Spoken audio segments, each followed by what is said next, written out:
Heck yeah. Okay. I feel like this should be up like this. Minimize that screen. I'm also gonna go over here like this. Refresh that page. Pull up the stream on my thingy.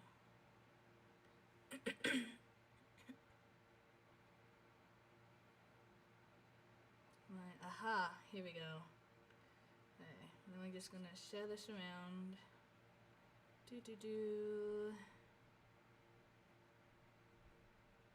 Danganronpa stream. Cross his fingers and hopes that everything works. I hope so too. Oh my gosh. Streaming Danganronpa.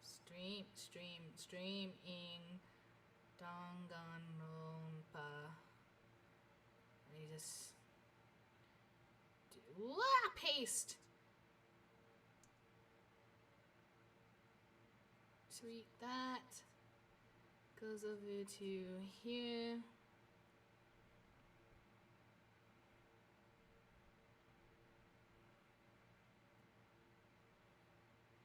Let me just load them with this.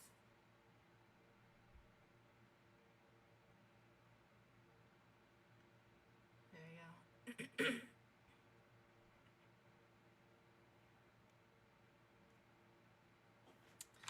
Okay.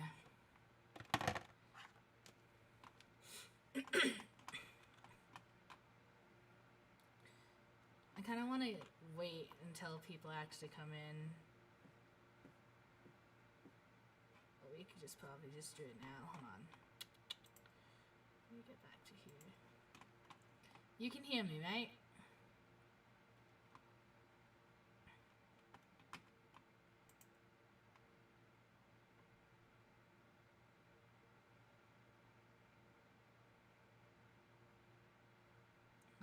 Where's the stream? No. It's called Steam. There we go. Sweet. Okay. Let's go ahead and start launching the game.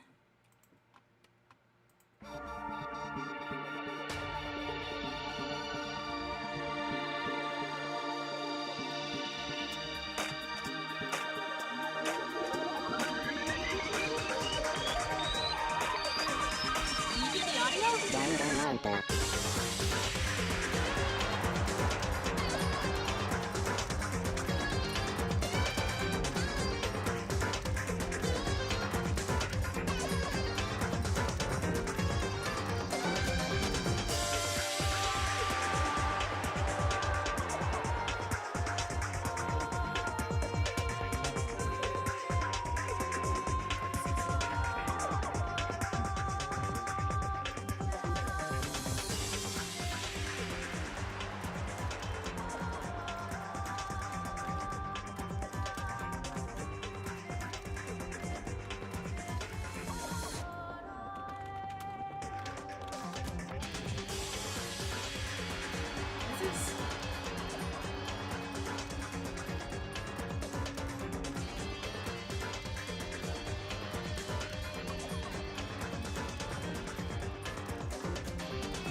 Trigger Happy Havoc Danganronpa.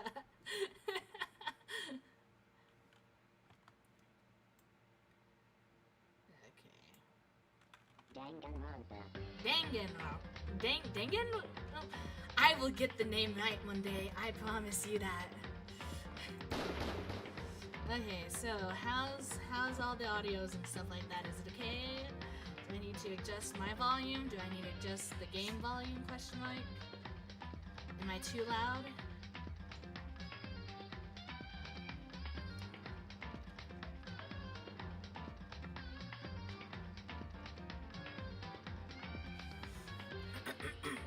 Turn off this light.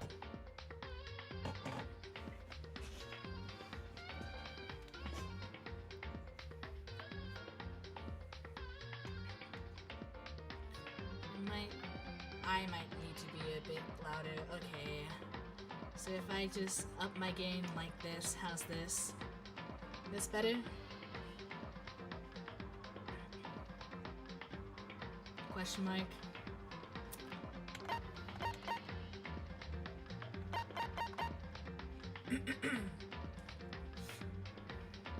Okay. We can adjust things as we go, but for now, let's go ahead and start the game. Oh, Lou. Oh, crap. Ah! I forgot to send the stream to the Discord. Hold on.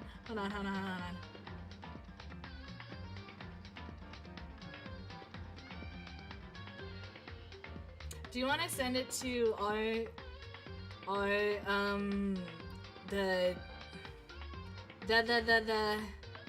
my thank you. I can't English. Okay, anyways, let's go ahead.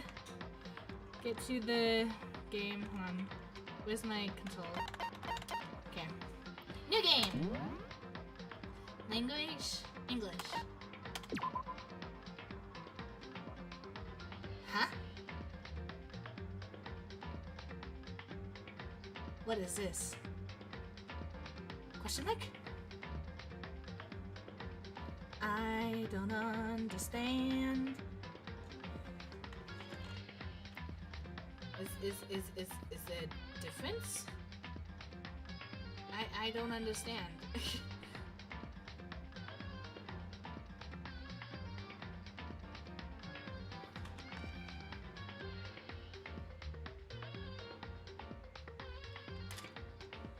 Huh.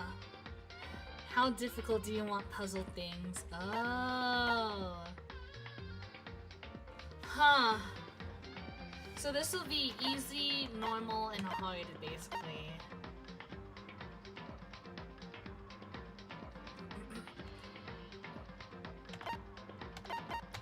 We're not that smart. So we'll go ahead and just do that. Hold on, let me turn off the chat. Live chat. Okay, here we go.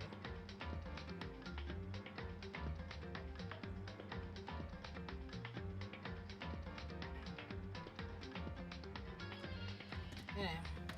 So we're just action is button mashing? Is it? Okay. Well, anyways, we're just gonna go ahead and press that. We'll just do kind. Ooh, oh, hello. Ooh. Red button? 3D? Oh?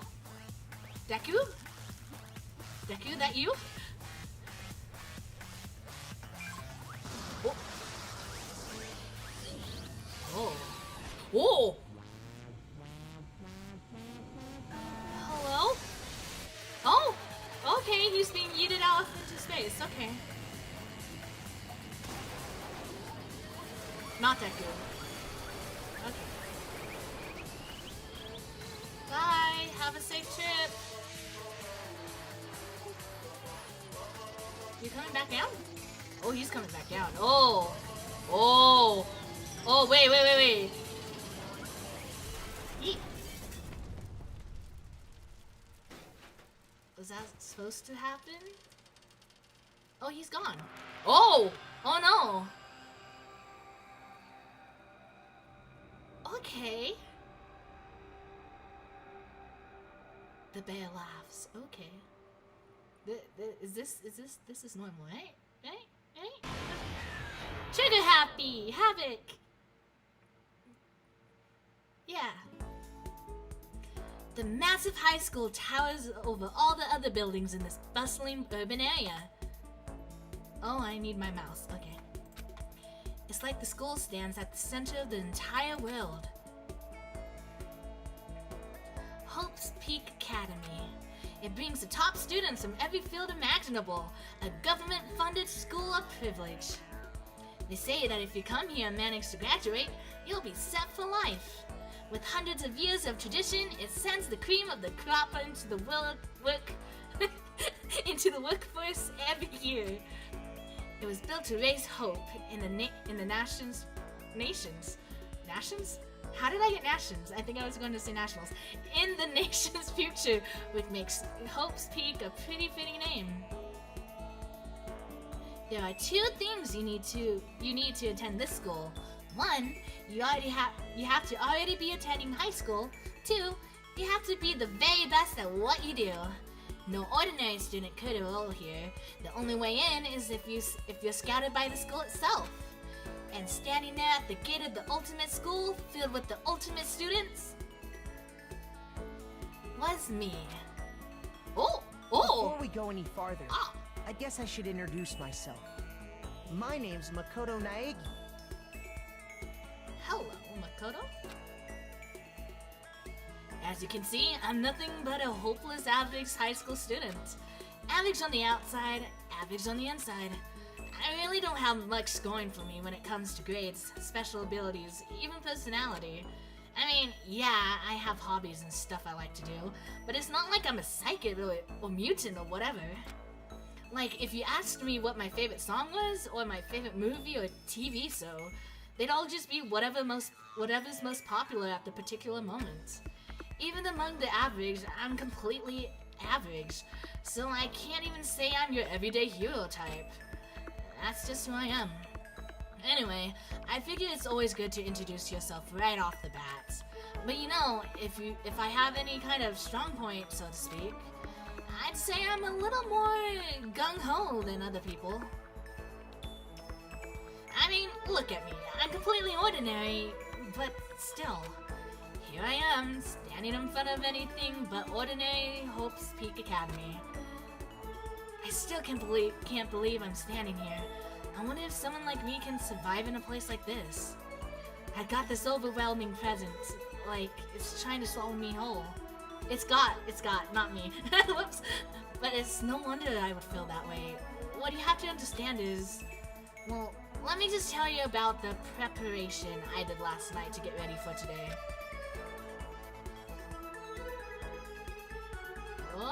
Okay. Come on, keep it coming. Apparently my friend kinda knows them. I guess everything there is a standby. Anonymous says, this year's Ultimate Pop Sensation is gonna be there. Yeah, the Ultimate Baseball Pro is gonna be there too. Oh, fun. Baseball Pro?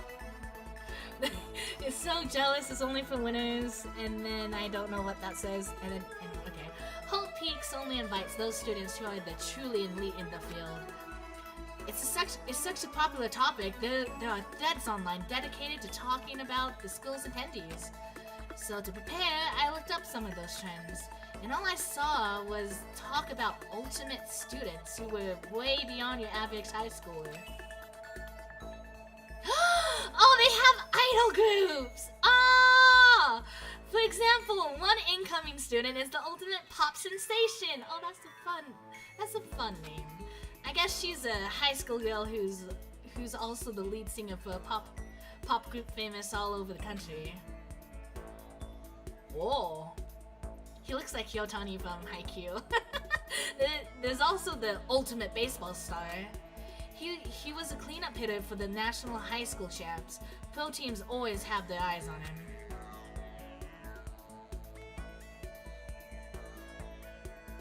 Then there's the Ultimate Fashionista. I don't know how you pronounce that word. Is that Junko? It is Junko! She's been on the cover of a ton of fashion magazines. She's what every high school girl wants to be. Oh! It's Bugle Dude! Hold on, see, it says ba boom. Okay. Oh, and they mentioned the ultimate biker gang leader too. The scary thing is, he's the de facto leader of every biker gang in Japan. Gangs everywhere love the guy. Fasterista. Oh, okay, thank you.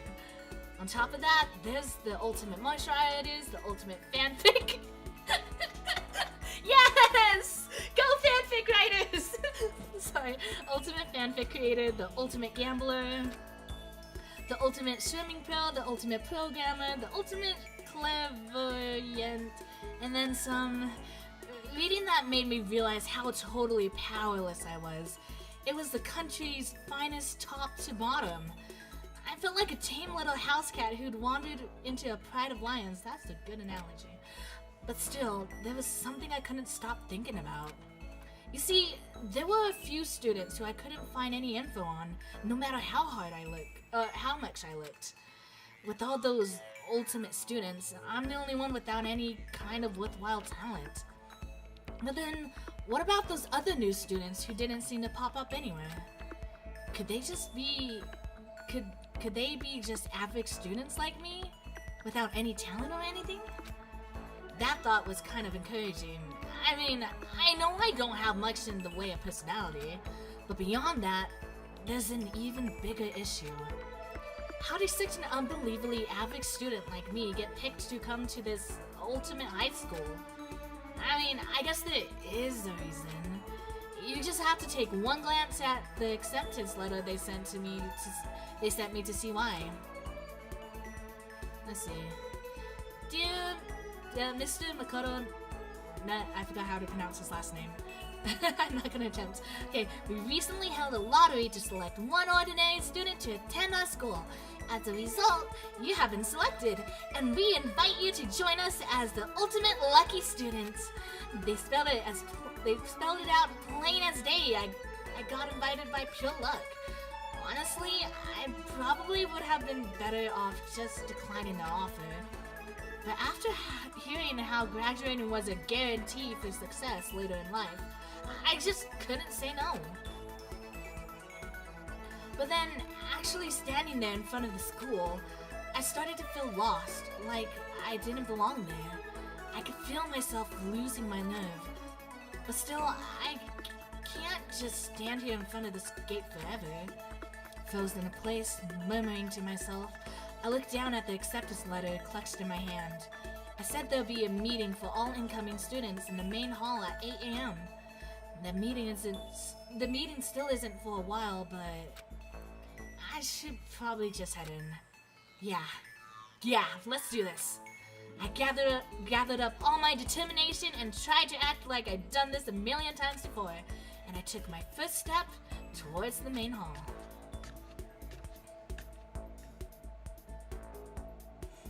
This is where we're supposed to meet, right?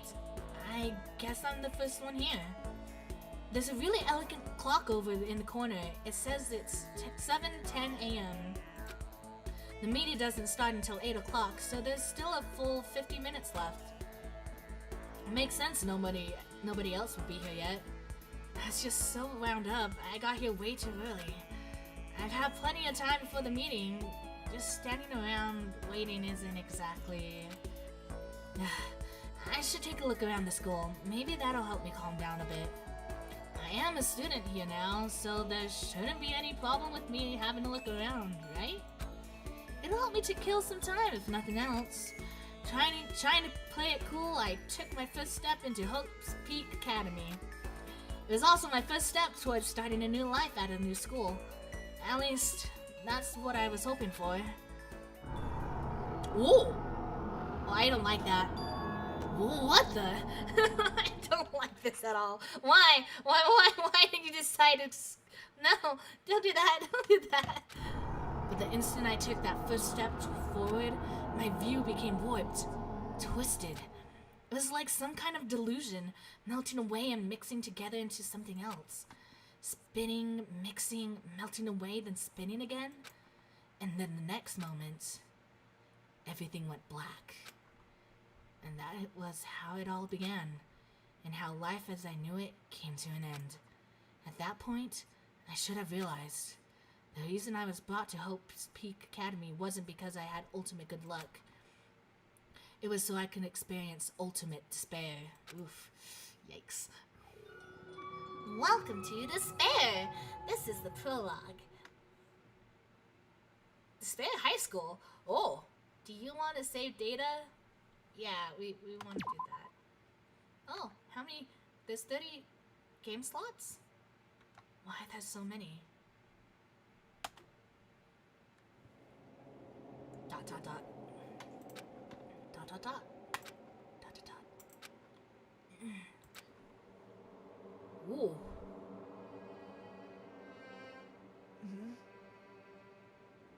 What? Where am I? I woke up with my head resting on top of a hard wooden desk. My body feels heavy. It's pretty normal for me to zonk off in the middle of some boring class over whatever, but what was I doing asleep here just now? This isn't a classroom I've ever been in before. What the heck is going on? Whoa! Welcome to Hope Peaks Academy. Firstly, we'd like to explain the basic controls. You can use the mouse to adjust your aim. I don't like how they said that as aim. If you aim at an object you can interact with, you can press the left mouse button. And presto! You'll investigate that object. Use the WASD buttons to adjust your viewpoints. Okay. Or you can press and hold the right mouse button and move the mouse around. Why don't you try looking around the classroom? I don't know. I'm probably gonna use the keyboard and the mouse. Whoa. What the heck? Oh! Are those... Okay. In any normal classroom, there's a window. That's where a window should be. But it looks like some kind of metal plate has been bolted over it.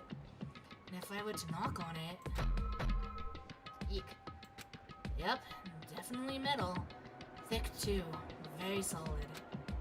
Wait, that's not what matters here. More importantly, why are there metal plates all over the windows? We already checked that out, so let's go ahead. What's this? That's the desk I fell asleep on. I can still see a line of drool I must have left there. I'll have to clean that up later. Hey, what's that on the desk? It says... an orientation guide? It says, hey there, new kid. The next semester is about to start. Starting today, this school will be your entire world. Okay? It's some kind of cheap-looking pamphlet, and there's something written on it. Oh, whoops. The next semester is about to start. Starting today, the school will be your entire world. What the heck? Is this someone's idea of a joke? I can speak. That's a security camera, isn't it? Is that a surveillance camera? It's the dangerous world we live in. I guess they have to keep these to keep weirdos from just wandering in. Jeez, I can't believe it's already 8 o'clock. It was just after 7 when I first got here. Has it really been almost an hour since then? Okay, let's see. So what might have happened is I got myself so wound up I passed out in the main hall, and then someone carried me here? If that's true, it must mean this is a classroom inside Hope's Peak.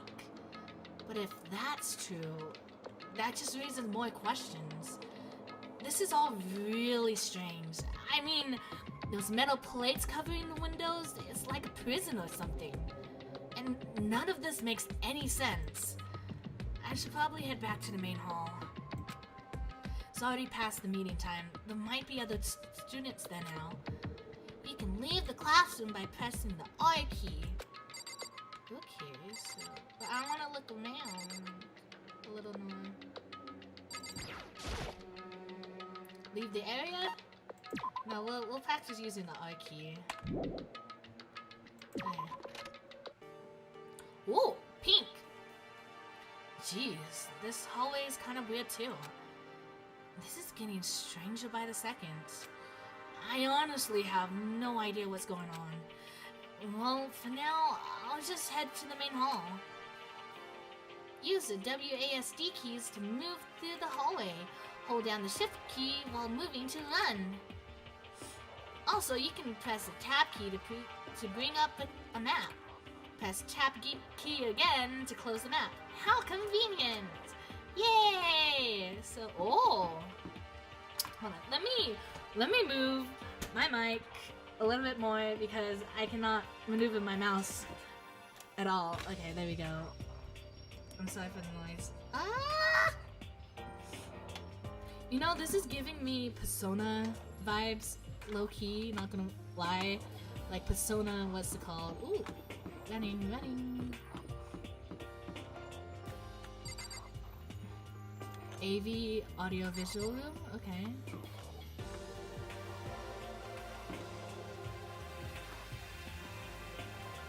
Dangers keep out. Okay. That's an exit. What's over here? Okay. Restrooms. That's the gym. Where am I going again?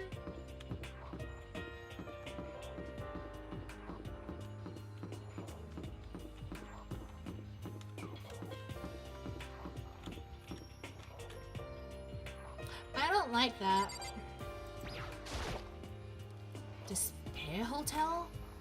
I guess it's a place for people to stay overnight, but anyway, I need to get to the main hall.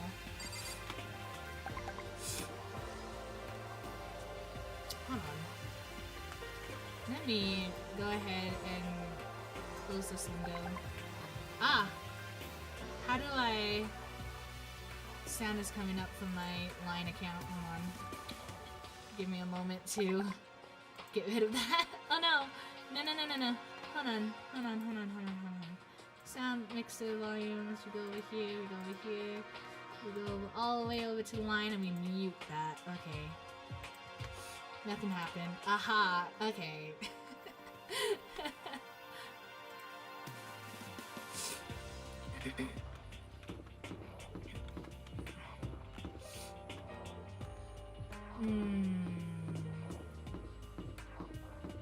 I'm guessing we're going this way because it's open.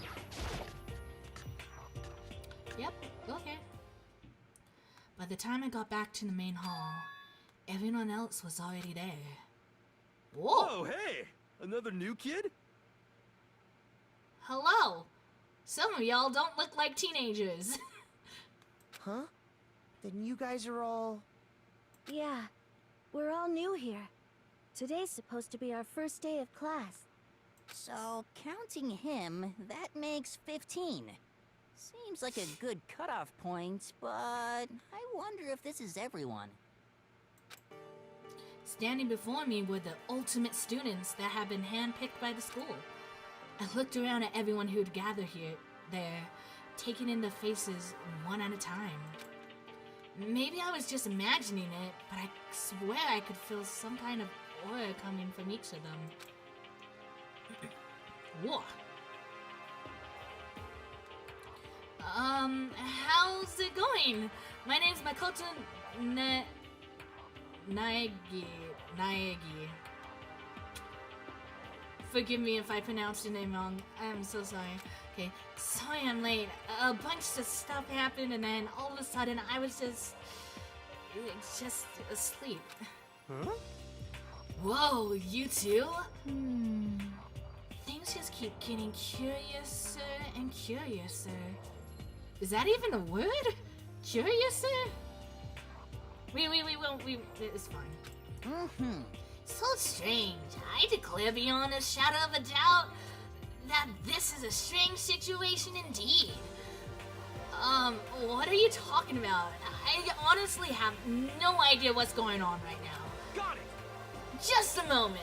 There's something else we must address. Listen to me! Makoto, your tardiness. Who is this dude?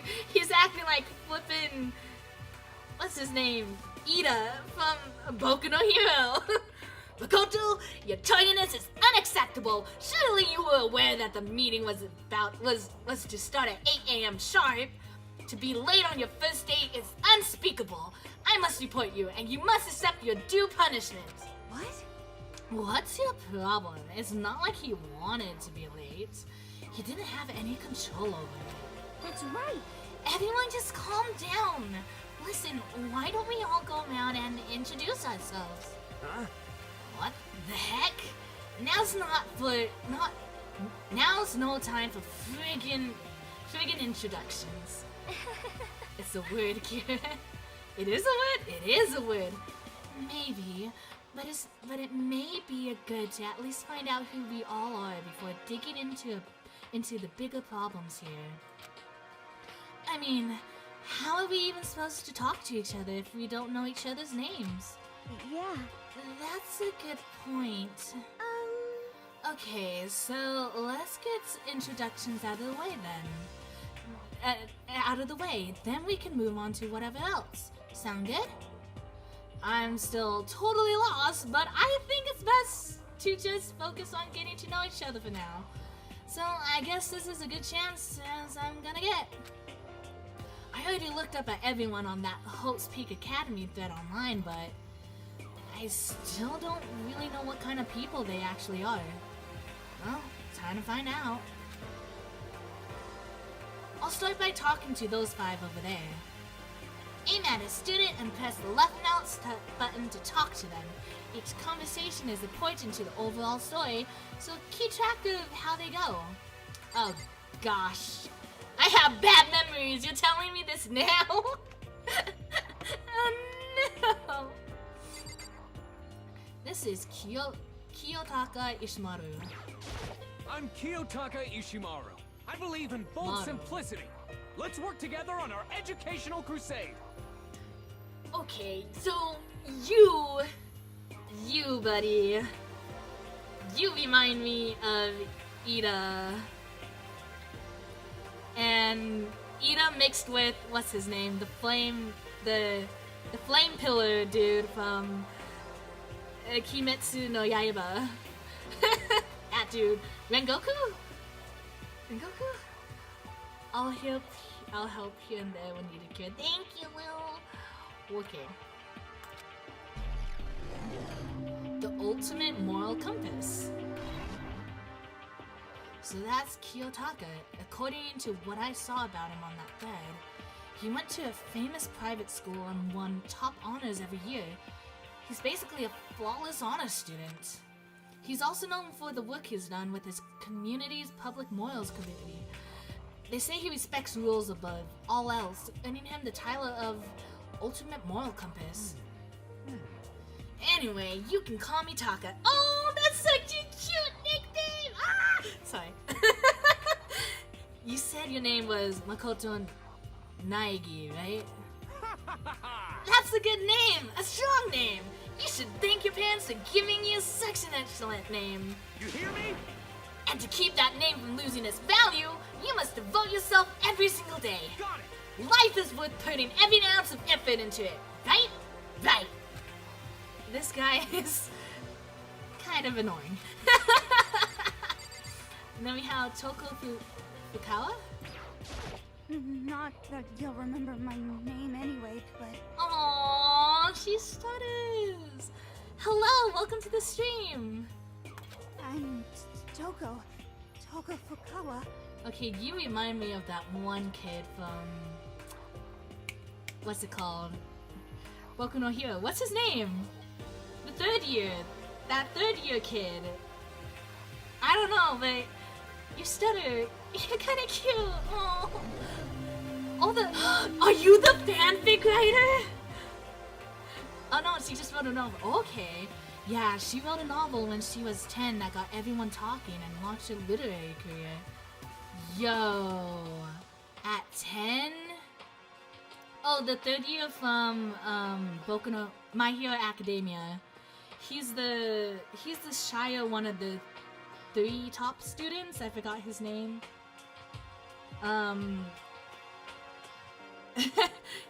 He's like the one who has his head to the wall.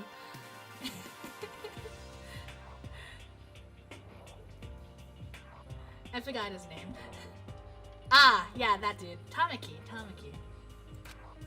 Then 2 years ago, she released So Lingers the Ocean, a love story said to be her masterpiece. The book was such a hit with women that fishermen quickly shot to the top of every hottest men poll. What? Despite her age, she won countless literary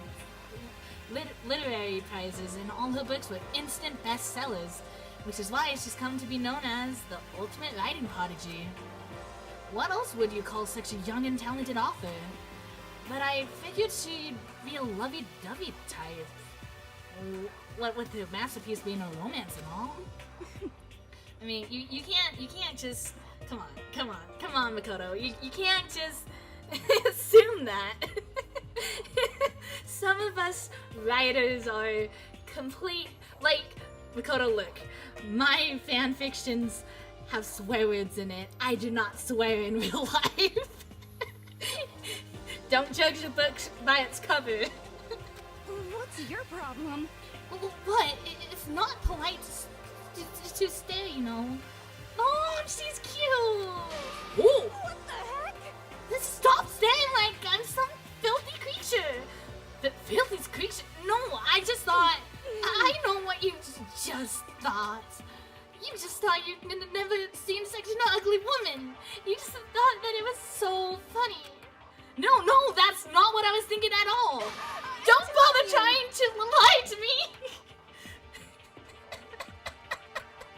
I cover my face. I am so sorry for the horrible voice acting. I know it's true. Otherwise, I know you can't stand looking at me. Anyway. Whatever. I don't really care. I'm used to it. Don't be used to it. That's not cool. No, honey. Look. Don't say that about yourself. Oh, this is making me... Why? Wow, talk about an inferiority complex. I was way off about what a successful author would be like. Okay, so we have Sayaka Maizono. Hi, I'm Sayaka Maizono. I Oh. look forward to getting to know you. Oh, she sounds cute. Ultimate pop. Oh, you're the pop sensation girl. The way she moves is positively memorizing. In that pleasant sense, I can't quite place Sayaka Maizono. When I saw her name in that thread online, frankly, I was pretty surprised. She's in a pop group famous all across the country. In fact, she's the lead singer. As the ultimate pop sensation, she's in high demand to appear on TV and in magazines everywhere. But actually, that's not the only reason why I was so surprised to find out she'd be going to this school. I'm sure she doesn't remember, but... Well, never mind. Gosh darn it, Makoto. No matter how you slice it, she's really beautiful. Almost like a doll or something. I'm not a doll, you know. I'm alive. Huh? Did you hear me? I'm psychic. She looks serious. Are you serious? Are you really psychic? Huh? Kidding. I just have a really good intuition. She's a sharp one. Hey, Huh? Hey, by any chance... Now what? huh? Yeah, it must be. I'm sure of it. Hey, Makoto, did... Just hold on. Jeez, you guys, how long do you plan to waste our valuable time with this ridiculous back and forth? Sorry, I just got carried away, I guess. You hear me? Self-introductions are for introducing yourself, not bumbling through a bunch of idle chit-chat. Oh, come on, bruh. Be nice. You're right. Sorry, Makoto. We can talk about this later. Sounded like Sayaka really had something she wanted to say. But it's not like we'll never see each other again. Like she said, we can talk later. Leon Kuwata. Yo, the name's Leon Kuwata. What's up? Yo, I like your voice. He's the ultimate baseball star. Oh, wait, what? But you have a flippin' goatee. And it's so long. Wait, hold on. It's fine. I recognize that name. You're the Kiyotani looking dude. What? Your hair grew. And you have a goatee and it's super long too. What? He played for the National High School Champs as a cleanup hitter, the ultimate baseball star. And that superb athletic specimen is... You? Seriously? Huh? What's wrong? Nothing, I'm just surprised. I figured with you being the ultimate baseball star and all... Give me a break. What? Were you expecting some kid with a shaved head? Shaved head? No, I was just expecting more of a, you know, sporty-looking traditional baseball player type. I mean, when I found that article and picture of you online, that's how you looked then. What? Oh man, you found that picture of me playing baseball? Seriously? I hate that picture. What the crap? This is not cool. This is so not cool. Seriously, I'm like mega embarrassed right now. I didn't have a choice, okay? Shaving your head like that is part of the national championship regulations. Seriously? He kind of reminds me of Axel. But now I refuse to cut my hair, and I'm not gonna dye it back to normal either. Hey, listen. Actually, can I be totally honest with you? No. I don't like baseball, like, at all. I've never gone to a single— What? Bruh. Leon is Chicago from da-da-da-da and sings it up from— Really? Wow. Never gone to a single practice. He's never practiced and he's still his team's star player? He's some kind of prodigy. Yeah! And as soon as I got accepted here, I quit baseball for good. I have my own dream for the future. A dream for the future? My only path in life is getting into— Good boy! Ah! It's getting into music. You can feel that star quality I have, right? You know what I mean. I'm gonna be a singer, so all I need is a songwriter and someone on guitar, and we're set. How cool is that? This new version of me that's chasing after my dream is like super cool to the max. I can't believe what I'm hearing. I never imagined I'd hear something like that from a baseball all-star. Well, I used to be a soccer player and I used to be really good, but then I stopped and started doing online stuff, right? Okay, Hifumi Yamada. I am Hifumi Yamada. But if you want to call me by my nickname, The Alpha and the Omega! Why did your voice I don't change? mind. Your voice changed. Okay. Oh, you're the fanfic one!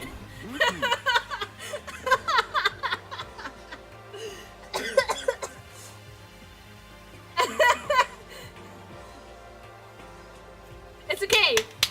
It's okay. Don't worry, I'm like you. We can be good friends, Yamada. Okay, by the way, how much do you know about the world of 2D art? World of 2D? Well, in that world, I'm well known and supremely well regarded as the ultimate fanfic creator. Yeah, I've been laughing about that. I once sold 10,000 copies of one of my fan comics at a school festival. The event has passed into legend.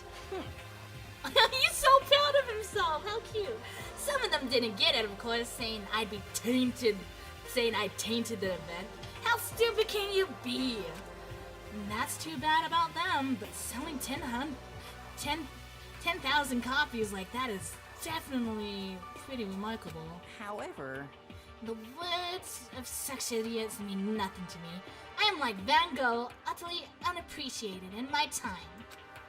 I am a soldier, serving night and day to destroy all mindless preconceptions about fan fiction. I'm sure if you were to observe my work, Mr. Naigi, I'm not pronouncing his name right, you would comprehend its greatness immediately. For my work is filled with deepest meaning. What kind of meaning? yes indeed. It's about embracing our basest urges. Question mark? I'm trying to make sense of this. I mean, yeah, I understand what you're getting at. Okay, I don't think I want to comprehend it. Okay, now to talk to those 5 people over there. So we have Aoi Asahina.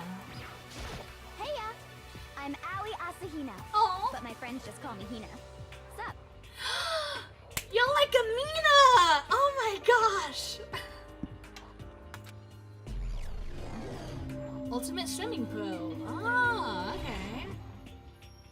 Aoi Asahina. She's been breaking records in every competition she's been in since elementary school. Wow, elementary school. She's even been chosen as an upcoming Olympic cadet. She is, without a doubt, the ultimate swimming pro. The combination of her ability, appearance, and proportions have been widely discussed online. So, what's your name again? Sorry, totally forgot. Makoto Naegi. Oh yeah, I knew it was something like that. No, not something like that. It is that. You got it. Sure, got it. Here, I'll hammer it into my brain right now. Yeah. Makoto Naegi. Aoi is Morgana. Aoi is Morgana? Are you talking about the voice actors? Actually, I can... Really? Is it? She just kept repeating my name and moving her finger across the pond like she was writing something. What are you doing? Huh? You don't know? If you want to remember someone's name, you gotta write it on your hand 3 times. Oh wow, okay. I never heard that before in my life. Hey, by the way, how do you spell your last name? You spell it exactly like it sounds.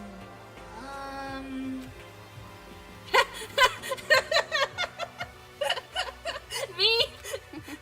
Well, I have no idea. I just figured it out later and write it down. Girl, I like you. Okay. Anyway, glad to meet ya. Sure, same here. Well, one thing I learned is she's totally easygoing and bursting with energy. And then we have Chihiro Fujisaki. Hello. Nice to meet Kitty, you. get down. Kitty, I'm get down. Chihiro Fujisaki. Sorry. Ultimate programmer. Oh, okay. Sorry, I get kind of embarrassed whenever I introduce myself like this. Anyway, I hope we can get along. Same here. Nice to meet you. Huh? Huh? Maybe it's just my imagination, but have we met before? I don't think so. We just met for the first time, which is why I said nice to meet you. I'm sorry. Oh, yeah, good point. Sorry. Oh, honey, don't cry. You don't have to apologize for that. Yeah. Oh, yeah. Chihiro Fujisaki is known for all the cutting-edge programs she's created. She's the ultimate programmer. She's also got that timid little bunny type thing going, which has endeared her to her legion of fans. Hey, so, listen. I'm sorry. Oh, honey, don't... You have nothing to apologize for. Huh? What are you apologizing for now? Well, just cause you seem upset. You must be mad at me. Honey. Chihiro's, please, honey. Look, you're fine. You're okay. We're not mad. Makoto probably has a scary looking resting female dog face, okay? Don't mind him. It's okay. You're fine. What is with these characters? She is a precious small being. I don't know you that well, but you're super cute, honey. I want to adopt her and make her and have her be my little sister. Nods. Okay. No, not at all. I was just lost in thought about something. Huh? Lost in thought? Yeah, it had nothing to do with me being upset or anything. Thank you. Oh, she's happy! Oh, honey! Oh, that's good. I was afraid maybe you didn't like me. I'm glad. Oh! I'm starting to understand why her fans are so into her. Me too, Makoto. Me too. Gosh darn. So this is Kyoko Kirigiri. That's a fun last name, Kirigiri. Oh, okay. We get hit with a ... Okay. We respond with the ... I'm not... Okay. Can I ask you your name? No? Oh, okay. My name is Ooh. Kyoko Kirigiri. Ultimate question mark?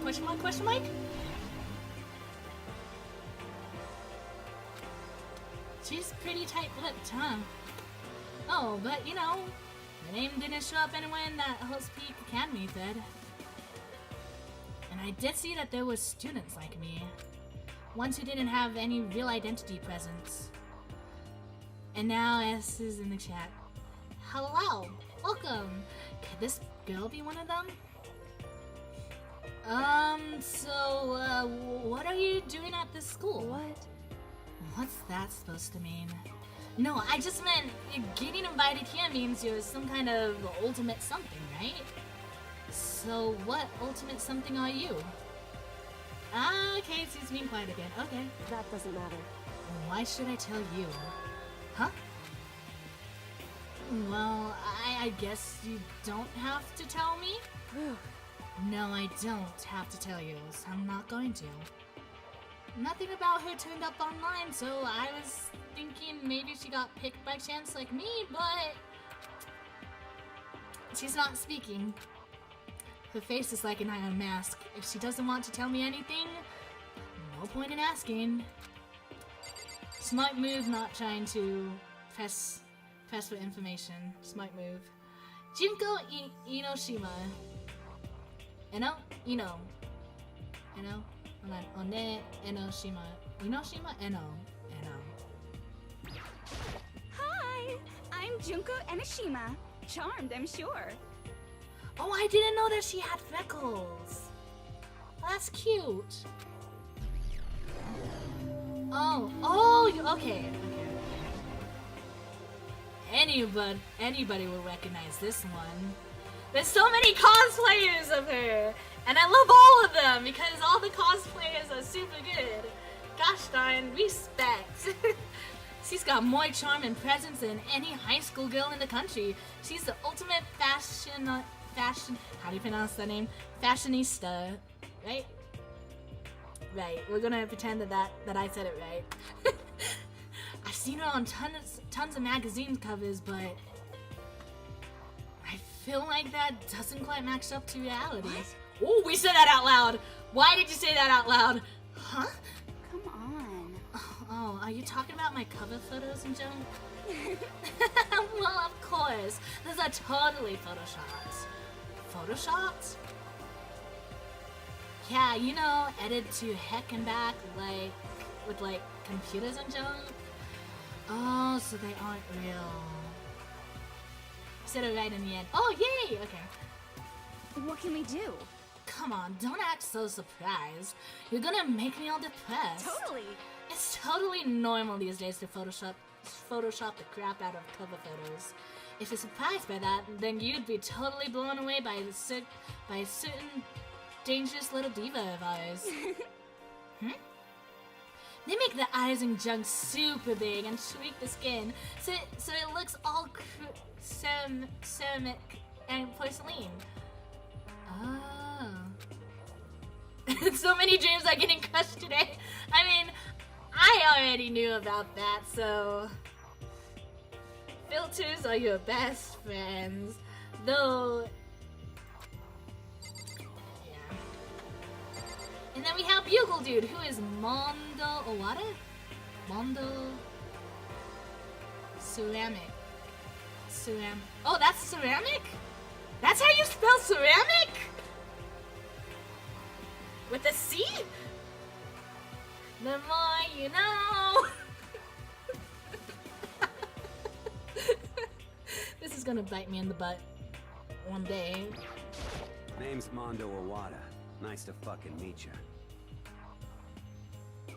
You sound familiar. Why do you sound familiar? You sounded like Aizawa. Okay. Ultimate biker gang leader, Mondo Owada. Mondo Owada, huh? Which means... He's the current leader of the largest biker gang in Japan. He's earned the respect, even awe, from every gang in the country. He's the ultimate biker gang leader. ... Oh, okay. Another silence. Okay. Nice to meet you too. Yo. Heck yeah. I'd better be careful around him. One wrong word and I could wake up at the bottom of the sea. Is he really that? Wait, maybe he isn't like that. Maybe he isn't. Maybe he's actually pretty nice. I don't know. Those four over there are the only ones left. Are you really a high school student? Sakura Ogami. Okay. Hello. I'm Sakura Okami. Oh, you're the martial artist. I actually don't know Mondo's actor. Okay. Oh, jeez, I almost asked her if she was a guy. The day I say something like that out loud is the day I get turned into a human meatball. But now I remember, she's competed in a martial arts tournament in America and won despite being a girl. Keith Silverstein? Steen? How do you pronounce that last name? I'm sorry if I pronounced the name wrong, Keith. She's known for a lot. Ah, okay. She's the ultimate martial artist. She's fought in over 400 matches and never lost a single one. But that also said a bit more about her. Some call her ogre. Some even think she's the closest known relative to the primates. The famed missing link. That's mean! That's mean! You don't... Gosh darn. Internet threads, why? Any incoming Hope Peak students who are reading this, let me warn you right now. If you value your life, avoid her at all costs. Standing in front of her now, I don't think they were exaggerating about that. Hey you! Huh? Yes? I snapped her attention without even realizing it. And then she started to poke and prod at my body. What are you? Huh? I see. Muscular quality and quantity is right around that of extremely ordinary high school student. What a shame. You're not at all fit to act like as my training partner. I think that's a good thing. We're pretty weak. Yeah, you wouldn't be satisfied with us. I'm sorry. I'm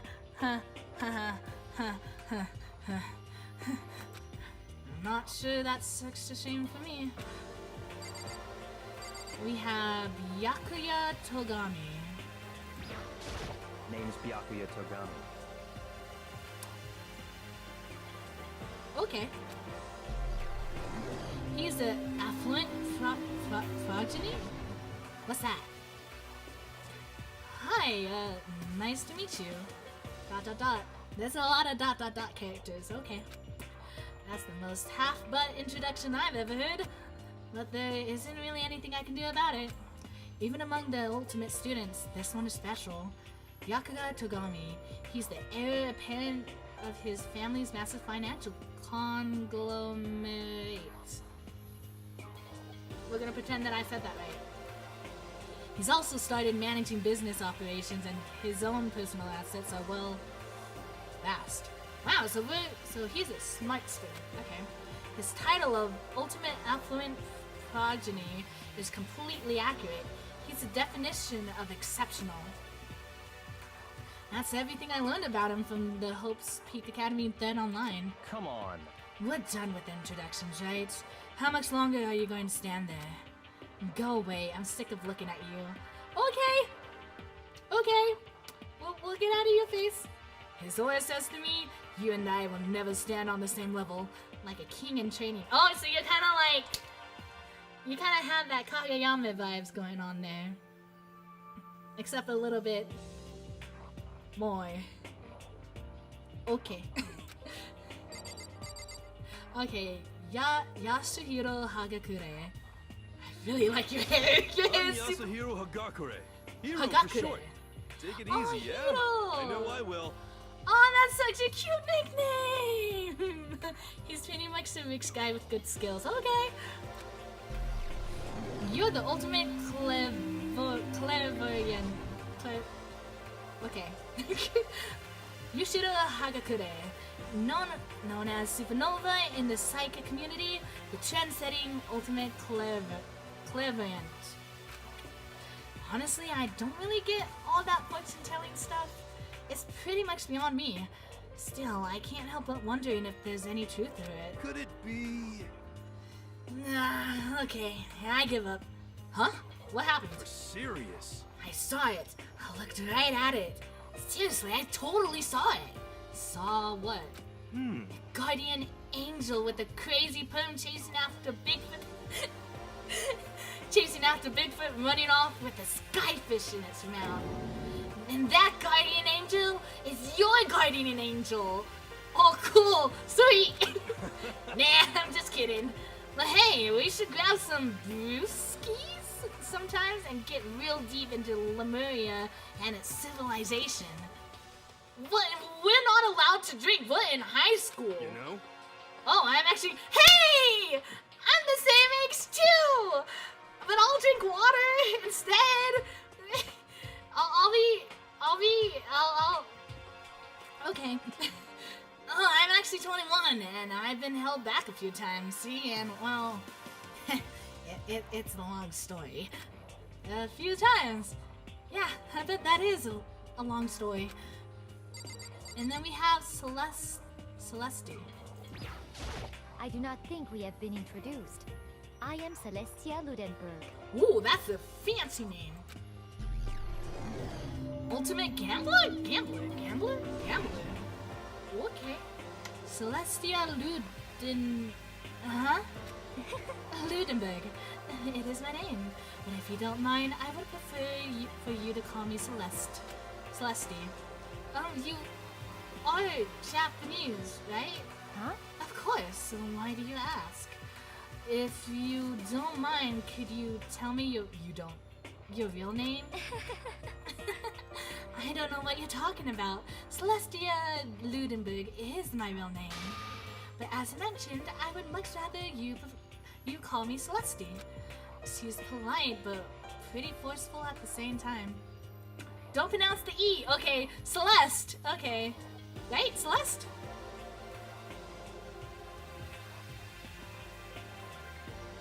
I apologize for pronouncing your name wrong. She's polite but pretty forceful at the same time. I don't think she wants to say any more about it. I guess the rumors in that thread were right about her. The self-styled Celestia Ludenberg. She's the ultimate gambler who's never lost a bet. Other than her obvious love of gothic Lolita clothes, everything about her is wrapped in a veil of lies. They say she entered and won an underground gambling tournament, earning the title Queen of Liars. She's totally cleaned out the other players, taking their life savings and laughing as she did it. I look forward to getting to know you better. That smile is beyond deceptive. I better watch myself around her. And with that, all the introductions are done. Even though they're all ultimate, they each have their own individual sort of, something. Okay, it's time to get down to business. This is no time to stand around making friends like a bunch of dull-eyed baboons. Okay. Well, that's true.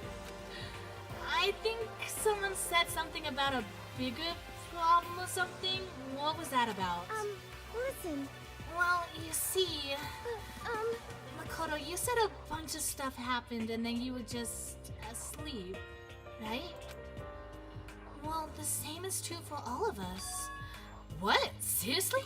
I mean, seriously? And just after each of us got to the main hall, we lost consciousness. And when we came to, we was somewhere here in the school. That's what happened to you too, right? But that's just weird that every one of us would get knocked out like that. Piece of shit! Exactly! That's why we're all freaking out! And that's not the only thing. You saw where all the windows in the classes and hallways were, right? Yep. But instead of normal glass windows, it's a bunch of big metal plates. What's that all about? Are you for real? Plus, all my stuff's missing. Even my cell phone. Yeah, you're right. I haven't even seen my PDA anyway either. And then there's the main hall here. The front exit is completely blocked by some giant metal hatch. What does this mean? But that doesn't... But there wasn't anything like that when I first got here. The heck? What the heck? What is it doing there? Aw. Maybe we got caught up in some kind of, like, you know, crime or something? Is it like... What, like a kidnapping?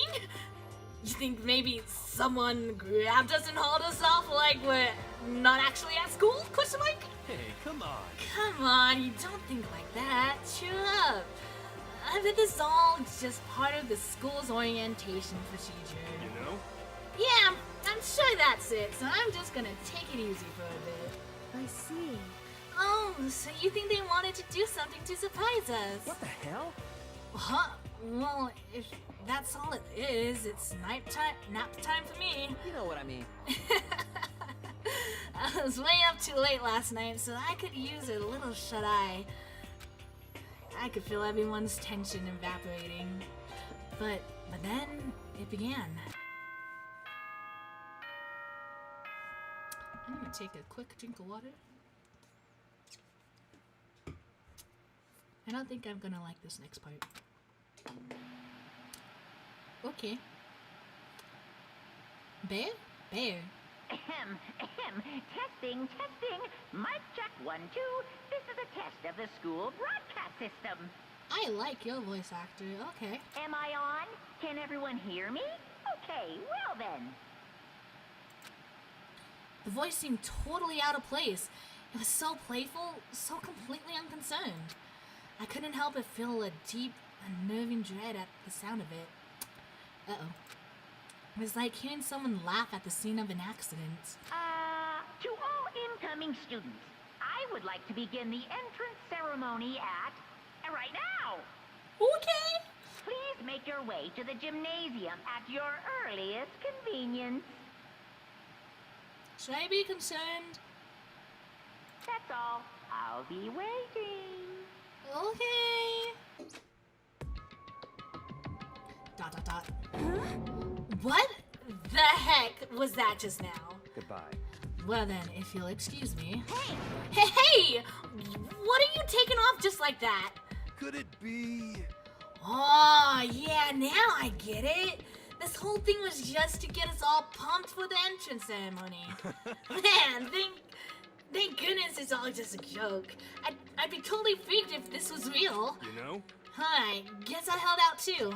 Wonder what they got planned for us next. Darn, I was totally looking forward to that nap too. Why they had to go and kill the mood? Huh? Oh, wait for me! I want to go with you! That is that then. I will see you all there. Anyway, Not like anyone cares, but I'm gonna go too. Everyone took off for the gym, but I was frozen where I stood. That uneasy feeling I had before, I couldn't get it out of my mind. And it looked like I wasn't the only one. This doesn't seem right. this is bad. Yeah, that announcement was totally weird. However, Maybe, but just staying put doesn't mean we'll be safe. Besides, aren't you guys just a little bit curious to find out what's going on around here? I see. If we do not move forward, we learn nothing. The only choice is to push ahead. I guess he's right. But still, I'm kinda... No, I'm really nervous. We don't have a choice. We have to go. You know, I don't know why it keeps on doing... Maybe the little ding with the flashy white light means that that's an appointed info. Okay, they said to go to the gym, right? Okay, we're saving. We're gonna save over this file. This click? Yes. Click.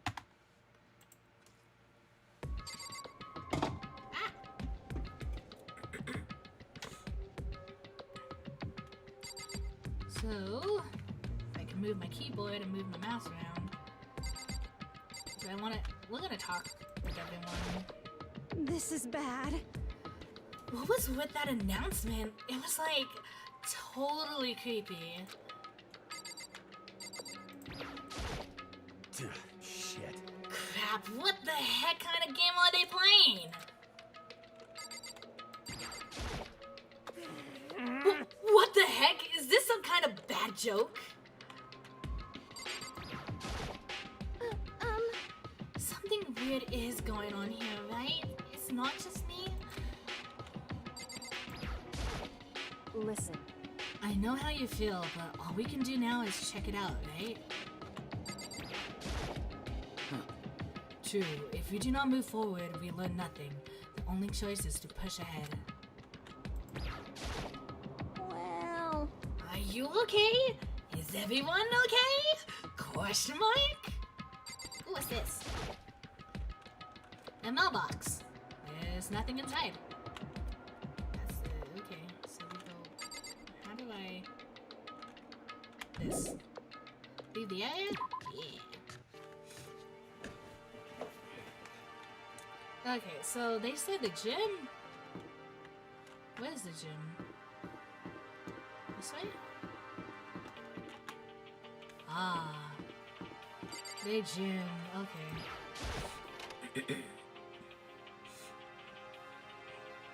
Ah!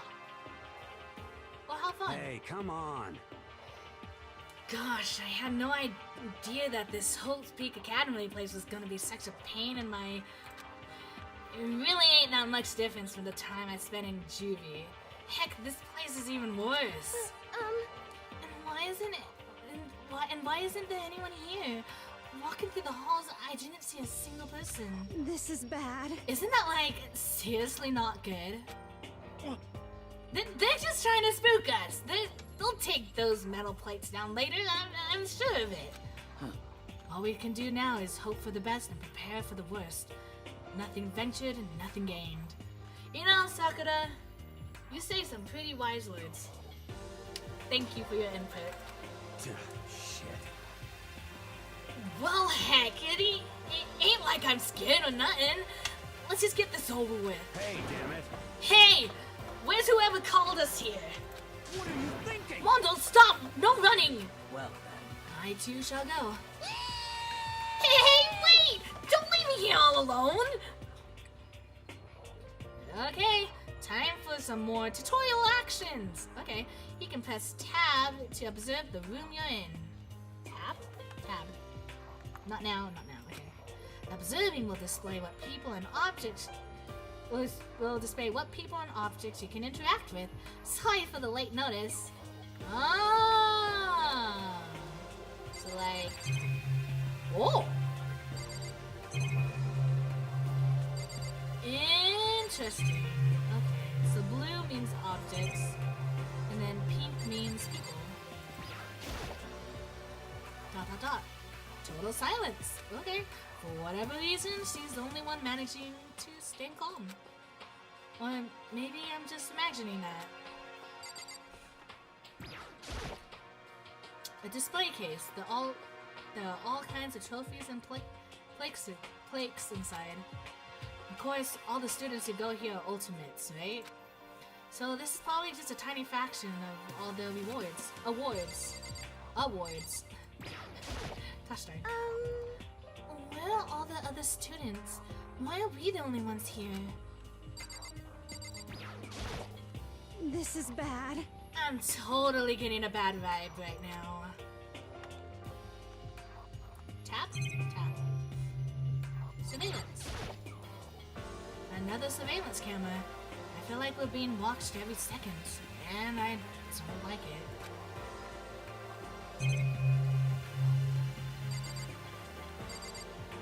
Plaque. I knew that! I was just testing you! Look, it's almost 2 o'clock in the morning. This school has a lot of TVs. They couldn't all just be for that weird school broadcast, could they? Oh, it was unlocked, okay. Still filled with uneasy dread, I did what the announcement said and went to the gym. And I saw what was waiting for us there. Oh, how fun. Oh, it really does look like an entrance ceremony. Yo! See? Told ya! It's totally normal entrance ceremony stuff.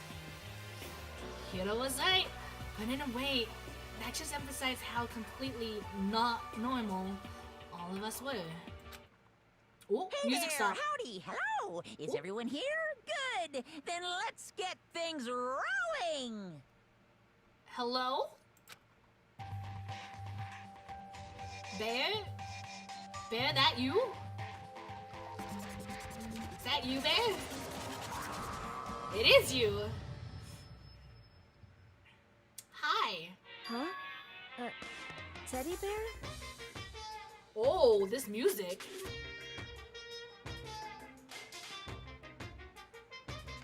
Huh.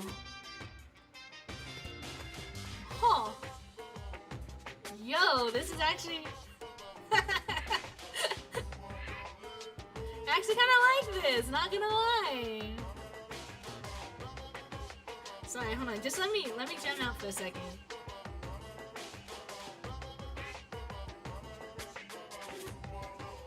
This is fun. I like this. Okay.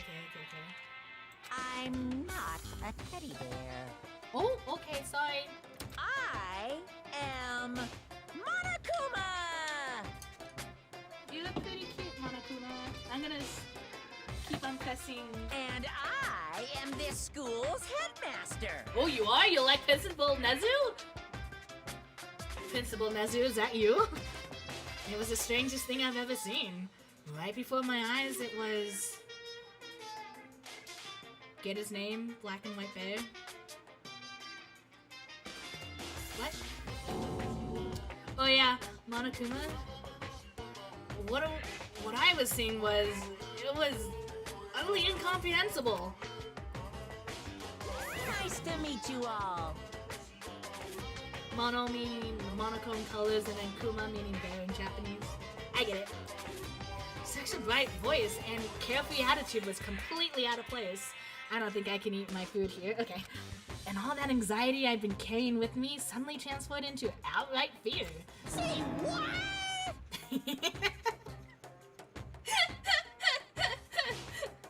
I like this kid. What? That teddy bear can talk? Calm down. I'm sure there's just a speaker inside it. Hey, come on now. I told you already, I'm not a teddy bear. I'm Monokuma, and I'm your headmaster. Say what? What? It moved?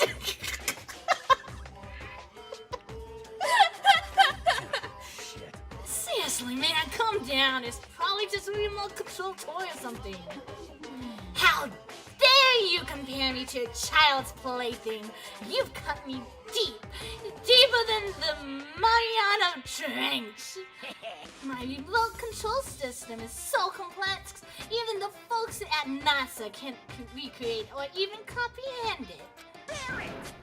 But don't make me say stuff that might destroy NASA's dream.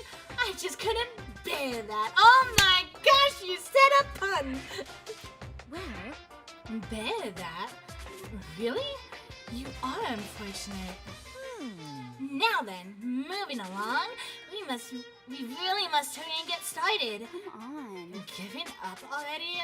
No other stupid bear puns?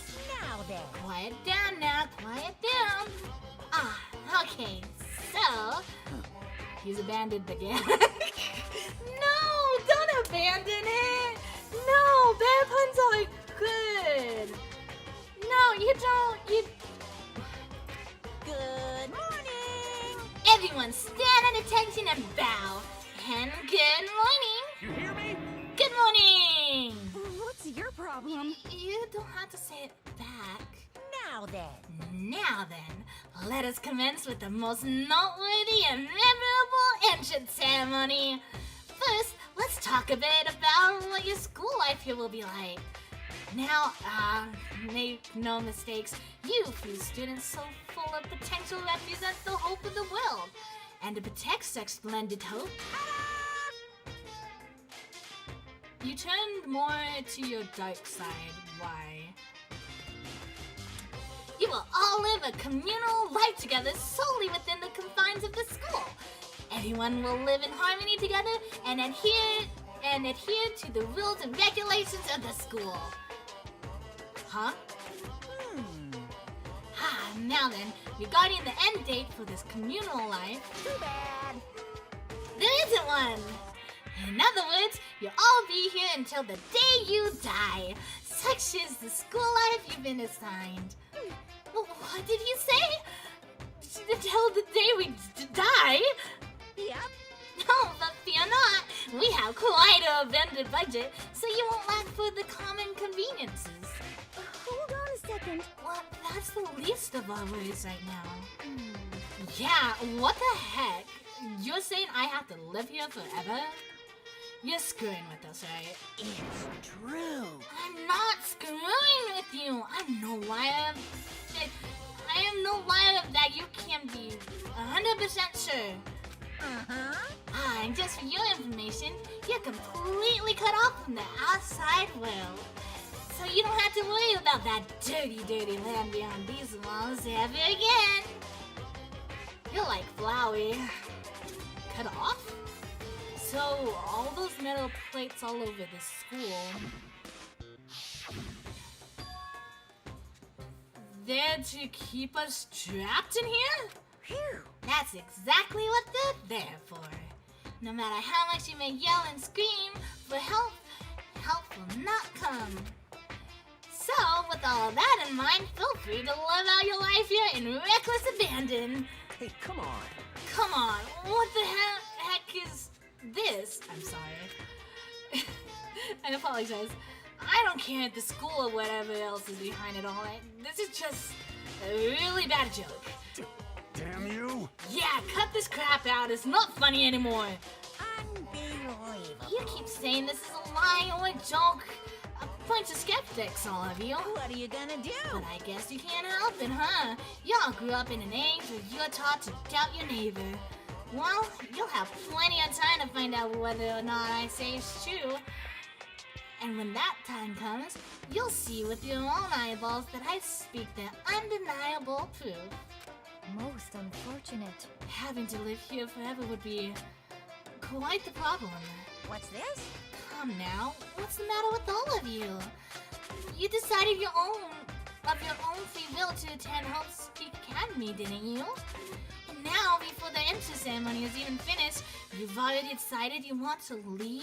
Hey, Oh, but you know, I guess I did forget to mention one thing. There is one way for you to leave the school. Really? Actually, As headmaster, I've crafted a special clause for those of you who would like to leave. I call it the graduation clause. now then. Now, let me tell you all about this fun little rule. As I mentioned, in order to maintain an environment of harmony here, we rely on a communal lifestyle. And if someone were to disrupt that harmony, they alone would be allowed to leave the school. That, my students, is the graduation clause. What? What do you mean by disrupt the harmony? Well, you know, if one person were to murder another... murder? Yes, indeed. Stabbing, strangling, blood gun, however you pronounce that word, crushing, hacking, drowning, igniting, how you do it, it doesn't matter. You must kill someone if you want to leave. It's as simple as that. The rest is up to you. Give it your all to achieve the best outcome in the worst way possible. A chill shot down my spine. You must kill someone if you want to leave. As soon as I heard those words, my blood went cold. I bet that got your vein juices flowing. Beats the heck out of a human catching a salmon, huh? Like I said before, you guys are the hope of the world. But you know, taking that hope And seeing it get murdered creates a darkened shadow of despair. Extreme! And I just find that so darn exciting!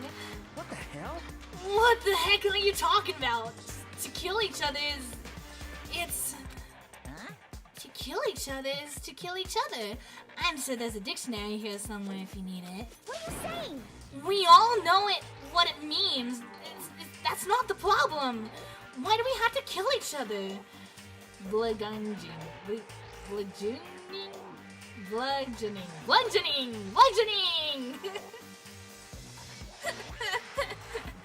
Say what? Yeah, stop blabbering on with all this nonsense. Just let us go home already. Blabbering? Ooh. Blabbering? Blabbering? What do you mean blabbering? Stop blabbering on about blabbering on!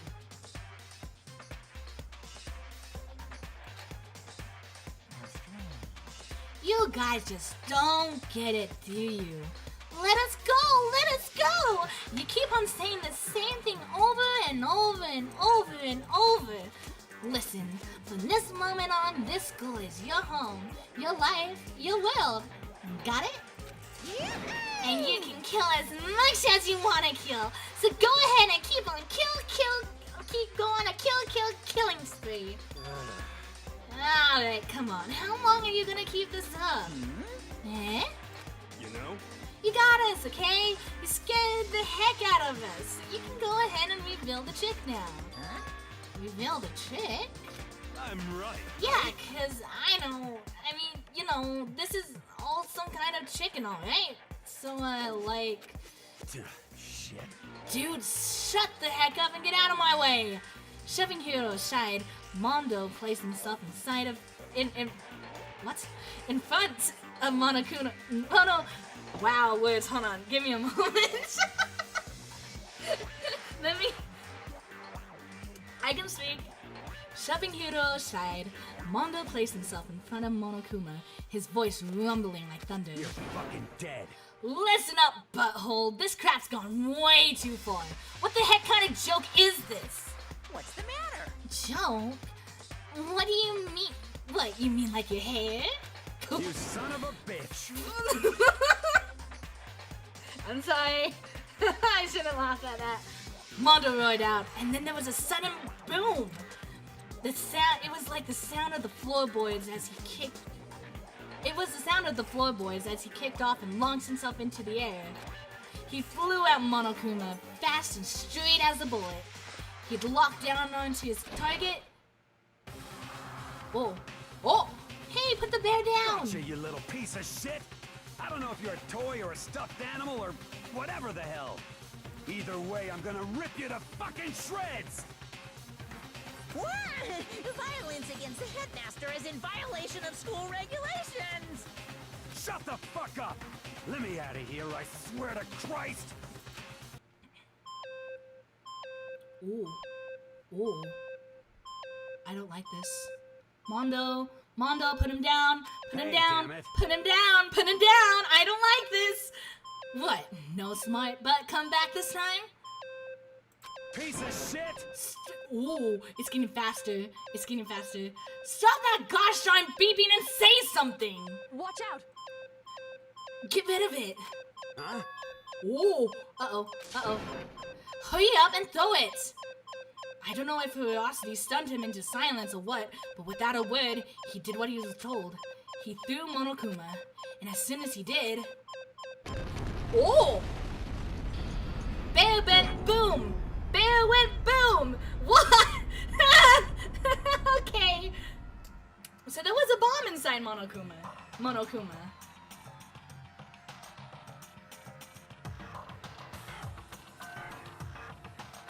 Is he gonna come back? He's gonna come back, isn't he? The heck? What the? That sure as crap wasn't a joke. It blew the heck up. There's a painful ringing in my ears, and I can smell gunpowder. Explosions might happen all the time in movies or whatever. But when it's in real life, that's true. Real life experiences are different. I've never seen anything like it. But you know, this means that the teddy bear's been destroyed, right? Hey! I told you I'm not a teddy bear! I'm Monokuma! Oh, you're back. What? There's another one? Damn you! You son of a biscuit! You seriously tried to kill me just now! Of course! Well, yes! I was serious about trying to kill you. You did violate one of the school's regulations after all. I'll let you off with a warning this time, but you better be careful from now on. Any naughty boy or girl who violates my rules won't get off with just a little swat on the butt. This is bad. Hey, so does this mean there's like a bunch more of you around somewhere? Yep. Monokumas have been placed all throughout the school, yes? Plus, don't forget the surveillance cameras installed everywhere. And if you're caught breaking any rules, well, you all just saw what happened, right? And I won't be so forgiving with my punishment next time, so don't let that happen again. That would explain why everyone's like, it's punishment time, because everyone's like, he says punishment right there. Okay. Huh? That's not even punishment. That's just wrong. Well? Now then, lastly, to commemorate your joyous entry into our school, I have a little something for you. Are we gonna... Oh, is it... Huh? This is our official student handbook. Pretty cool, huh? As you can see, it's fully digital, so naturally we call it the e-handbook. ... Yes, well, moving on. This handbook is absolutely vital to a healthy school life, so don't lose it. When you start it up, it will display your name. Always make sure you have the right one. Now, this is not your everyday notebook. It has so many more uses than that. What? Also, it's completely waterproof. Splash it, wash it, drown it, it'll keep on ticking. And thanks to its space age design, it can withstand an impact force up to 10 tons. Very resistant. It contains all of our school regulations, so make sure you review them thoroughly. You guys? You'll hear me say this a lot, but any violation of school regulations will not be tolerated. Shing! Rules restrict? Yes, but they also protect. Society, for example, would be in utter chaos without laws. Yes, indeed! The same thing applies here, which is why it's crucial we have strict punishments in place for violators. Okay, well that brings our entrance ceremony to a close. Bye. Please enjoy a abundantly dreary school life, and see ya! And with that, he was gone, leaving us all in a state of shock. Okay, so that was an experience. So, guys, would you define what we just experienced? What the crap? How? What? I don't understand any of this. Why? We have to live here forever? Kill? What just happened? Calm down. Everyone, we just need to calm down. First, let's take a second to summarize everything we just heard. Based on what Monokuma said, we essentially have two choices. Choice number one is that we each stay here, living a communal life together until the day we die. And the other choice is... Indeed. If we want to get out of here alive, we have to kill someone, right? But killing someone, that's... We were abducted out of nowhere and stuffed into this place meant to look like a school. And now we're supposed to start killing each other? This is just... What is this? Ridiculous. A lie! A lie is what it is. All these ridiculous things we heard, this all has to be fake. Right now, it doesn't really matter if it's real or fake. What matters is there anyone here who's seriously considering all of this? To that, nobody had a response. Keeping quiet myself, I looked around at the others. Oh.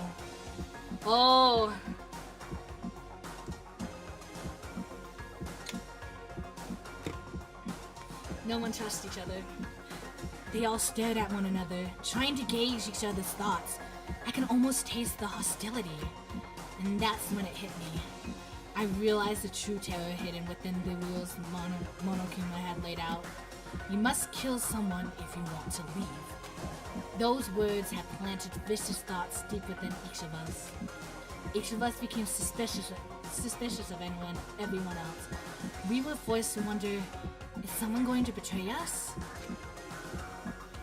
I see why people are like, this is just like Among Us, or Among Us is just like Danganronpa.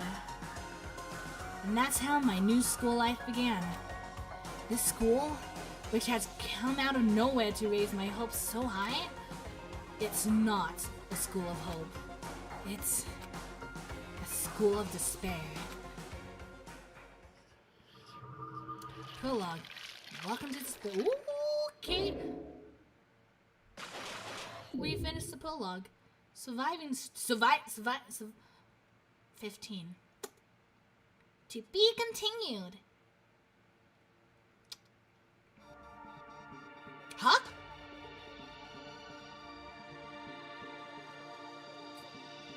There.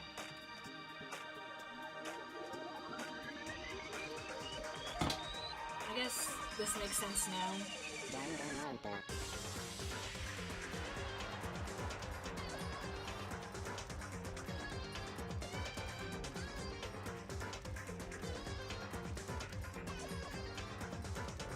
Well,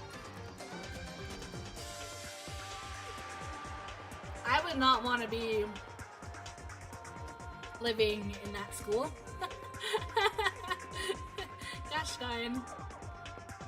The poor kids.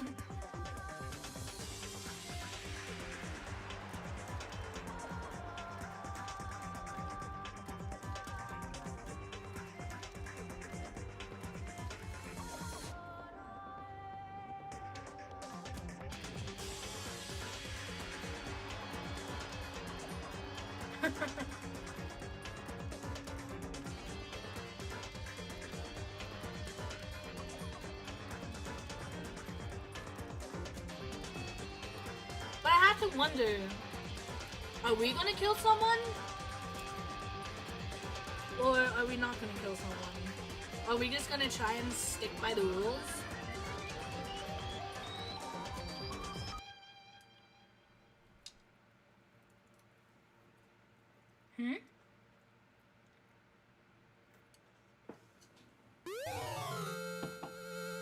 Did it?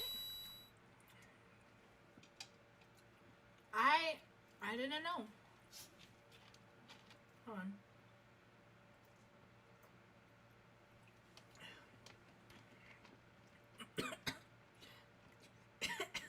I didn't think I was gonna do that much cringy voice acting in one night. I tried a little too hard. Okay.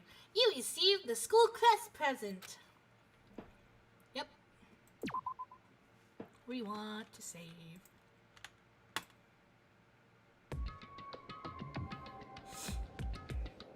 You must kill someone if you want to leave. My mind froze and my breath caught in my throat as I thought about that. I could feel a paralyzing fear slowly making its way through my body. There's a lot of dialogue in this game. Well, with my vocal cords. We can use this as voice acting practice. I could feel a paralyzing fear slowly making its way through my body, dominating every last nerve. The air hung heavy on me, pressing down like a weight around my neck. It took everything I had just to endure that weight. Chapter 1. To survive. Daily life. I feel like I'm gonna hiccup. Hold on. But for as heavy as the air felt, all it took to pierce it was her sharp words. And? So? Wait, who's Kyoko again? So, what are you gonna do now? Hey. Ookie. Just stand around and glaring at each other? Her pointed comment was directed at everyone in the room. It helped pull pull us all back to reality. Right, she's right. Listen to me! Sometimes, even if you're nervous or afraid, you just have to step forward. To forget such a simple fact, I can't forgive myself. I'm so ashamed. I can't. That was a really bad delivered line. I'm sorry. You hear me? Please, someone help! Boy! Please, someone hit me! I can't forgive myself! Someone hit me! Punish me! Another day. I will die then. Look, if you have time to yell about it, you have time to do something about it. However... Perhaps, but what is this? What is the mission exactly? Stupid. Idiot, just look for a way out. Duh. What the... And we totally need to find out whoever was controlling that stupid bear and beat the heck out of them. But But before we do all that, maybe we should take a look at the handbook? It's probably best to check out the school regulations Monokuma mentioned before doing anything else. This is fine. True, if we stumble around with no clue what the rules are, something like that might happen again. Crap. Alright, so Fine. then... Let's hurry up and check out the stupid rules already. Ooh, fancy.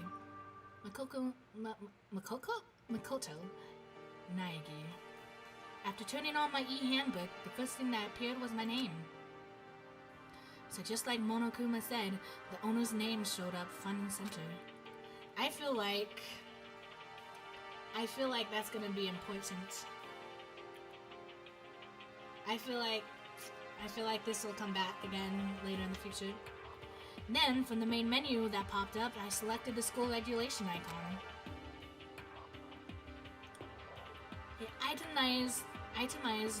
An itemized list appeared on the screen. It was the school regulations. In other words, the rules being imposed on us all. Students may reside only within the school. Leaving campus is an unacceptable use of time. Nighttime is from 10 p.m. to 7 a.m. Some areas are off limits at night, so please exercise caution. Yikes. Sleeping anywhere other than the dormitory will be seen as sleeping in class and punished accordingly. With minimal restrictions, you are free to explore Holt's Peak Academy at your discretion. Violence against Headmaster Monokuma is strictly prohibited, as is destruction of surveillance cameras. Okay. Anyone who kills a fellow student and becomes blackened will graduate unless they are discovered. Additional school regulations may be added as necessary. Okay. Feeling a slight dizziness, I raised my face up from the screen. As I looked around, I saw the same stormy expression on everyone's face. Stop fucking around. This is bullcrap! What the heck kind of rules are these? I'm not gonna let them control me! Well then, why don't you wander around the school without a care in the world and see what happens? Personally, I would love to see what happens when someone breaks one of the rules. However... But if he got punished like what we saw before, I don't think there'll be a respawn waiting for him. Using game logics. ... Yo. Ever since I was a kid, I grew up with my older brother pounding this into my head. When a man makes a promise, he has to keep it, even if it kills him. And... So what? What? I made a ton of promises that I still have to keep. That's so what? Piece of shit! So I can't afford to die in here! None of that made much sense to me, but you are saying you will follow the regulations. Is that it? That's true. Huh? Well, yeah, I guess you're right. Hey, I have a question.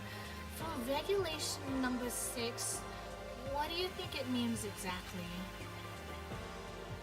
Anyone who kills a fellow student and becomes blackened will graduate unless they are discovered. You're talking about the second half, right? Where it says, unless they are discovered? I was wondering about that myself. It's saying that if you want to graduate, you have to kill someone without anyone finding out it was you. But why do we have to do that? I don't see any reason to worry about it. Just worrying about following the rules as they've been explained to us. Such ignorance. Frankly, I don't want to hear anything from someone who waits for others to decide what to do for them. Why are you blushing? Question mark? Actually, do you like being picked on? Question mark? Okay, don't jab at me. Give me a break. More like a full-on stab. Well, for now, let's just forget all that silly junk about murderers or whatever. Okay. Now that we know the rules, let's start exploring the school. True, we need to find out where exactly we are. Is there any way out? What about food and supplies? You understand? There are tons of questions we need to answer. Let's do it! Darn straight! Okay, then let's all start looking around. I'll be going alone. What? What? Why? That's a pretty stupid idea, don't you think? Someone here might already have started thinking about murdering one of us. Are you saying we should stand around with them in our midst and make it that much easier for them? Hold on a second. Wait, hold on a second. That would never... What? Don't bother saying it couldn't happen. You can't deny the possibility. That's why you all seized up with fear when that graduation rule was made clear to you. Am I wrong? Yikes. Byakuya, look. Byakuya, look. Look, boy, look. I'm gonna take a drink of water. Buddy, you just made the whole thing worse! But... So, I'm simply acting in accordance with what I think is best for me. Just hold on. Hold on. Like heck I'm gonna let you run off and do whatever you want. What? Out of my way, Plankton. What? But the frick that's supposed to mean? Such ignorance. One tiny bit of plankton drifting across the sea. Why are you picking a fight with him? Stop it! So minuscule, so insignificant, they couldn't possibly have any kind of influence on the boundless ocean. You're fucking dead. I'm gonna kick your butt! So stop it, we shouldn't fight! What? The frick you just say? You're some kind of goody-goody little... Yeah? You want to throw down? Who do you think you are, talking to me like that? You think you're my frickin' dad or something? No, I wasn't. You son of a bitch. Frick you, goat man. Sorry. Ooh. Oh. Oh. Okay. We just got punched. He punched me. Look, we just didn't want that. Okay, I think. Okay. Yeah. Whoa, and I flew back in a heap.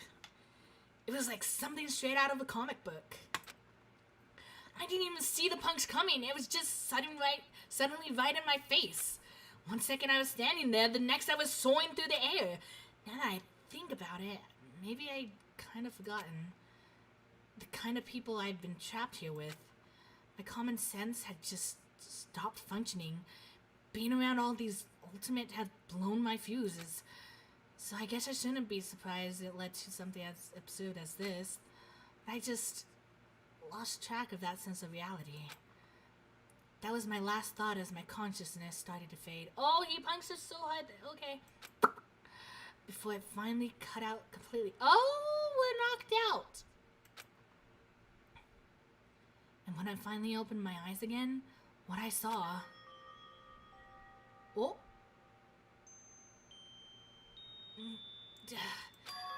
Huh? Where am I? As if it become part of my daily routine, I woke up in yet another room I've never seen before. Okay, so where am I now? I bet we're in that hotel place that we saw earlier. You now have access to the handbook menu. You can use this to check a variety of information as you play. Open the handbook menu by pressing the F1 key. You can use this menu to check the school regulations and character info in the report cards section. At certain points, map and truth bullets may not be available. Oh! What's that supposed to mean? What do you... Okay. You can also save and load game data under the system section. Finally, press F2 to review the transcript. This records all pertinent info, so use this to review comments from everyone involved. So, let's see. So this is what we were looking at. Truth bullets. Review evidence and witness accounts you made records of. Review the layout of Hope Peaks Academy. This will help guide you to specific locations around the school. Review whatever personal belongings you have on you. Review the report cards for each student at Hope's Peak. Review the rules and regulations that must be followed in order to continue attending Hope's Peak Academy. All necessary functions for a proper school life have been provided here. This will record all statements and events as they unfold to prevent any tampering in each case.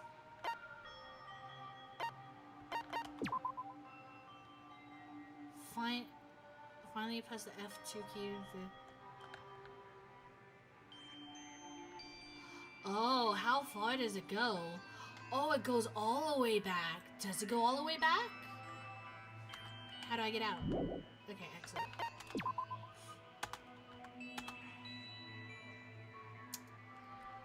You know, this music is kind of making me on edge a little bit. What do we have on ourselves? There's 114 things that we can get. Okay. Oh. Proof that you cleared the prologue. It's a patch that displays the Hope's Peak Academy school crest. Is this Q? Ah.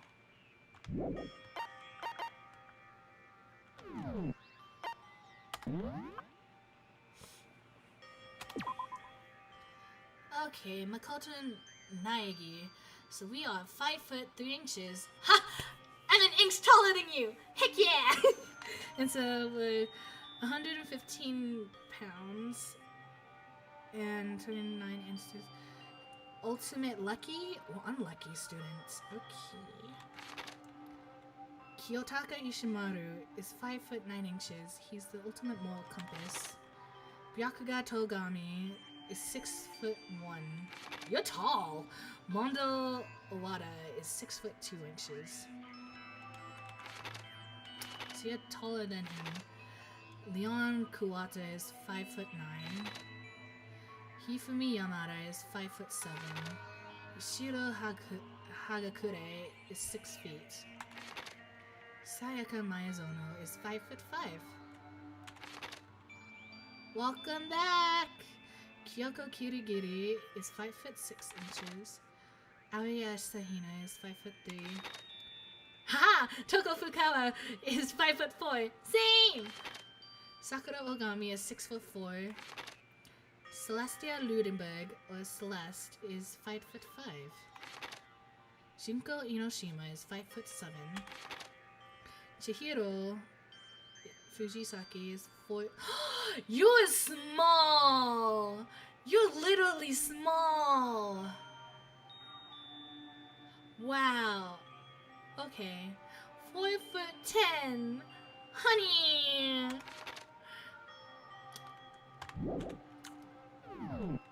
She's baby! Oh my gosh.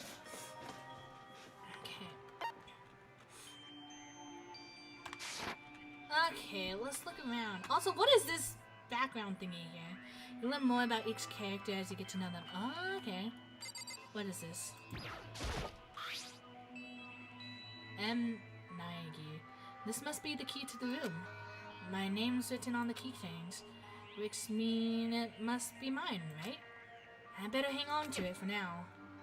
Can we check the trash can?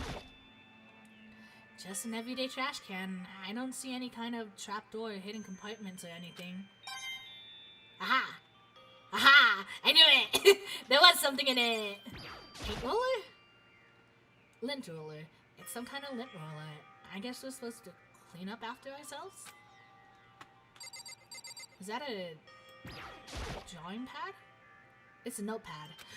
I guess the school must have given one to each of us. Can we...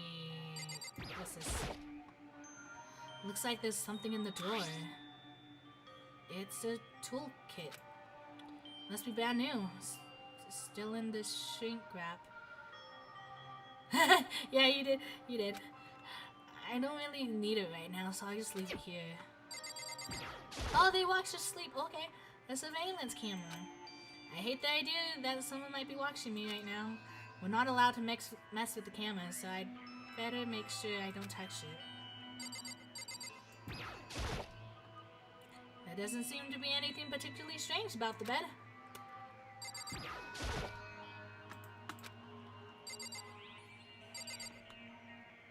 Is that a mirror? There's a piece of paper hanging up on the wall which says, "Announcement from Headmaster Monokuma. Each room lock has been designed to completely protect against tampering or lockpicking." I feel like everything I read is gonna be important. Remaking an individual room key is quite troublesome, so please make sure not to lose yours. Your room comes furnished with a shower, but please note that the water is turned off at nighttime. Also, the bathrooms in the girls' room include a lock of their own. Finally, we prepared a small gift for each of you. For the girls, a sewing kit. And for the boys, a toolkit. The sewing kit includes a map of the body...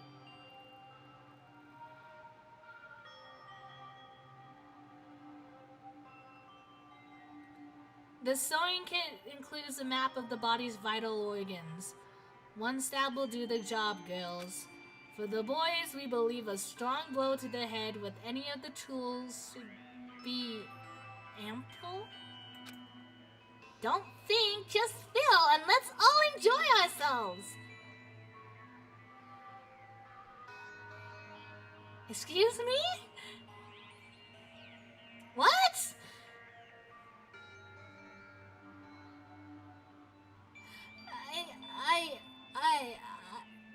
Okay.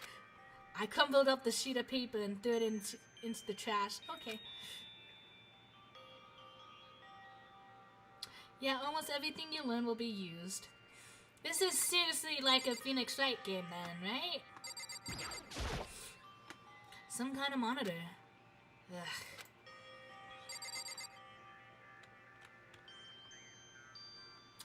I'm guessing this is the bathroom. This would appear to be the bathroom. Huh? It's not opening. I guess it's locked. Why is it locked? Is it nighttime or something? Because they said that it... Okay. Looks like this door leads outside. It's locked. Some of the rooms have locks, huh?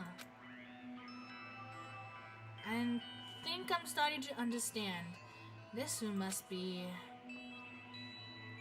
Sleeping anywhere other than the dormitory will be seen as sleeping in class and punished accordingly. This is my assigned dorm room. Someone must have carried me here after I fell unconscious. So that answers that question. The next question is... What's everyone else up to right now? There's only one way to find out. And that's to get out of here. So I'm guessing that you... Alright. Leave the area? Yeah. I rushed out of the room to meet up with all the others. But there was someone waiting for me there. It was like something out of an old TV show. Wham! Ah! Oh, hi, sorry, are you okay? Oh, Sayaka? Sorry. Are you okay? I'm fine. I hope you're okay. Sorry about that. She had an embarrassed smile on her face. I stood up slowly. Are you okay, Sayaka? Are you hurt? You make it sound worse than it is. I'm completely fine. I know how I look, but I've actually built some pretty good muscles jumping up and down on stage. That's good then. But are you okay? You know, from when Mondo hit you? That's true. I got knocked out right there in front of everyone. I guess I revealed my lack of cool right from the beginning. Makoto. Oh, I'm fine. Nothing wrong here. That's good. I was kind of worried. Thanks. By the way, what are you doing here? Actually, I came to get you. You came to get me? Listen. Well, if you really are feeling better, I was hoping you could come to the dining hall. The dining hall? You see, After you got knocked out, everyone decided to go and do their own thing. We decided it would be more effective if we split up to investigate. So we agreed to get together later on and talk about what we'd each found out. So does that mean it's almost time to get back together? If that's what's going on, then of course I'll go with you. that's good. Good. I'll go on ahead and meet you at the dining hall then. How cute. They have a picture of us on our...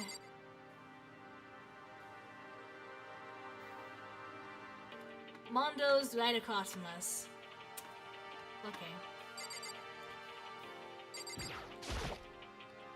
This is what I just came out of. My name and picture on the nameplate. There's no reason for me to go back inside. So we're next door neighbors with Sayaka. And then Kyoko is down there.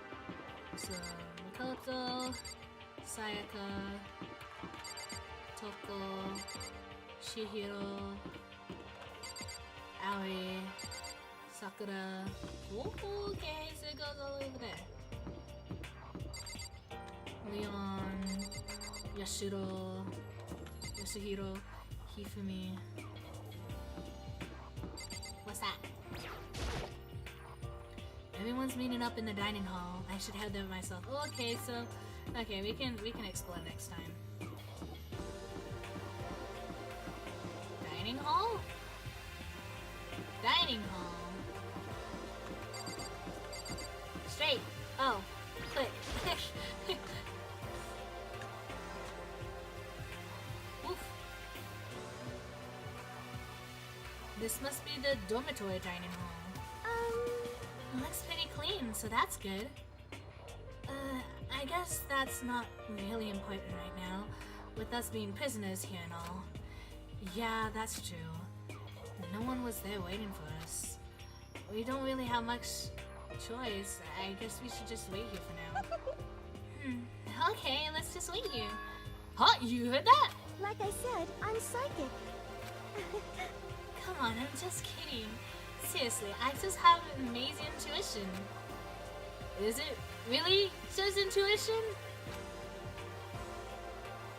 It's kind of sudden, I know, but here comes the tutorial. Right now, I'd like to talk about reactions. You're gonna be talking to Sayaka, right?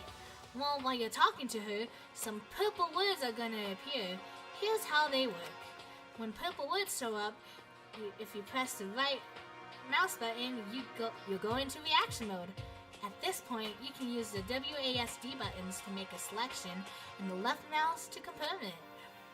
Also, when it comes to that dialogue, you can review whatever you talked about and look for more info. Talking to someone about things like this is called a reaction. Okay, do your best and enjoy your ever-important school life!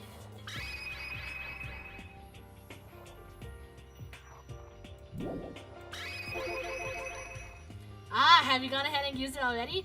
Well, that's just wonderful! Make sure you keep it in mind as the story keeps moving forward. Can we look around first? What time is it? So what time is it right now? What, 7 o'clock at night? You were unconscious for a pretty long time. I see. Mondo packs the punch like Suzuha Heiwajima. Okay. Without being able to look out a window, I've lost all sense of time. If I have to stay in this place for too long, I might just go crazy. We can look outside. That's outside, right? Surveillance camera, monitor.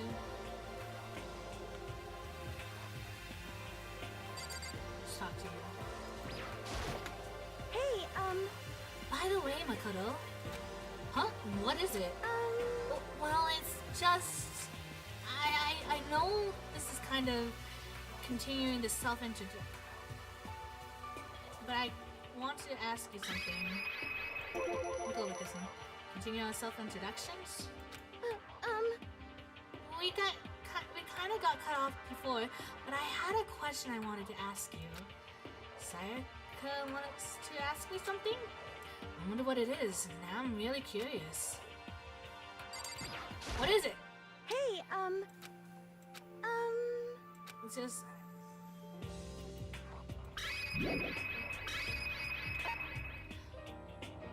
But I wanted to ask you something. What did you want to ask me? Makoto, why did you happen to go to Bloood Junior High? Huh? Were you maybe in class 2? Yeah, actually, I was. I knew it! I went there too! I was in class 4 though. Do you remember me? You went to our school? Do I remember? Question mark? Even back in middle school, she was a celebrity with all kinds of ultimates surrounding her. How could I forget? Almost as surprising as her questioner was, that she remembered me. We never even talked to each other, but somehow she still knew who I was. hey, Are you okay? Oh, yeah, I'm just surprised is all. I wouldn't have thought you'd remember me. We went to the same school for 3 years, of course I remember. Well, that's true, but there were lots of students in our grades, right? Plus, I've never been the type of person to ever really stand out. I'm just average at everything, and all my hobbies are totally normal. Even normal would call me boring. What are you talking about? You're so strange. Strange? That's... She started giggling even louder. That somehow mysterious smiles of her made my heart grow calmer. Her smile was the nicest smile I'd ever seen. that's good. Anyway, I'm really glad that I know someone here. Talking to you have made me feel a lot better about all this. You're amazing, Makoto. No, I'm really not. I'm nothing at all compared to you, to all you ultimates. But you're the one that helped me find my courage again. Not any of those ultimate students. Thank you for saying that. Okay. And to thank you for helping me out, I'm gonna become your ultimate assistant. We have an assistant! Oh, how fun! What's an assistant? Huh? My assistant? Yep, I'm your assistant now. I'm gonna help you out as much as I can, so let's get out of here together. When you say things like that, it just gets me pumped up. Hey, I can't believe there's no one here yet. But I'm sure they'll start showing up soon. Almost like he timed it. Almost like he timed it. Takathu opened the dining hall doors right as Sayaka said that. Hey! Ah, Makoto! Sayaka! So you two got here first, huh? How unfortunate. Too bad. I was sure I'd beat everyone here.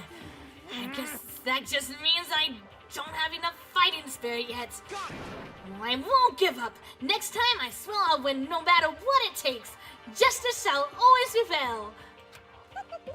That's a bit much, don't you think? And soon after that, everyone else came strolling in one after another. After a few minutes, everyone had gathered in the dining hall. Okay, It looks like everyone's here. Time to start the meeting! Why are you two in the back there? Come join the table. Gosh darn. Let's all go around and share what we found out during our respective investigations. The sooner we find out what's going on, the sooner we get out of here. He's got a point. Hold on a sec. I was about to eat a chicken. Okay, we can't. Okay, note to self. You have no time to eat a snack while playing this game. What are you talking about? What's wrong? What about... what's her name? You know, the silver-haired girl? Oh yeah, Kyoko. What about her? She's not here. What? I took another look around the dining hall. Sure enough, she was nowhere to be seen. I wonder where she went. Has anyone seen her? But everyone just shook their heads. Huh? Wait, so nobody's seen her? Why hasn't Kyoko shown up yet? Could it be because... Yes, indeed. No, I'm pretty sure she's still alive. Stabbing, strangling, bludgeoning, crushing, hacking, drowning, igniting. How you do it doesn't matter. You must kill someone if you want to leave. It's as simple as that. The rest is up to you. Give it your all to achieve the best outcome in the worst way possible. Is it possible? Was she really... No. I'm just overthinking things. Darn it, Kyoko, you really gonna be late like this on the first day of school? Not only is she late, she didn't even tell anyone she would be late. A most unbecoming personality trait. Come on. You're being a real jackbutt right now, you know that? Well, what do you want me to do? Punctuality is everything. You hear me? Now then, I declare that the first session of Hoax Peak Academy briefing meeting has begun. Makoto, actually, first of all, I've talked enough. Maybe we should listen to what everyone else has to say. Okay, let's do that. You know... What's up? I feel like I really have become your personal assistant. Don't you agree? I may not be the best assistant in the world, but I'll give it everything I got. No, you've already done so much as my assistant. Sure enough. She's gone. Who should we talk to first?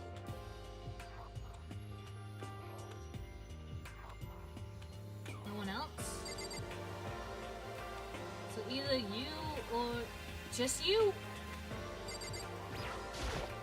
Okay, so since you're in the dark about all of this, let me lay out what's been going on. Everyone split up into investigation. Everyone split up to investigate different parts of the building, but You see, Byakuya and Taka went off on their own, and so did Kyoko. I wanted to try and find some clues as to who's responsible for imprisoning us here. And unfortunately, I made no such discoveries. That's all from me.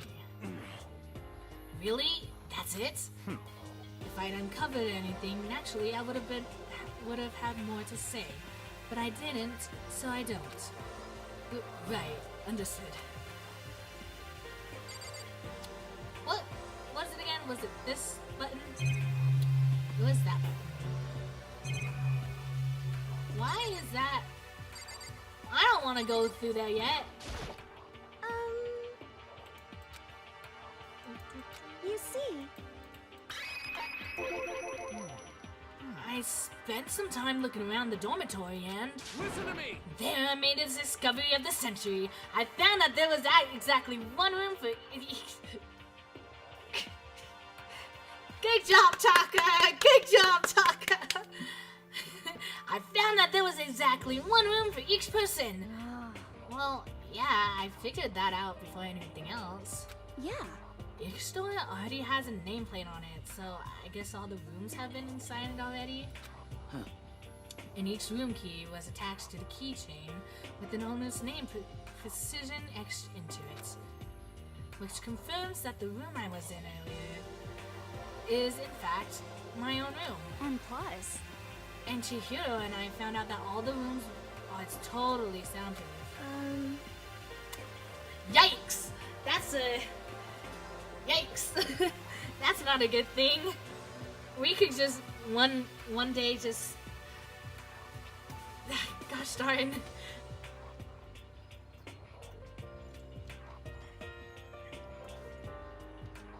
Basically, the thing with soundproof rooms is one day we can wake up, someone's not where they're supposed to be. We go check on them in the room. We somehow get inside the room and they're dead. That's a scenario I can see happening. Your next door neighbor could scream their lungs out and you wouldn't hear a thing. Well, each room also had a private bathroom which could also lock. That's...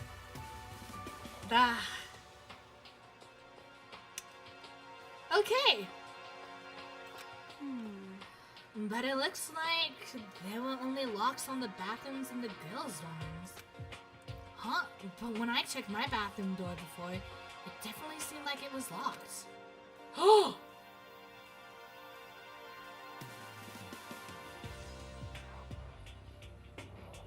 That makes me concerned. That makes me really concerned.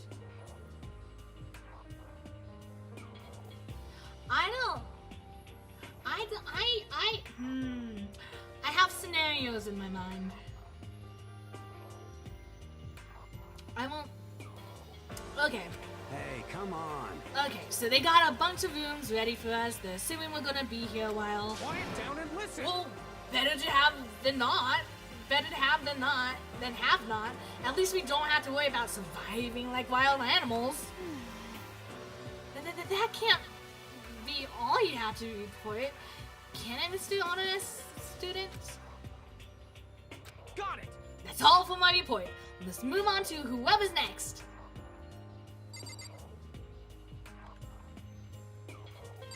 We'll continue talking. You see. Looks like Leon, Hiro, Junko, and Chihiro all grouped up together.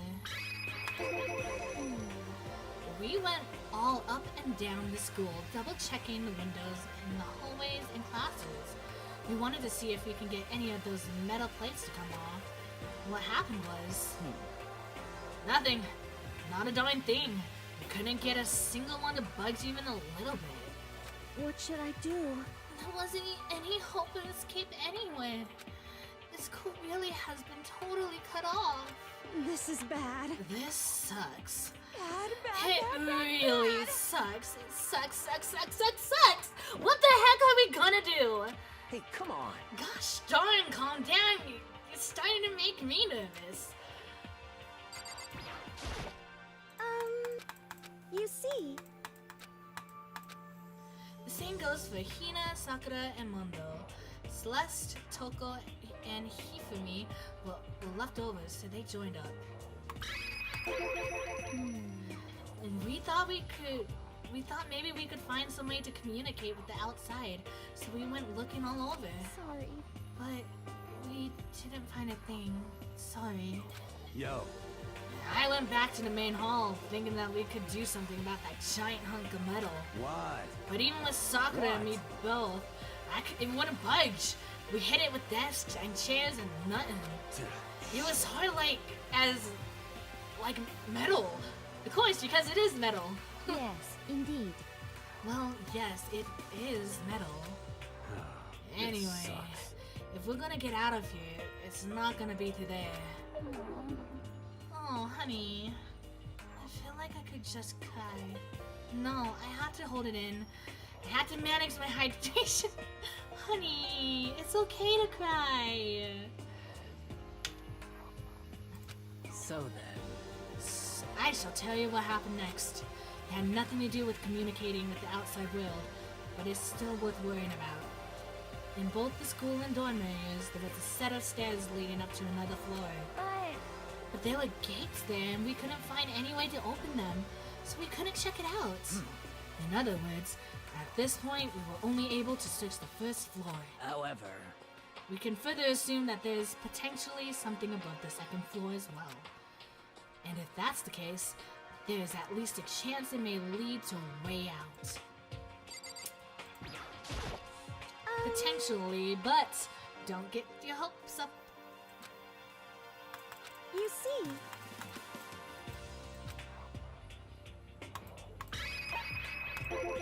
Let's see. If I'm being honest, I can't quite say we acted as one. Rather, we did nothing as one. We spent the entire time in the gym. Most unfortunate. Honestly, we are not exactly the types to go running around the school like a gaggle of junior detectives. What the hell's wrong with you? What the heck are you thinking, just sitting around the gym the whole time? Well, it's not like any of you invited me along. No one said, hey, come with us. I blame you for leaving me out. It's your fault.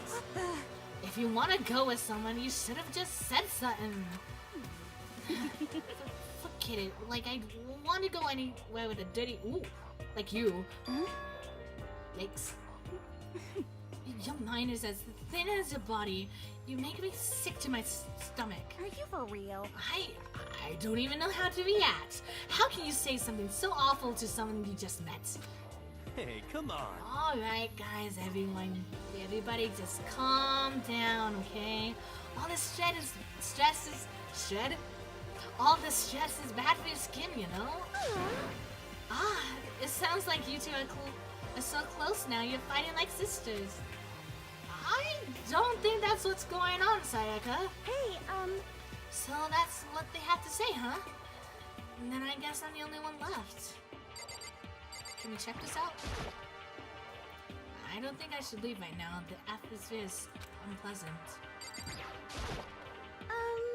I went and had a look around in the dining hall.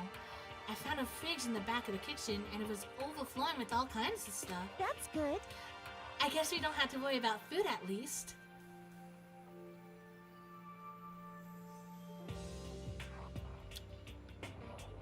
Wow, I haven't even witnessed my first death encounter in this game yet, but I'm already thinking about what types of death scenarios that could happen in this freaking game.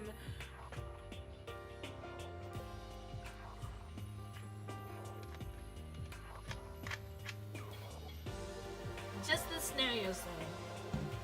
We haven't thought about anyone yet. I don't want to accuse anyone yet. Sure, for now, but even with all that, there are 15 of us. How long can the food last? You can eat some sesame seeds or something? Huh? What am I, a parakeet? Question mark? Sorry, I'm just amusing myself. Okay, I don't think we have to worry about it.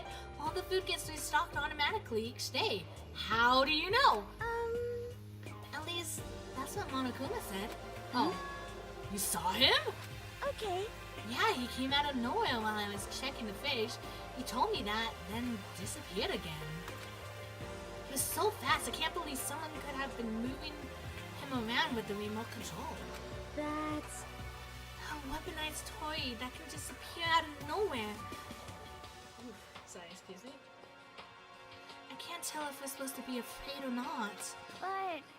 But was everything okay? He didn't try to like eat you or anything. Huh? Eat her? Question mark? What do you mean by that? I mean, when you say eat, what kind of eating are we talking about? Come on, man. Hey, you bastard. What the heck, fatty? That's the mean word. You're acting like some kind of sleazy drunk dude. Actually, Not like there's a good kind of drunk dude. Hey, stop screwing around, all of you. Are you still asleep or something? We're prisoners here. We could all just die in any second. shit. She's right. We can't be making stupid jokes right now. We gotta do something or... A voice cuts through the noise, interrupting Mondo. You're all spending an awful time time yelling and carrying on. Do you really think you can afford to do so? Have none of you accepted the reality of the situation? Kyoko, where the heck have you been? We've already started the meeting without you. She didn't say a word. Instead, she just dropped a piece of paper on the table. Huh? What's this? It appears to be a map of Hope's Peak Academy. A map? Where did you find this? Well, it doesn't matter where I found it. What the heck? It does matter. You're really figuring us out right now. But more important, never mind that. What's it mean? It would seem... Just look at it. The building we're in now is laid out precisely the same way as Hope's Peak Academy. So what you're saying is, this really is Hope's Peak Academy? It's true. Well, in terms of construction, yes. But it looks like it had a number of strange renovations done to it. Renovations? However, I don't know all the details yet. All I found was details about the first floor. But then, this really is Hope's Peak. We didn't get kidnapped and taken to some other place. So stupid, it's not even possible! This is where the country's future elites are supposed to come and learn? Right. But if this is really Hope's Peak, where are all the other students? Hey, come on guys, let's just stop talking about all this, negative stuff. But aren't you worried? Things don't look good. Yo! Worried? What's there to be worried about? I mean, this was all planned out, right? The people in charge of Hope's Peak put this all together, right?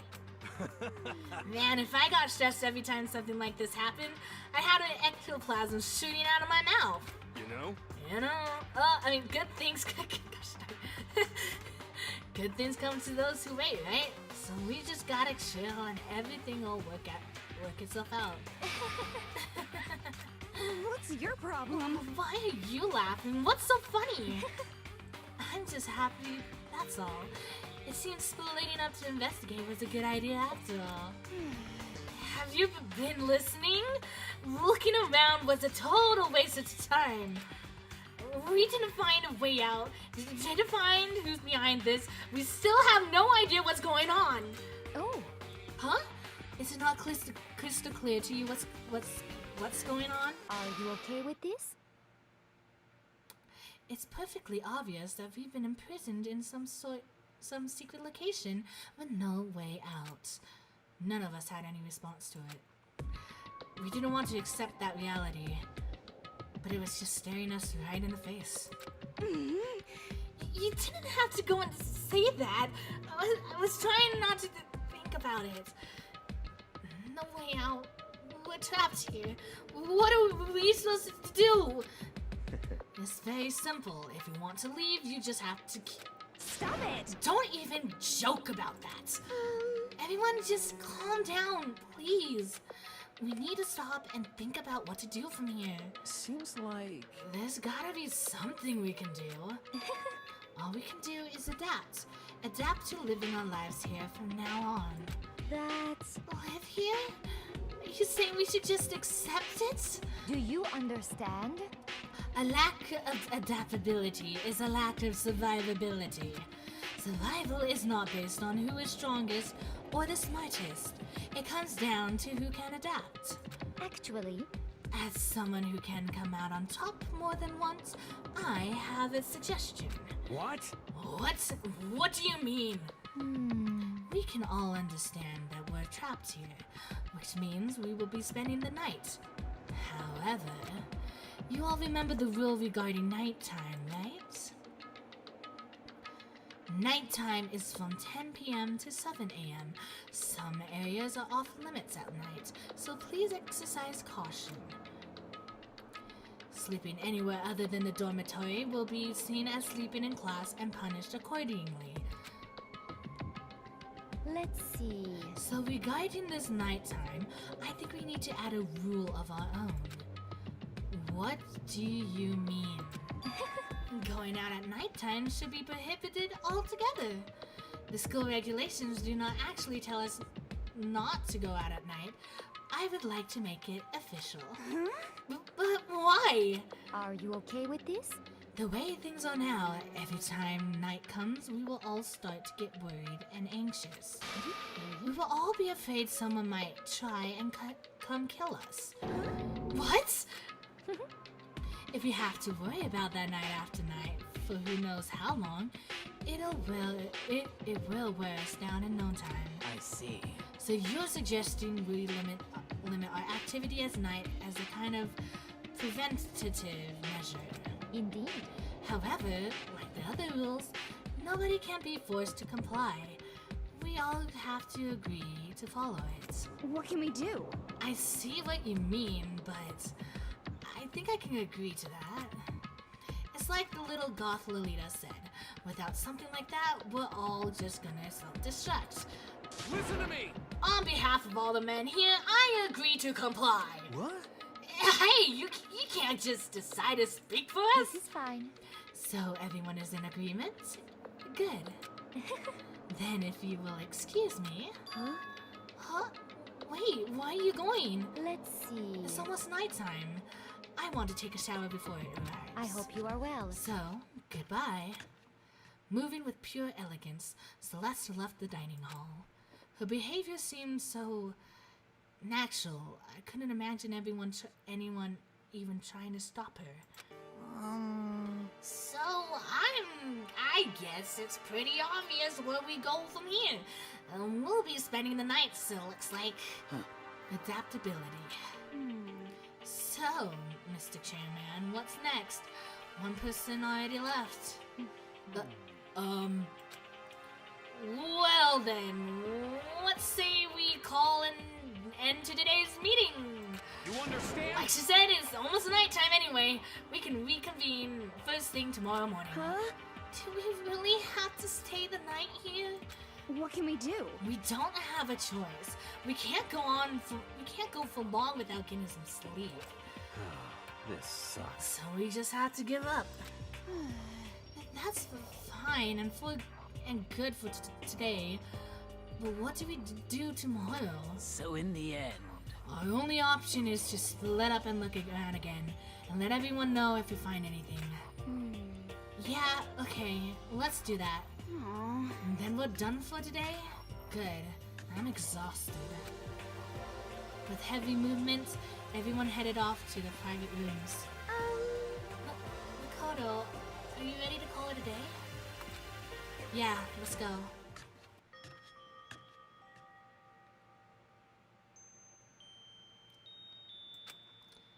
Is this really where I'll be staying for the foreseeable future? Oh, that's right. I should check the bathroom one more time before I go to bed. Only the girls' bathroom should have locks on them, right? Alright, let's open it up. It's no use. It really is locked. What?!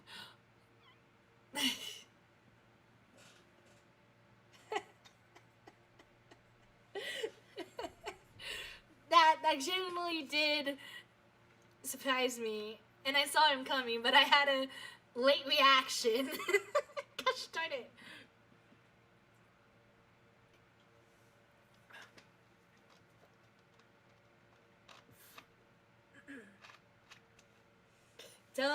Don't stop. It's look. Gosh, frickin' darn it, Monokuma. Kuma-chan. What the heck? Okay. Bzz, wrong, not locked. Holy crap! Jeez, talk about an overreaction. It's like you just saw a ghost or something. Like some kind of robot bear? Ghost? What are you doing here? Makoto Naegi, this is a super duper majorly bad. So bad it's almost magical. Ultra magical awful attack. In point of fact, I acknowledge that the bathroom in your room has a problem with the door frame. Wait, so the reason it won't open isn't because it's locked? The door just doesn't Didn't you see the notice? What, can't you read? The bathrooms in the boys' rooms don't have locks. I mean, a lock on a boy's bathroom is kind of pointless, don't you think? Ba-bum, ba-bum. What? Ba-bum, ba-bum. What was that, ba-bum? Well, it's not that it's pointless, I guess, but I'm no expert on the birds and bees and all that. I don't think I want to know. Listen up!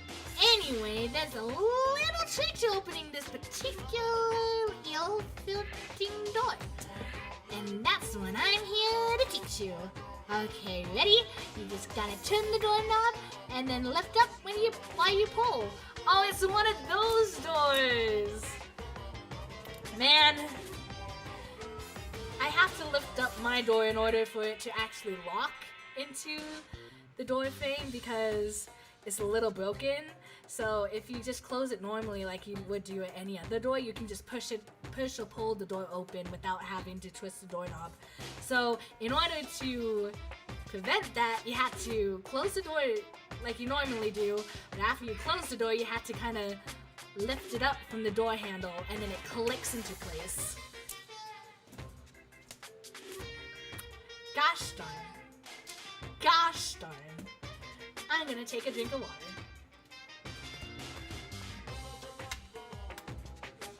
Yes, indeed. Go ahead and give it a try. Turn the knob and lift the door while I pull. When I did that, the door opened without a problem. See? It opened right up. Isn't that crazy though? Your door's the only one that doesn't fit quite right. You're supposed to be the ultimate lucky student, right? But looks like you're not having luck at all. Bye-bye! Anyway, I suddenly don't feel like being here anymore. Bye-bye! Hey, wait!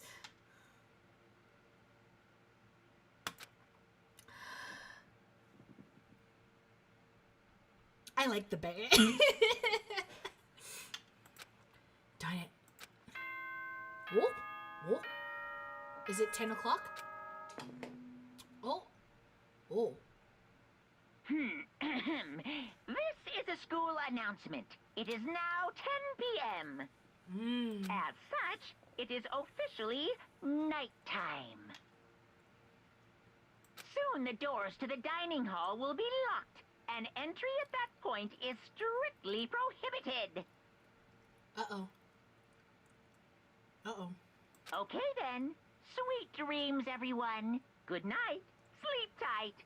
Don't let the bed bugs bite. Thank you, you too.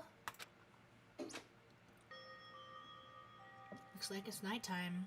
We all promised we wouldn't leave our rooms now. Well, all I can do now is try and get some sleep. While still mumbling to myself, I collapsed into the bed. My eyes closed almost immediately. It's not that I was ready for bed exactly. I was just utterly exhausted. I don't blame you, boy. Makoto, you've been through a lot, and it's only been one day. Let's do a recap, shall we? Today, we arrived at the school. In the main hall, we fainted for some odd reason and found ourselves trapped in a not really trapped, more like we found ourselves in a classroom alone. From there, we went into the main hall and met all the other students who had a similar situation as us. Then we went over to orientation and learned about the rules and the regulations and stuff like that. And Mondo flippin' almost blew up because Monokuma decided to play Creeper for Minecraft and go kaboom. I mean, Mondo kind of had it coming to him. Then we learned that the only way to escape here is by killing someone and getting away with it.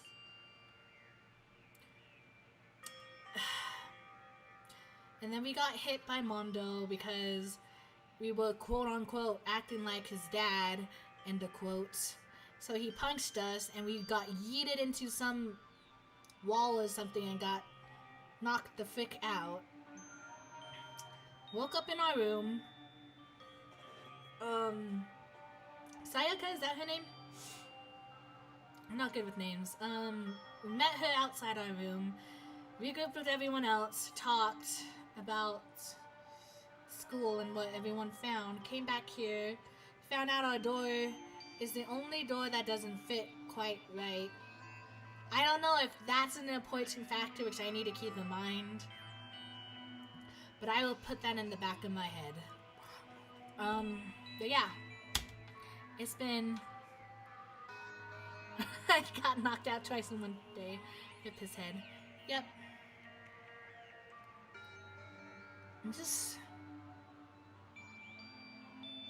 I'm still curious about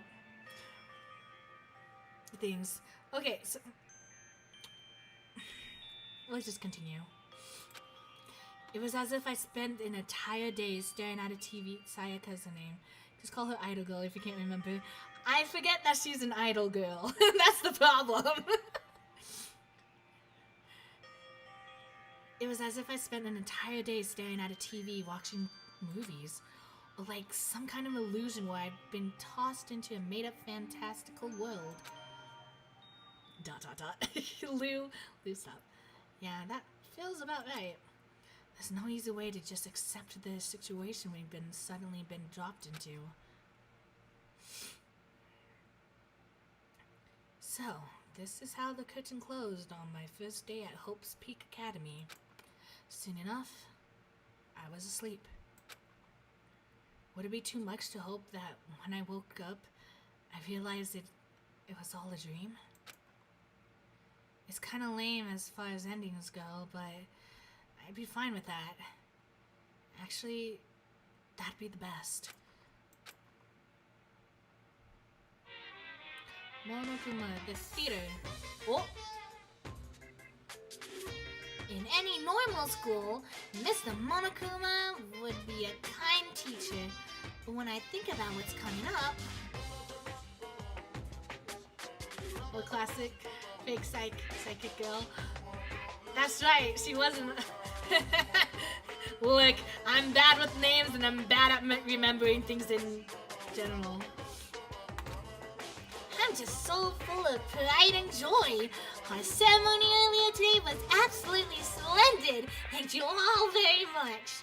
Remember that you're all students of Hope's Peak Academy and strive to refine your ideals. I swear to you, I will send you all off into a new tomorrow. If I could do your voice impression, I would, but I would utterly fail and it would not sound good. So, we're going with my impression of Flowey from Undertale. Because you give me Flowey vibes. Ding dong, bing bong. We're awake. It's 7 o'clock. Hello. Good morning, everyone. It is now 7 a.m. and nighttime is officially over. Time to rise and shine. How nice. We have our own alarm clock, which is Monokuma. Get ready to greet another beautiful day. Apparently it's morning, but thanks to the total lack of windows, there's no way to know for sure. Anyway, what should I do now? Maybe I should find Sayaka, and we can figure out where to go from here together. She did say she's my assistant now. Okay, it's decided. I'm gonna head to her room. With a newfound determination, I left my room. Sorry. Knowing that you have an assistant by your side fills you with determination.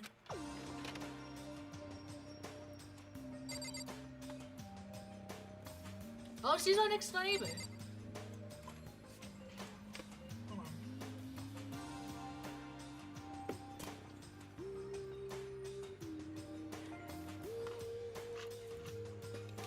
Okay, I finished my bottle of pop.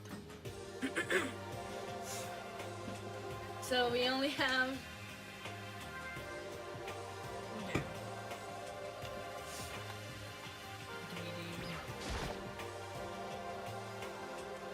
Okay. There's a doorbell next to the door. I guess I should use that. Ding dong! Hello? Good morning, Sayaka. Hi, Makoto. Perfect timing. Huh? Listen. I have a favor to ask. Favor? Oya? Oya? A favor? I was just getting ready to head out. If it's okay, would you like to come with me? Maybe we could talk. Yeah, sure. Where are you headed? I've been thinking that there might be something around here I could use for self-defense. Self-defense? Well, I mean, whoever's keeping us here could show up and attack us at any time. You never know. Whoever trapped us here. Whoever presented us with rules for murdering each other. Whoever put us in this insane position. She's right. We never know when they might attack. So I just want to be able to protect myself no matter what happens. A weapon to protect yourself. Well, now that I think about it, that display case in the gym entryway had a bunch of stuff. Maybe... Oh, the gym? Okay, let's go. Again? Like I said, I'm psychic.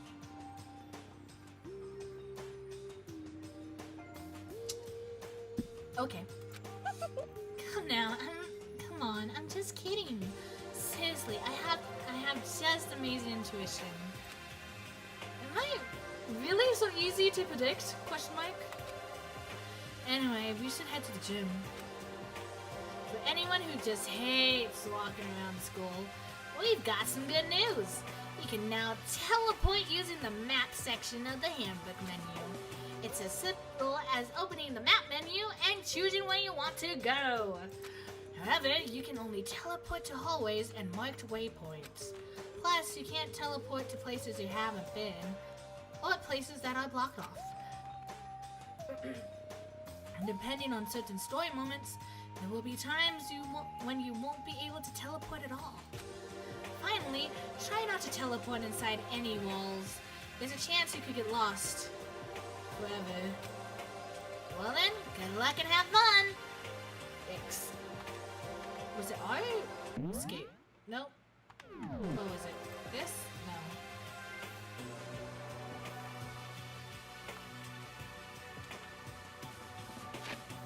There we go. F. We'll save. Just in case. What do you mean?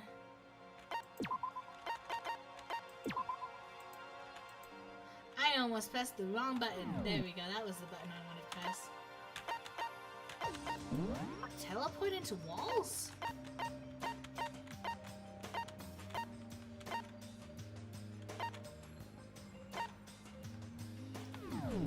We'll walk around, because who knows what you can find.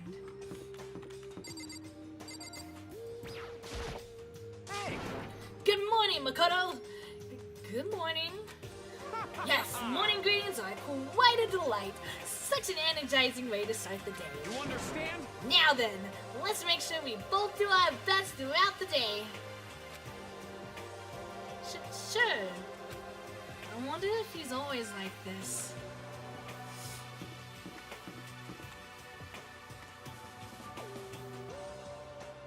Laundry? Laundry.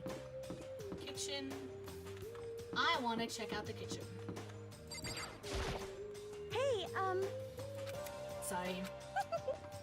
Never mind. We're going to the gym.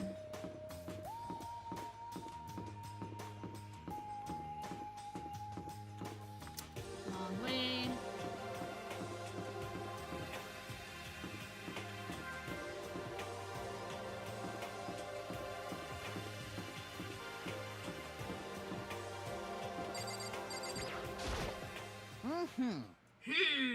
Most suspicious. Mr. Naegi, Miss Maizono, where are you two off to? A man and woman growing closer. Hey, what are you trying to say? Like when two people are stuck in a hostage situation, and over the course of the story, they fall in love.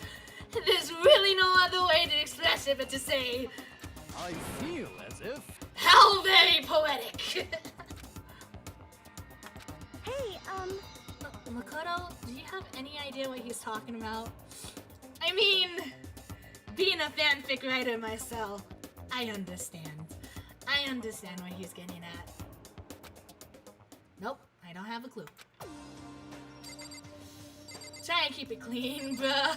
Keep it clean, bruh. Well, high school students, right? Nah.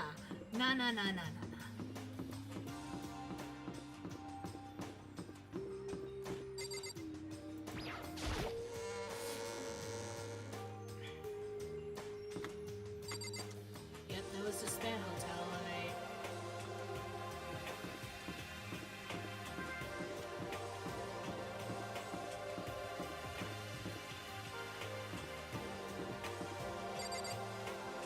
Store's open. Toggle together with those other two. Quite a combination. What's your problem? What do you want? You look like you have something to say. Oh, no, I was just thinking that you three make a pretty unique team. Let me make this perfectly clear. Me hanging out with two people who have muscles where the brains should be is not by choice. just a second. Wow, that was super mean. Yes, oh, she's pouting. Yesterday you were complaining about how nobody invited you. That's the only reason why I asked you to come with us. I never asked you to do that. Stop trying to drag me farther into your meat dimension. Jeez, I can't believe she just ran off. You think you should go after her? Wait. You shouldn't pressure her any further. Well, Oh yeah, good point. They're like water and oil anyway. It'd be weird if they did get along. You tried.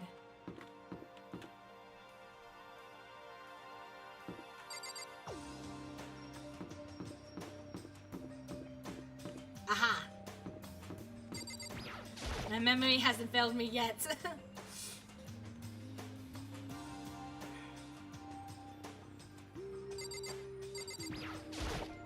hey, Here we go. I might be able to find something here to protect myself with. There's a katana. Yeah, I'm sure I'll find something in the display case I can use.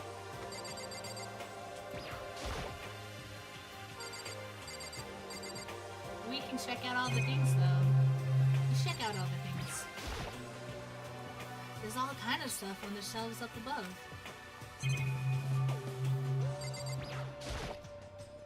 Some terracotta clay figures. They don't look like the kind of things you put in a high school gym. Ooh. Okay. It's a gold statue of Buddha. Why is something like that on display? A plaque. Let me make sure that I pronounce that right. I'm just gonna pretend that I did pronounce it. I guess it's to commemorate some kind of championship. A helmet of some sort. Why is something like that on display? I don't know what's with these Bron Monokuma things, but I guess something will... Okay. Is this a sword? Oh no, I just think it's a replica. Still, it's pretty impressive. It's completely covered in a gold coating. But... Jeez! I barely touched it and I got all that gold stuff all over my hands. Wow, you're right. Hands are totally gold. I feel like that's gonna come in handy. I played too many Phoenix Wright games that I think so much now. Situations! Ah! Even for just self-defense, I think it's a little... Well, it's still better than nothing, I guess. hey, Sorry. You should take it with you. It might help liven up your room a little. think so? But I guess you'd be careful taking it back. You should wrap it up in newspaper or something. And just like that, it's been decided. I don't see anything I could really use for self-defense. Hey, don't worry about it. It's not like you need it right away, right? Plus, if it were to happen, when the time comes, I'll protect you. Huh? You'll protect me? Thank you for saying that. If I got you by my side, I guess I don't need a weapon after all. Sayaka giggled. I can giggled. Giggled as he said that. And a mysterious smile. I can tell it comes from the heart. It makes me feel at ease. When I look at... Oh, wait! Is there gonna be a little bit of romance in this game? Because that would actually be really cute. When I look at it, I honestly feel like I can do anything. Okay, we can stop looking for a weapon then. But as long as we're here, let's hang out a bit more.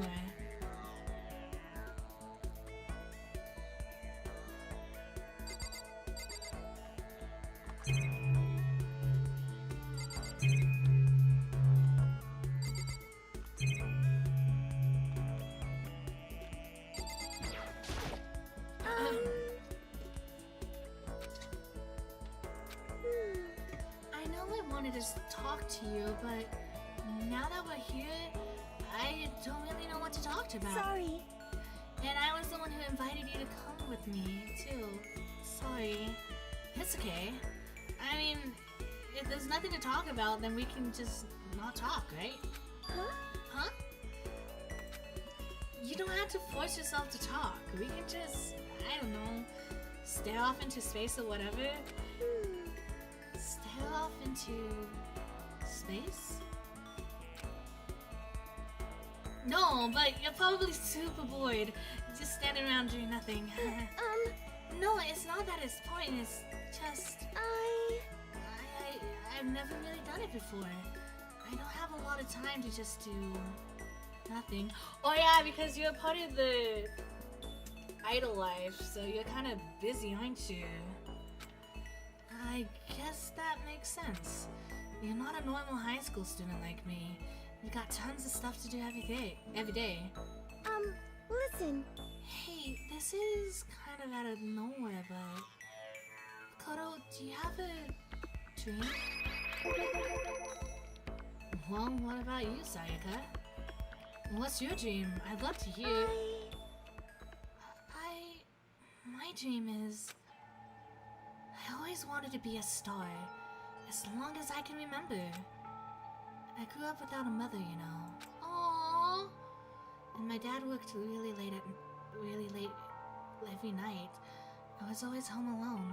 I was just a kid, you know. I was really lonely. But all that changed when I saw a pop star on TV for the first time. She was so pretty, like a princess, and she could sing and dance. More than anything else, there was her smile. Looking at her smile, I could feel my loneliness melting away. I decided that's what I wanted to be someday. I wanted to give that kind of encouragement to others. Girl, you're making me feel things. I understand how you feel. Gosh, diddly darn it. Actually, that became my dream. That's so amazing, though. You were able to actually fulfill your lifelong dream. Honestly, it's really incredible. There's some flirting here and there, but no romance care, so sorry. I mean, it makes sense. They're not in the best situation to do romance. Okay. Well, you told me to look? I did whatever it took to reach that dream. I mean it. Even some things that weren't so pleasant. Oh? You see? I honestly believe that as long as you kept chasing your dream, someday they had to come true. But to do that, you can't take your eyes off your dream, not even for a second.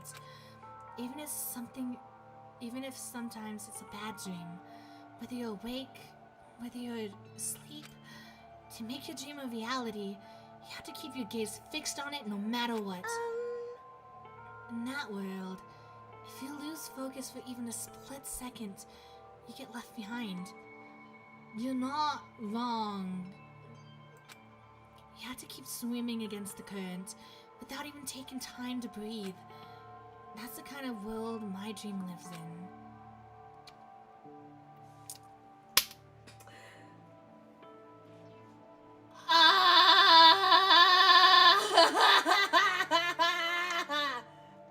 Sorry, don't mind me. I'm just relating to what she's saying is all.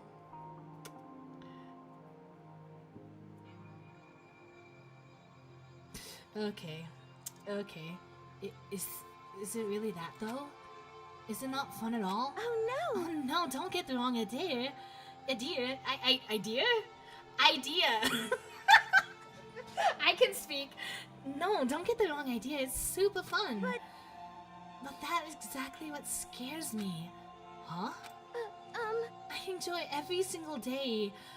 I wake up and get to do what I do. Everyone in our group is amazing. We're rivals in a way, but they all mean so much to me. We've been performing together since we were young, so they're all like family to me. I understand where you're coming from.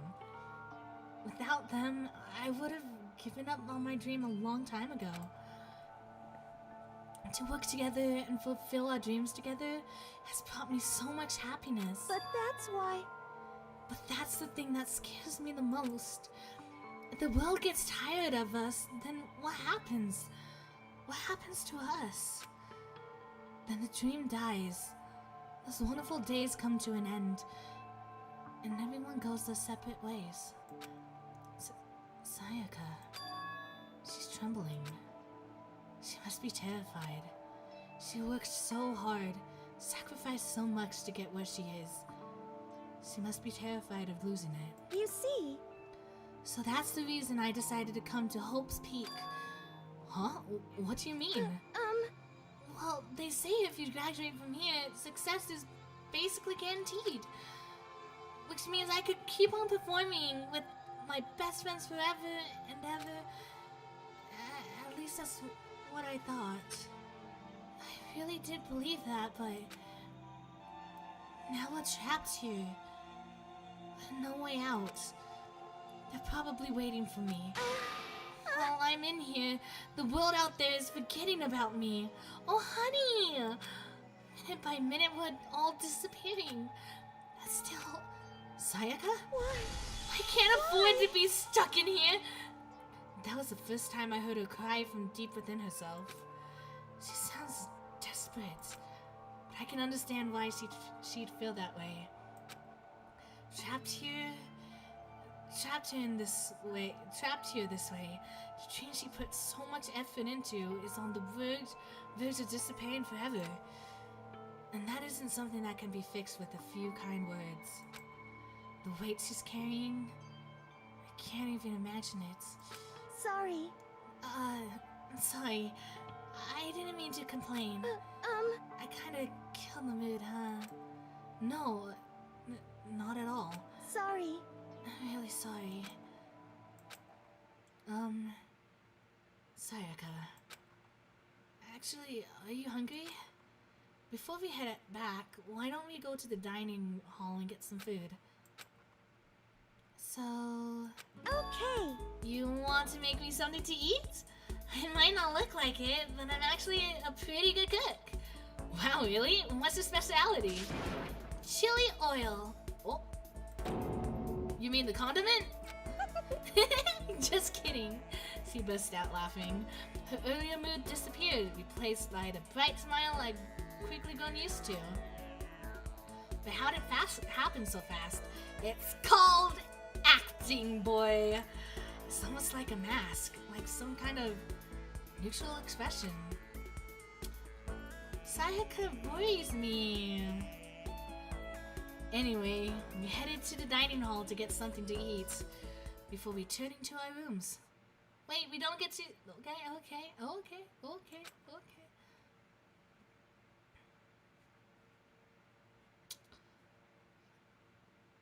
The only thing in my room is a fake sword covered in gold.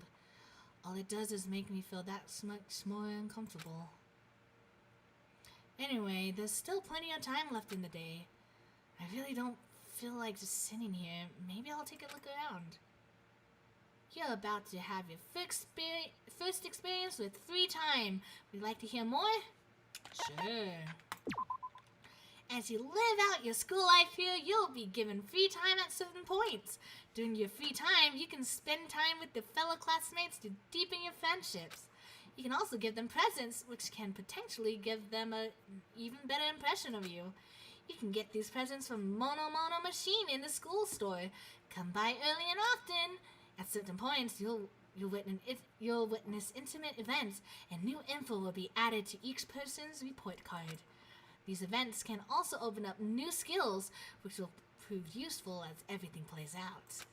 We strongly encourage you to develop and deepen as many friendships as you can. Also keep in mind that when you talk with a classmate, time will pass. When you're finished, you will automatically return to your room. After a certain amount of time passes, your free time will come to an end, and the story will progress. If you prefer not to engage in free time, you can always choose to simply go to sleep to skip it. We want to recommend this approach, but if you absolutely must press forward with the story, then... Anyway, why don't you try it out by spending some time with Miss Sayaka Maizono? She's the ideal partner to begin with, don't you think? Can I check this out first? The store doesn't quite fit the door frame. I just have to remember the trick to opening it.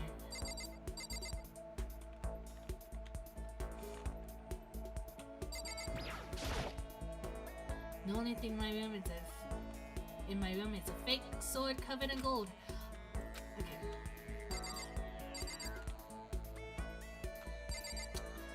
Okay. Leave the area? Yeah. Sayaka. I guess I should press the doorbell. Listen. You know, Makoto, I'm so anxious. I really am afraid. Should I talk to Sayaka for a while?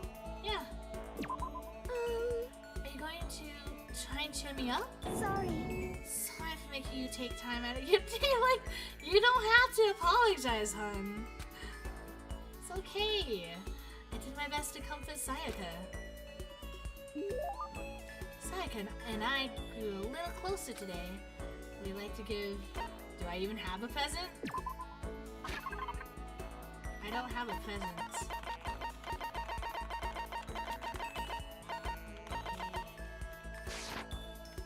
You sure you don't want to give her something? I'm sure. I don't have... Oh, yes? Do you think you can make time for the two of us to talk? What's wrong? Why are you being so formal? Well, it's just... I guess that was kind of formal, but... It's just because I know I can count on you. Huh? Having you by my side really makes me feel a whole lot better. If you weren't here with me, I just don't know what I'd do. I'd be lost. But that's why... I hate that we had to meet again under such awful conditions, but I'm relieved you're with me. Sayaka, standing here face to face and hearing her say that is nice, but kind of embarrassing at the same time. I know how you feel. You being here is what saved me. Really? Thank you for the flattery. That smile. That mysterious smile that softens my heart. I really wasn't flattering her. That smile saved me. But it's kind of strange, you know? I never thought I'd get the chance to really talk to you like this. All through middle school, you never talked to me. In fact, you never even looked at me. It's because you were like a celebrity. I couldn't just go around staring at you. Wait, how do you know I never looked at you? Hey, Because I looked at you all the time. Huh? I was always looking for an opportunity to talk to you. Oh. You wanted to talk to me? But since I've always had so many people around me, we ended up graduating without saying a word. And that was my biggest regret. But why me? Do you remember during our first year of junior high? That huge bird wandered into the school pond? Actually, now that I think about it, I do sort of remember something like that. It's just like out of a fairy tale. The turtle once every million years. That bird once every 1,000. A huge bird wandered into the school pond during our first year of junior high. I think it must have been... What's a heron? Heron? Hold on. I gotta look this up. I don't know what that thing is. Is it a bird? Heron.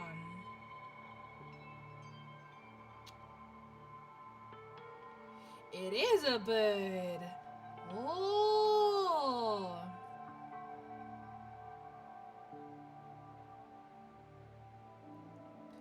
Okay, so I think it's the crane. I'm probably wrong. I'm probably very wrong, but that's okay. It was a crane. It just walked right into the pond. Okay. That's right. That's what it was. It was so big, the teacher had no idea what to do. But you let it into the forest behind the school. You helped it find its way out. Well, only because I was already in charge of taking care of the animals at school. They made me do it. You see. I should have said thank you then, but... Is it okay if I do it now? Thank me? I'm that crane, you see. I've come to return the favor. Here, let me make you a cloak. Oh, this is kind of like one of those, the old folklores. Just kidding. Yeah, I kind of figured. But I know what story she's referencing. Yeah, okay. That was cute. Honestly, though, I was so impressed. That's why I always wanted to talk to you, even just once. I never imagined this would be how I got my chance. Yeah, if we meet again at a train station somewhere downtown, that'd make for a nice dramatic reunion. And instead, it's this weird school. Maybe, but still... I'm sure you'll help me find my way out, just like that crane. You'll save me. You see. It's just intuition, I know, but I still believe it. I'm gonna save her. I'll do my best, I promise that. I'll make sure it's more than just intuition. If there's anything I can do, I'm gonna do it. I believe in you. Besides, my intuition always turns out to be right. Like I said, I'm psychic. Kidding. She laughed out as she said. She laughed out loud as she said it. The closer we get, the stronger that smile of hers makes me. I was glad to feel that way. Sayaka's report card has been updated based on your experience with her. You just unlocked the skill Melodious Voice. Give yourself a pat on the back. You earned it. I pat myself a little bit too hard. Now my shoulder hurts.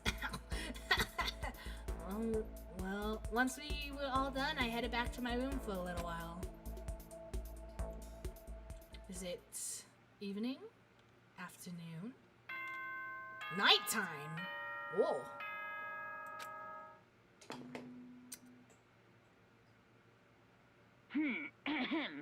This is a school announcement. It is now 10 p.m. Thank you. As such, it is officially nighttime.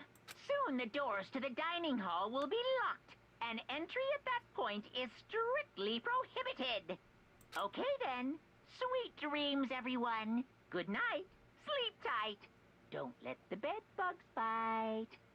Okay. I have...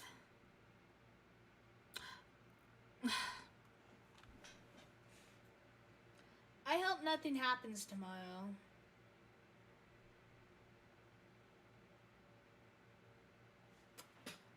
We'll see what happens. Today's already come to an end. But I swear, tomorrow I'm gonna find some kind of clue. I swear.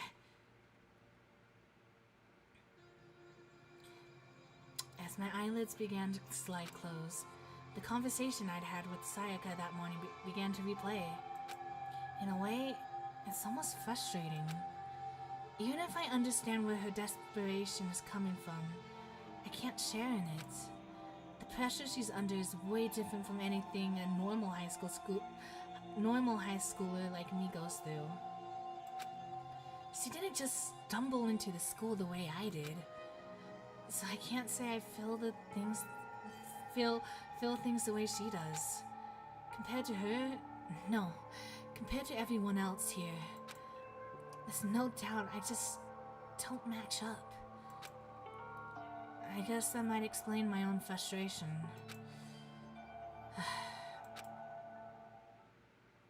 Poor kid. Whoa.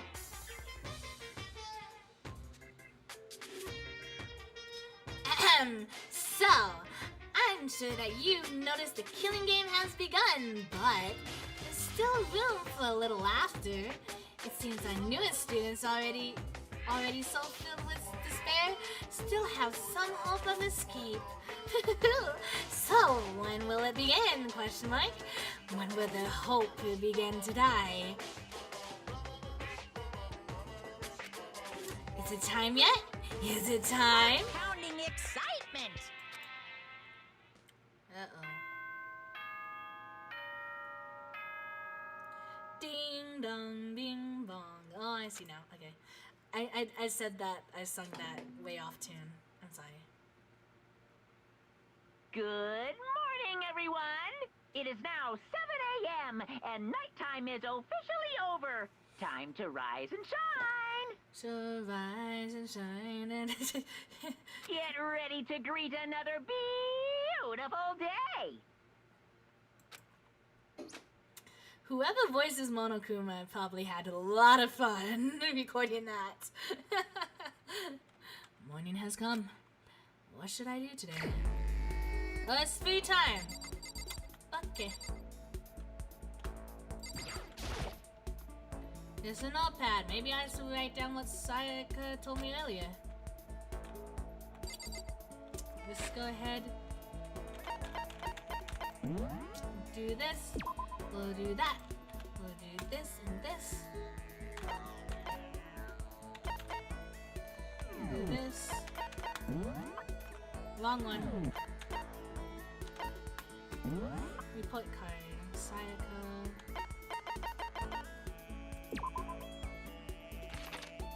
Info. The thing I remember about Makoto most from junior high was when that crane got stuck in our school pond and he helped get it free.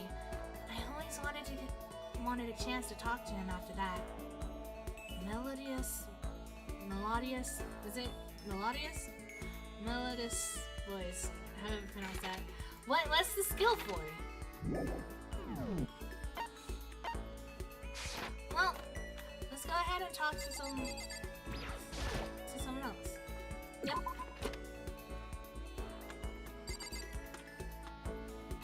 Looks like he's not in his room. Who's over there? Oh, okay. Where's Ida looking kid? Kiyotaka. This is Taka's room. I don't really have anything to talk to him about right now. Okay. Hey! Hey, you bastard! What are you doing, Makoto? We gotta hurry up and find a way out of here. Should I hang out with Leon for a while? I mean, let's see who else is around.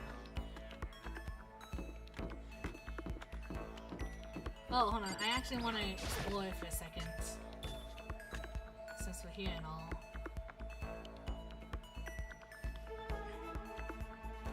It's like no one's here. This looks like back here.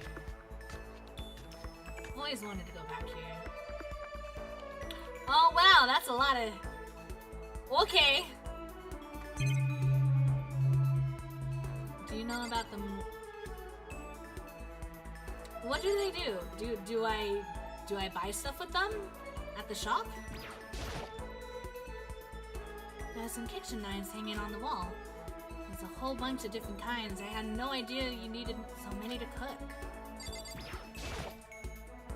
Colorful vegetables have been stacked in a huge pile. There's so many different kinds, and all super healthy, I bet. Still, I'd rather have some cake.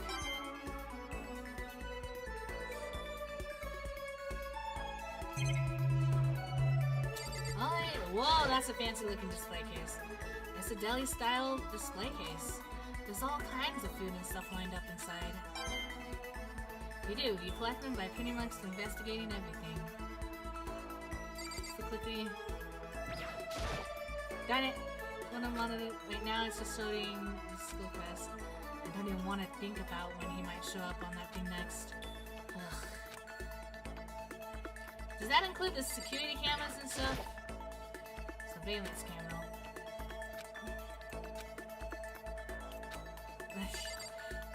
Yeah, let's leave it alone.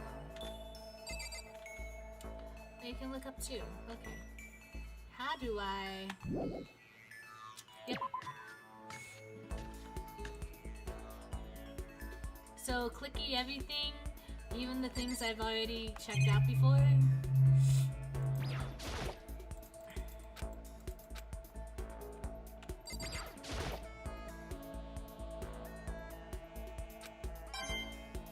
Ah.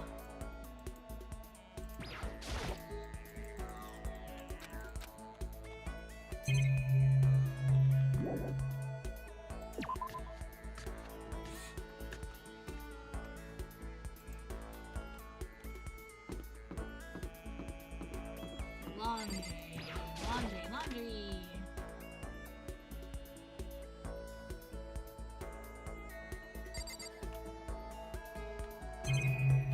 Wow, you can click on all of those.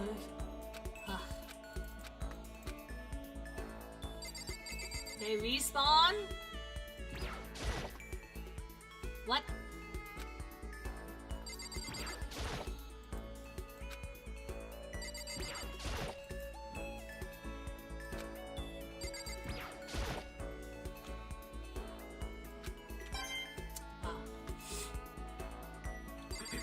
Well, the things you learn.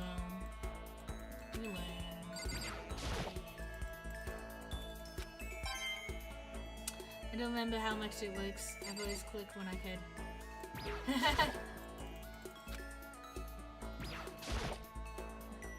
There's some magazine laying around, probably to kill time while you're waiting for your laundry.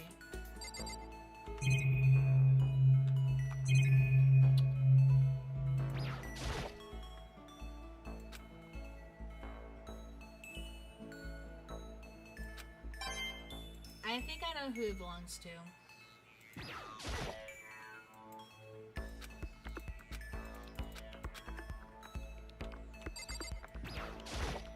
Price counter? Vending machine. It's always nice to have a drink while your laundry gets done. Price counter? Price counter. Price counter? Price counter.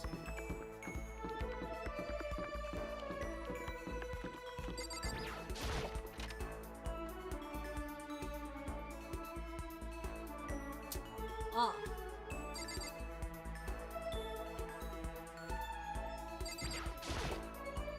Looks like some kind of switch. I wonder what it does.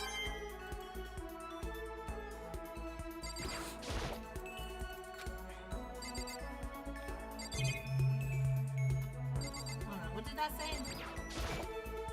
I'm starving for information from the outside world. Well, if only there was a TV that works.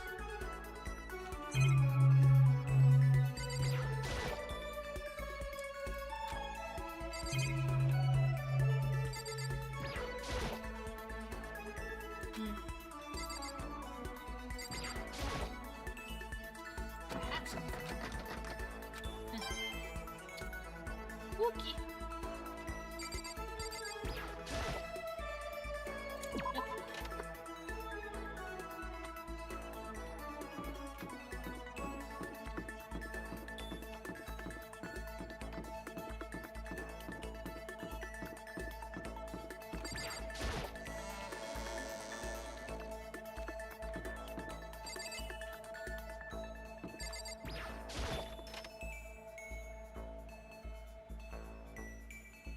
This blackboard belongs to us now, Secret Beauty. Okay.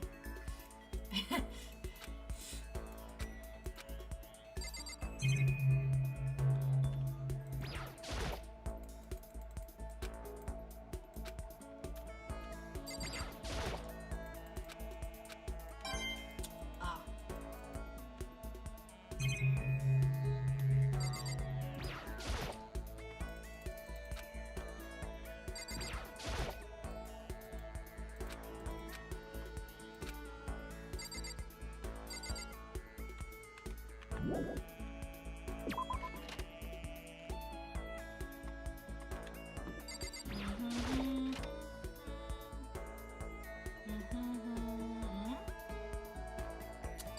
Hello. Oh, this is the one that we woke up in.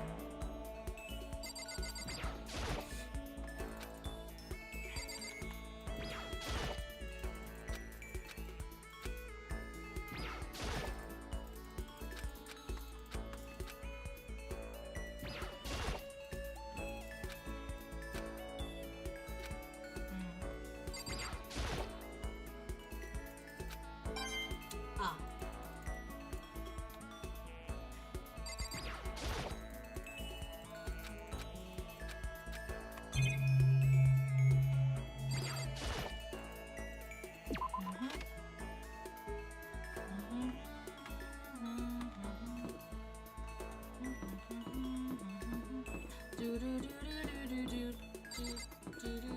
Let's go over here first. What are these? Ah. Okay. That's probably the main entrance.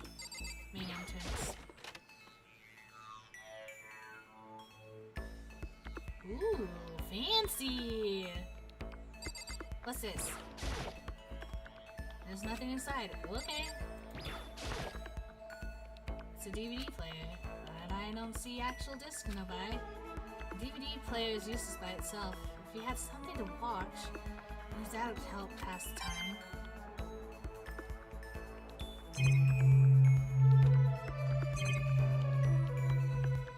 Ah, it's a very nice camera.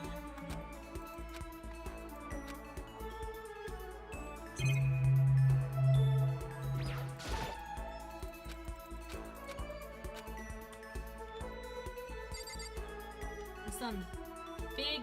Okay. Alright.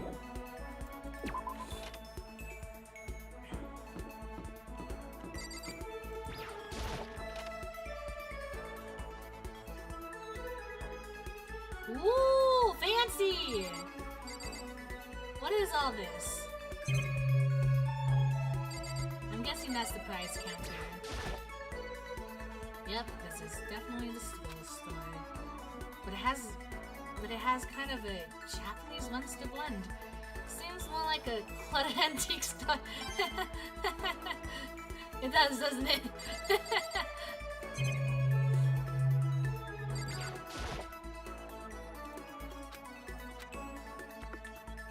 Whoop. A vending machine. I guess this must be the school store then.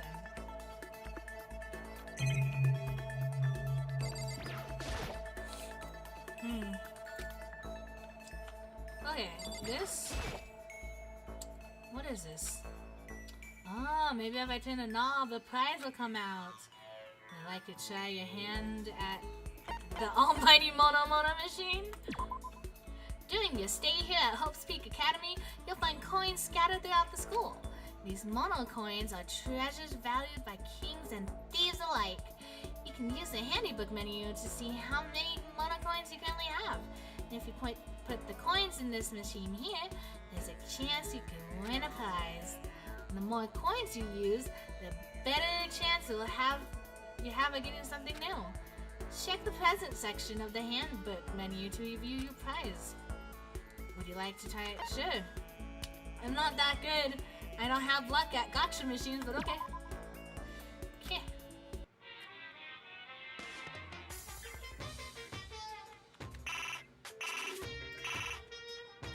How do I... Oh.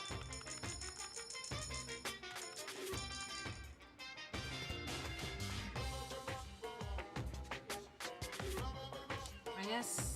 What?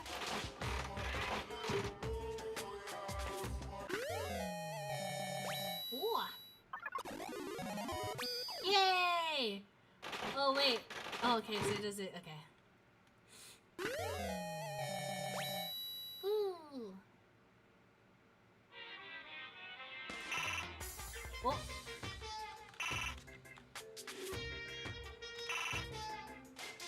Okay. I should probably get going.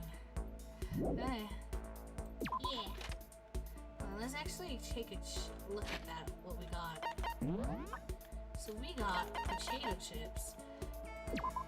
A staple snack food made by frying thin potato slices into oil. Beware, it's dangerously high calorie count. Okay.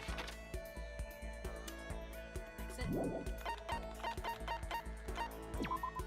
A collection of branches from a sakura tree. In the language of flower, cherry blossoms represent a woman of superior beauty. I feel like these are for... I should give them to specific people. What is this? Rattle, rattle. The door won't budge. It must be locked.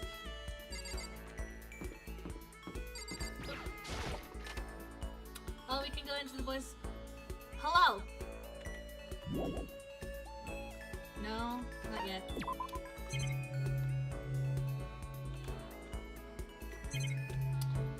Okay. Yep, realistic. Okay.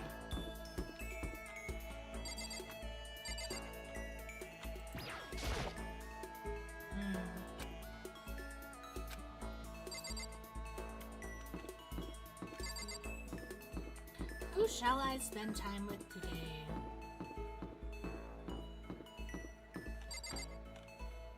What is this place again?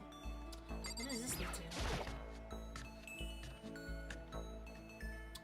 Ah, yes, this place. Y'all are here. The entrance is being blocked by a huge... Oh, that's the entrance?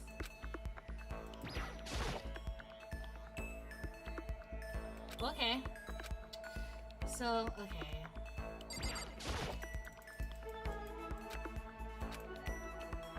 I wonder...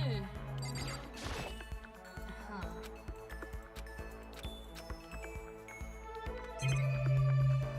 Mailbox. Okay.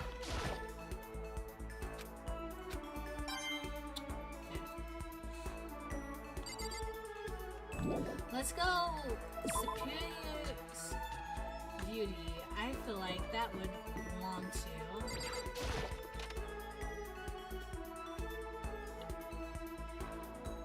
Shunko Enoshima. Are you for real? We have too much freaking spare time. How can anyone live like this? It's impossible. No way can do it. Totally impossible. Should I hang out with Junko for a while? I don't mind hanging out. You better keep me entertained. I spent some time with Junko, but I'm not sure she was satisfied. Junko and I grew a little closer today. Yeah!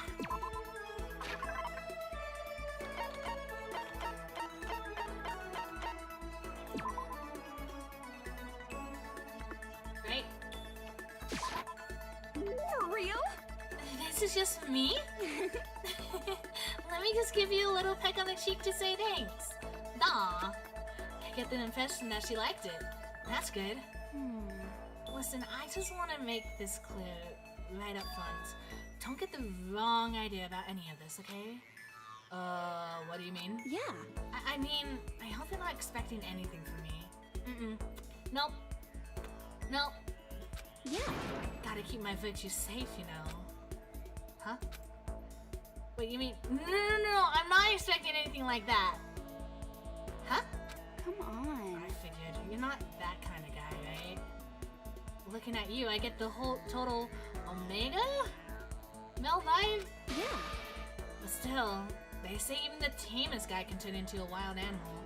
So I figured I'd say it anyway. A wild... animal? Don't ask me why, but I seem to attract guys like that. That's probably because she's so... flashy?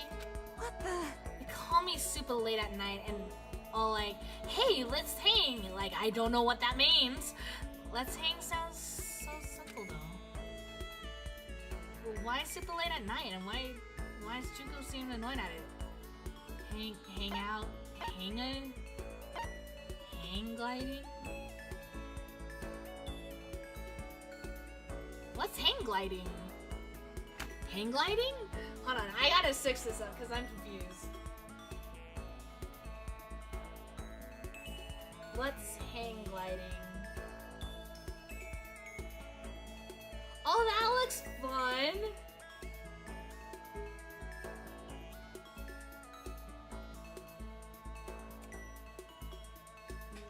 Okay.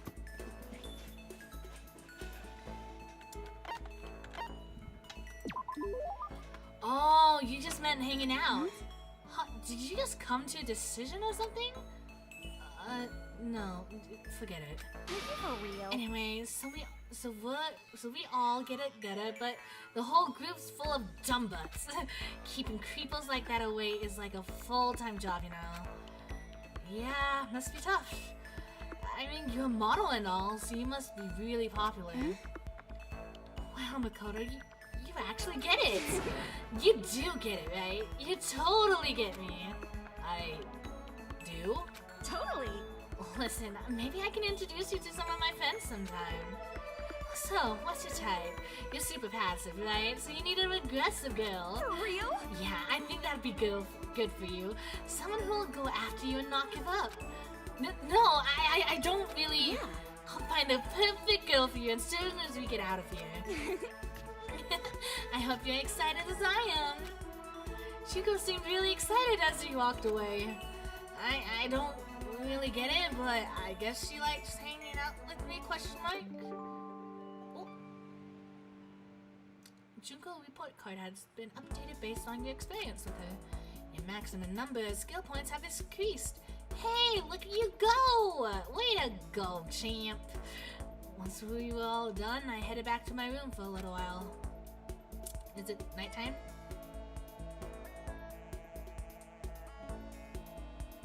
No, it's still daytime, okay. There's still lots of time left in the day. Friendship is a wonderful thing to behold. I really don't feel like just sitting here. Maybe I'll just take a look around. Okay. Actually, let's check out what the thing said.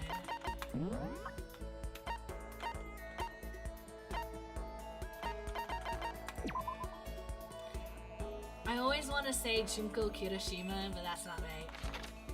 Maybe it's because how I look, but nice guys never want to talk to me. I think Makoto gets me though. Maybe I should introduce him to one of my more aggressive friends. Max SP +1. Let's do a little bit more exploring, and we need to click on everything.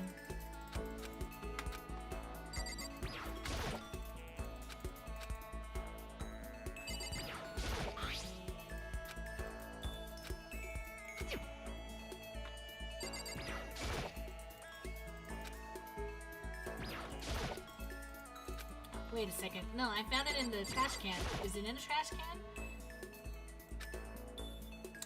No, it's not.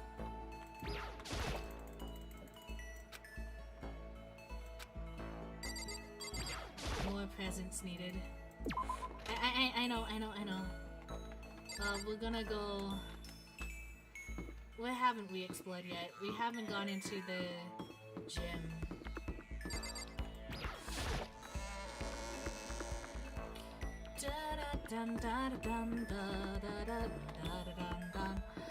Going down this one creepy hallway.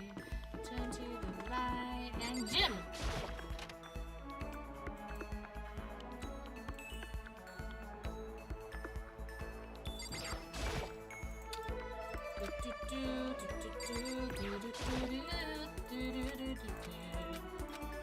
Yay!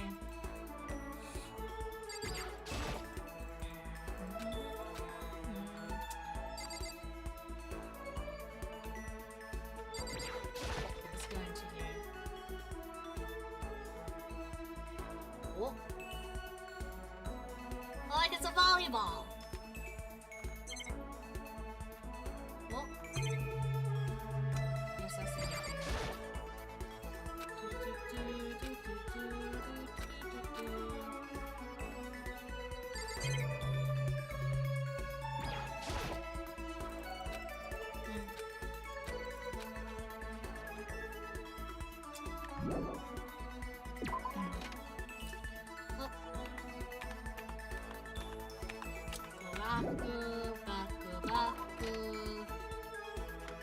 Baki baki ni ore nani wo kokoro da yo.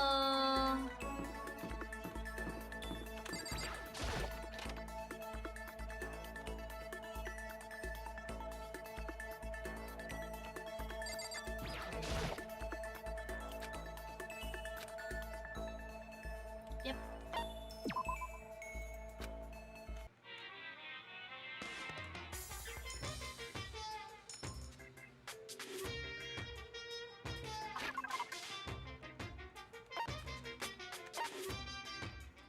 Oh, okay. One at a time.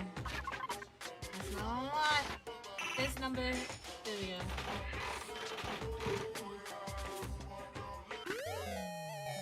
Got an item.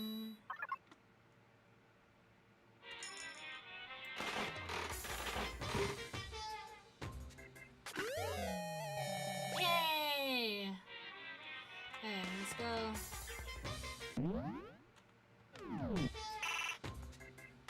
How do I get out? Let me out! Let me out! There we go.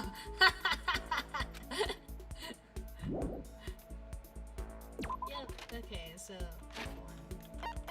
Presents. So we got... Technically you could have got... Look. Like, we're not smart.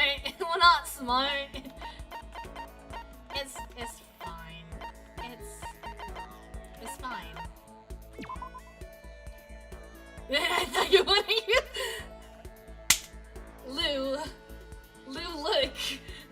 Lou, look. We're not.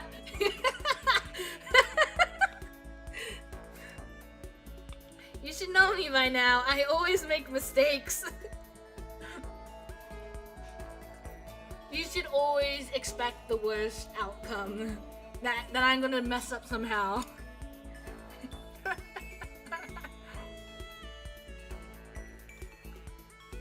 Like, let me tell you about one stream. It was that's a big mistake. No, look. So there was one stream, it was during my earlier streaming days. And I was playing Bloodborne, right? So, someone told me in the live chat that you don't have to fight everything that you encounter. You can just run ahead or run away. So I'm like, oh sweet, cool, let's do it. So I started running, right? Somehow, I encountered an area boss just by running, and they're just like, how did you do that? I'm like, I don't know. So, things happen, and I've choked on a single grain of rice before. A single grain of rice, Lou. I choked on a single grain of rice before. Anything is possible with me. You have to just expect anything to happen.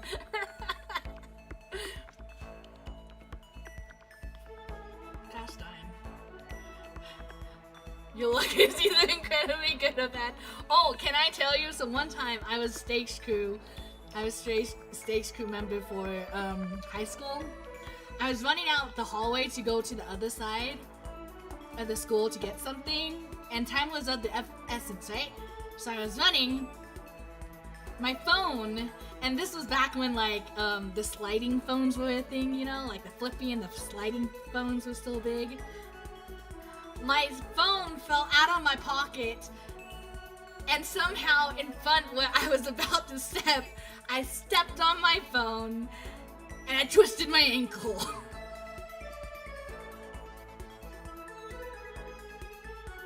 While I was running, which makes sense, because when you're running and you step on something unexpected, you twist your ankle. So that happened. And then at home, I stepped on a remote. And and I stepped on a remote and I twisted my ankle at home.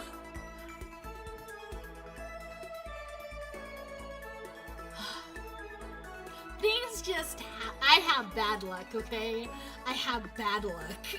let's just establish this now. Okay. Available only at the Posh Maiden Road, which is geared towards female fanfic fans. Please take me with the next time you go. Take me with you next time you go. Holt's Peak graduation album that someone left behind. The signature pages are all completely blank. I don't know who would have that. I don't know about this one either. It says fanfic. I kind of want to say that one dude would want it, but also not. You're still in here, right? You're not in here still. Okay, where did you go? What was it? This one? No, it was this one. No, it wasn't that one. Exit. This? Nope. This. Monokuma. What? Oh yeah, the whole numerous use of coins will matter like way later in the game.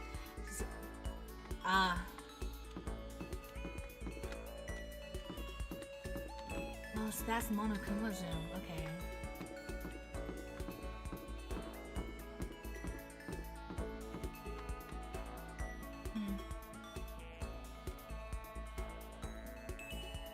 How do I?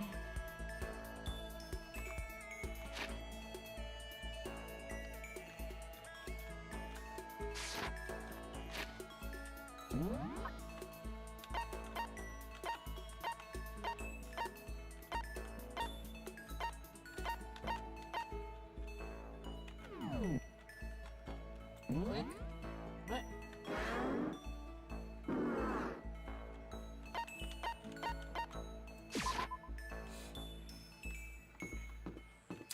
Okay, you're in one of these dorms. Hold on.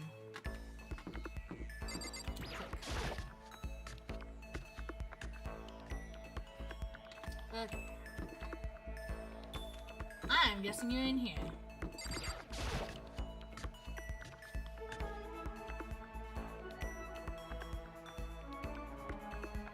No, not who I wanted to see. I found you. I feel as if... Ah, Mr. Naegi. I'm glad you came. Should I hang out with Hifumi for a while? I know I look like I'm all about the cutting edge, but I have a profound love for retro games too. Let's begin my 4-part history of electronic games. Part 1, Ancient Babylonia. I listened to Hifumi's half-obsessed ranting for longer than I would have liked. Hifumi and I grew a little closer today. Sure. So you're a fanfic writer, but you're also, I feel like you would... I mean, because gaming food, you know? Gaming food. Potato chips. Gaming food. If you like gamer food. I mean, if you like gaming. Easy access food, right? Right? Right? Huh? Huh? Let's see. I was once a ruthless Ubermensch. Mr. Naegi has awakened my heart through the power of friendship. May I call you... What? What is I bidding my... No.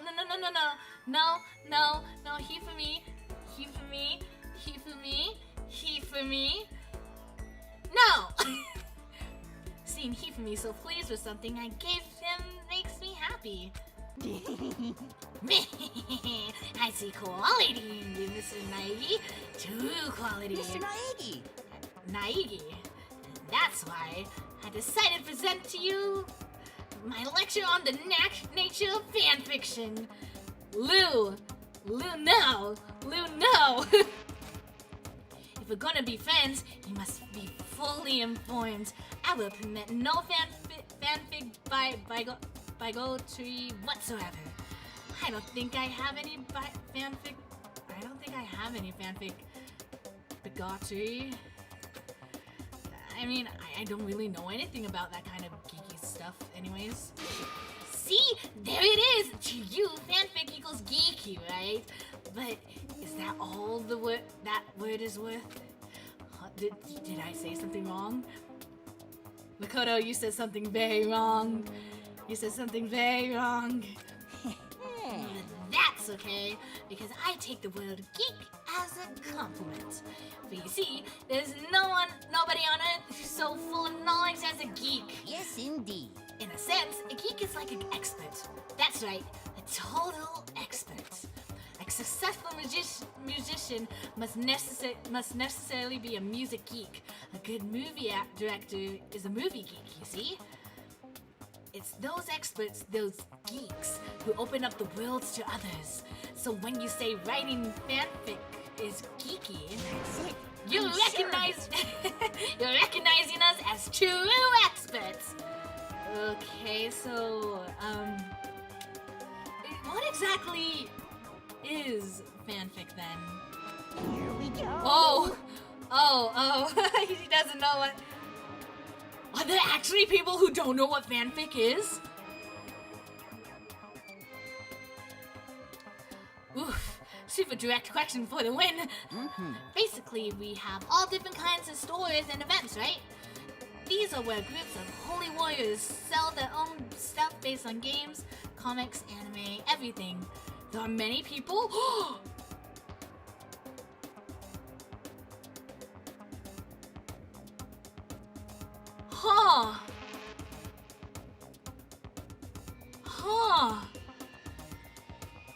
That's...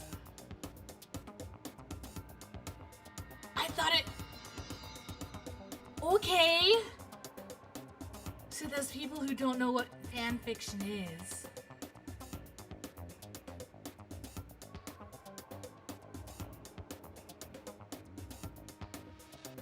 That kind of baffles me.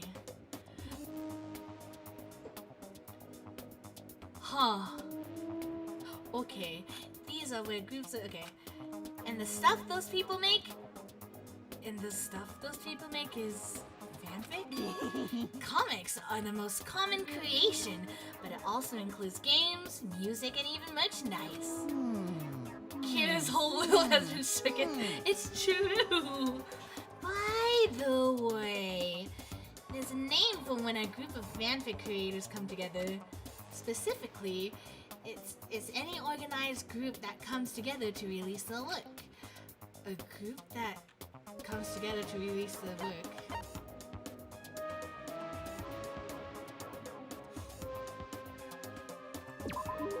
Is it a circle? It sure is! Of course you knew that! I mean, it's only common sense. certainly hope you don't expect me to explain some such common sense topics every time. Well, like I said, I don't know too much about this stuff. Without a doubt. This goes well beyond I don't know too much. But I guess I can't blame you. The propaganda never touches on that. So as a fanfic ambassador, you're the ambassador, okay?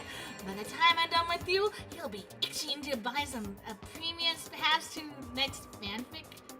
There's a fanfic convention? That's a thing? Wait. Huh? Is FanficCon actually a thing? Is that actually a thing? Is that a thing? Question mark? Huh? What? Wait. Where's he? Lou?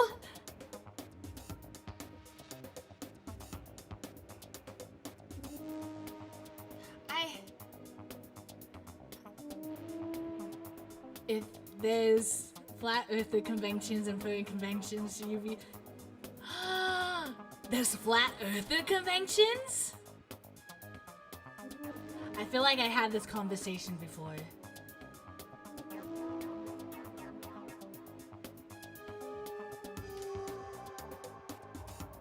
So...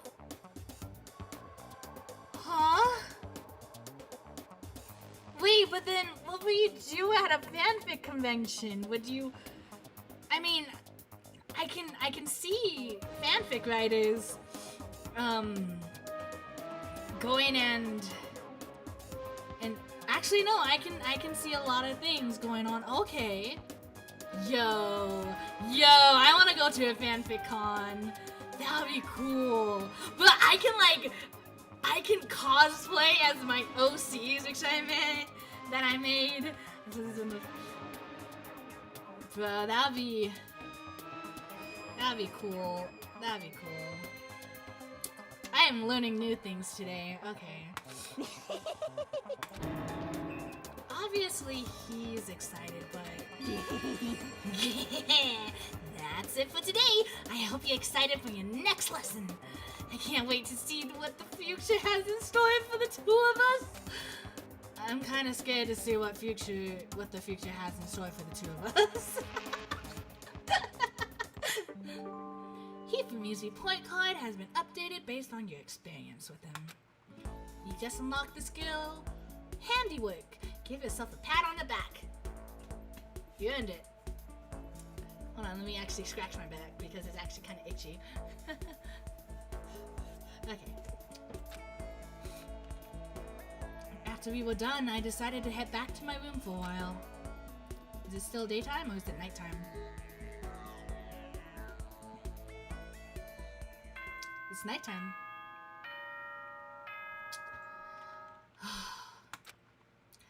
The peaceful days are coming to an end. I have a feeling. This is a school announcement. Okay. It is now 10 p.m. Thank you. As such, it is officially nighttime. Officially nighttime. Soon the doors to the dining hall will be locked. And entry at that point is strictly Share the prohibited. convention on Discord. Thank you. Okay then. Sweet dreams, everyone. The third day here has already come to an end. When will I... No. When are we going to get out of here? I laid on my bed and stared... Take two. I laid on my bed and stared blankly at the ceiling. And before I knew it, I'd fallen into an uneasy sleep. I don't like where this is going. I don't like...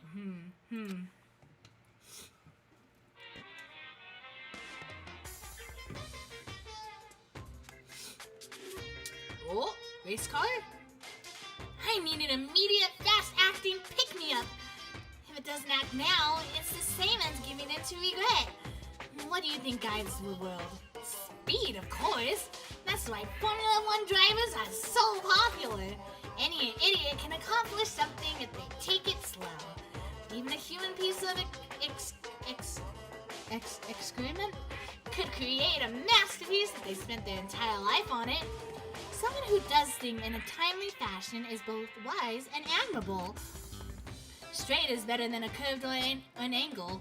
Freestyle is better than a backstroke or a breaststroke. Drive-through is better than a sit-down.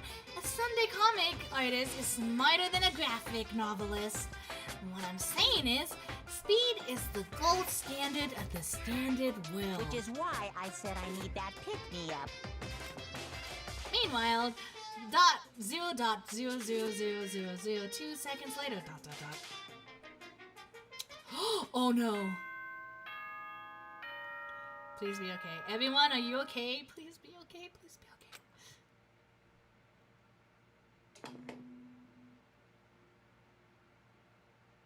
Good morning, everyone!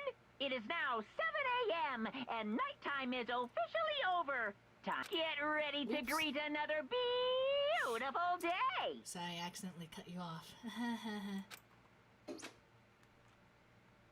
I woke up to the irritating sound of Monokuma's voice. I slowly pulled myself out of bed. Gah. Another night of restless sleep. Day after day, I can feel the fatigue piling up. As soon as the thought had crossed my mind. Ooh. The door is ringing. The sound of the door forced its way into my room. Hello? Wait. Hey. I forgot to save. A fantastic morning, isn't it? Taka? Now then, if you'll pardon the intrusion, without waiting for your reply, Taka barked into my room. Now would be a good time to save. You never know. You never know. You just never know. Did I save, right? Alright, Taka, what do you want? What's up, Taka? No matter how intensely the stormy seas may batter me, I will not fall as long as my feet are firmly planted. You agree, right? I'm not sure I understand. Without a doubt. And if you can't do it alone, just find someone to support you, and you can support them back. You hear me? That's how you can overcome any storm. I was thinking about it last night, and I decided we all need to really come together. And that's when I realized every morning from now on, after the morning announcement, everyone should have breakfast together. Quiet down and listen. And now is the beginning of that fateful day. Please head to the dining hall at your earliest convenience. Got it. That's all for now. I have to go let everyone else know the good news. Taka didn't even wait for a reply. He turned and left before I could say a thing. Well, I guess I'd better head to the dining hall.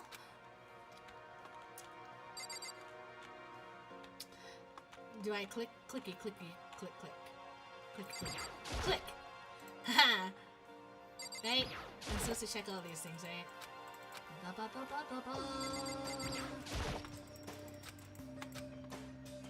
Click.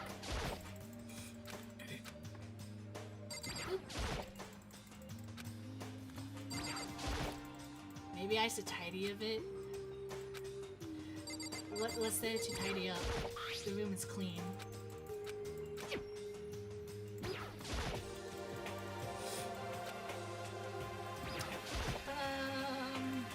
Okay, let's get going. Yep. Food area, right? Food area. Over here we go.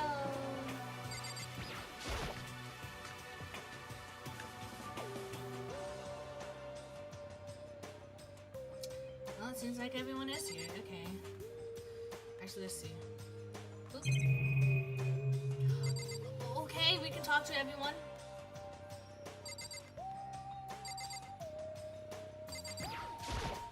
But more important. Okay, if I absolutely must talk to you, let's just hurry up and get this and start this stupid meeting. Taka's gonna throw a fit if we don't. A breakfast meeting, eh? Perhaps it will keep me entertained and make life with everyone here a bit more bearable.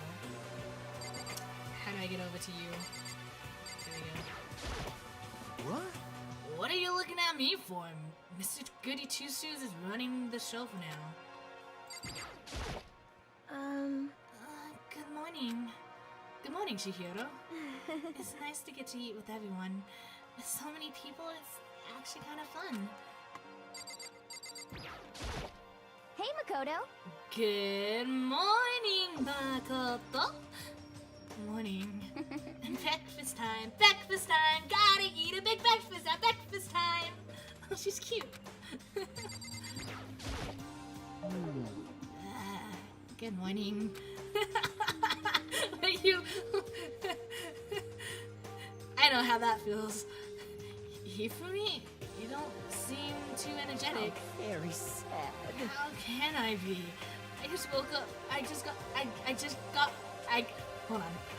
I got woke up by that annoying, obnoxious, nightmarish guy. This is why I hate 3D so much. Hey. Chocolate's pretty impatient. We better get this started already. Yo! Morning!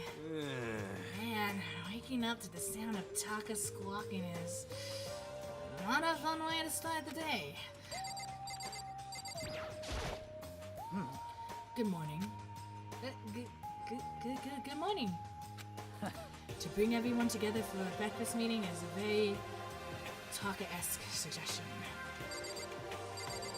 Kind of is, isn't it? Yo. Good morning. This sucks. Let's just hurry up and get this over with. Taka's getting antsy. Hi, Makoto. Good morning to you, Makoto. She can make even a basic greeting feel eloquent somehow. That's the power of a celebrity, I guess. Hey, Is everything okay? Oh yeah, good morning, Sayaka. Okay. He let out a heavy-sighed. What? Hold on. I can English. He let out a heavy, annoyed sigh. I'd rather be annoyed completely rather than to suffer that kind of insult. What's your problem? What's the point of talking to me? Taka's the one who got everyone together. Go talk to him if you want questions. If you have questions or whatever. Listen to me! Okay, looks like everyone's here. So then, let's begin our very first breakfast meeting. Quiet down and listen! Everyone, thank you for making time in your busy schedules to come together. break. I didn't make time for crap. You dragged me here. I know. I forgot who too. I know I already mentioned this earlier, but in order to get out of here, it is essential that we all cooperate with each other. And the first step is this breakfast meeting to allow us to become friends and build trust. So from now on, let's all meet here in the dining hall every morning after the morning announcement. Now then, let's eat. You want me to eat breakfast without the people? I never done that before. I'm not sure. I mean, seriously? Yeah, it's been a while for me too. But more important, Well, anyway, did anyone happen to come up with any clues? Silence echoed throughout the dining hall. seriously? Nothing at all? Hey! Anything, it can be anything. It can be about how to get out or who's doing this. Nobody has anything. Are you okay with this? You are going to die. Huh? Thanks. Do you understand? If you can't stop yourself from showing weakness in front of others, you will die. Stop it! What the heck? Don't even freaking joke about that. I'm not joking. Adaptability is survivability. Did I not say so? So you better hurry up and adapt to your new life here. What the hell is this? Have you gone completely insane? Adapt to my new life here? Do you have any idea what you're saying? What? Yeah, sounds What? like the girl wants to live here, and heck, more power to her. But, crap. Piece of shit! No way in heck am I living here. I'm getting out of here. I don't give a crap. Sure. Feel free. Okay, so nobody has any clues? What the heck? One thing I can tell you is who's behind all this. Someone who's totally weird and messed up. Why else would we be trapped in here in the first place? Hey, listen. Well, sure, it could be something like that, but right now, actual clues are... What's up? If you think in terms of people who are really abnormal or bizarre, do you think maybe this person responsible for all of this could be as... Oh? You mean Monokuma? A murderous fiend. Chihiro, do you have some idea who might be behind all of this? Well, maybe. I mean, I can't really be certain, but... Got it! Certainly is not a concern right now. I'll allow whatever remarks you may have. You know? Okay, well... Have you guys heard of Genocide Jack? You mean that serial killer that's been in the news and all over the internet? The monstrous villain who's murdered scores of villains in brutally bizarre fashion. The word bloodlust was left at each murder scene, written in the victim's own blood. Whoever it is, he's like a ghost. He strikes without warning and disappears without a trace. Now's not the time for jokes, Kira. Now's not the time for jokes. And on the internet, they started calling him Genocide Jack. Not about covers it, I think. They say he's claimed over 1,000 victims. That's just an urban legend, though, right? I mean, even like 10 people would be totally insane. Anyway, whoever Genocide Jack really is, he's obviously some kind of super crazy killer. Huh? And if he's really this ultimate psycho, I wouldn't be surprised if he put together something like this. But like I said, I can't be certain. I don't have any evidence or anything. It's just thought. Hey, hold on. But if they're the killer, isn't that like a killer of a problem for us? yeah, It's okay. Everything's absolutely, positively, 100% without a doubt gonna be okay. Cause help's gonna be here soon. I'm sure of it. Huh? Help? 'cause I mean, We've been stuck in here a few days already, right? No one's been able to contact us, so I'm sure they're getting worried. I bet they called the police already. Oh. Monokuma, is that you? What's this? The police? You're putting your faith in the police? What are you doing here? You guys? You guys, seriously, do you understand what the role the police exists to fill? All they're good for is being a foil, playing against a villain or anti-hero or an evil organization. The bad guys come along and destroy them, and that shows just how bad butt they really are. Are you sure you want to rely on such an unreliable group of losers? I mean, come on, if you really want to get out here, all you gotta do is kill. What the hell? Why the heck are you laughing? You know? I'm just impressed at the total commitment to this whole act. Come on. You're still going on about that? You're fucking dead. So, Mr. Serial Killer Psycho Freak, what the heck do you want? Huh? Mr. Serial Killer Psycho Freak? Huh? That's a pretty long name. Gosh darn it, Monokuma. Hey, come on. We know who you really are. Maybe if I ignore him, he'll just go away. Oh, what was that voice? Hey, don't ignore me. But, okay, let's get back to business. Your life here has already begun and a couple days have gone by, and nobody's killing anybody. I thought all you kids were lazy and selfish, and here you are working together, but I'm totally bored! There's nothing you can say that'll make us start oh, whoops, that's the wrong person. There's nothing you can say that'll make us start killing each other. I got it! Wait, I think... Yes! Ding, ding, ding, I figured it out! In other words... All the mystery ingredients are here. Right people, right place. Why hasn't anyone killed anyone yet? That's what I couldn't understand, but I just realized there was one very important piece missing. What are you... Shing! If you want to know, I'll tell ya. It's motive. It's so simple. I just had to give everyone a motive. Stop fucking around. Motive? What the freak are you talking about? Hey, Oh, by the way, there's something I want to show you guys. You son of a bitch. Stop changing the gosh darn subjects. I have a little video I'd like you all to see. Oh, don't worry. It's not some pervy adult video or anything. Seriously, it's nothing like that.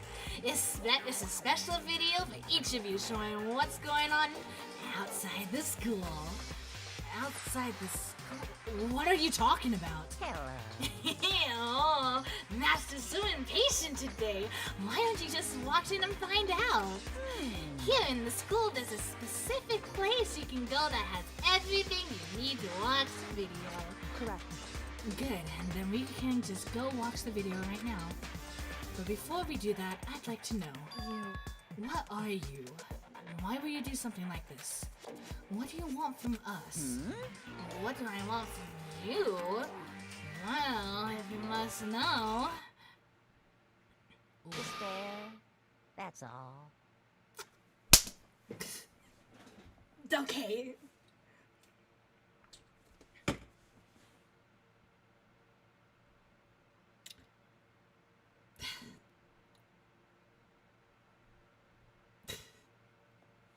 Okay. That's the whole reason why you want this. That's okay. I don't really understand, but I guess I can kind of understand if I try and look at this at like my how I'm like a fanfic writing idea. I get it. I like angst, so I like to torment the characters, but I don't think I can really understand. It's okay. It's okay. We'll keep on going. We'll just acknowledge it and move on. Well now. If you want to know more than that, you'll have to figure it out yourselves. Do whatever you need to uncover the mystery hidden within the school. I won't try to stop you. Because to be honest, it's entertaining as heck watching you guys search so desperately for answers. So I guess I want amusement for me too. He's gone. And once again, he left before we could find out anything useful. Is that right? Really? I think we learned something very useful. He has no intention of standing in the way of our pursuit of the truth. Interesting. However... Perhaps, but what about the video he mentioned? I'm very curious to see what's on it. That's true. Same here. Okay, so... Mondo started glancing around the dining hall. But when his gaze landed on me, he stopped. Hell yeah. Hey, Makoto! Check this out for us, would ya? You're not mad at us anymore? He's not... You know, after being punched by you, I thought that we were on your bad side. But seeing you smile like this... Are we in the green? Question mark? We'll just go with it. We'll just go with it. We won't say anything else. Okay. Huh? Why me? Yo. Cause you're the closest to the door. That's the rule, right? Rule? Jesus Christ. Hey. Piece of shit! Hey! Stop fucking around. You see how passionately I'm begging you? What's the big deal? Just checking it out real quick. That was begging?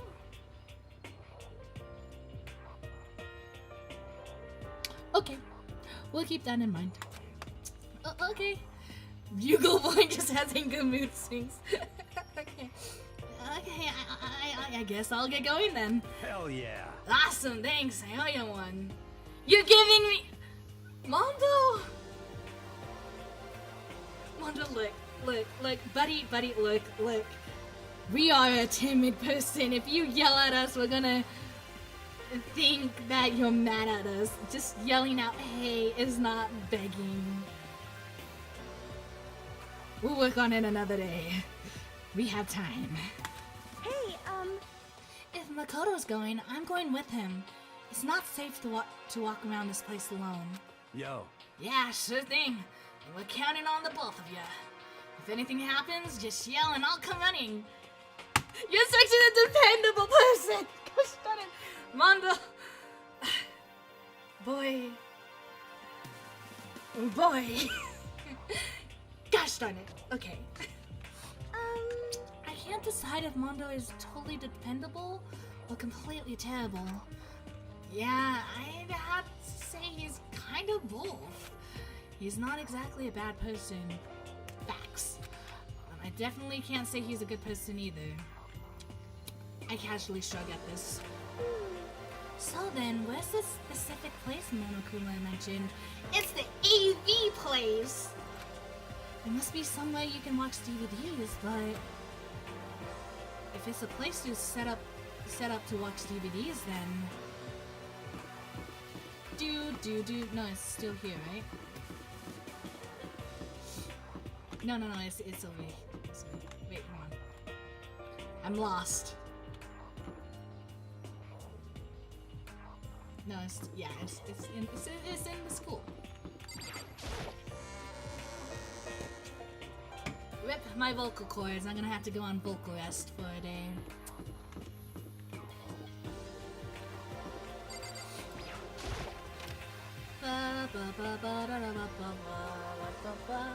Aha! We're here. Alrighty.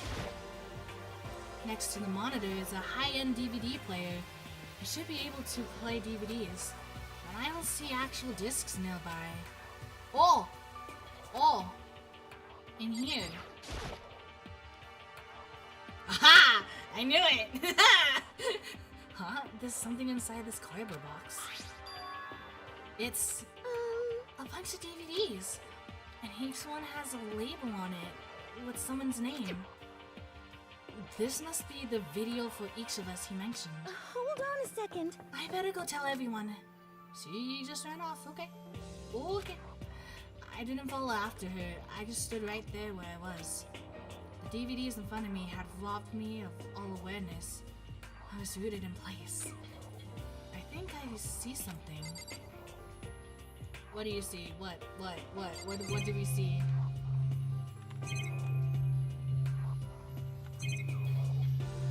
You mean this thing?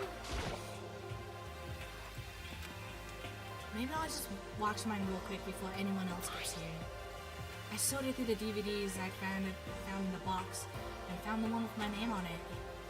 Then I split it into the expensive-looking player.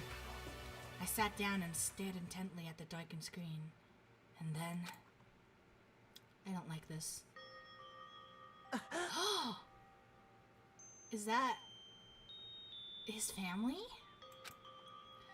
I yelled out without realizing it, and my heart started racing. Because what I saw on that monitor, it was my family. You getting picked to attend Hope's Peak Academy is like a dream come true. Make sure you do your best. Yikes. I'm so proud of you, son. But remember, don't push yourself too hard. Are you really watching this, Makoto? Good luck, okay? If it had ended there, that would have been fine. A message of love and support. Oh no, what's happening? After leaving my family behind to attend Hope's Peak, it would have given me hope, given me strength. If this was a normal school, I would have been happy. If a little embarrassed. With my family's let me try that again. With my family's support to rely on, I would have been motivated to do even better. Here, now, it was totally different. I wasn't living an ordinary school life. So I had a pretty strong feeling that the video wasn't going to end there. Oh no. I hated having that feeling, but it turned out I was absolutely right. Oh. Oh no! What happened? What? What? This time, I couldn't even make a sound. My voice just died. Where'd everyone go? It looks like a war zone or something. As if in a reply, a voice came floating out of the speakers. I recognized the voice. Of course it was him. Makoto Naegi, accepted into Hope Peak Academy, and his family, who supported such a lucky boy. But it seems like something's happened to this family's well-being. Oh no! Oh boy, this is bad. What could have possibly happened to this family's well-being? Look for the answer after graduation. Vic! What is this? What happened to everyone? I started trembling. I could feel the fear and anger building up inside me, like hot magma. Gosh darn it! I slammed my fist against the desk over and over again. A single thought was racing through my mind. What else? How could I think about anything else? I have to get out of here. I have to get out right now. I need to make sure everyone's safe. Makoto? What happened? Make sure who's safe. I noticed everyone standing around the entrance to the AV room. They stared at me, faces full of confusion. What's going on? Without a word, I pointed to the cardboard box. Is it, like... Is that what Monokuma was talking about? What does this mean? What's on them? They all gathered around the box, and each of them grabbed the DVD with the name on it. One by one, they each rushed to a monitor. It didn't take long for them to react. What the? What the? Huh? This can't be real, right? It has to be fake, right? Hey, hold on. Yeah, no way it's real. No way. I can't take it anymore. I can't take this anymore. Let me out of here. As soon as I saw their reactions, I knew they'd all seen something like what I had seen. Nobody even bothered trying to hide their fear and confusion, except for her. Even now, she was totally calm. I see. So this is what he meant by motive. He wants to fuel a desire to leave so that we're more likely to start killing each other. Yes, indeed. It is the classic prisoner's dilemma. Huh? Let me use an example. Imagine two countries are on the brink of war, but both countries want peace, and each commits to scaling back their forces as a sign of good faith. But there's a chance that one country may betray the other, so that each country fears lowering the guard. The result is that neither scales back their forces, and they both end up betraying each other. Do you understand? In other words, the fear of invisible treachery becomes the greatest enemy of stability. That sounds kind of like us right now. Everyone says they'll work together, but oh, Kitty, hi, you scared me. My cat just jumped on the back of my seat. Okay, everyone says they'll work together, and their hearts will all afraid someone might betray us. Don't put those awful thoughts in our heads. That's exactly what they want us to do. Huh? You can't say that. You can say that, but maybe you're thinking that once everyone drops their guard, you can just... What is this? Hey, this is exactly what Monokuma, whoever's behind this, wants. They want us to fight. Don't you see? Yeah, you're right. We all need to calm down. So then. Okay then. Maybe we should start by all just talking. if we all just start to talk about what we just saw? That'll help get everything out of our system. Besides, I think we're all super curious, right? I wonder what was in everyone's videos. I'd be lying if I said I wasn't curious. Say, Sayaka. Oh no. I can imagine. Oh no. I think I have an idea what happened in hers. I feel because she said that she's afraid of people forgetting about her and being left behind, right? What if her team was like, yeah, we don't need Sayaka anymore. We can do better without her anyways, or something like that. And they're like, do you guys remember Sayaka? Sayaka, who's that? Oof. I don't know. What was in your video, Sayaka? What's your problem? What's wrong? Just hurry up and tell us. Oh no, honey! Honey! Sayaka? I gently placed my hand on her shoulder. Stop it! Ooh. She pushed my hand away and suddenly ran off. Oh, the poor... Oh. Huh? Sayaka? That's enough. Let her go. I can't do that. I have to go make sure she's okay. I hate romantic comedies like this. I don't care what happens to her, personally. What? And that's because you're totally thoughtless. I'm really worried. Then why don't you go do whatever you think you have to do? We don't all have to stick around together, right? I hope you are well. Speaking of which, I have my own things to take care of. Goodbye. Everyone went their separate ways. But I don't have time to worry about them right now. I have to go find Sayaka. Whoop! R is to escape. Yep. Where could she have gone? She couldn't have gone far. I should check around the school. We're running. We're gonna search for this first.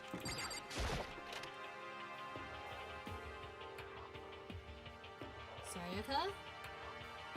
No, it's just Junko. Sayaka? No?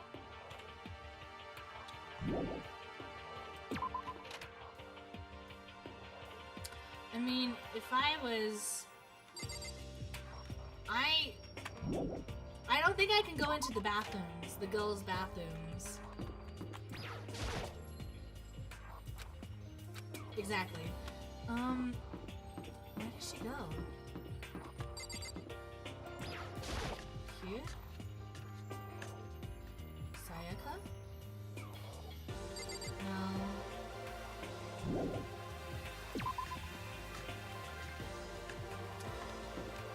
I'm really worried. That's probably locked. It is locked.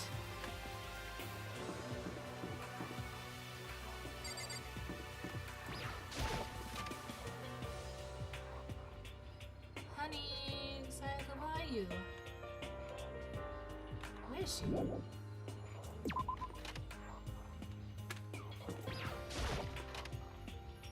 Here?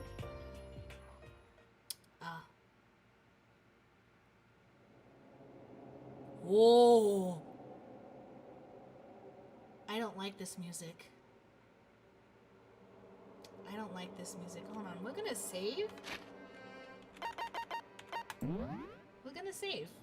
We're gonna save. Because who knows what's gonna happen. Okay.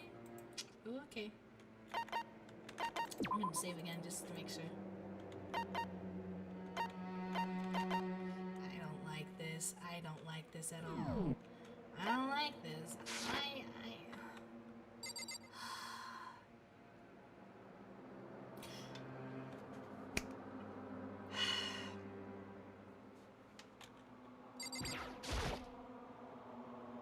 I found her in one corner of the empty classroom.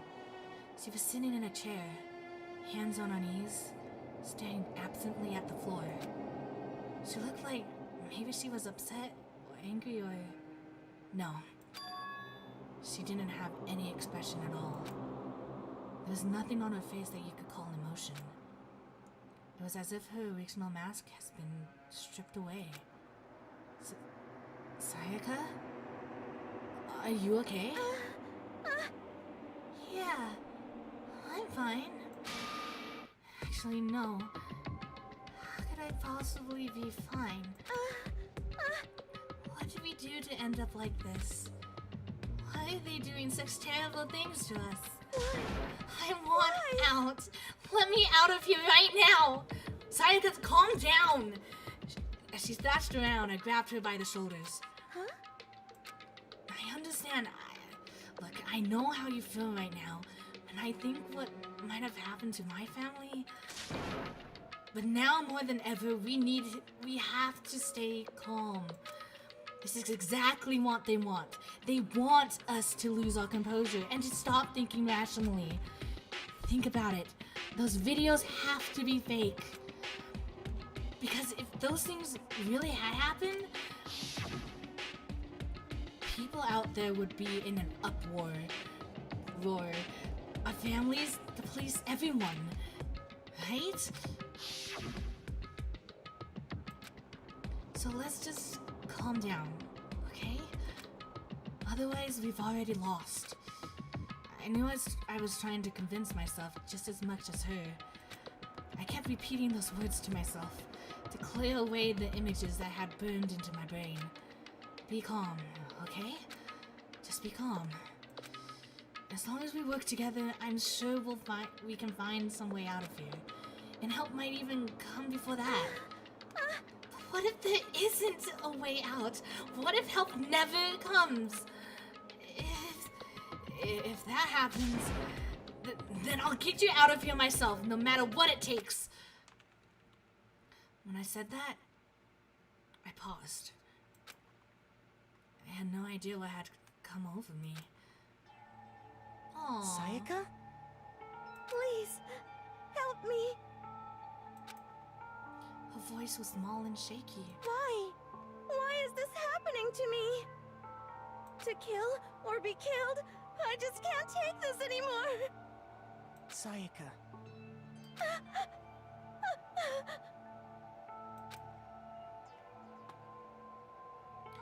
Finally, she raised her face up from my chest.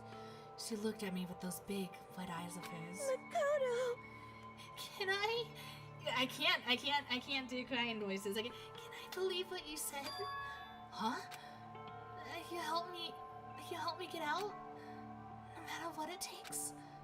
Absolutely! Makoto! You're the only one I can trust, so please. No matter what happens, please always be there for me. I need you on my side. Huh? Of course I'll be there for you. No matter what, I'm always on your side. I mean, you are my assistant after all. Makoto. Hearing you say that, I feel like I can keep going. I can get through this, as long as you're here with me. 'Cause I'm your assistant. Oh!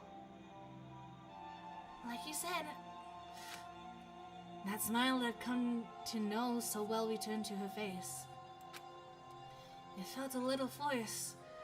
Still, it was a huge improvement over how she was before. What? Hey! Monokuma, you really need to stop doing that. I'm easily startled, Monokuma. You can't do that. You can't. Gosh, darn it. I'm out of water. No. It's standing up. Yeah.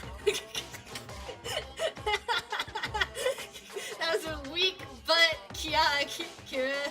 You can do better. We're not doing that again. Makoto is standing up. What's standing up? Come on! You even have to ask? Yes. Oh! Get the heck out of here! Just a minute. No, I want to join in. Darn it! Well, if If you won't leave, then tell us what the heck is up with those videos. No, stop. Gosh darn. I'm not reading this. I'm not reading this. I'm not reading this. I know, but I don't want it to come back at me that I actually read these lines and have people post it somewhere out of context.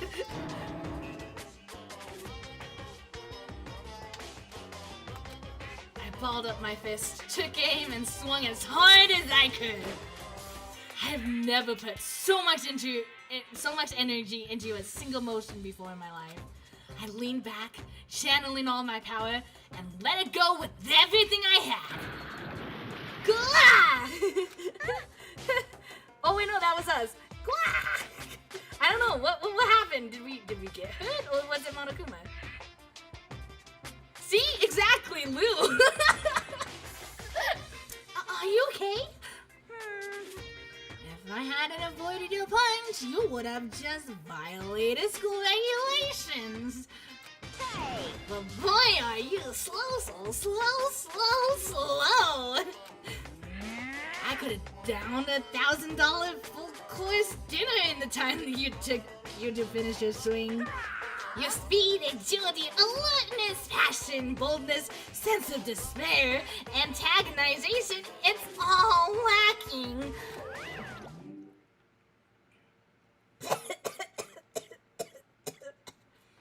I'm trying a little too hard at Monokuno's lines. I don't know what's going on. My poor unconditioned throat. What the heck was that just now? He just wanted to mess with us. Well, for now, do you want to head back? Yeah. Monokuma had come along and swiftly destroyed the good mood we just created. Sayaka and I headed back to the dorms. You should get some rest, Sayaka. You still look pretty shaken. Sorry. I'm sorry for making you worried about me. Alright, I'm gonna go lay down for a bit.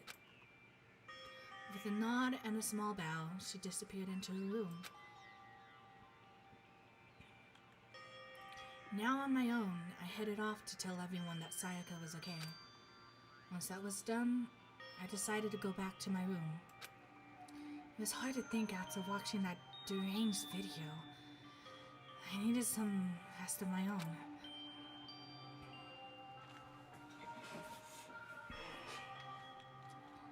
Jeez. Seriously, what is going on here? There's just so many problems. I can't even decide what the biggest problem is. That we're trapped in here? That what I saw in that video might be real? Monokuma? What the mastermind has in store for us? Or are we my biggest problem? I just want to get out of here.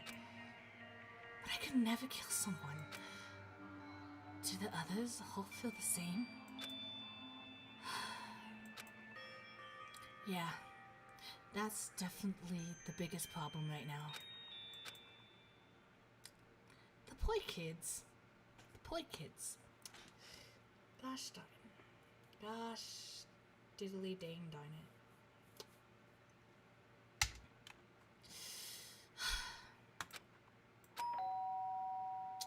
The door is ringing. The door, I'll be right there. Huh? When I opened my eyes, they darted immediately to the clock. It's almost 10 o'clock. I fell asleep without even realizing it. Nighttime's about to start. So, how come someone's here?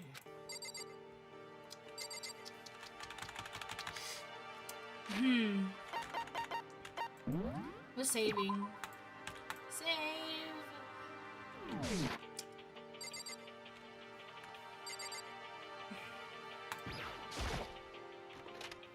Sorry. I'm really sorry to come by so late. Sayaka? Hey, what's up?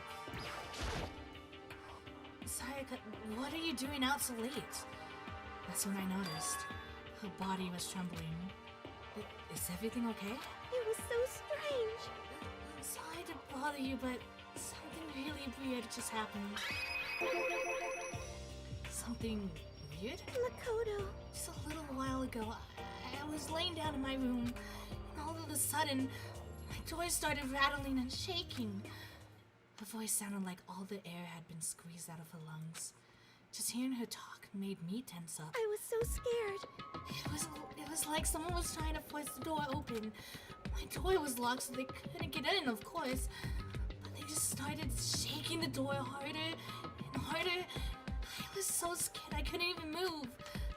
So what happened? After a while, it just stopped. Oh, DI is a great franchise with really well-written mysteries and overarching narrative. Enjoy, Kira. P.S. The best way to experience the mystery is on main mode. Otherwise, I feel the hints of Ruby.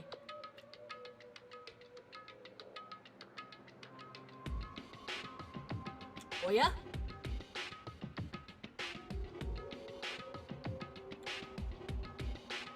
Hints? Hints? Wait, you mean hints as in the orange bubbles thingies? Question mark? Like the orange highlighted text? Eh? Eh?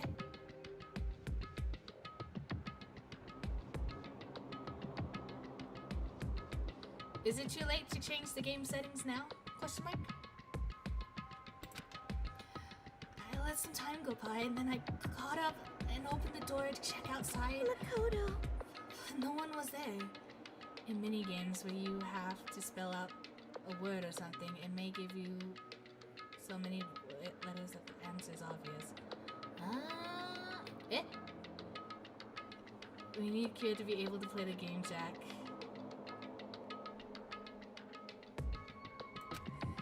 Someone tried to force the way into your room? It may give you so little evidence in a certain debate that it will be obvious, which is...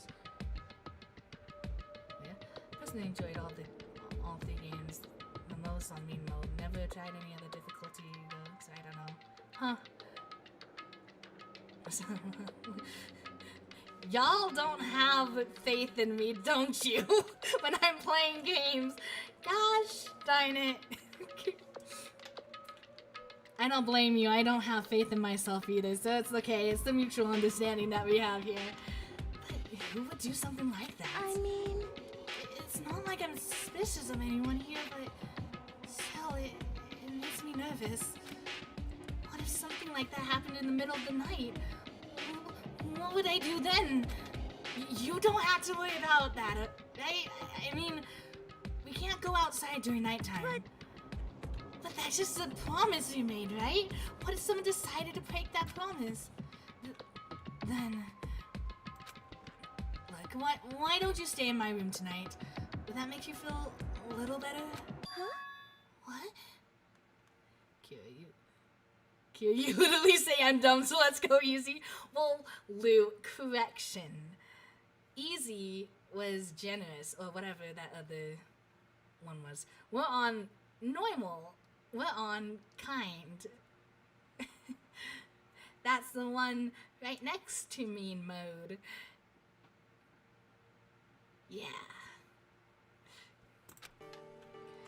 All it said in the school regulation was that we had to sleep in the dorm rooms, right? It didn't state specifically which room each person had to sleep in, so... Hey, But two people sharing one room is... You know... I'm sorry! I didn't even think about that! Honestly, that didn't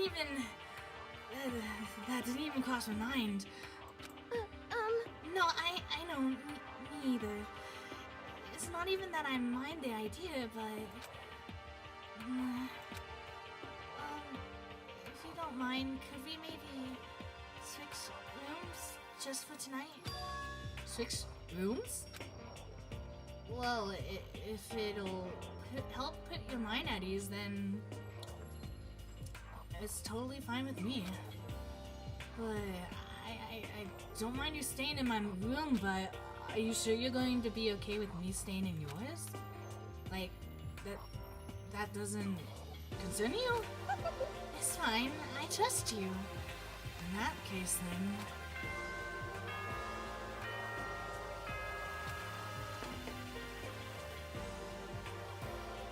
This is a school announcement. I think it's too late to leave. 10 p.m. As such, it is officially nighttime.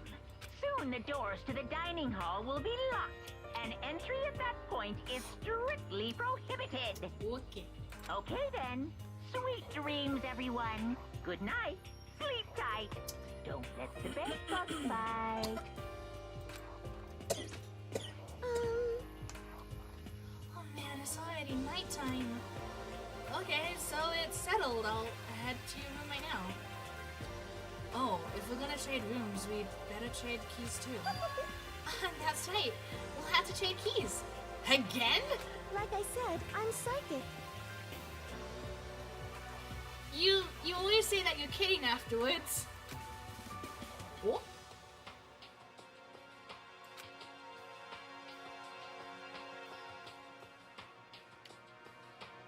Oh. Oh.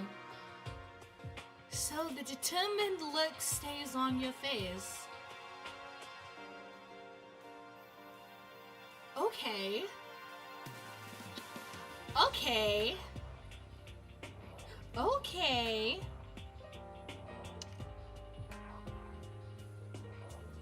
Noted. Hey, aren't you gonna say you were just kidding? What if I wasn't just kidding? I mean, I shouldn't be surprised. But okay. Something resembling a smile had made its way to her face. Thank goodness. It looks like she's already started to get back to normal. Alright, we better trade keys then. Okay. Yep, let's do it. We exchanged keys, and when I looked back up at her again, there was another word expression there. Makoto, please be careful. If someone comes to the door, don't open it no matter what. I won't. Same goes for you, Sayaka. No matter who it is, don't open your door for anyone. Even if I'm sure it's you, I absolutely won't open it. Otherwise, what's the point of even switching? Oh, by the way, just so you know, my bathroom door tends to get stuck. There's a little trick to opening it. You just have to turn the knob, lift up on the door while you pull it out. Just do that and the door should open, no problem. Okay, but the showers don't work during nighttime anyway, right? Oh, that's right. I totally forgot. But I guess I might use it when I get up in the morning, so thank you. Okay, well, I better get going. See you tomorrow, Sayaka. Hey, Oh, and about what I said before. When I said I was psychic, it really was a joke. Honestly, I'm just very perceptive. Yeah, I know. Good night then. See you in the morning. Sayaka gave me one last parting smile, and I headed off to my room, in quotation mark. I looked around as soon as I got out into the hall. Everyone else's doors were closed. There were no sign of life. Good, there's no one here. Making sure nobody was around to spot me, I rushed into Sayaka's room.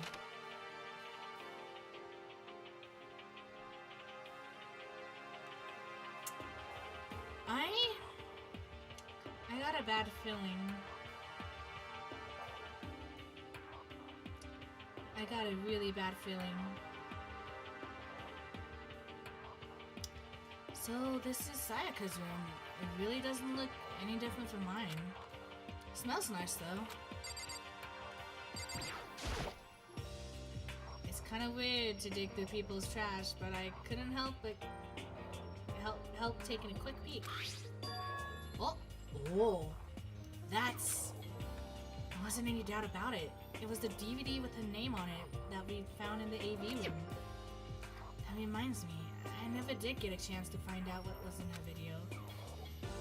But it's probably best if I wait until she brings it up again. Good boy.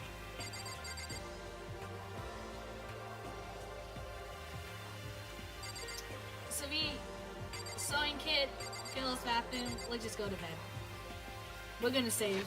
We're gonna save. We're gonna save. We're gonna save. We're gonna save.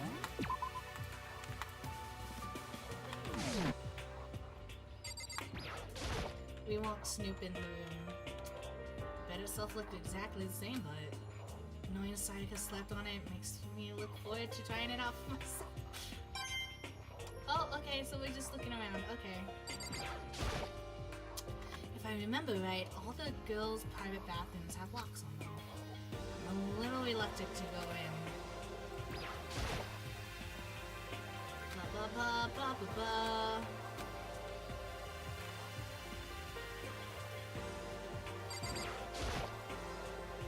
A surveillance camera. Makes sense that there would be one in here too. My room came with a toolkit, but Sayaka has a sewing kit, just like the note said. Next to it is the map of the body's vital organs. I don't think Sayaka will like me snooping around too much. I should probably go to bed soon. As I lowered myself onto Sayaka's bed, a pleasant fragrance enveloped me. Sayaka's scent. Maybe it'll bring some sweet dreams.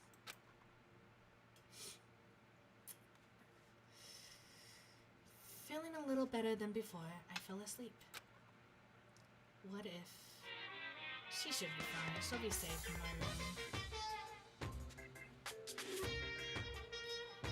Imagine you are all in a big spaceship in the middle of an intergalactic adventure. You've heard of Noah's Ark, right? We're sort of like that. We've set sail and left Earth behind. Here, you don't have to worry about crazy neighbors, corrupted cups. Let me try that again. Here, you don't have to worry about crazy neighbors, corrupted cops, drunk drivers, or pyromaniacs. You don't have to worry about the ozone layer or the asthma-inducing air pollution. And of course, you don't have to stress about studying for finals or practicing for the big game. But even our divine world of freedom has a few rules. After all, freedom can only exist because of rules.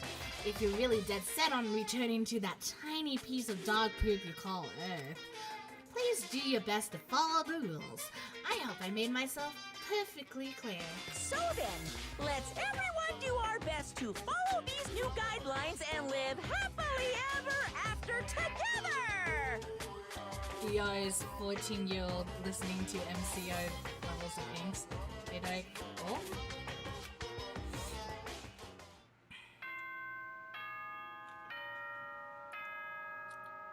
Bing bong ding dong. Sorry.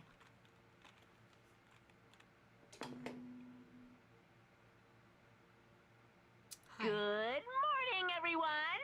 It is now 7 a.m. and nighttime is officially over. Time to rise and shine! Get ready to greet another beautiful day! Okay. I sat up, still half asleep, and rubbed my eyes. I slowly pulled myself out of bed. I remember I was in Sayaka's room. I just remembered I promised to eat breakfast with everyone else. I better get going. Please be okay. I left Sayaka's room and made my way towards the dining hall.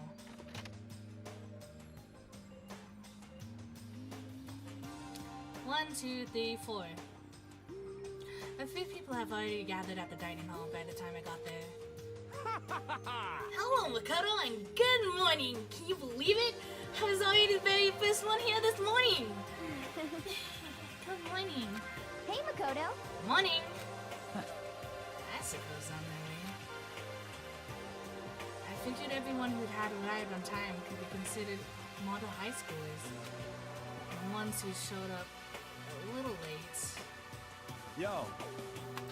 Sorry. I'm late. My makeup just would not cooperate this morning.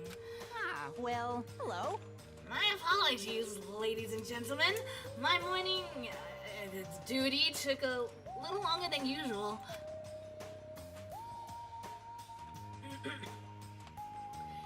We're the types with the more relaxed sense of time. Most high schoolers fall into this category. And finally, the ones who kept everyone waiting forever. Indeed. I suppose I'm late. Good morning, everyone. My bad, my bad. My bad, guys. Slept right through my alarm. What's your problem? What? Is it so awful to be late? Yo! Didn't oversleep, just so you know. Nope. Got lost. I blame the Bermuda... I blame the Bermuda Triangle. Bermuda... I can speak Bermuda Triangle. Bermuda Triangle. There we go. Bermuda Triangle. Gosh darn it. Don't care about time or other people in general. They're the kind to move at their own pace. Regardless, everyone had it right. At least, that's how it was supposed to go. Wait, are we missing a few? Still missing some people? Yeah, Sayaka and Byakuya aren't here yet. I don't know about Byakuya, but I would definitely put Sayaka in the model high school category. So for her to be so late... What? What's going on? Did something happen? Yo. Oh no. She's fine. She's fine. She's fine. She's fine. Oh no. Hey man, have you seen Sayaka? Why would I? Why would I have? I just came straight from my room to here. Did she forget about our breakfast promise? However, I got the sense she's always has her stuff together. Listening to everyone talk like that, a small dark speck of unease rose up inside of me. And that speck started to grow quickly. I need to go. I have to go check on her. The birds work with the bourgeoisie. Sorry. The words had barely left my lips before I flew out into the hall.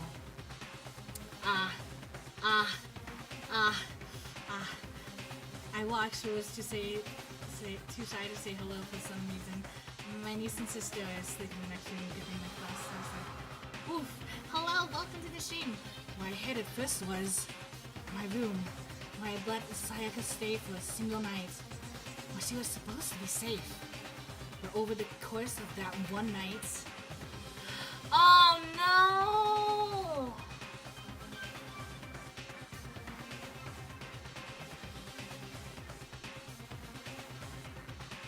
You know, I should have seen this coming.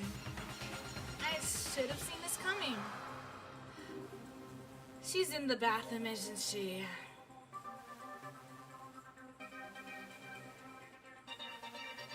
The room had been completely transformed. What the heck?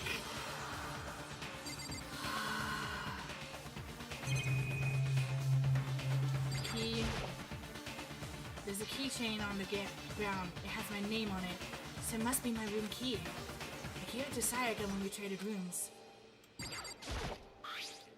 This is the replica sword I brought back for self-defense. It's been taken out of the sheath. More importantly, where's Sayaka? No, we're procrastinating. Looks like the lint roller has way less sheets than it used to. More importantly, where's Sayaka? The bed's been damaged too. More point. I don't want to look. There's slashes and gouges on the wall and the floor. I don't wanna go. I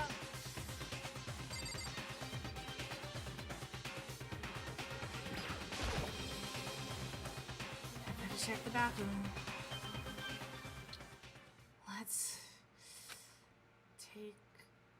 look inside.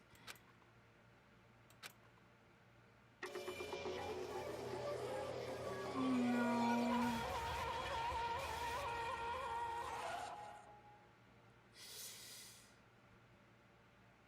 It took me a second to realize that I was screaming.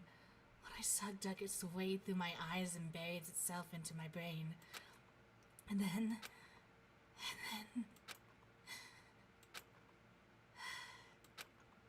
everything went black. Chapter 1 to survive.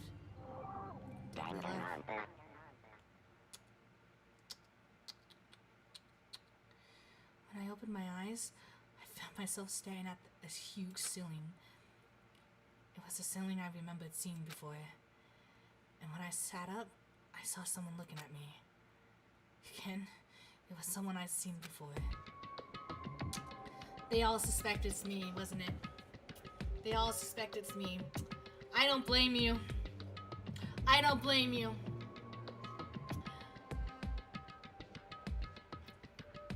Yep, they're all looking at me, except for that dude over there.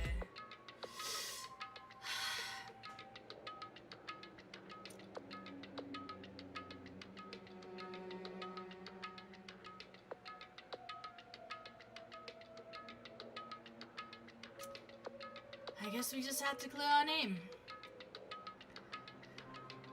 Always look like someone went wild with Pepto-Bismol.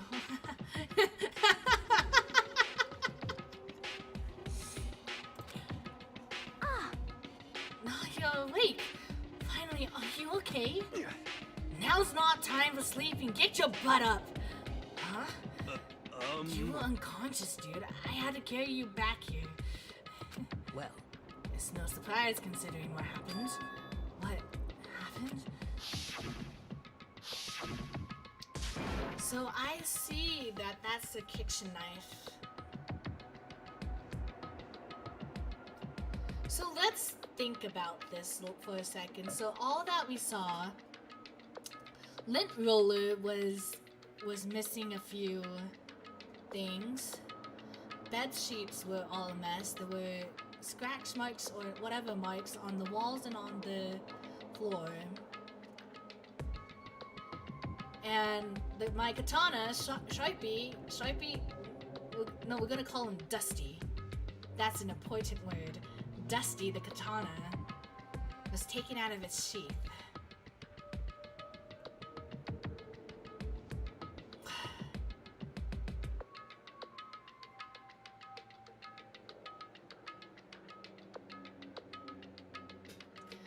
I'm just trying to think.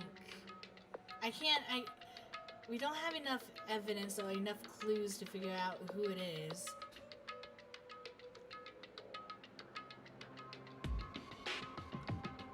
But the fact is, I'm pretty sure that knife came from the kitchen. I'm not screaming.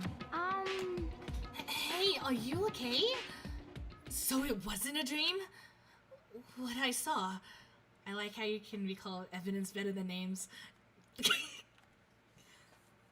Lou.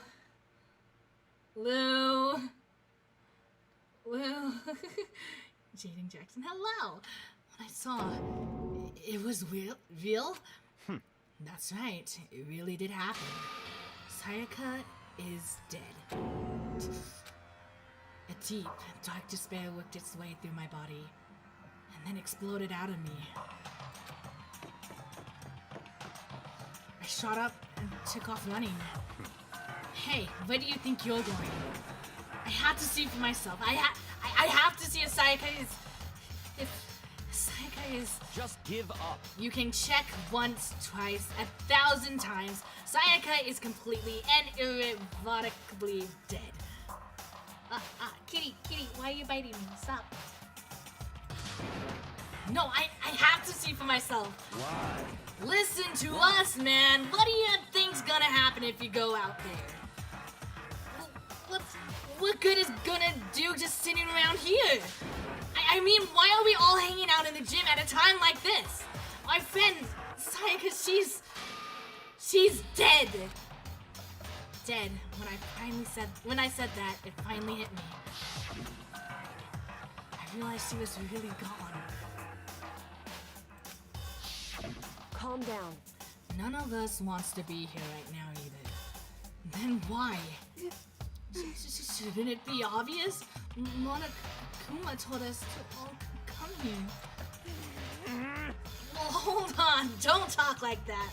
We all protested it. I mean, we remember that terrible price Sayaka had to pay. What? So... I'm the one who convinced them to come. Right now, we need to do whatever he says. We're his prisoners, right? It's not a good idea to defy him without reason. Correct. We don't need to make any more sacrifices than we already have. Why should we listen to anything he has to say? It's obvious that he's the one who killed Sayaka. Wrong. I would never do that. If you can believe anything, you can believe that. He's here again. Hey, Unless someone violates a school regulation, I will not interfere. I can promise you, I won't do anything that goes against the purpose of your school life here. Listen up. I'm famous as a fire park throughout the world for following the Bear Times 1 rule. But... Then who did it? Who killed her? Come on. You already know the answer. The one who killed her is one of you. No one had a reply for that. One of us killed Sayaka? Don't be stupid, that's... What? What's the matter? You guys all look like you're about to see a dove get shot up with a Gatling gun. Don't you remember what I told you when this all began? One of you decided to kill Sayaka so then you could graduate. Jack, stop. Someone's just following the rules. There's nothing wrong with that. Well... You're lying, right? Of course he's lying. I'm telling you, he killed her. Wrong. No, sorry. One of you is now a bona fide killer. If they wanted to, the one who did it could testify that little fact. What? Without thinking, I looked around at everyone. They all had the same look on their faces. Everyone looked at each other with the combination of fear, suspicion, and confusion. Are you serious? What is this? Someone killed someone? It's amazing what people are capable of. Just hold on. Hey, hold on! Don't just assume he's telling the truth. Stop talking. That's enough. Before we do anything else, I'd like to confirm something with this stuffed animal here. If one of us really did kill her, that person gets to graduate from the school, right? Huh? Granted, they get away from it. Huh? Come on. Don't play dumb. That's what you said, isn't it? If you kill someone, you get to leave.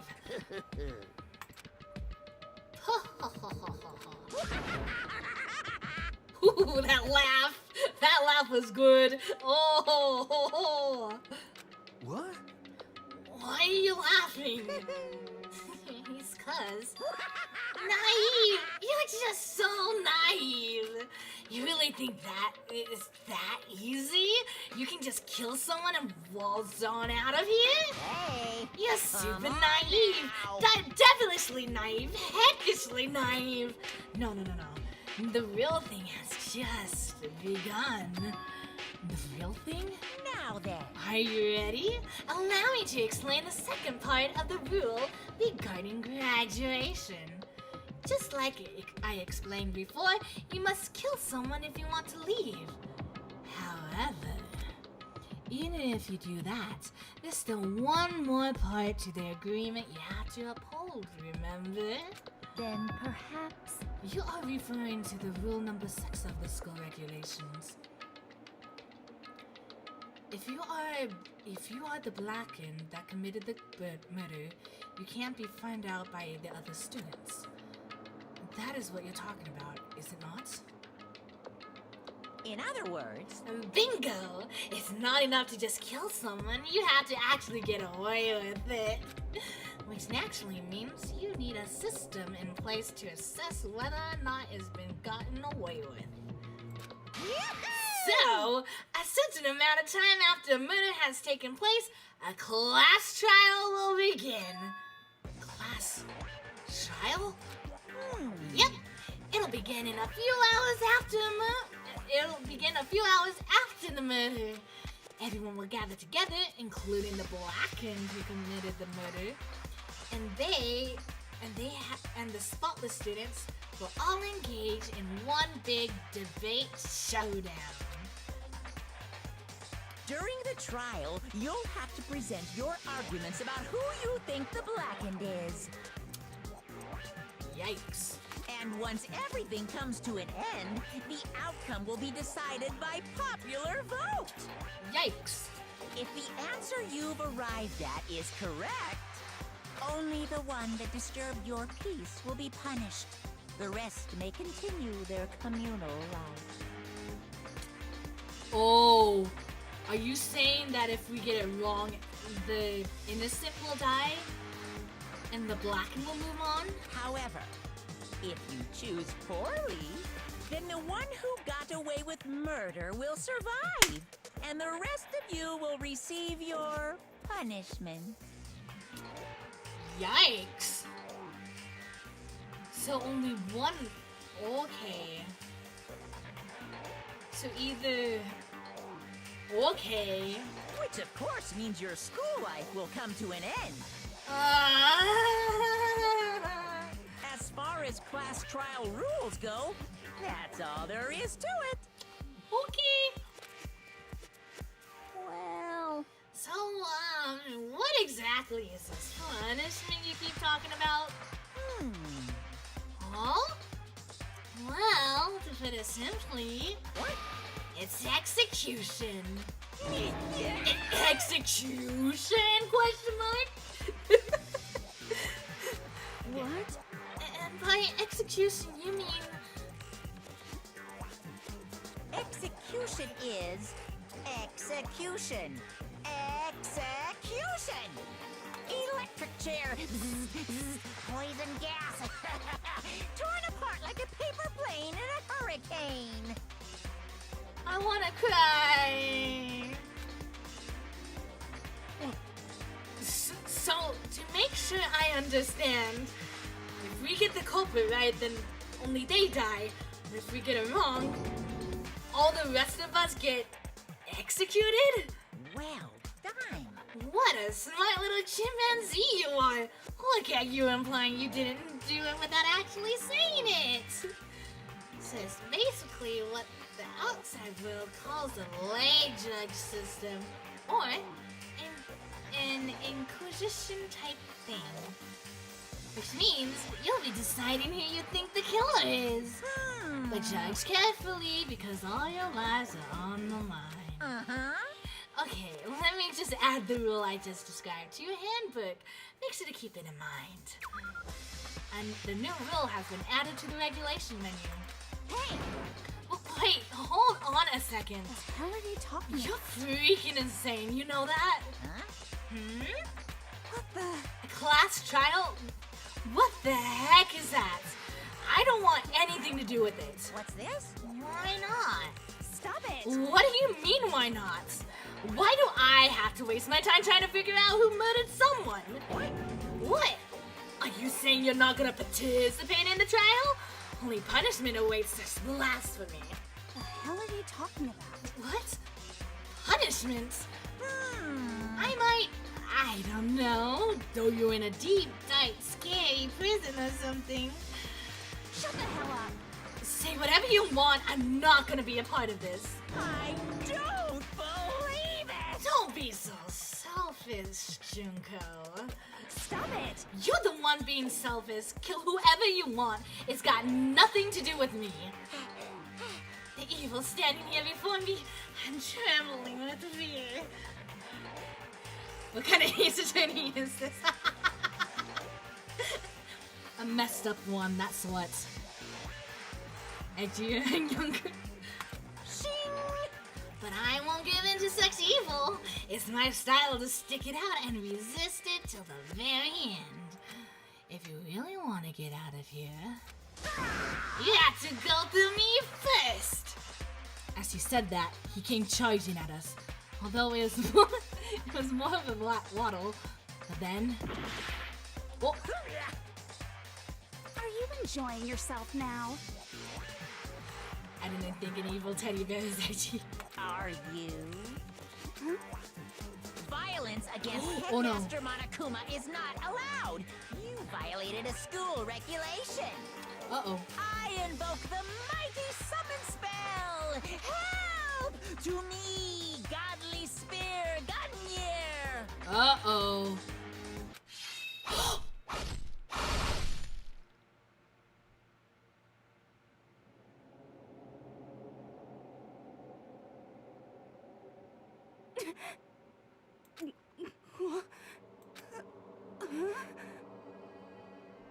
She's been impaled.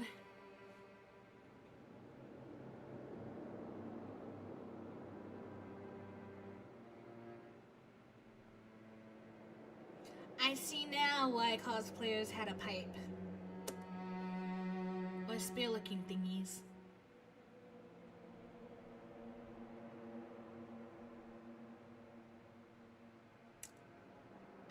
Okay. This wasn't supposed to... Why me? Suddenly, right at the end, her eyes shot wide open. And just like that, she never moved again. Oh look, 2 of the 3 people you hung out with are now dead, Kira.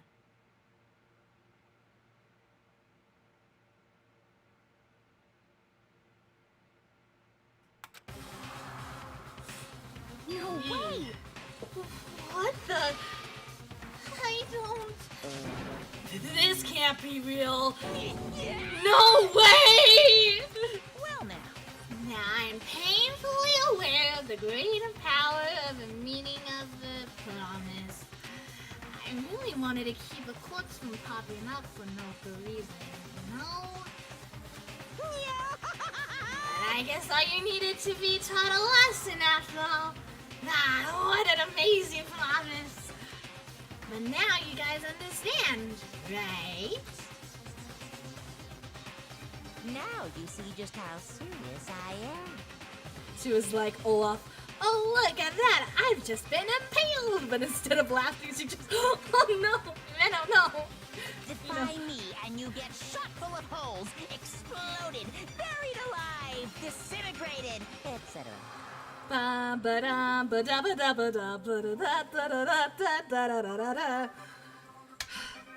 So, if you don't want that to happen to you, you'd best obey those school regulations.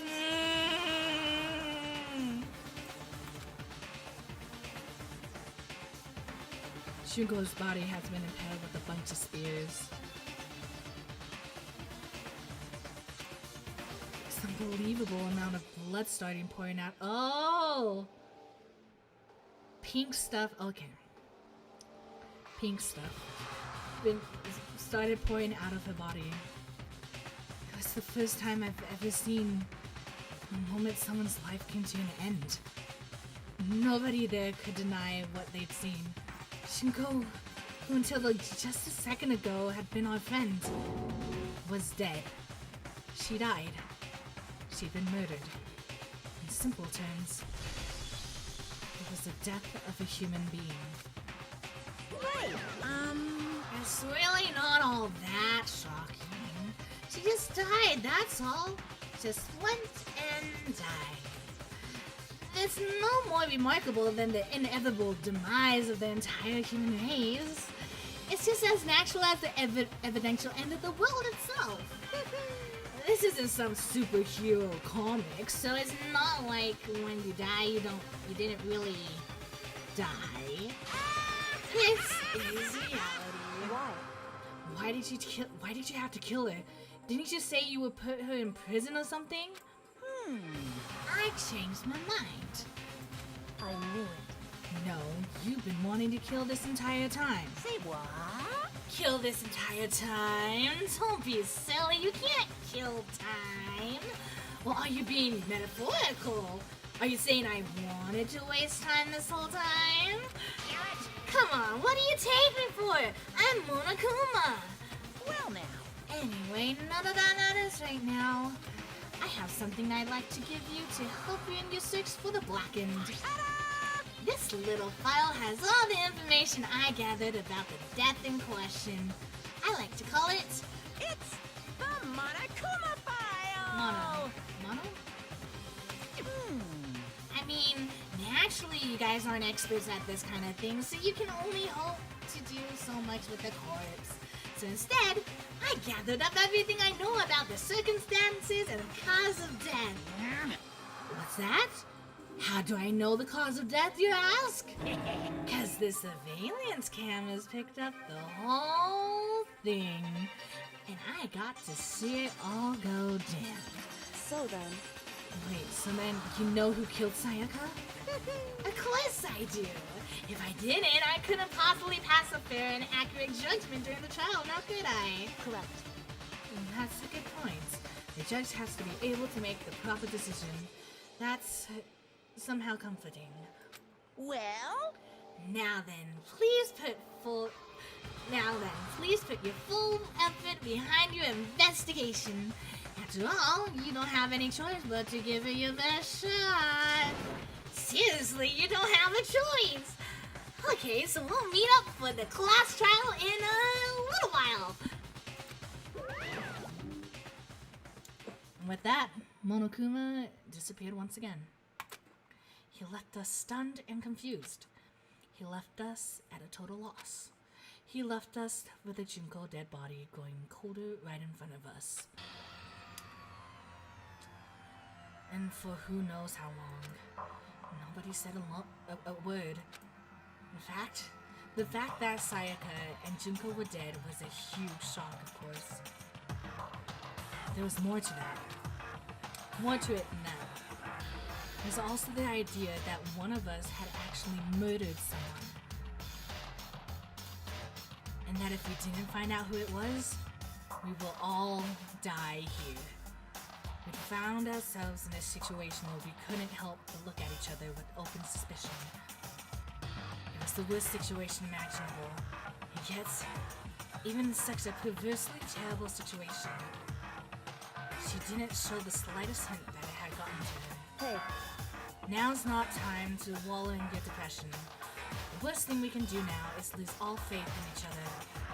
That would lead to some disastrous results, as having total faith in everyone else. What? Huh? In other words... Cooperation is absolutely key at this point. Who you decide to trust or not trust is, of course, up to you. Continuing to think about and talk about the deceased certainly isn't gonna help anything. What the heck? Saying stuff like that is just... How many times have I told you? Not anyone who can't adapt will die. Death is the only thing awaiting those who are unable or unwilling to adapt. If that happens, you only have yourself to blame. That's terrible!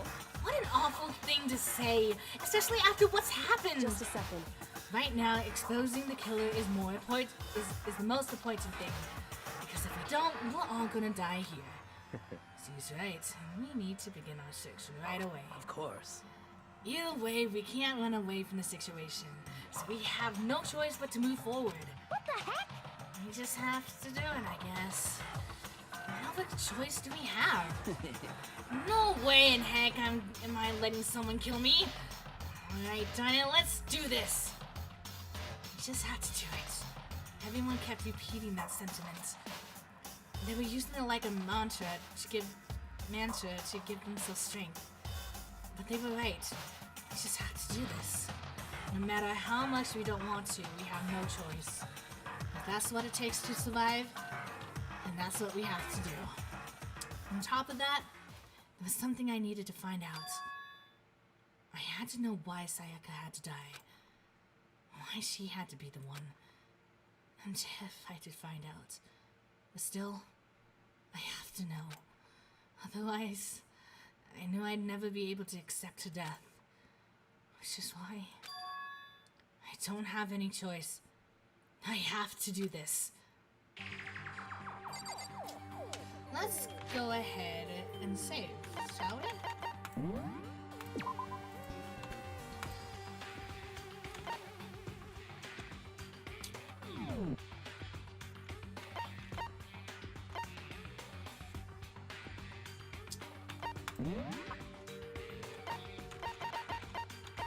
Let's say that she's dead.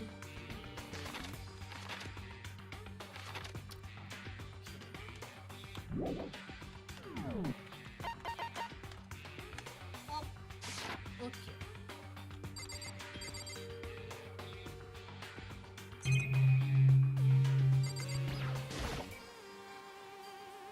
I gently placed my hand on Junko's lifeless body. I touched her wrist to check for a pulse, like they do in movies and stuff, but she really is dead. There wasn't anything else to say. She was gone. I don't know why you even bothered to check. After those injuries and losing that much blood. Frankly, I'd be shocked if she did survive something like that. Huh? Hold on. Wait a second. She's dead? Then that means... What? That everything that happened so far is real? It's not a joke or whatever? It's really real? Heck no! Someone save me! Let me out of here! I can't scream too loud. I can't scream too loud. Okay. What's your problem? You're just now accepting that? Question mark. I apologize for the cringy voice acting.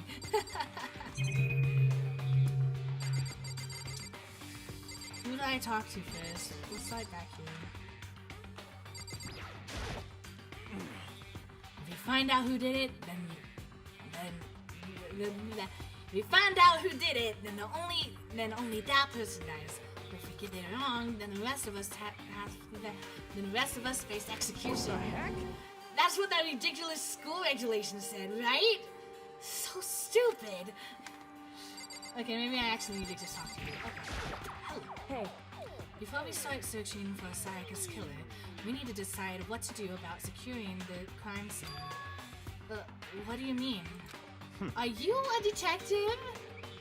You're thinking of putting someone on guard duty so nobody can disturb the area, aren't you? After all, if the culprit decides to destroy the evidence, we're pretty much screwed. Hey. Well, in that case, I don't mind doing it. I don't like having to think anyway. I'll let you guys figure out who killed the chick. Okay, then we can let Mondo look after the scene. Well, no, we can't just leave him there alone. What? Why the heck not? Stop talking. Isn't it obvious? If you were the culprit, what's the first thing you would do? By volunteering for guard duty, you're in a position to destroy all the evidence you want. Frick you! So then... Fine, I'll stay there on guard duties as well. That way, there's no problem. Two-player co-op based events with the two of them, with the stats that totally OP! Since we won't be able to help investigate, we're putting our faith in the rest of you. But... I'm still pretty freaked out, but I'll try. I guess we do talk to everyone, okay. We need to hurry up and figure out who the culprit is. Are you serious? So we're really gonna try and find out who did it? Oh. So you finally noticed. What the crap? Oh, noticed what? I was looking through the Monokuma smiles we received, and I noticed something very obvious and very unusual. What are you talking about? Go ahead, take a look. Notice anything interesting about where Sayaka died? She died in Makoto's dorm. Well, she's right. Then could it be? All at once, everyone's gaze turned to me. I knew it. I knew it. I knew this would happen. I knew this would happen. I knew this would freaking happen. Of course you look at me. Of course you do. I would be the most likely person just because of the big factor that she was in my room.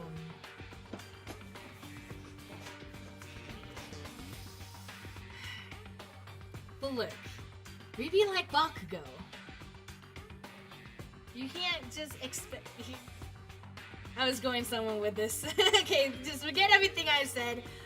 I'll just prove it with actions and evidence that I'm completely not guilty. Hold on a second. You got it all wrong. For just one night, I traded rooms with her. I did it because she was afraid. What the heck? You expect us to believe that? Just tell us the truth. The look in everyone's eyes had done a complete 180 from just a few minutes earlier. The feeling of suspicion and fear had returned. In other words, you think I did it? So then, Are we all done talking? We need to begin our investigation soon. At this point, we should split up. Just because she was in my room doesn't mean I killed her. Exactly. Exactly. But given the situation, at the current moment, I'm at a disadvantage. We need to get to the bottom of this and find out who killed Sayaka. We'll have to collect clues to form a foundation, then construct an argument to come to a final decision. If we get this wrong, so... well, do I really have to say any more? Perhaps should we... I'd rather you didn't. No. Goodbye. Everyone pray for good luck. With that, Kyoko hurried out of the gym. Goodbye. I'll be going too. Just like that, Kyoko. And just like Kyoko, he was gone before we realized it. Yo. Oh yeah, I'm on guard duty, huh? Better head to the scene of the crime. Ah, that's right. Hey, damn it. Let me just say this right now. If whatever son of a biscuit did this here right now, and they're thinking of destroying that evidence, You're fucking dead. they better not let me find him. I'll skip the trial and cave the gosh darn skull in myself. I'm serious. I will flip you up. Them up. Letting his deadly words hang in the air, he and Sakura ran off. So, But I mean, we're not detectives or anything, you know? And we're gonna investigate a murder? How do we even do something like that? Anyway, We don't really have to do anything in particular. We already know who killed Sayaka. What are you implying? this is very suspicious. It wasn't you. I'm telling you, it wasn't me! Don't come any closer! Are you going to kill me too? so, Next. Well, I guess I want her to give it a shot. It's not for sure that Makoto's guilty yet. That's true. May as well at least check just to check. Even if I wanted to, I couldn't help investigate. Wait, why not? I'm not good with blood. All it takes is one glimpse and I black out. Oh, yeah? Well, whatever. I don't think anyone was expecting much from you anyway. What about Junko on the ground? Question mark?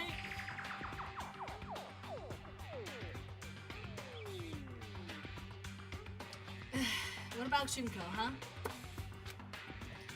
Alright, I guess I better get going. Wait, don't go yet. You have to hear me out. But it was pointless. Everyone had already left. And the parting looks at me had still been filled with suspicion. Does everyone really think I'm the killer? How did it turn out like this? Seriously, they got it all wrong.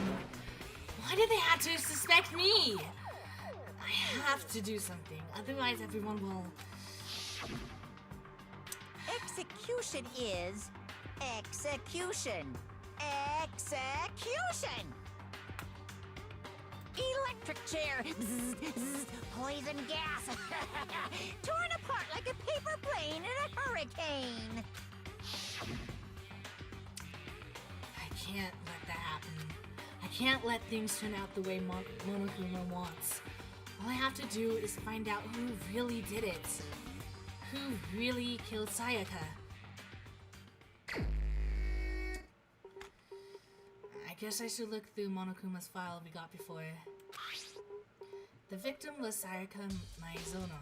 The time of death is estimated to be around 1:30 a.m. The body was discovered in Makoto's room in the dormitory. While evidence suggests that the death took place in the bathroom. The cause of death was a stab wound in the abdomen. There was also an injury to the right wrist. Specifically, the wrist appears to have suffered a fracture. Yikes. Wait a second.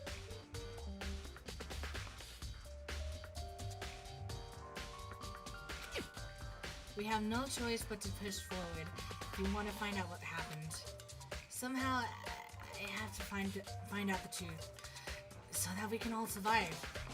For Sayaka. I had to find out how she was killed. Monokuma file number 1 has been added to the truth bullet sections of its handbook.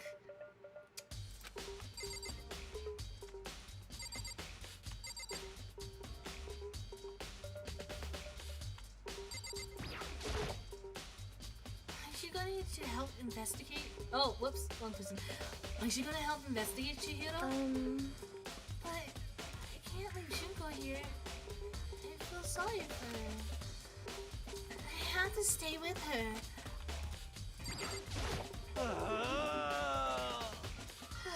No way. I seriously don't want to die here. Help me. I'm begging you, God, Buddha, Mother Earth, God of Space, King Neptune, Stream Gods, help me. I don't care who it is, just get me out of here. Hiro doesn't seem prepared to do any kind of investigating right now.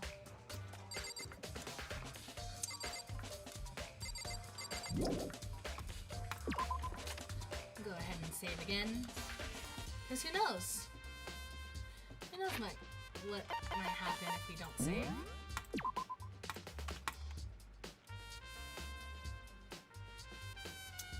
It is 6:20 a.m. Okay.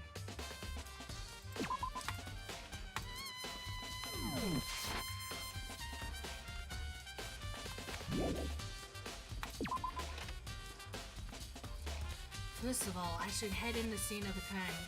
My room. We won't make any progress without investigating there.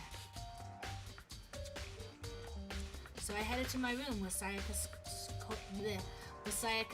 corpse still remained. I better examine the state of my room a little closer. That might reveal something new. So let's go ahead and check out the lint roller, because that's what... Huh? Looking at the lint roller, looks like there's way less than there was before. Did Sayaka see how dirty my room was and decided to clean up a little? No. Let's check here. Can we not check the trash can? Okay, never mind. There's a key on the ground. It has my name on it.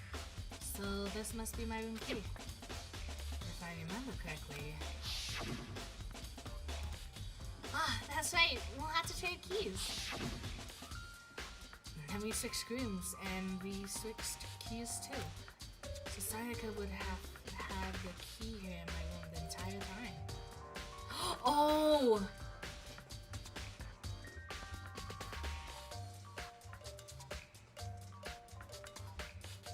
So, basically, but we told her not to open the door for anyone, no matter who it was. And it's impossible, if I remember correctly, impossible to lockpick the doors. So either A, someone was hiding in the bathroom, which is highly not likely, or she did open the door for someone. But why would she open the door? Or someone made an extra copy of my key, but that wouldn't make sense. Because they wouldn't have known, the killer wouldn't have known that she was gonna stay in my room for the night. We'll figure it out. How did the killer get into the room in the first place? Could Sayaka have forgotten to lock the door? No, that seems impossible. Same goes for you, Sayaka. No matter who it is, don't open your door for anyone. Even if I'm sure it's you, I absolutely won't open it. Otherwise, what's the point of even switching? After saying that, there's no way she would have forgotten to lock it or open it for any reason. Or maybe she dropped the key somewhere and someone else grabbed it or something? No, that's not possible either. Sayaka was in here when we switched rooms. And with how scared she was, she wouldn't have gone walking around, so she couldn't have dropped it. So how did the killer... Switching rooms has been added to the truth bullet sections of your handbook. So if I remember correctly, this katana that we got was very dusty, which is why I call it Dusty the Katana. Which is why I do believe this is missing things. Because this was like so dusty and stuff, it got on them because Sayaka probably whacked them with it and that got dust all over them, right? And so they had to use something to clean themselves up with. So someone has these little papers in the room in the trash cans. That's my assumption. This is a replica sword I bought back for self-defense. Does this mean it was used in an attack somehow? And plus, it's been taken out of its sheath. I hadn't actually looked at the blade itself till now. I shouldn't be surprised it's covered in gold too. On top of that, some of the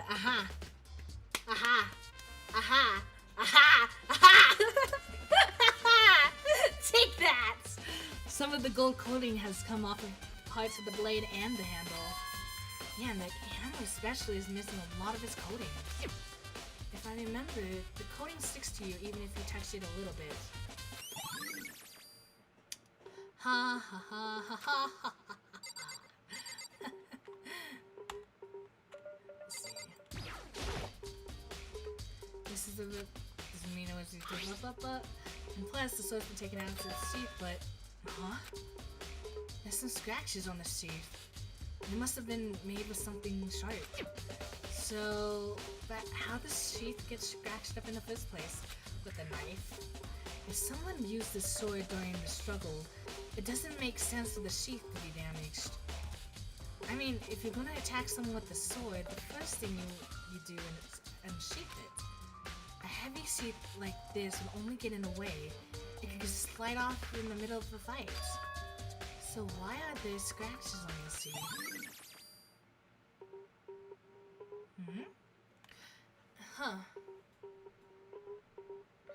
I mean, I don't know if these kids are smart enough to use fake evidence as well.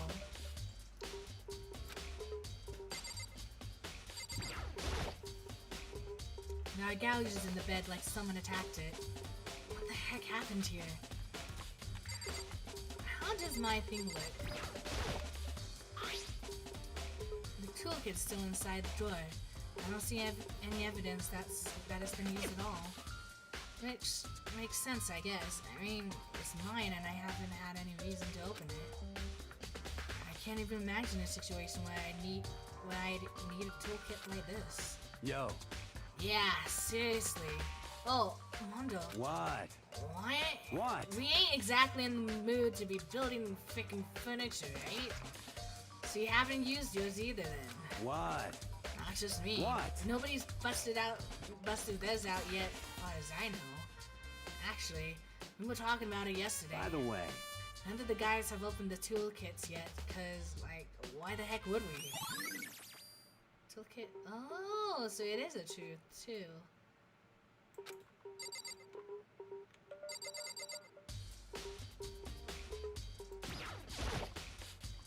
The notepad is still here, but I don't think it's relevant right now.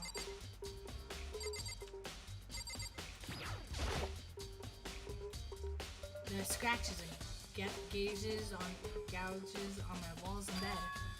Is that evidence of a struggle? Question mark. Looks like there must have been some kind of fight in my room. Darn it, I was right in the other room. If only I heard something. But you couldn't. Because, why you ask? The rooms are soundproof. Wait. That would not have been possible. Huh? Don't you remember? All of our rooms are completely soundproof. So something could happen in a room right next to you and there's no way you can know. I don't like this. But this is kind of exciting. I shouldn't be excited. The solving puzzles and mysteries like this is... I like it. Well, perhaps this was another Monokuma's strategies, creating an ideal setting for murder. Evidence of struggle had been added to the Truth of Bullets section of your handybook. Handbook.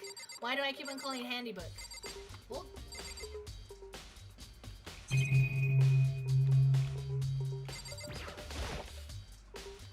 display is the display stand the sword was on.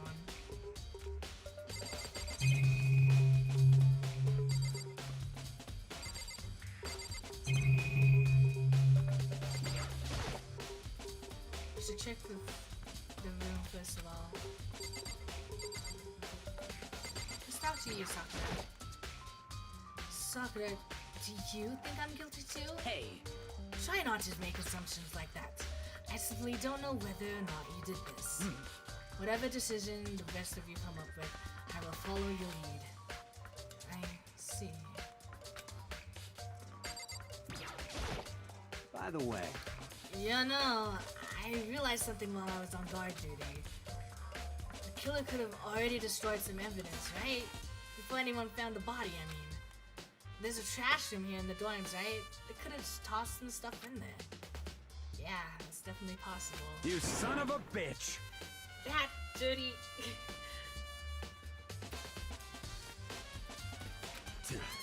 Anyone who raises their hand to a woman is scum that deserves death. That's what my brother taught me. You're fucking dead. So if I ever find that son of a biscuit that did this, I'm gonna pound his gosh darn face in. But what if it was a girl who did it? Yo. That'll all get sorted out when the time comes. Hold on, I wanna know.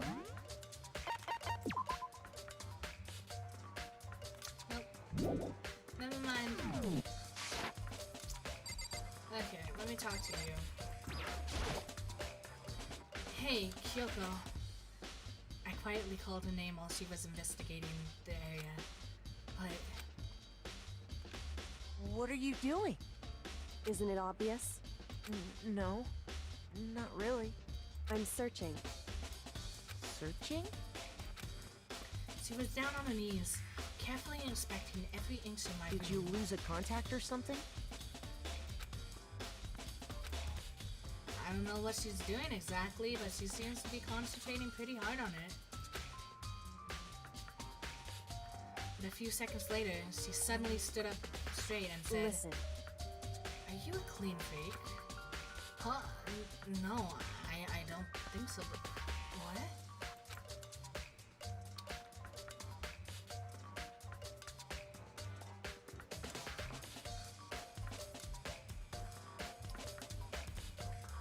Nodding, she glanced around my room one more time. I see. Interesting. So either Sayaka cleaned our room, or... Wait.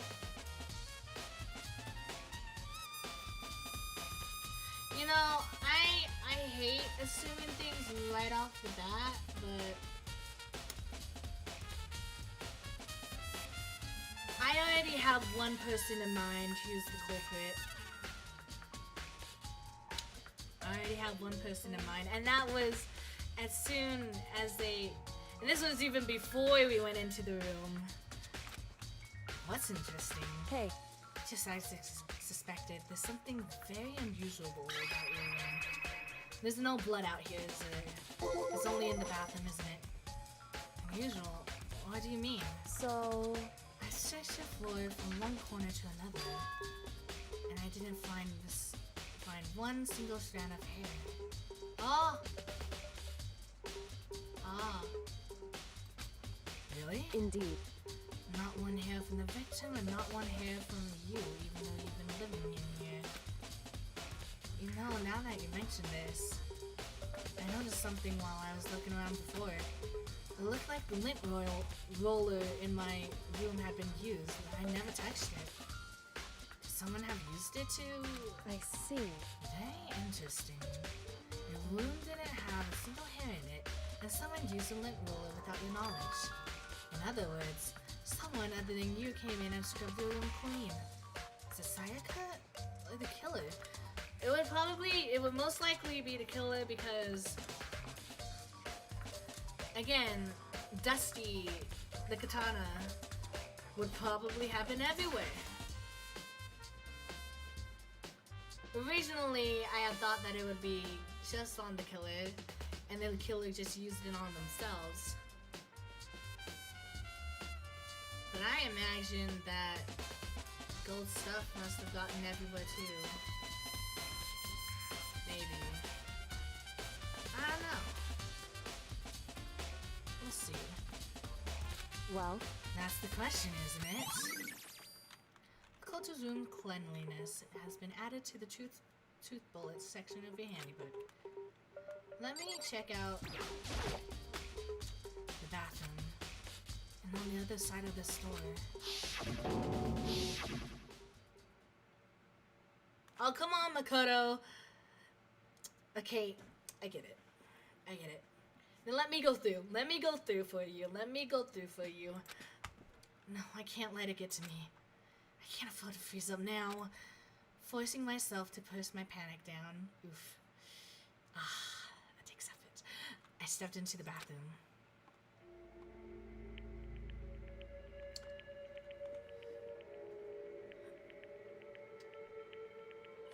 Okay. Let's take a good look here.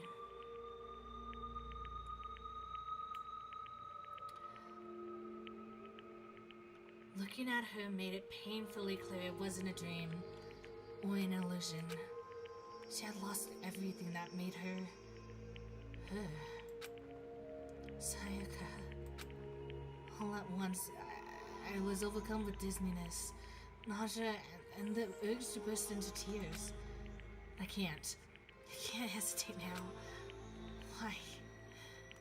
Why did Sayaka have to die? I have to uncover the truth.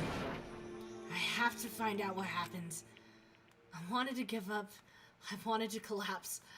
But that thought held me up and supported me. Alright, I am curious about this thing right here. I looked past Sayaka to the wall behind her. There I saw 73011.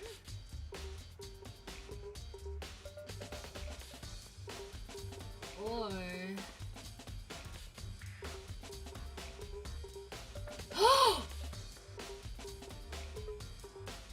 no! No! No! What? Wait, hold up. Let me just do this. We'll do this. We'll do this. Let me show you what I just saw, guys. Let me show you what I just saw. Yeah, take a look at the insert image, image. Where's the haiku screenshots? Ooh, did it not save?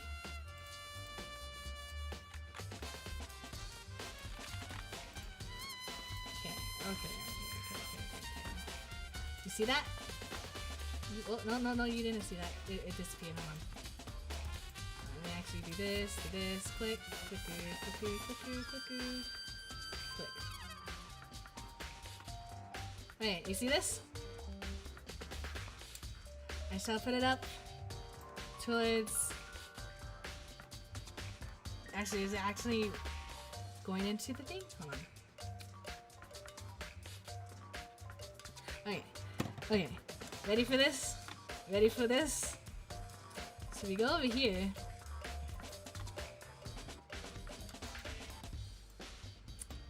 What does that say?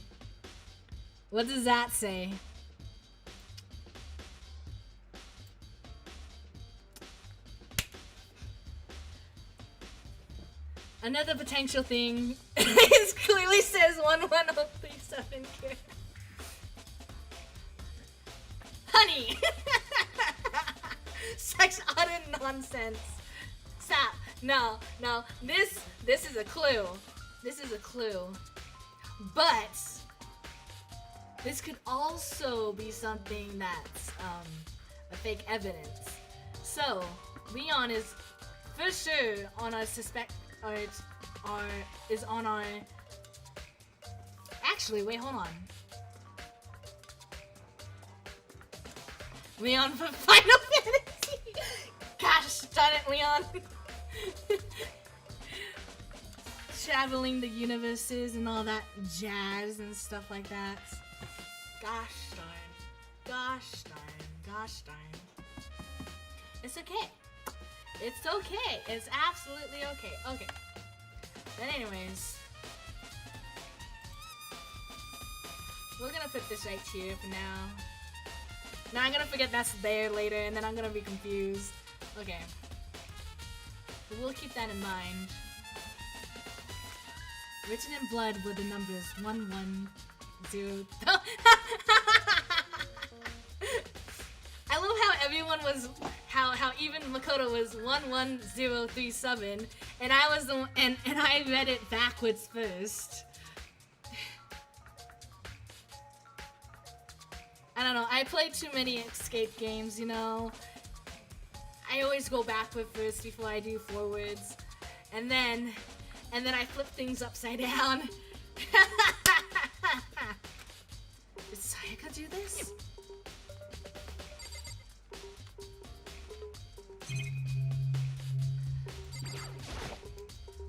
The water from the shower gets turned off at nighttime.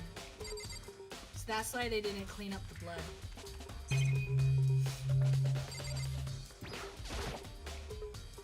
I told myself I simply couldn't face what I saw, but there was no time to think like that. I pulled out the Monokuma file to verify what it said about her body. Some sort of sharp object had been thrusted into her stomach. That must have been the killing blow. Whatever they used to kill her, where did they get it? Maybe Jack is right. In the next chapter, we'll raise the difficulty. What? Oh, okay. That's definitely something I should look into later. Also, according to Monokuma's file, Sayaka's right wrist was broken. Ooh. Her wrist does look swollen and bloody, that's for sure. And look, if you look closely, there's that golden stuff from the katana. There's something sort of glittery there on her wrist too. Right there, where her wrist is all swollen, there's something glittery. That definitely concerns me. It's mustard.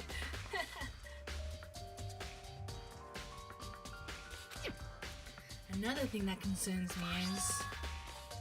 Huh? There's some blood on her index finger, but that's it.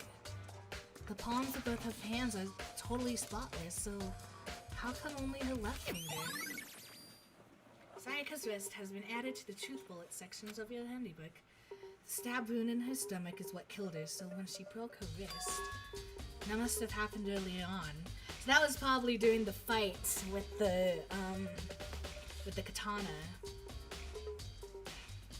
Which is why the whole thing was sheathed and stuff like that. So, which means either Sayaka was the one holding the katana. No, she was holding the sheath. Sayaka was holding the sheath of the katana because the killer tried to get her from there. Killer used the actual blade of the katana and discarded the sheath, so that's how Sayaka has the sheath there. And that explains why there were scratch marks on the sheath of the katana, because the killer was using the katana sword of the thingy-majigger and was whacking it with it. And managed to somehow, I don't know, maybe knock it out of her hands or something. Knocked it out of her wrist. They knocked the sheath out of her wrist.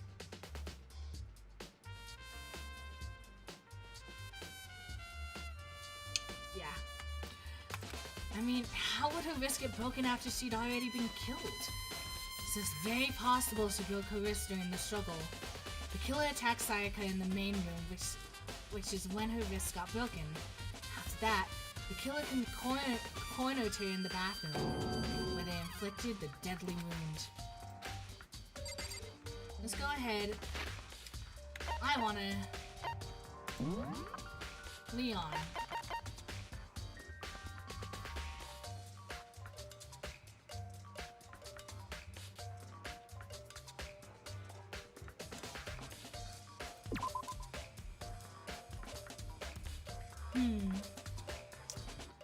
So Leon is one of the highly suspected people now. A person who I'm also throwing into the mix is Toko Fukawa.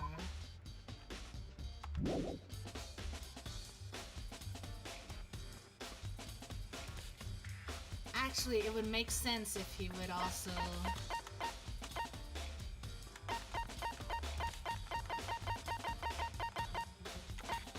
It would make sense if he also used the lint roller too, because he's the only one with red hair.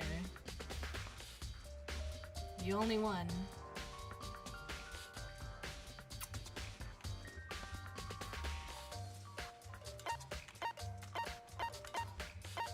But yeah, so Leon is probably the one who did it, but I'm also suspecting Toko. Sorry, Toko. It's only because Toko was like, I can't stand blood, or else I'll black out. And freaking Junko is dead. And there was no reaction for her. Or maybe there was, but they didn't show it, so okay. In any case...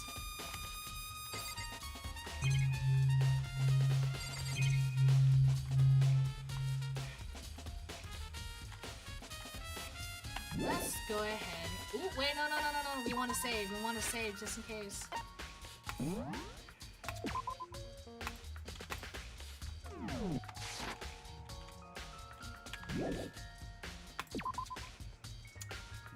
I'm ready. It would seem... It looks like you found it, right, Makoto? The bloody numbers. That's most likely Sayaka's dying message. I've never seen something written in blood before. It was really a final message. It's as if she wrote it with life itself. Right. Do you often talk like an inspiring poet? The numbers she wrote, what do they mean? 11037. I have no idea what that could possibly mean. So... The way she wrote the numbers makes me think she wanted to use her body to block them. She wrote them in that location while she was sitting the way he found her. I mean, she must have wrote them by turning only her hand towards the wall. If you write something in that position, do you know what the results would be? Results? Well... Think about it. You're not gonna tell me? Makoto. You need to uncover the mystery of this case yourself. Otherwise, the case will end and you'll remain unconvinced. I have no idea what you're trying to say, but it's obvious you're not gonna tell me. Dying message has been added to the truth bullets in the section of your thing. Sounds like Kyoko knows what Sayaka's dying message means. Honestly, I have no idea. Oh, I know who I should talk to. When it comes to numbers, who's better to ask them than an ultimate programmer? Makoto.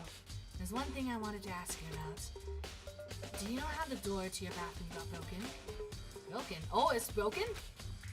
Oh, you mean how it got stuck? What? Get stuck.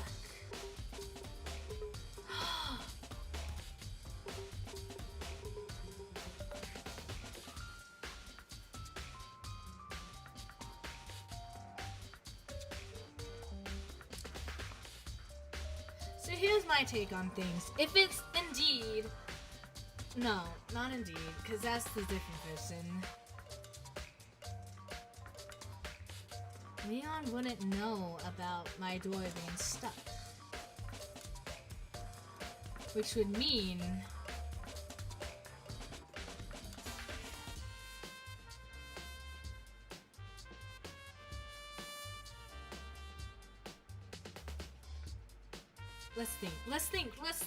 Let's think about this for a second. Sayaka escaped into the bathroom.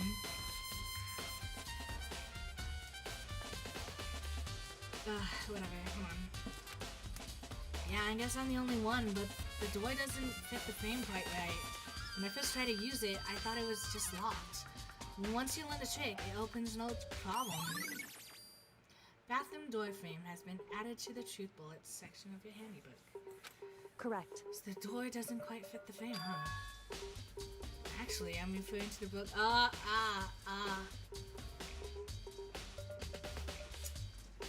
But nobody used the toolkits.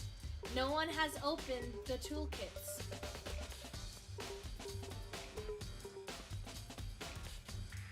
That's the thing.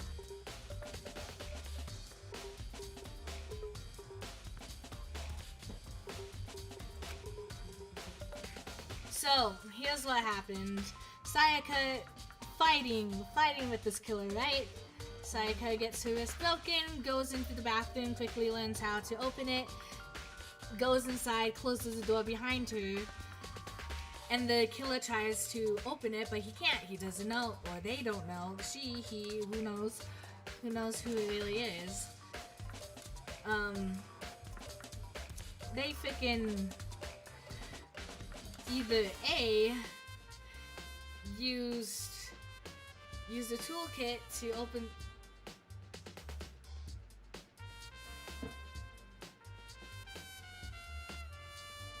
What if they switched my toolkit with theirs?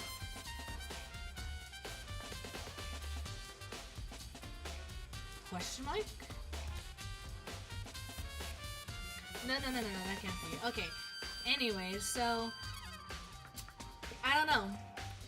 Either they opened the door with brute force, lockpicked it, which doesn't do anything.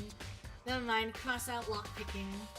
So they used either force with their own bare hands, or katana, whatever you want to say, or they used the toolkit. If it was a man, a guy, because the boys have the toolkits, and I don't think anyone's that close with anyone else at the moment, so they couldn't, yeah. But if they did in fact use their own toolkits, they probably switched it with mine, question mark? I don't know, or they're just really strong. Let's see. That's right. You didn't notice? Well, just try closing the bathroom door. I'm sure you'll see right away what I'm talking about. I did what Kyoko said and shut the bathroom door. Huh? The doorknob.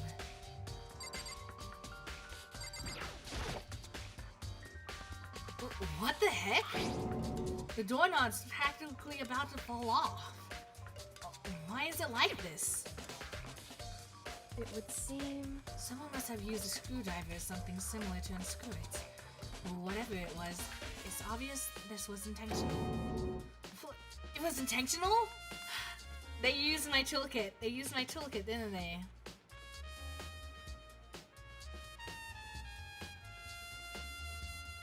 No, you...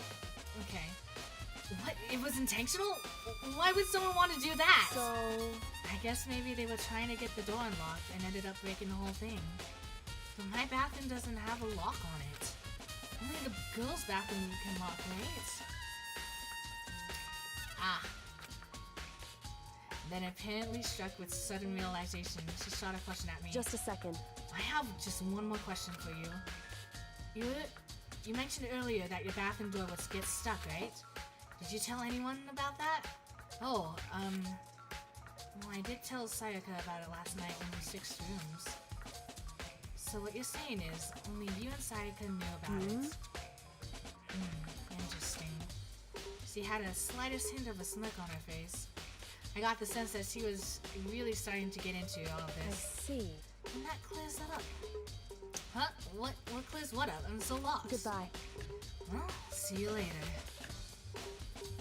As if forgetting I was ever even there, she suddenly turned and left the room. Hello? Ollie? Bathroom doorknob had been added to the truth bullets section of your handybook. I still don't really understand any of this, but I've really given my room a good once over. Maybe I should look around somewhere else. I should start looking into where the murder weapon might have come from, and also I should look into the DVD Sayaka got. With Sayaka dead, I'd have no choice but to see for myself what was in that video. And on top of that, I'm sure there's other areas worth checking out too.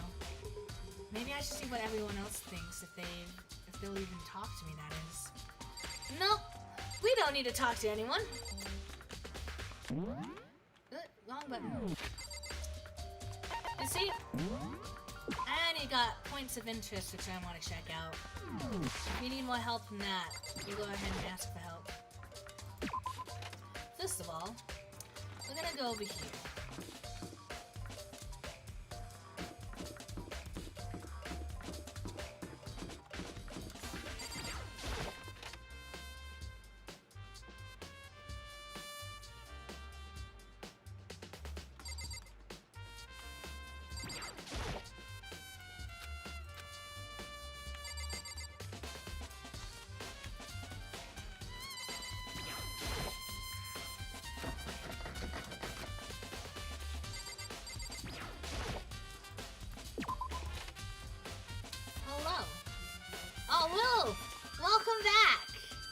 Solving a murder case.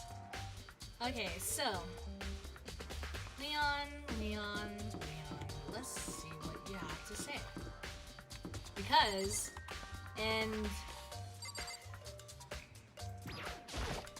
seems like something doesn't seem right. The Monokuma's file says Sayaka was killed in your room. I just can't help thinking about it. Could it be the nameplate? Nameplate? What do you mean nameplate?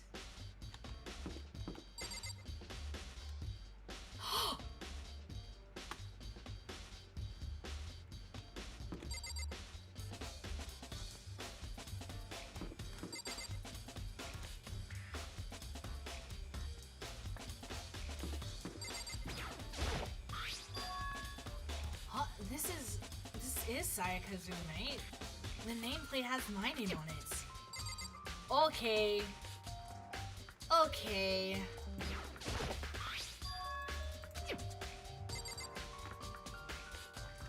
Why? Huh? This is definitely my room, but the nameplate has Sayaka's name on it. The nameplates on my room and Sayaka's room were streaks. So all the effort I put into switching rooms without anyone knowing was totally pointless. Why would anyone do that?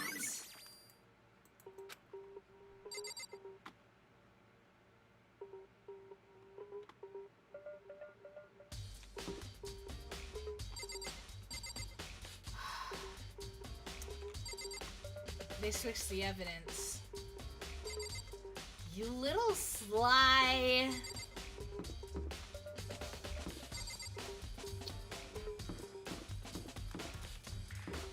Okay, let's look. Let's think. Can I go into there now? I can. Okay, what's in here?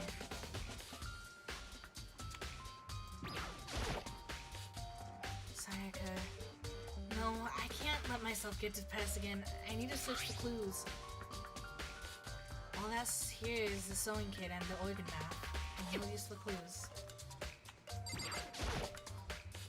There only can be one thing in that trash can. Yep, the DVD with Sayaka's name on it. Sayaka got really upset after seeing whatever was on that video. I wonder, what did she see? It might not directly be related to the case, but it might be worth checking out anyways. Sorry, Sayaka, I need to borrow this DVD. Sayaka... Nothing here.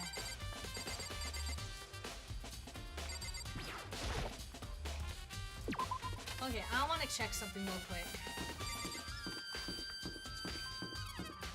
We saw that knife, right? I want to see if indeed... Oh, there's some over here.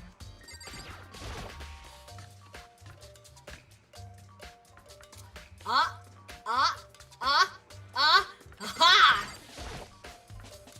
There's all kind of kitchen knives here. Big, small, but looks like one of them is missing. Was it missing from the very beginning, or... I'd better see if anyone here else knows about it.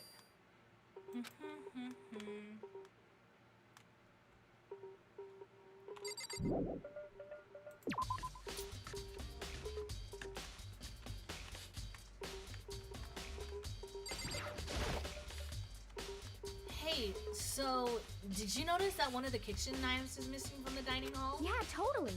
Yeah, weird, huh? I thought it was kind of strange, a knife just suddenly disappearing like that. Oh, so it wasn't missing from the beginning. That's right. Nope. Last I remember, they were all lined up in these nice, neat row. Yep, remember, because when we first were looking around, they all have the knives. So when did you notice one of them had disappeared? Well, I went to get some tea from the kitchen last night, and all the knives were still there. When I finished my tea and went back to the kitchen to wash my glass, one of the knives was gone. So you're saying the knife disappeared while you were drinking your tea in the dining hall? Yeah. In other words, you were right there in the dining hall when someone came and took it. Now you should be able to say for sure. You can tell everyone I didn't come to the dining hall last night. This proves I didn't take it. Sweet. Hey, by the way, did you really kill Sayaka? What? Of course not. I would never. You know, do you really think I murdered her? I mean, well, she was killed in your room, right? So, I mean, you guys are supposed to be friends, right? But you still killed. No. On the other hand, two people becoming good friends, then one killing the other, is a classic drama setup. So, when you consider everything together, I honestly have no idea.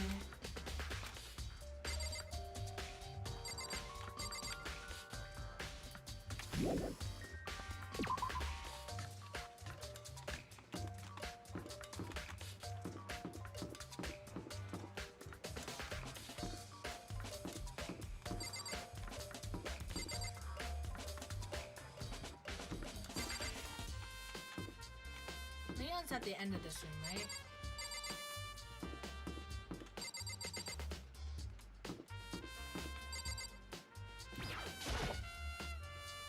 As I place my hand on Leon's door, I notice a human-shaped Bloood come tearing out of the depths of the hallway. Hey, you bastard! Hold up! Hey, what the heck do you think you're doing? Huh? I mean, seriously? How does my room have anything to do with this investigation? Well, I suppose that a natural reaction is someone trying to go in your room without permission. What if I do it to you, Yoshido? This is Hiro's room. I don't think there's anything here that'll help me.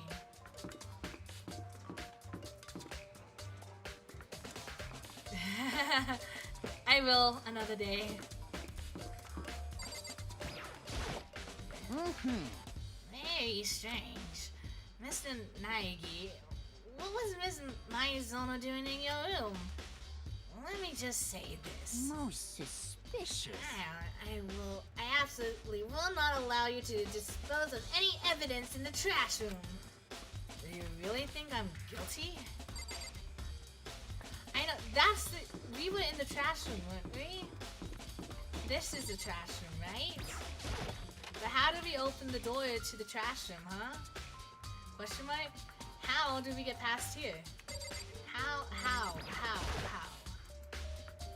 Monokuma appears! That's the end of the line! The trash room. Oh, Monokuma. Okay. This is where all the trash in the school eventually lines up. How do you get this gate to open? No, you can't go any further! No entry beyond this point. Only the person on cleaning duty. Oh! Cleaning duty? Allowed in cleaning duty. No, you can't go any further! Who's on cleaning duty? No, you can't go any further! You're not giving me an okay. This is stupid. It'd be faster to just go around and ask the others. No, you can't go any further! Okay.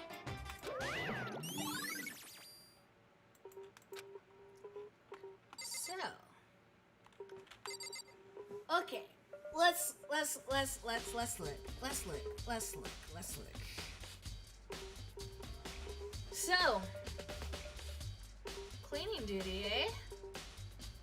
Cleaning duty, eh?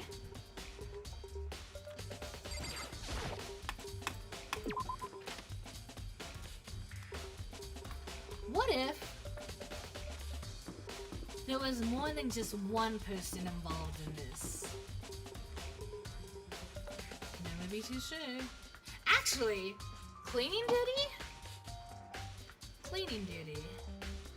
Would that mean that they would get a key to access all the other rooms? Question mark? Well, no.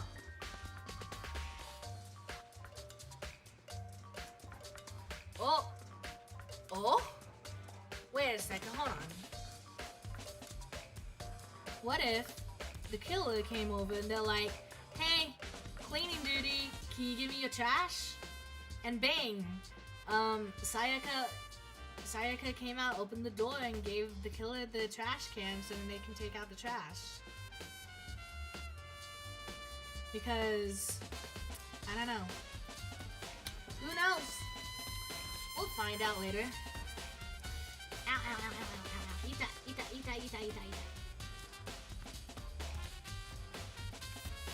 Hold on, something's poking me. Give me a moment.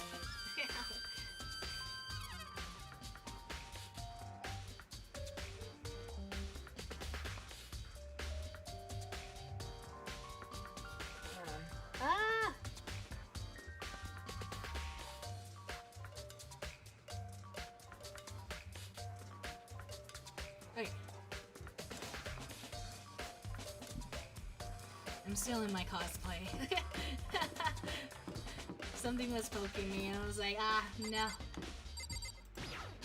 Let's see.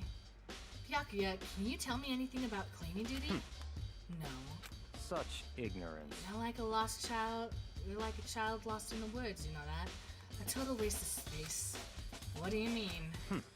Talk is the one who has any interest in organizing things like that. Oh, good point. Taka.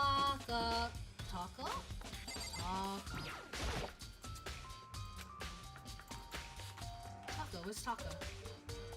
Taka.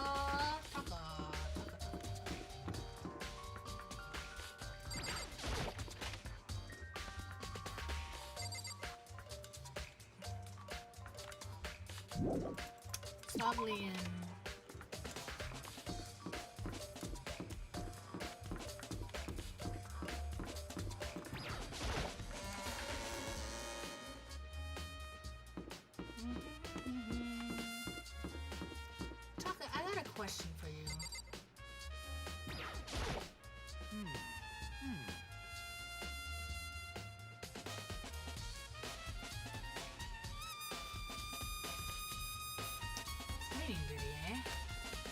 As a matter of fact, Monokuma came and talked to me yesterday morning. Really? Listen to me! He probably realized I was basically in charge, so he decided to talk to me directly. The topic of conversation was assigning cleaning duty. Ah, so you're on cleaning duty now? That's wrong! Actually, no. Huh? Okay, then who is? Hifumi was also there when we had this conversation. He volunteered right away, so I let him have it. So he's on cleaning duty. Count on it! Indeed. But we'll swap out on a weekly basis. I'm sure you'll be up before too long. Got it! And when that time comes, I'll be counting on you.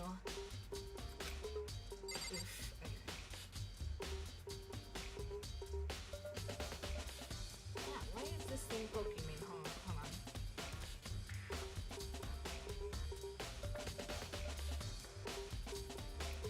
So, Hifumi.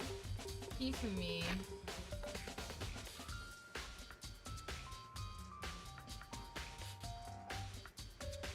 moment. I have something.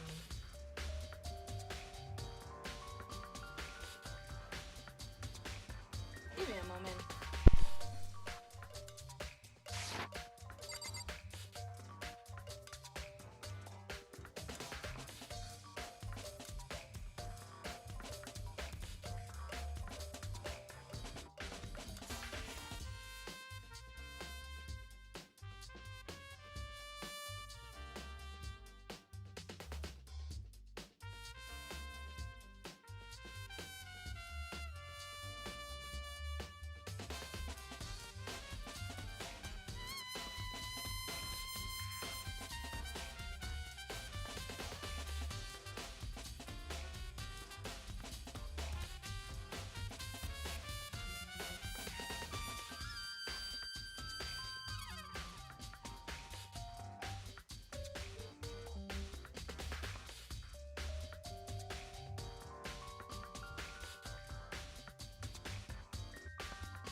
Hey, sorry.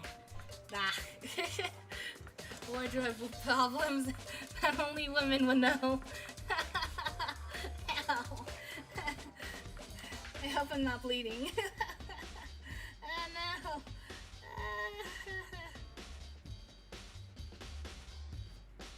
We're fine. We're fine. Don't worry. Don't worry. We're good. Also, what?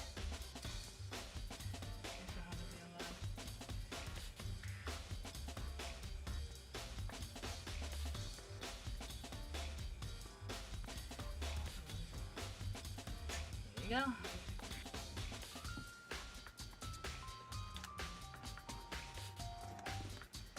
I usually only give the mod rules for like, sure, yes, Blue said I did it out of convenience, but I also give it to people who I trust as a mod too, like friends who I trust as mods. Let's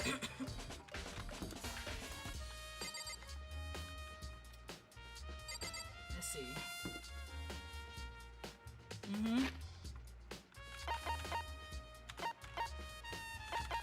Let's see here.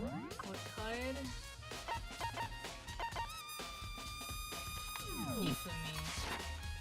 Hifumi.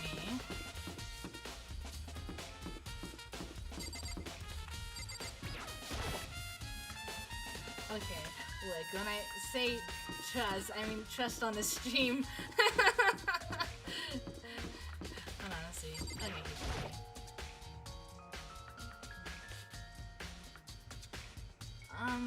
I'm looking for who's ever on cleaning duty. Cleaning duty?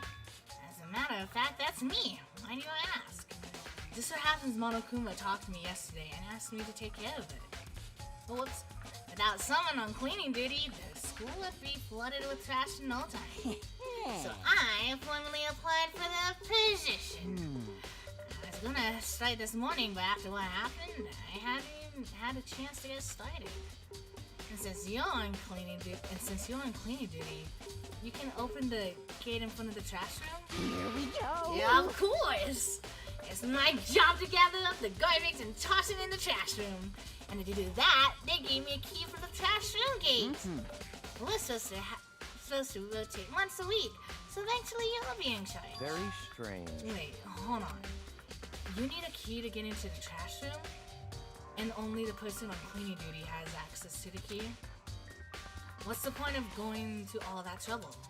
Why not just leave the trash room open at all times so we can throw all things out whenever we want? That does seem more convenient. So in other words... Actually...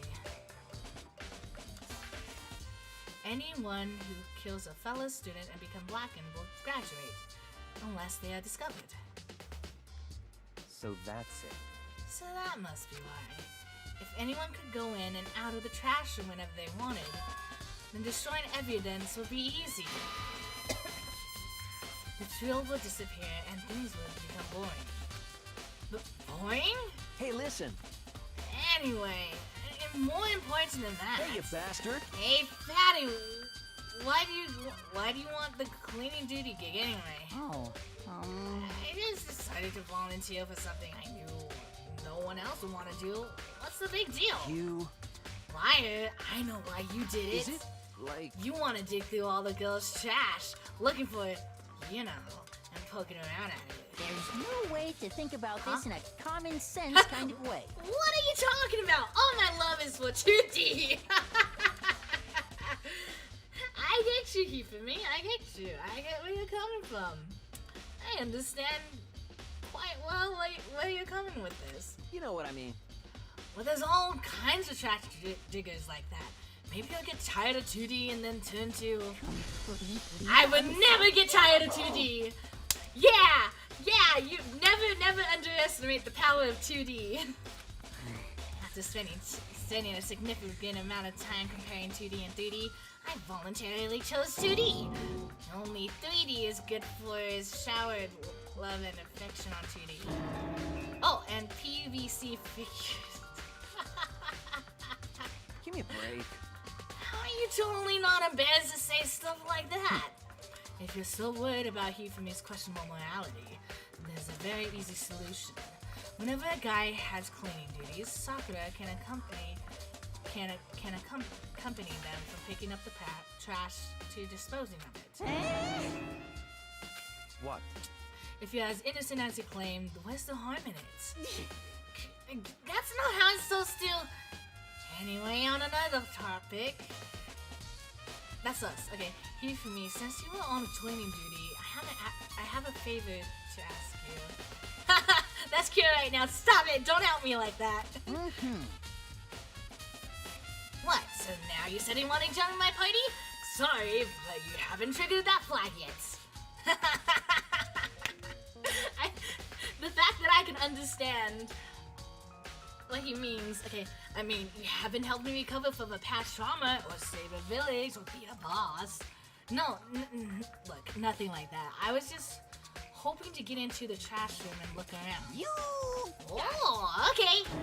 So easy. So Hifumi and I headed down to the trash room. Alright. Red hair or black hair, let's see. You liked me to open the gateway, didn't you? You know, when I look at it, it makes me think... They said he killed his wife. He learned how to get by on the inside, but he never stopped dreaming. Get busy living or get busy dying, he said. So him and Rita, they found themselves a way out. Whatever, just... Please, just hurry up. Okie dokie, leave it to me. Hifumi pulled out a key out of his pocket and used it to flip the switch next to the gate. And then... Mr. Naegi! Without a doubt. Surely you aren't planning to use the trash room to destroy evidence, are you? You fiend! You'd planned this all along! No! Look, I just wanted to see if the actual killer had tried to destroy any evidence or not. But the actual killer is you, isn't it? You want to see if you left anything behind. Wait, maybe a parallel world? Whatever, let's just hurry up and keep looking. go. That's the roll of stuff? Question mark? Actually, no. What is that? Is that like a cuff? Oh? Wait a second. There's something on the ground in front of the incinerator. I think that's like the cuff of a shirt. Not a cuff. Yeah, the cuff of a shirt sleeve. Looks like a burnt piece of something. Killer! Killer wears white. Killer wears white. A burnt piece? Like a hunk? Like a hunk of burning love? Anyways, this is... looks like a piece of cloth in this shape. It's part of the sleeve of a buttoned-up shirt. Now that I look at it, that's definitely blood on the cuff, which means this is all that's left of the evidence of the killer destroyed. But there are lots of stuff people here with white buttoned-up shirts. This isn't enough this isn't enough by itself to figure out who the killer is. But we can use it. Is that like an incinerator? Yep, this is an incinerator. It's way in the back part of the trash room. It's a good 30 feet from here to the gates. Ah, and it's on right now. You see the green and yellow buttons next to the mouth of this incinerator? Yes, indeed. It's a pretty simple setup. You press green button to get it going, and yellow button to turn it off. Sooner or later, you'll be on cleaning duty. So make sure you learn this before you leave. Okay? Huh? Someone turned the incinerator on! Very strange. I'm quite certain it was off the last time I was down here. Was it a fairy? Keep for me, do you realize what you just said? Need the pick-me-up? Huh? The fairy? No, you said... No, you said that the last time you were here, the incinerator was off. Yes, but about that there could be no mistake. If I've got one thing going for me, it's my memory. I feel as if... Yesterday, as soon as I was appointed, I came down to check the place out. It definitely wasn't on then. I haven't been back to the trash room since then. And since I'm the only one who has the key to open the gate... Most suspicious. It should be impossible for the incinerator to be on, and yet... So that means someone was able to switch on the incinerator without opening the gate. Someone who's good at either pickpocketing, or Hifumi is just really bad at hiding the key. How is that possible? Look, let's go ahead and click that off. Green button turns it on and yellow button turns it off. So it seems anyways. What is this? The shards of broken glass scattered around in front of the incinerator. Looks like it used to be some kind of glass ball or glass. It's just about big enough to fit in the palm of your hand. Is this perhaps... Do you know what this is? They say if you collect all...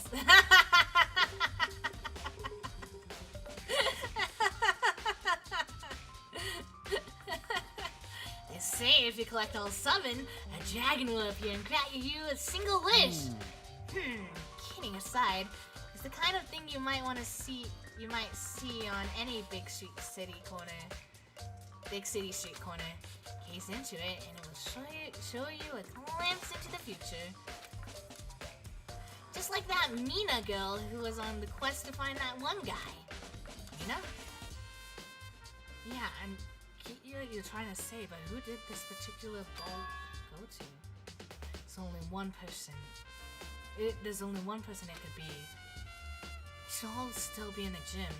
I better go find out for sure. This whole thing is quite strange indeed. When I was here last, the incinerator was off, and those glass shards and burnt clothes would. What does it all mean, Mrs. Naegi? Will you be confessing soon? Why me? Everyone already knows you did it. All the mysteries are being solved one by one. It sounds like he's living out one of his comic book fantasies. Okay. What's this? That's a huge trash can. Is that where we're supposed to put whatever trash we can't burn? Well, whatever it is for, it doesn't look like it's hiding in a place.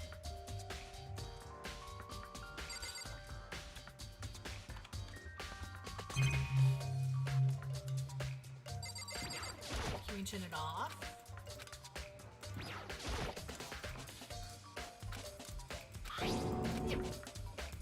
I'm gonna talk to you about that. Was it a fairy? Ah. Huh? I've... Okay. Let's go ahead. Yep. Thank you, Hifumi. Now, what we need to do is...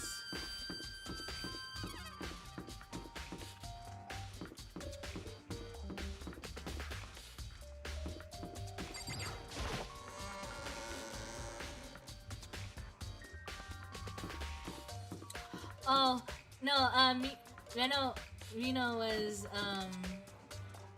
talking about, how Hifumi mentioned that... Where am I going this way?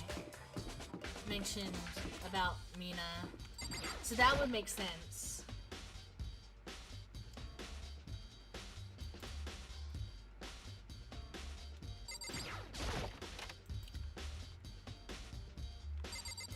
Okay, who would be from the big city? Hey, Hiro, can I ask you something?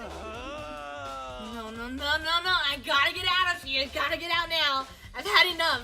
I gotta break free. Hiro, snap out of it. Huh? Makoto, what are you doing? What?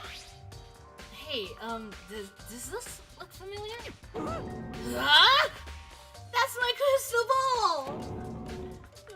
Whoa, oof, okay. What the heck? I only bought it because the guy said it'll be blessed. He said it was unbreakable. So, how did it break? Was it actually made of glass and not crystal? Did that guy totally dupe me? He said it belonged to the pillar of history. Genghis Khan, George Washington, Napoleon. He said whoever controlled the crystal ball controlled the world. Is that seriously all BS? Let's put that aside for now.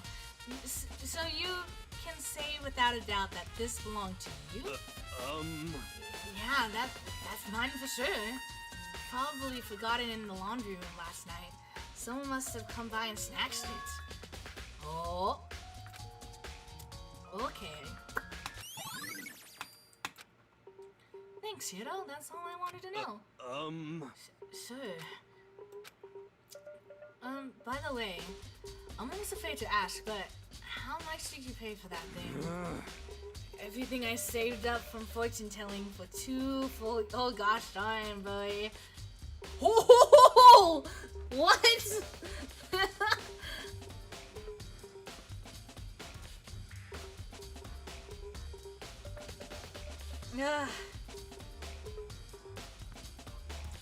Bruh.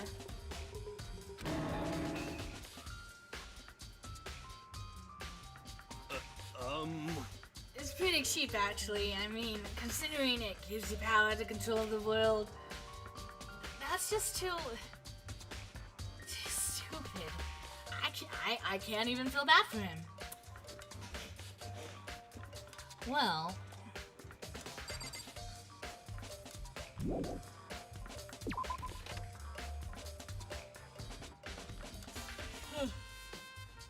time is it? It's 7:27.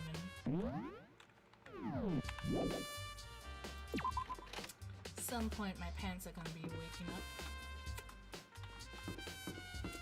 I kinda wanna get this done before then.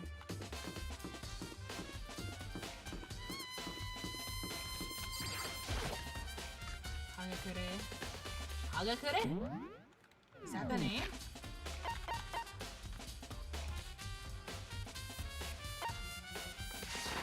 What? His hair's looks like a palm tree. Let's look over here.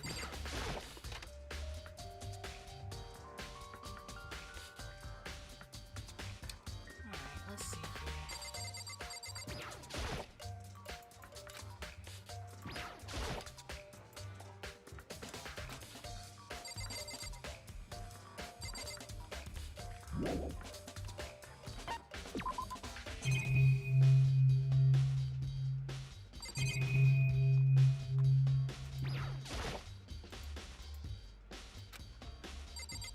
Okay, so the washing machines have nothing to do with the case, okay.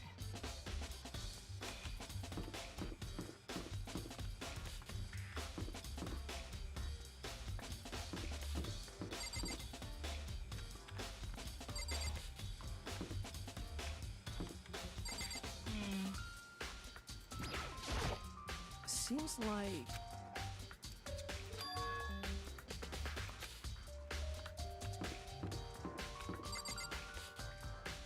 I thought it was a chief a solid minute. Okay, let's see here. What haven't we gone to yet?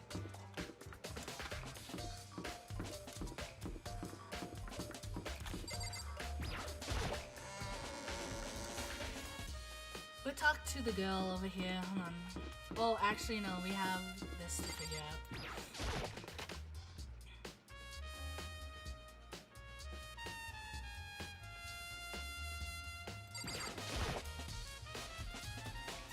I should be able to use this to see what's on this DVD. The DVD that Sayaka, wow, Sayaka threw in the garbage. I sat down in front of the screen and put the DVD in the player. I pressed play and the screen went dark for a few seconds, but then an image slowly appeared. It looked like some kind of concert. And standing on stage, front and center, was a face I recognized all too well. Sayaka. She was there, along with the friend she said had been so important to her. She was positively glowing there in front of the crowd, so full of life. Seeing that image made it even harder to accept that she was dead. My vision started to blur and darken, and then that voice I come to despise so much began to float out of the speakers. Sayaka Maizono, the ultimate pop sensation, lead singer for a world-famous all-girl pop band. For these girls, the glowing spotlight only made them that much more beautiful. But then... Suddenly, the screen went dark. And in the next moment, I saw something I could hardly believe. Oh! Oh no. Sayaka has disappeared from the stage, which was now in ruins. But what I noticed even more than that was the figures of the other girls who had all simply collapsed. This ultra-successful team suddenly fell apart. None of them will ever perform on stage again. None of them will ever feel the warmth of the spotlight. For Sayaka, there's simply nowhere for her to return to. So here's the billion-dollar question. What, oh what, could have caused the group to go to pieces? Looking for the answer after graduation. Without warning, the video cut off. What the heck? That wasn't real, right? The super famous pop group, everyone knows who they are.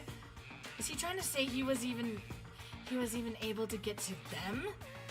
If that really did happen, everyone in the outside world must be going crazy. What kind of person would take things this far?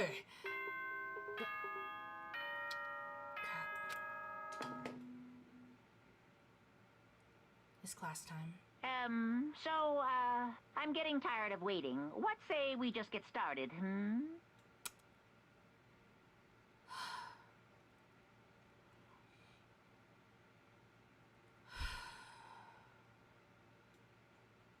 Okay. It's time for the long-awaited class trial!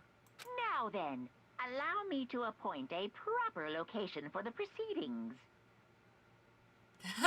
No, Will, no.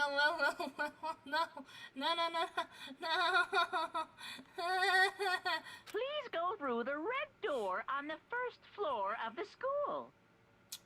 Oh. See you soon.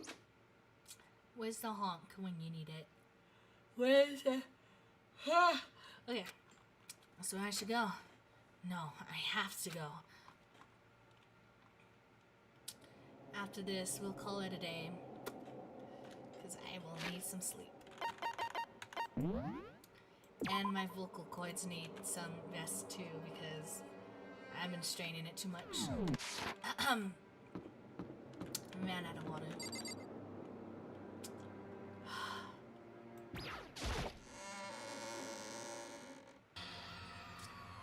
Ooh. You're late, Makoto! We've all been waiting for you!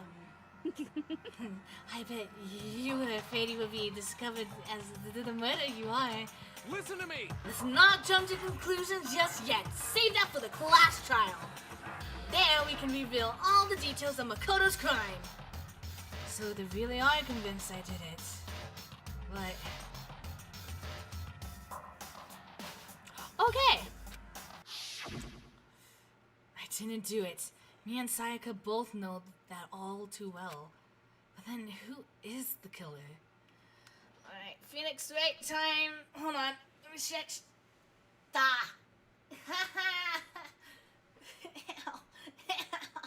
I'm getting old.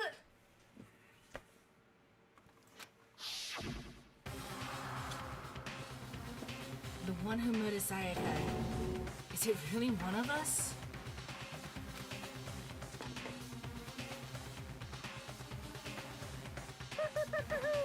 Is everyone here? Okay then. Please board the elevator in front of you, which will transport you to the courtroom. So we're going into the velvet room, into the courtroom. Okay, I see how this is going. Where all your fates will be decided. Chris? Who's Chris? I'll meet you all down there. I'll be waiting.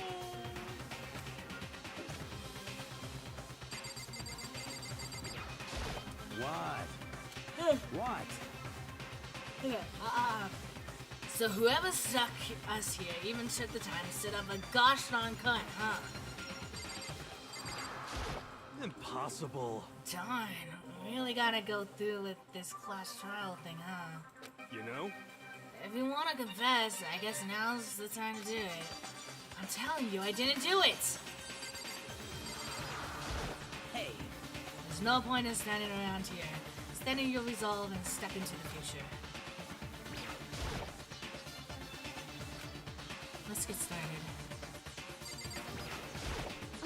I'm sorry. Sorry, in the end, I wasn't able to do any looking around or anything. Is this really how Sayaka would want us to find out who killed her? What the heck? Oh yeah! Wait, Will, didn't she have 2 children? I can't help but wonder what whoever's killed Sayaka is feeling right now. The words. Well, did you find anything that might actually prove your innocence?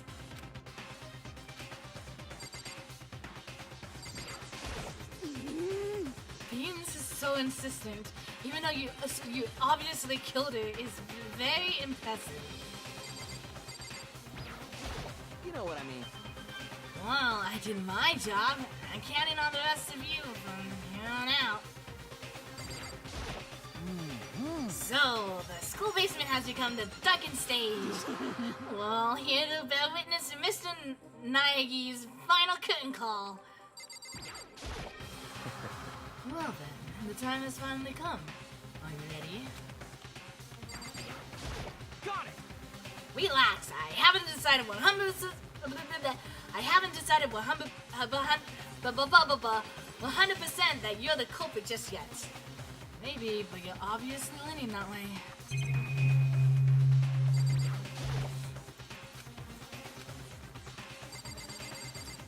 Alright, let's just get going. I guess I have no choice but to get on this elevator. Well then. Let's begin. Yes, indeed. Good idea. Hey. Are you scared? No. Scared isn't quite right. I said it before. It's up to you to uncover the mysteries surrounding this case yourself. I'm starting to lose the ability to speak. If you don't, you'll never come to grips with the truth. I need to uncover the truth of Sayaka's death. I didn't need someone else to tell me to do that. And Sayaka's on me. I swear I'll find out who the real killer is. As I raised my voice to try and give myself courage, I turned, trembling with anticipation toward the elevator. Each step forward, I could feel my heart starting to race faster and faster. Everyone else was already on the elevator when I finally stepped on. The doors closed and the elevator started to move. The steel box descended with heavy clunking sounds towards the school's basement. I wonder if this is how a death row inmate feel when his time finally comes. Oh! Rather than that, is it not more than a defendant waiting to receive his judgment? Oblivious to our shared anxiety, the elevator lowered us further and further into the bowels of the school. Whoa! You finally arrived! What do you think? Doesn't it feel just like a real courtroom? It's like Hollywood. It's like a Hollywood movie set, right? Shit. Not even close. It's total crap. Well now. Okay. Everyone find your assigned seats and sit down. Hurry up now. Hurry up.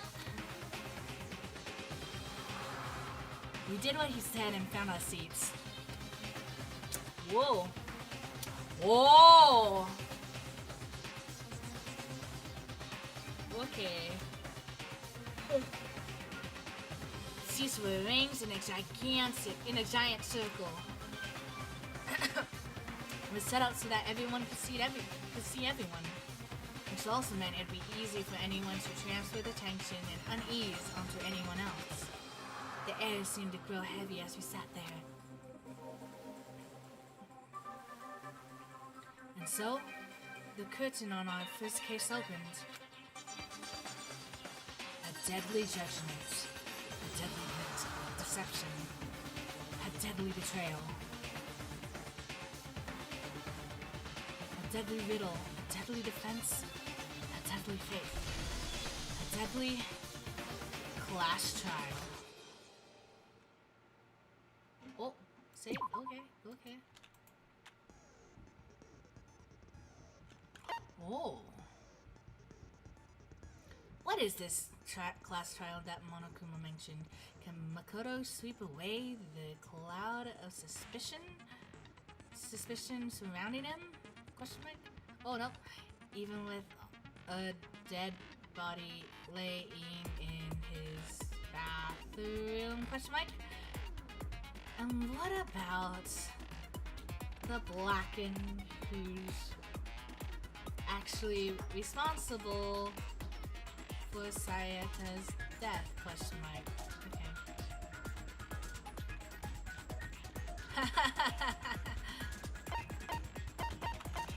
Is actually a girl. Set skills. Increase damage to the opponent when a statement is destroyed. Effective during the bullet time battle. Cost 3 SP. Allows you to reload 2 bullets at once. Effective during the bullet time battle.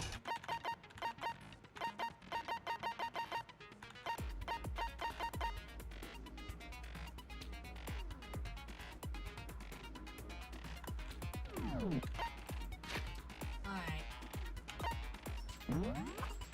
So, Monokuma File 1 Evidence of the struggle. Replica sword. Restriction rooms. Toolkits. Makoto's cleanliness. Sayaka's wrist. Again. So, this is so. My suspicions. I had. At first, I had Toko Fukawa as one of the suspicion person because before we even went into our room, she mentioned something about like she can't handle blood, and I was like, but Junko Kirishima died, and you're still awake, so yeah, but then Leon's the second suspicion. And more evidence are leaning towards Leon than they are with Toko.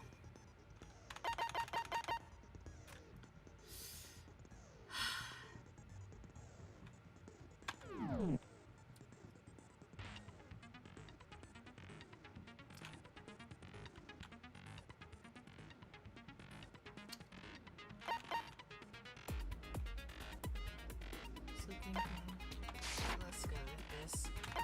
We're ready for this. Let's see how much my training with what's it called?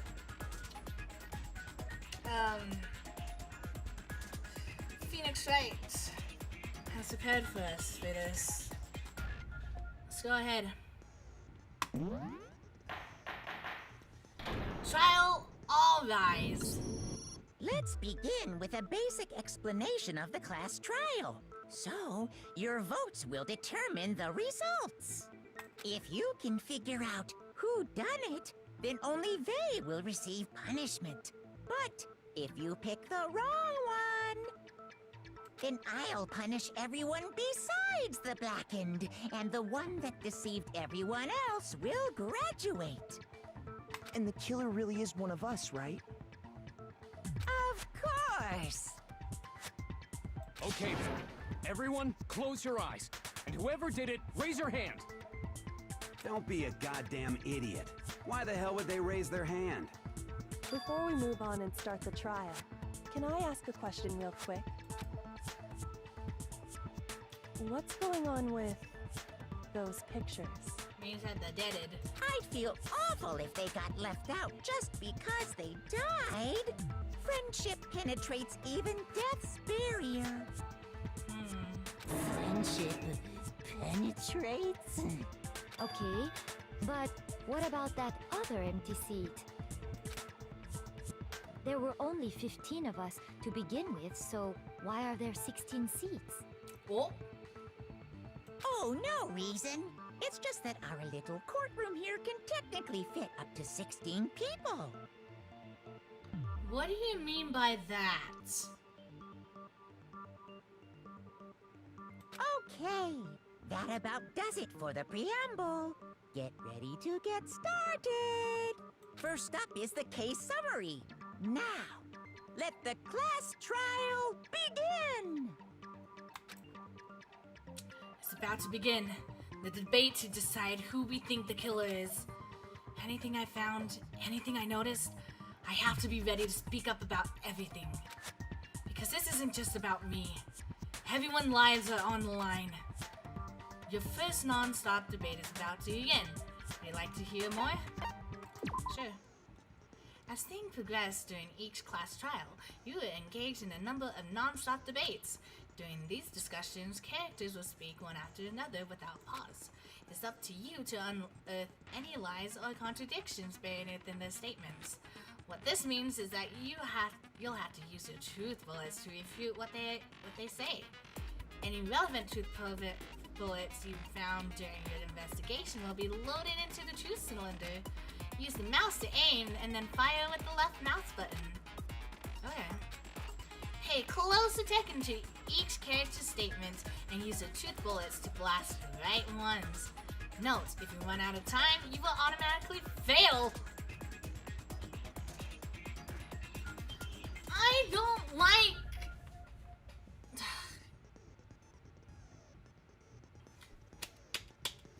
Okay, we're awake now, so please be careful. If you press the escape key during these arguments, you can review the controls.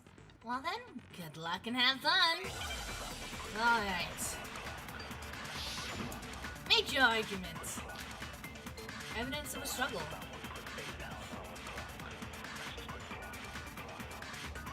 I assert that the one who was murdered was Miss Sayaka Maizono! Yeah, we know that part already. And the murder took place in Makoto's room. In the bathroom. So it seems most likely that the killer must have taken her by surprise while she was in the bathroom. She didn't even have a chance to resist. Oh, wait, go back. Because Sayaka hadn't resisted at all, there's no explanation for what happened in my room. This first debate, we'd like to take a quick sidebar. If you're unable to spot and refute someone's lies or contradiction, the argument will repeat. Within a group of statements, some words will appear in a different color. Did you happen to notice? That represents a potential hole in a person's statement and a possible weak spot. These weak spots reveal important, though not always inaccurate, sections of a personal statement. The truth bullets are only effective against these weak spots. When you see one come up, take aim and fire, but only if you're sure if it's actually wrong. Also, you can fast forward an argument by holding the controls key. Well then, good luck and have fun.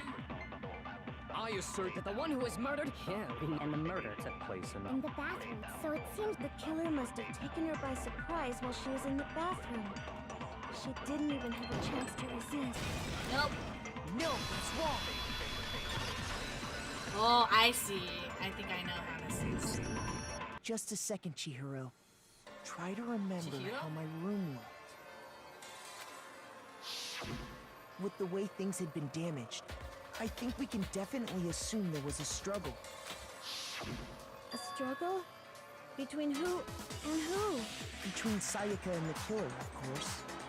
So you're saying Sayaka wasn't caught by surprise in the bathroom? She must have been attacked in the main room first. Then, she ran to the bathroom to try and hide. The killer followed her in, and that's where they finished the job. That much should have been obvious after taking one look at the scene. It shouldn't even need explaining. Sorry. Okay, so what's next? Next is the subject of the murder weapon. Wow, this is starting to sound like a real trial. Monokuma, do you also voice that character as well? We need to determine what was used to kill Sayaka. So, what's the truth bullet this time?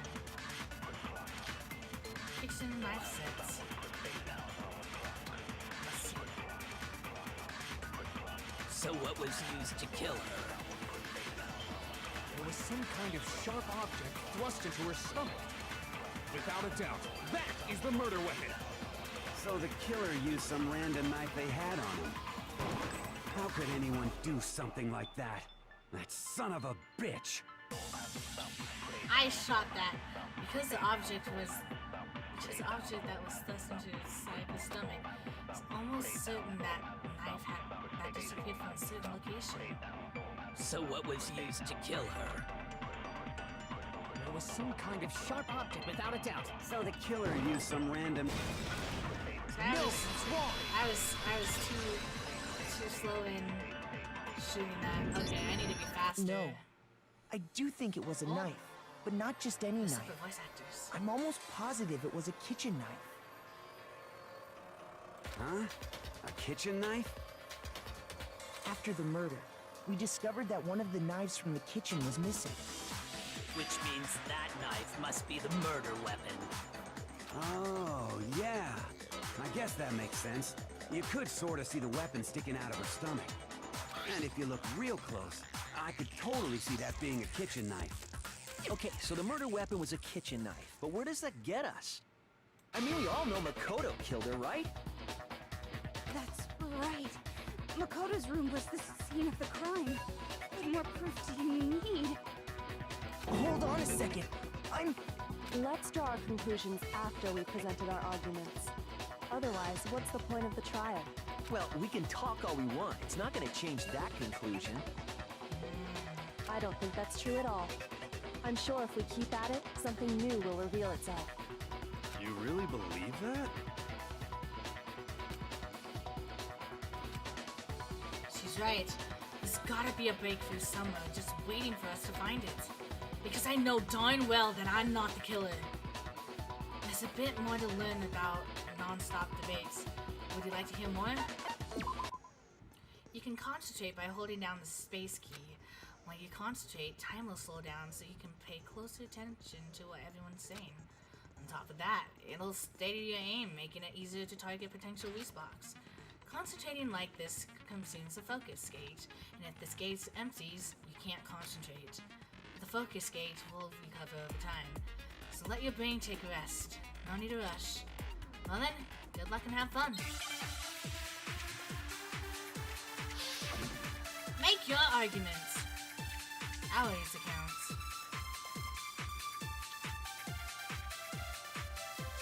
So I guess there's no question that the kitchen knife was the murder weapon. But where does that get us? Makoto must have taken it from the kitchen, right? He did it in secret. Nobody was in the dining hall. No, it's wrong.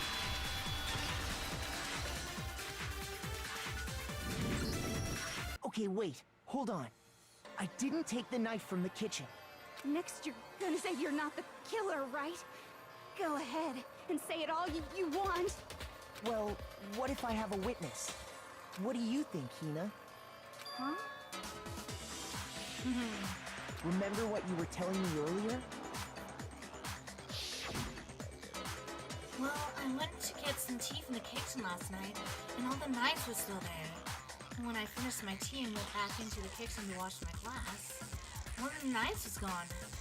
So you're saying the knife disappeared while you were drinking your tea in the dining hall? Yeah. Just to be perfectly clear, the knife disappeared while you were in the dining hall, correct? Yeah, that's right. And at any point while you were there, did you ever see me come into the dining hall? No, I don't think so. You don't think so? No, he definitely wasn't there. The knife disappeared while Hina was in the dining hall, but I wasn't there the entire time. In other words, there's no way I could have taken the knife. Okay, then what about this? What if the idiot swimmer girl and Makoto are in on it together and lying to protect each other? So you're saying, so my theory of there being an accomplice might actually be a thing because fanfic writer boy over there on the right and possibly the person on the left could possibly be helping each other. Because now all my suspicions with you would go down. Because you just said in on it together. So. Idiot swimmer girl? Oh, and more importantly, why would I get involved in something like that? Speaking of which, I'd like to ask the bear, if there is an accomplice, do they also become blackened? So you ask, and so I shall answer. Each murder is allowed to have an accomplice, but only the one who does the killing will get to graduate. So in other words, two people can work together, but one of them has no chance of profiting from it. Then there's no way anyone would work together, right? Unless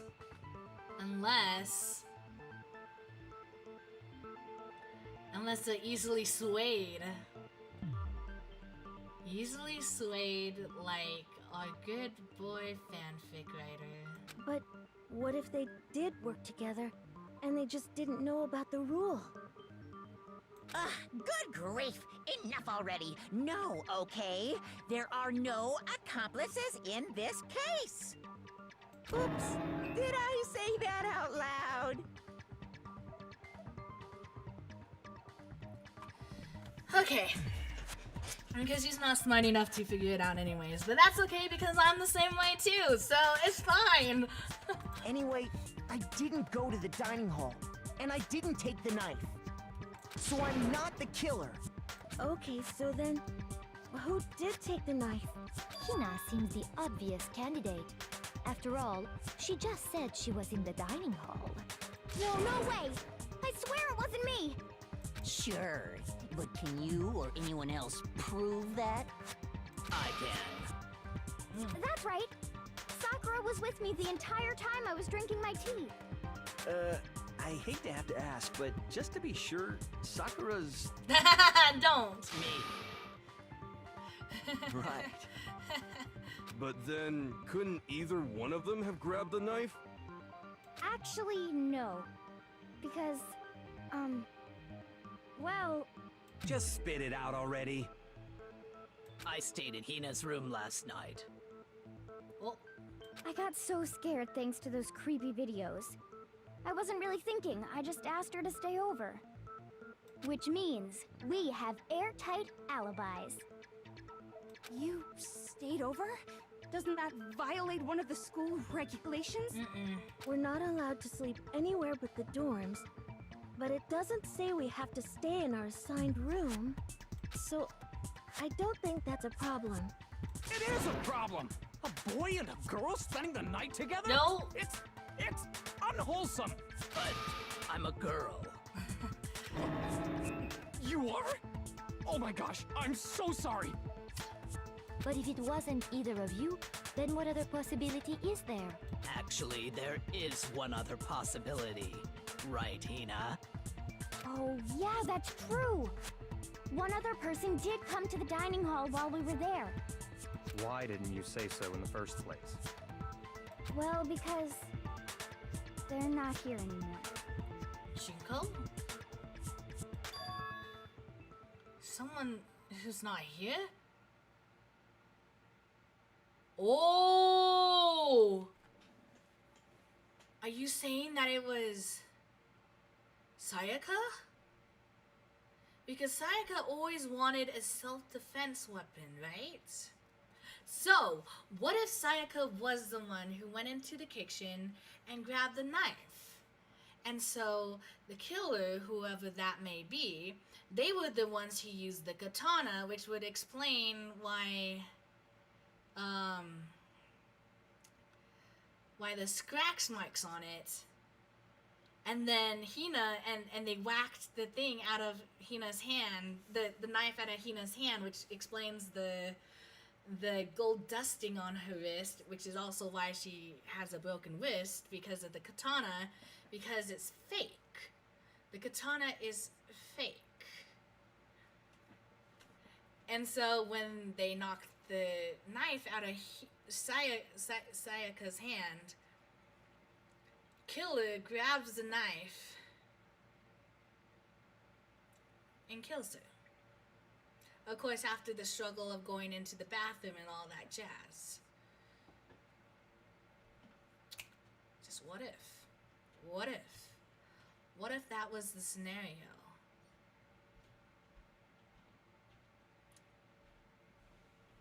Sayaka. Yep. She's the one who came to the dining hall. And then later, she wound up dead. Sayaka? Okay, so the person who took the knife from the kitchen was... I got it! Then, Sayaka is the one who took the knife? As a self-defense weapon. That's the only possibility. And thinking back on it, she was acting kind of unusual. When she came into the dining hall, she didn't even look at us. She just went straight to the kitchen. As she left, she said she just wanted a drink of water. But most likely... And the person who took the knife was the victim herself. I'm sure she just took it for self-defense.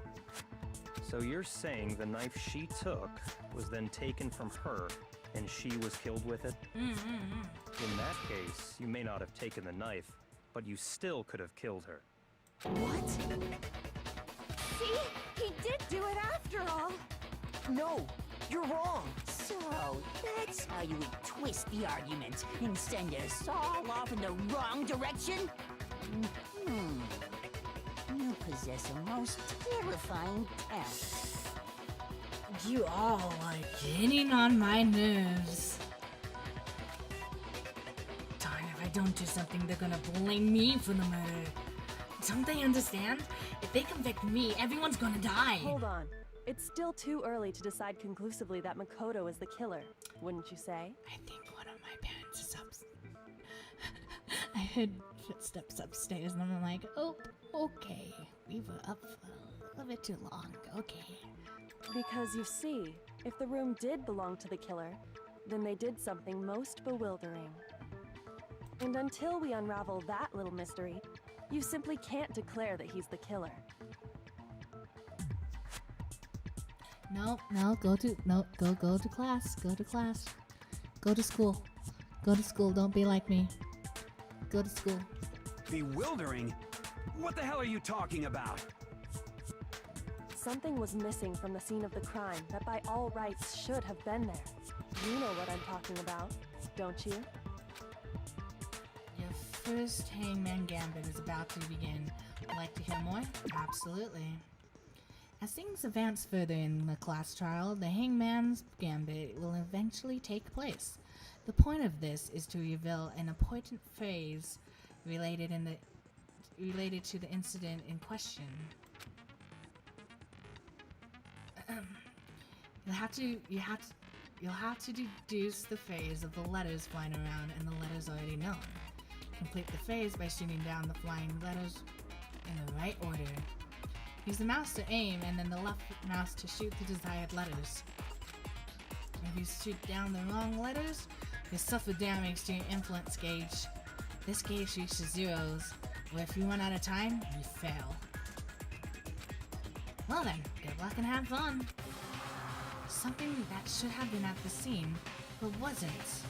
That must be a crucial point. So before we keep on going... Okay, bye! Be safe! Let's see.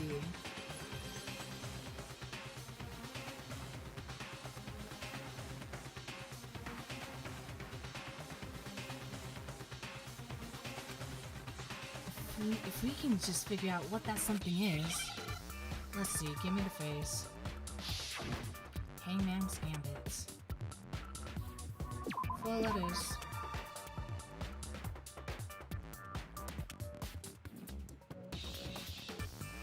Okay.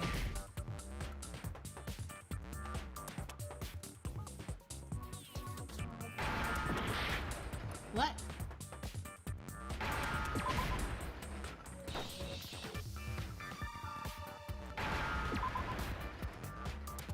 Now I understand. I thought I pressed A the first time. Okay. That's right. There wasn't a single hair on the floor. So, the culprit removed some evidence? Yes. And if I were the culprit, why would I need to get rid of all the hair in my own room? It wouldn't be unusual at all to find my hair at the crime scene if the crime scene is in my room. The reason all the hair was gone was to remove any trace that Sayaka had ever been there. That makes sense, does it not? Oh, you're talking about the switched rooms, aren't you? No. If that were the case, they would have had to do something about the body itself, not just her hair.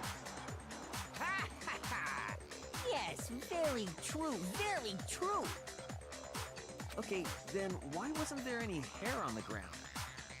The killer got rid of it all, of course, to remove any trace that they had ever been there. Wait, then that means... Precisely.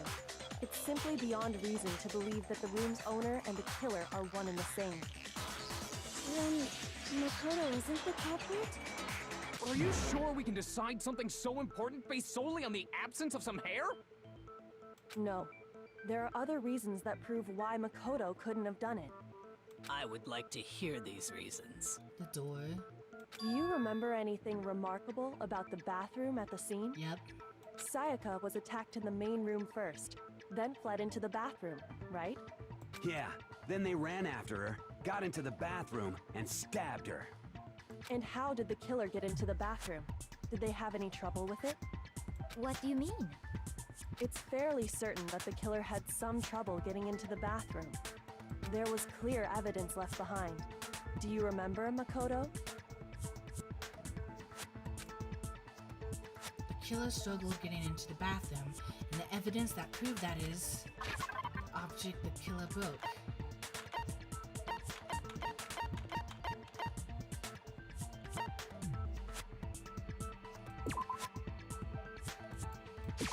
I got it! Evidence that the killer had trouble getting into the bathroom. You're talking about the doorknob, right? Huh? The doorknob?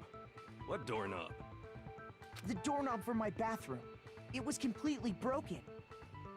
See how the top part was unscrewed? And the doorknob's about ready to fall off?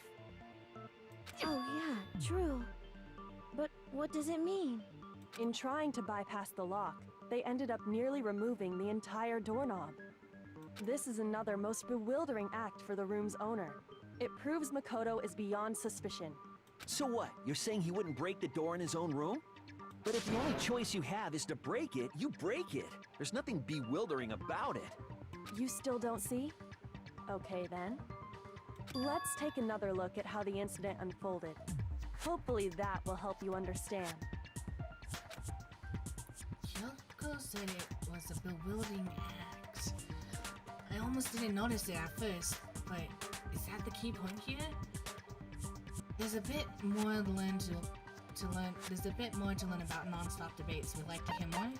From here on out, the number of weak spots will start going up. But no matter how many weak spots, there's essentially only one lie or contradiction in that debate. What I'm trying to say is not all weak spots you see are necessarily false. Use the truth bullet on the wrong one, and not only will you fail to refute what they said, but you will also lower your trust with everyone and your influence gauge will take damage. Now this is important because if your influence gauge falls to 0, you fail. You have to rely on your own logic to determine which weak spots are actually lies or contradictions. Well then, good luck and have fun.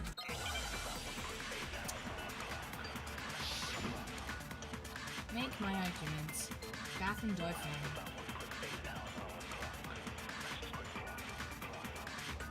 The incident took place in Makoto's room. Sayaka was first attacked in the main room. She then fled into the bathroom. Then the killer ran after her. And they got into the bathroom. At that point, the killer had to try and bust down the door. Because Sayaka had locked it. Why? No, it's wrong. Remember? Because the bathroom door, The reason my bathroom didn't open wasn't because it was locked. You have to open it a certain way. And I understand. After all, the girls' rooms are the only ones with walking bathrooms, right? Yes, now that you mention it, that is true. Then why didn't your bathroom door open? Because it was stuck. Huh? What are you talking about? My bathroom door doesn't fit in the frame quite right. Monokuma over there can testify to that. Yup, true as true can be. But you know, you're supposed to be the ultimate lucky student, right? But to have such a cruddy door. You did that on purpose, didn't you? You just wanted to have your fun, right? Oh, the irony. I think that's the word I'm going for. That's not lucky at all. So the reason the door didn't open was just because it was stuck. But the killer didn't know that and assumed it was locked. So they tore apart the doorknob to get in. Okay, but then why would the killer even think the door was locked in the first place? Everyone should have known you can't lock any of the boys' bathrooms.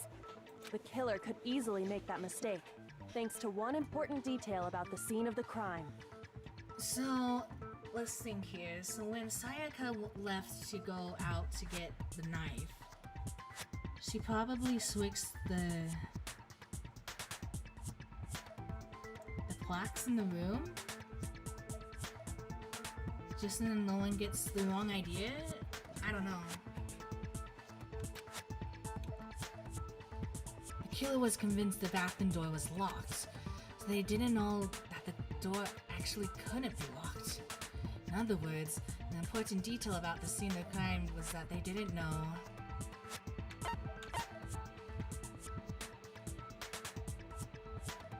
I got it! The killer must not have realized that it was my room. What? Are you saying the culprit didn't even know where he was? That's inconceivable! And yet, he's absolutely right. Say what? Well, to be more specific, what the killer didn't know was that Makoto and Sayaka had switched rooms, which is what led to the misunderstanding about the bathroom. If Sayaka had been in her own room, then there would have been a lock on the door, and they would have had to break through! So they had no idea how unnecessary their actions were. ultimately, we can't know if it came open by force or simply by accident. But the killer must have been considerably confused, with no idea how they actually got the door open. Regardless, it was a pointless act. Wasting time trying to break down a door that wasn't locked is...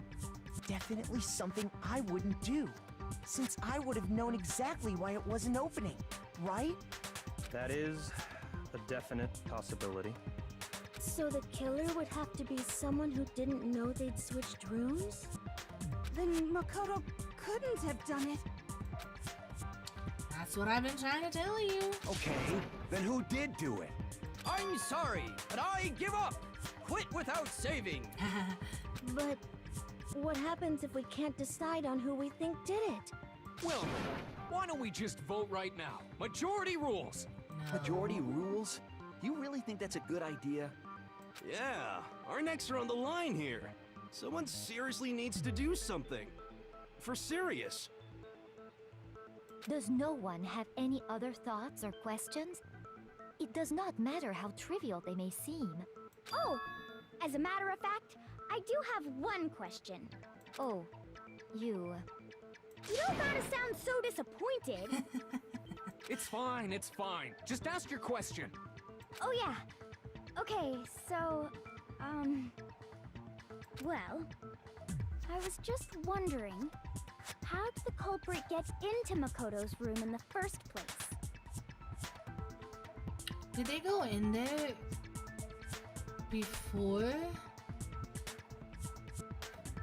Sayaka returned back into the room? Yes. How did the killer get inside?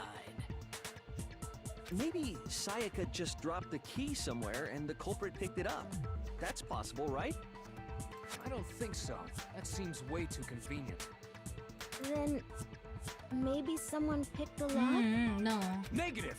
If you remember, Monokuma made it quite clear that the locks are all unpickable. Fine. How about this? The killer got in the easy way. They could have knocked and said they wanted to talk or something, and Miss Maizono just let him in. No. No, that can't be it either. Oh, trying to argue against me? Sounds like someone doesn't know his place. Hello? Why exactly can't that be it? Why are you pointing at us and not at Makoto? Because he asked me to do something in particular because of how frightened she was. That's the answer right there. There's no way Sayaka let someone in because...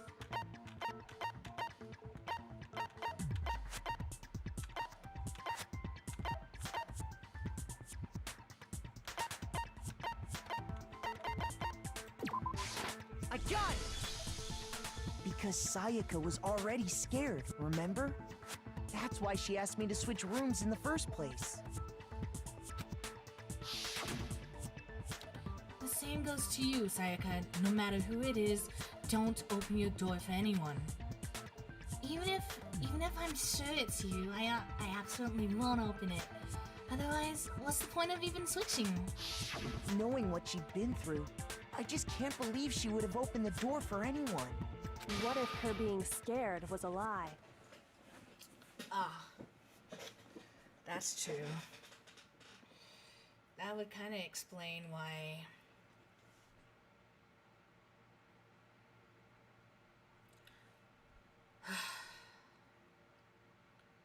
she is an idol. So we can assume that she can also act. Especially if she can switch her demeanor of her face quickly. Huh? Well, what the hell is that supposed to mean? Why would she lie about something like that? I know you don't want to consider it, but look at this and tell me. Can you still deny the possibility? Oh, the notebook. There's something I want to talk to you about. Just us two. In 5 minutes. Come see me in my room. Okay? Let's check the nameplates to make sure you don't get the wrong rooms, okay? I found a notepad during my search, and I shaded in the top sheet with a pencil. And these are the words that appear. Oh man! I've totally seen people do that on detective shows. I like this Kyoko person. They are a great detective. I did too. Because she, when I first met her in my room, well, not first met her, we've already met her, but when I first counted her, no, like, when I started to talk to her in my bedroom doing the investigation, she was checking the floor. And that's how we got the evidence about the hair being all cleaned up and stuff like that. And I'm like, yo, I wouldn't have thought of that. When you write, it can leave an imprint. Sketch over the next sheet of paper, and you can see the words. When I saw that, I was like, holy crap! I better make sure I rip the paper out before I use it from now on. It's a pretty old-fashioned technique, but even the classics can be surprisingly useful sometimes. Oh, and I should also mention, I found the notepad on the desk in Makoto's room. Huh? Which means only someone who had been in Makoto's room before the incident could have written it. Then either it was Makoto who lived there, or Sayaka who switched rooms for a single night. So, Makoto, did you write this?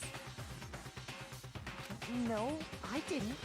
But of course you didn't, because the note also bears a perfectly legible signature. Sayaka's signature.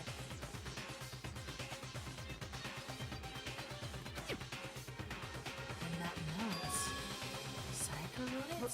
But why? Why would she write that? The note was likely her way of getting in touch with a certain someone.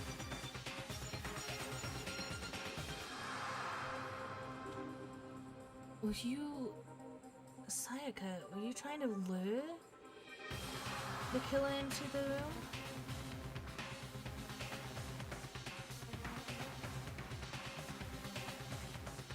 No, that can't be. She must have slid it under their door to let them know she wanted to meet with them in secret. If you got an invitation like that from the ultimate pop sensation, what young man could resist? Of course, I'm only into 2D, so it wouldn't have any effect on me.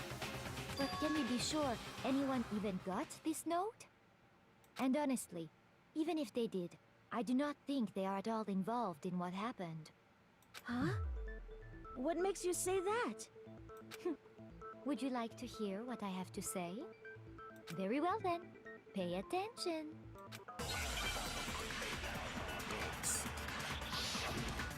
Make your argument. Dorm and nameplates. Sayaka and Makoto switched rooms, correct? But in the note, the place they were asked to come to, it specifically says, my room. I see. So if someone read that note, then they would have gone to Sayaka's room. Exactly. The room that Makoto was staying in. So in other words, even if someone did read the note and did what it said, they would not have any connection to what happened. It certainly would seem that way. You missed.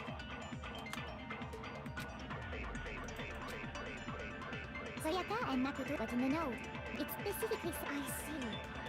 So if someone ripped, then they would have gone to Sayaka's room. Exactly. The room with Makoto. No, that's wrong.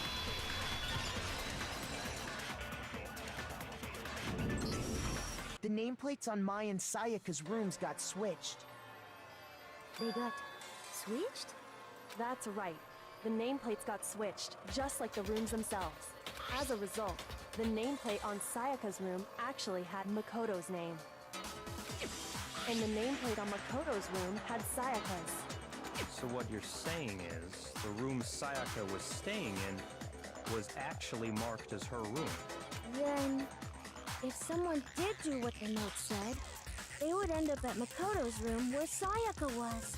Plus, their rooms are right next to each other, so switching the nameplates would be no problem. And the one who switched the names was... Well, of course it wasn't you, right, Makoto? No. Right? Okay, then who did it? Sayaka? There's only one person who could have switched the nameplates. The only other person who knew we had 6 rooms was... I got it! Me and Sayaka were the only ones who ever knew about us switching rooms.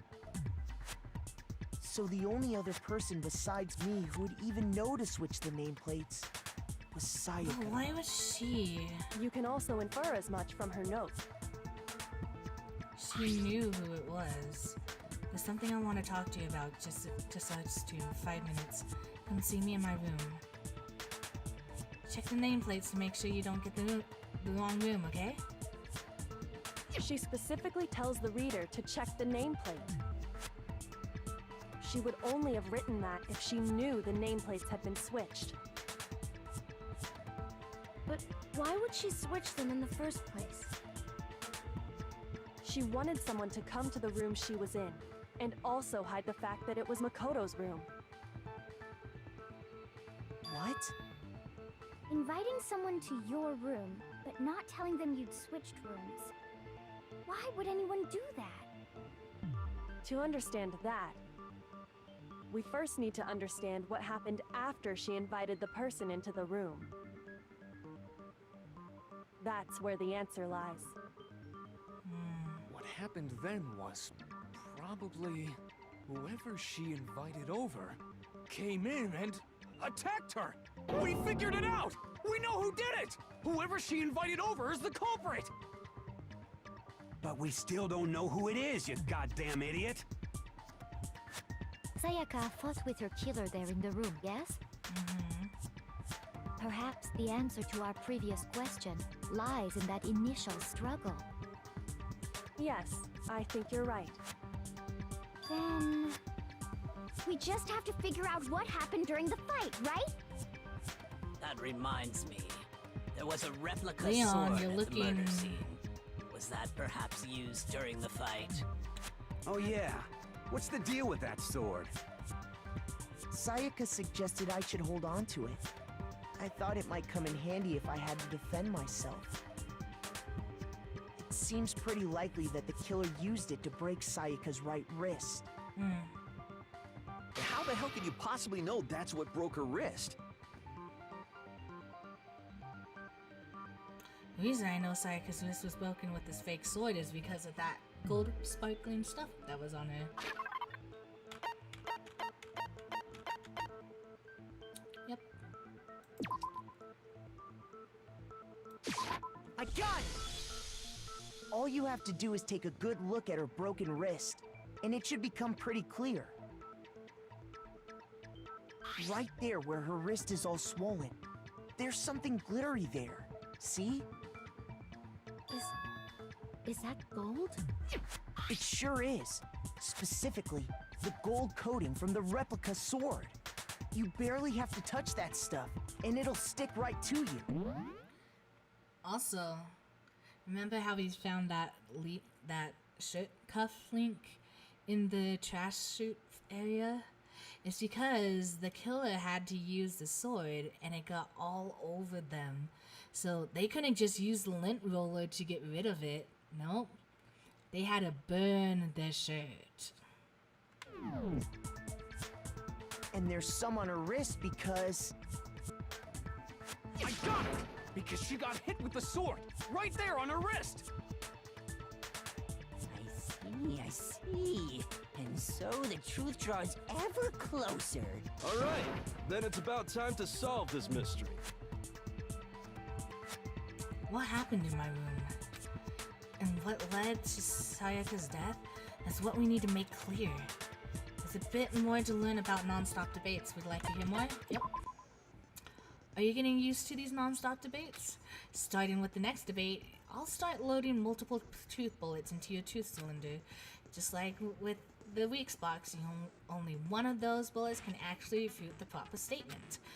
In other words, from here on out, you'll have to combine the right tooth bullets with the right weak spots to refute each statement. If you come up with the wrong combination, you'll take damage to your influence gauge. You can press the Q key to rotate the cylinder and choose whichever. Okay.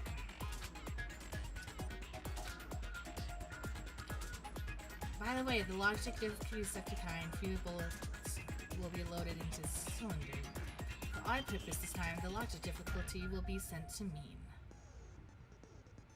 Well then, good luck and have fun.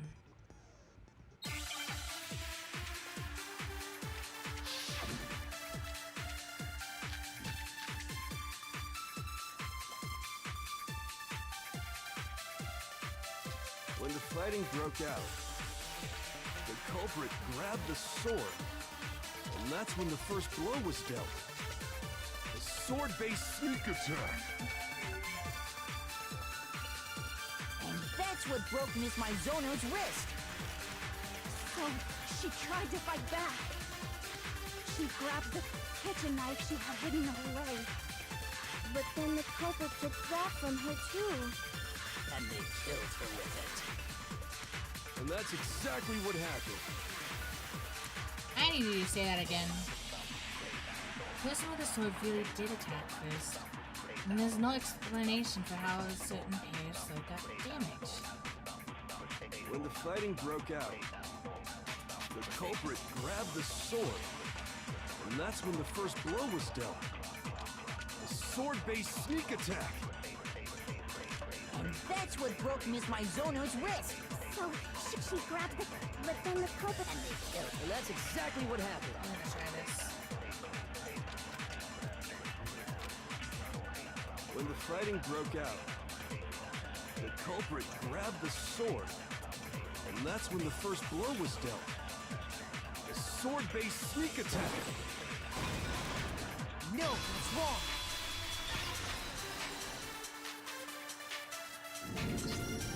Actually, no. I don't think the fight started with the sword. Why not? Because the sword's sheath had been scratched. See? There's a gash in it.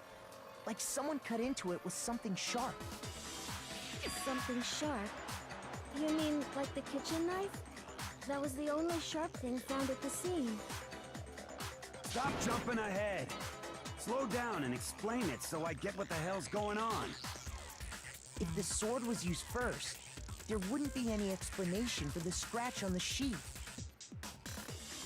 If you were going to attack with the sword, you'd take it out of the sheath first, right? That's true. With the sheath on, it'd be heavy and bulky and useless as shit. Wait. Okay, so... Wait.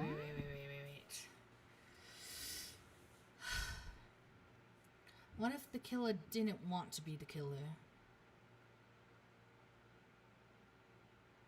What if the killer was originally supposed to be Sayaka, but her plans went wrong, and her plans were turned against her, and the person she was originally going to kill turned into the killer? Question mark. And that killer was trying to protect himself, which is why he took the sword in the first place. I don't know. We'll see at the end. If they got attacked with the kitchen knife, maybe they grabbed the sword as a defensive impulse. In that situation, there wouldn't be any time to actually unsheath the sword. Sayaka wanted to be the murderer because she wanted to, because her friends were everything to her, so she was willing to murder someone to go see her friends. But that didn't happen. Who knows? Who knows? And she wanted it to happen in Makoto's place. What? So she wanted it to happen in Makoto's place, so then it wouldn't be obvious that when she did kill the person, it happened in her room. Because that would be like, oh yeah, she killed her, she killed that person. So she switched rooms with Makoto. She basically was gonna use Makoto as a scapegoat. Is that how you pronounce the word? We were gonna be used either way and be framed as a murderer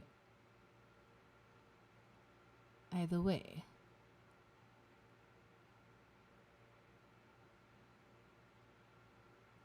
Maybe I'm thinking too much into this. Maybe I am. Let's continue. So you're saying the sword was initially used to defend against an attack from the knife? Which means whoever had the kitchen knife was the one who attacked first. I think I get it. So here's how it all played out. The culprit came in, found the kitchen knife hidden there somewhere. That would mean, if what I'm thinking is true, what I just said, that would mean the killer who is the blackened never wanted to be the blackened, and that would be so messed up. That would be so messed up. Oh, that poor person. Oh no. Then they took the knife and attacked Sayaka before she knew what was happening. I hope I'm not right. I hope I'm not right. So she grabbed the sword to defend herself, but then the culprit took that from her too. Then, after they broke her wrist with the sword, they took the knife and finished it. Sorry, but I don't think Sayaka used the sword to defend herself. What? How the hell can you not think that? Because she never held the sword at all. There's a certain part of her body that makes this clear. With the katana, you actually need both hands. Shoot! Oh. Whoops, I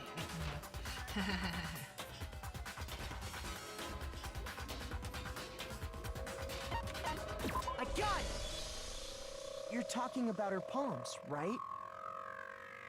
The palms of her hands were perfectly clean, so I don't think she ever picked up the sword. How can you know that just by looking at her palms? Like I said before, the gold coating on that sword comes right off. All you have to do is touch it. Congrats! In fact, if you look, you'll notice that a lot of the gold has already come off the handle. It's safe to assume that's because whoever used the sword got some of it on their hands. There's really no way she could have picked it up and come away completely clean. Maybe she washed her hands after she escaped into the bathroom. Water turns off at night. Sorry, but I don't think so. Why do you say that? Is it because you think I'm ugly? No. No, that's not it at all. There's no way Sayaka washed the gold coating off her hands because certain regulation that talks about. I got it!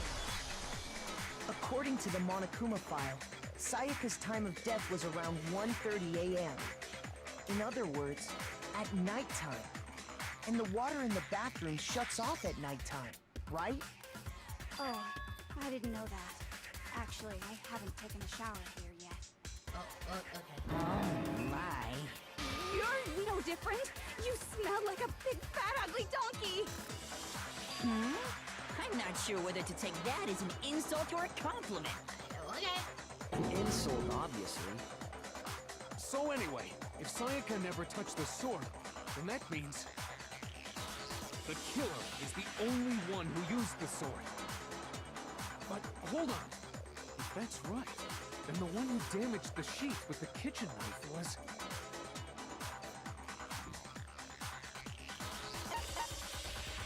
I got it! Sayaka? Yep. She had the kitchen knife? Yep. But we already said that the attack started with... The person with the knife attacked first, and the sword was used as an impromptu defense. Then the one who attacked first was... Sayaka?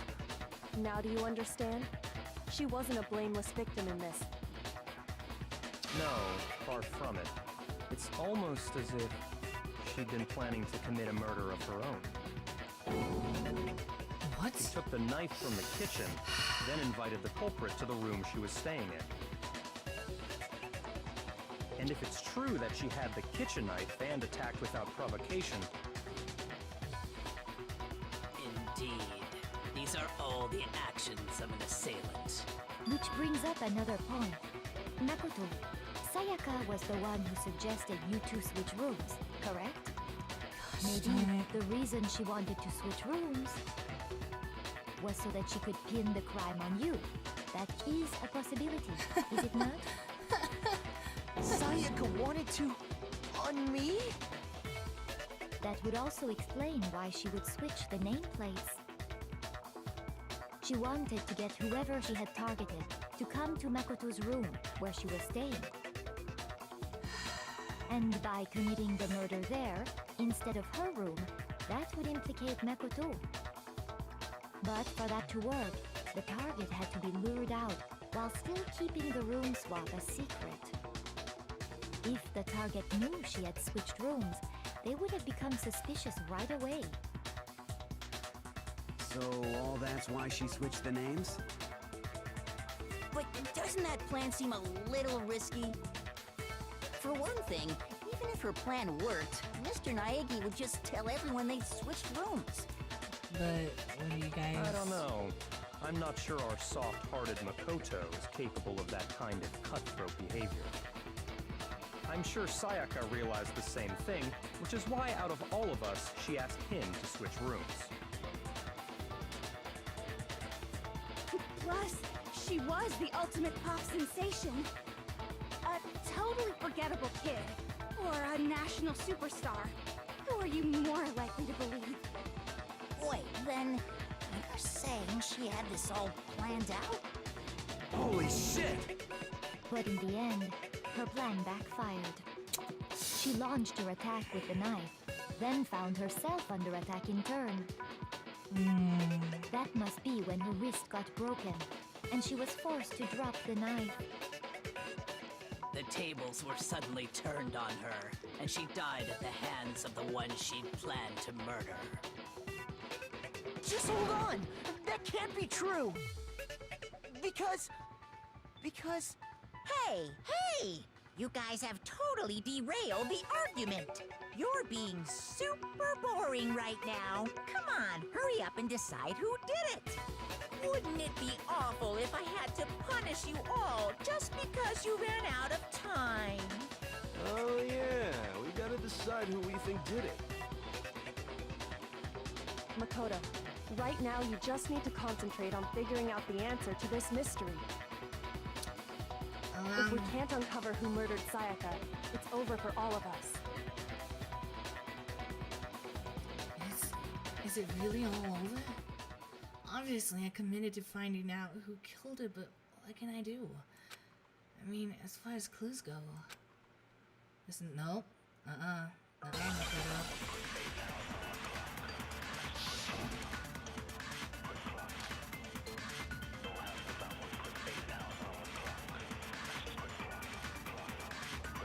It's easy just to say, hey. So... Does everyone remember the dying message? If not, allow me to educate you. For those who are new, who weren't here during that part where we got the dying message, allow me to show you what the message is. So we saw this, correct? So this is the dying message. So people were like 11037. When I first looked at it, I was like 73011 because I played a lot of escape games and stuff like that. So I always do things backwards when it comes to numbers. Before I realized. I'll leave this right. Oh, no, that's not what I wanted to move. That's not what I wanted to move. Go back. I'll just move this down here for all of y'all to see.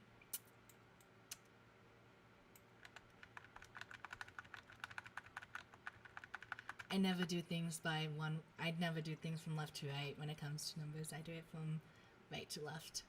And then I do something else afterwards. So, continuing on. I'll show you in a bit.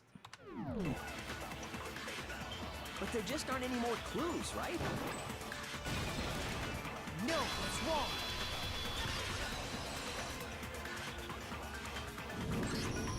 There still might be one clue left. Sayaka's dying message. Dining? Wait, what did you say? The dying message. She wrote something on the wall behind her, remember? 11037. Written in her own blood. There must be a clue about the killer hidden in there.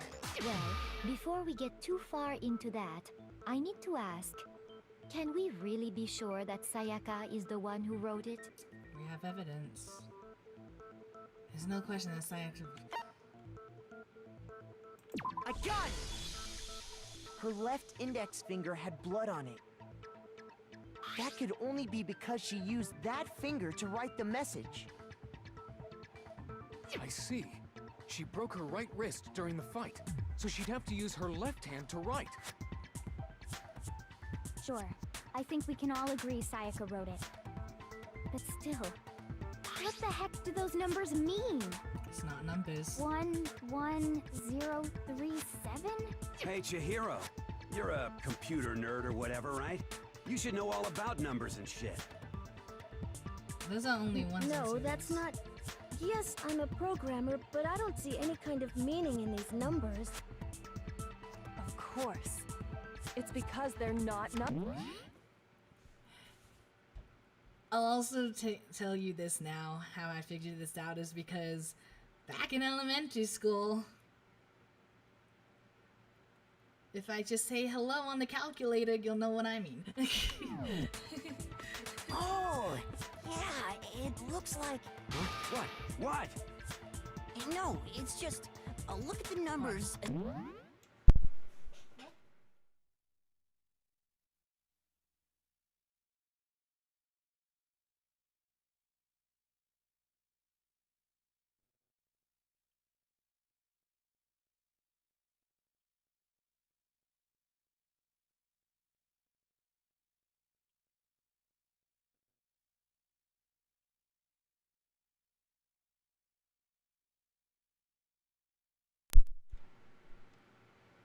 Okay. Hello. My dad came down. My cat came down. I knew the killer of the body discovery because the dying message in the English release is way more obvious than the Japanese version. Because I knew. Oh no! Heck yeah, okay. Don't these first two, 1-1, look less like two numbers and more like one letter? Ah, you're right. The connecting line is barely there. So I assumed it was 1-1, but looking at it now, you could also read it as an N. Whoa, you might have finally just said something worth a shit. Our little gray cells are really getting excited now. But even if that really is an N, N037, doesn't make any more sense than before. Darn it, it's no use. I just don't know. Rotate the image 180 degrees.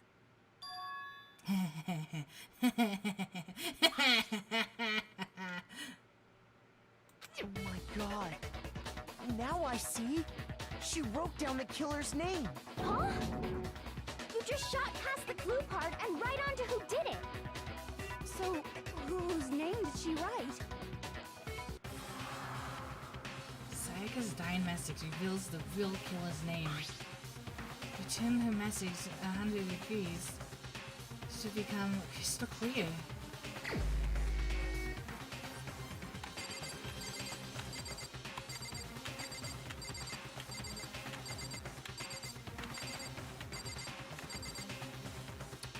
Sorry, buddy.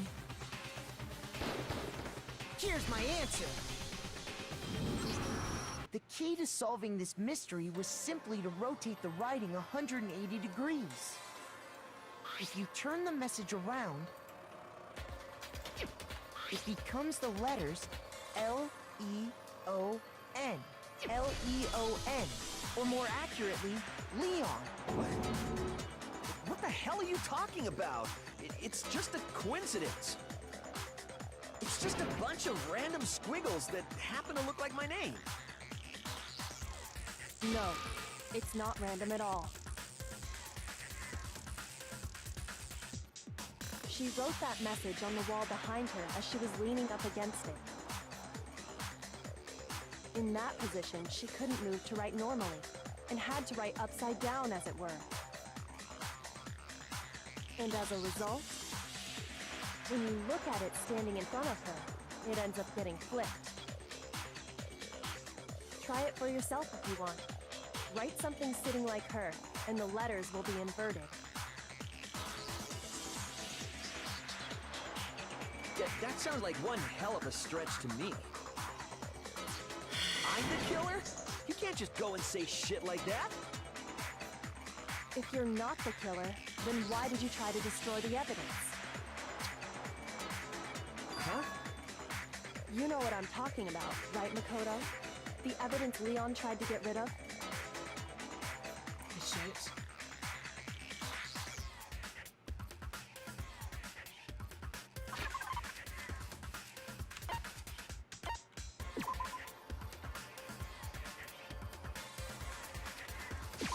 I got it! You mean the burnt shirt piece I found laying on the ground by the incinerator, right? As the killers stabbed Sayaka, they must have gotten some of her blood on them. Oh. Oh yeah, that's true. Blood and too. to dispose of the shirt covered in the victim's blood, they threw it into the incinerator. I mean, I was... Yeah. I have one the... piece burned off and got left behind. And the killer didn't notice. If they had, they most certainly would have panicked. Isn't that right, Leon? But is one scrap of fabric enough to conclude that Leon is guilty? Yeah, I mean, Leon's not the only Wait, did one they wearing a white button-up. throw That's right. There are plenty the of other crystal people here ball with at shirts the like mine. at the doorknob? Did they throw the crystal Just ball at that the one little doorknob? charred Question mark? piece. There's no way you can say for sure who it belongs to. Nah. No. You're right. That alone isn't enough. But there are some other points that may reveal the truth. Are you finally starting to understand? The answers to all the riddles are right here. Yeah, I think so.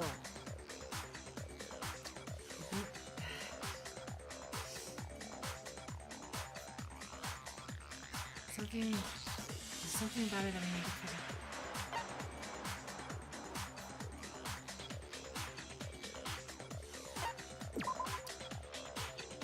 Time the shoot was destroyed. If you focus on that, the killer would become clear. What do you mean the timer was destroyed? Do you really have the evidence to prove what time it was destroyed? I don't think you do. Oh, I chose the wrong one. Shoot! You mean the place? What are we trying to do?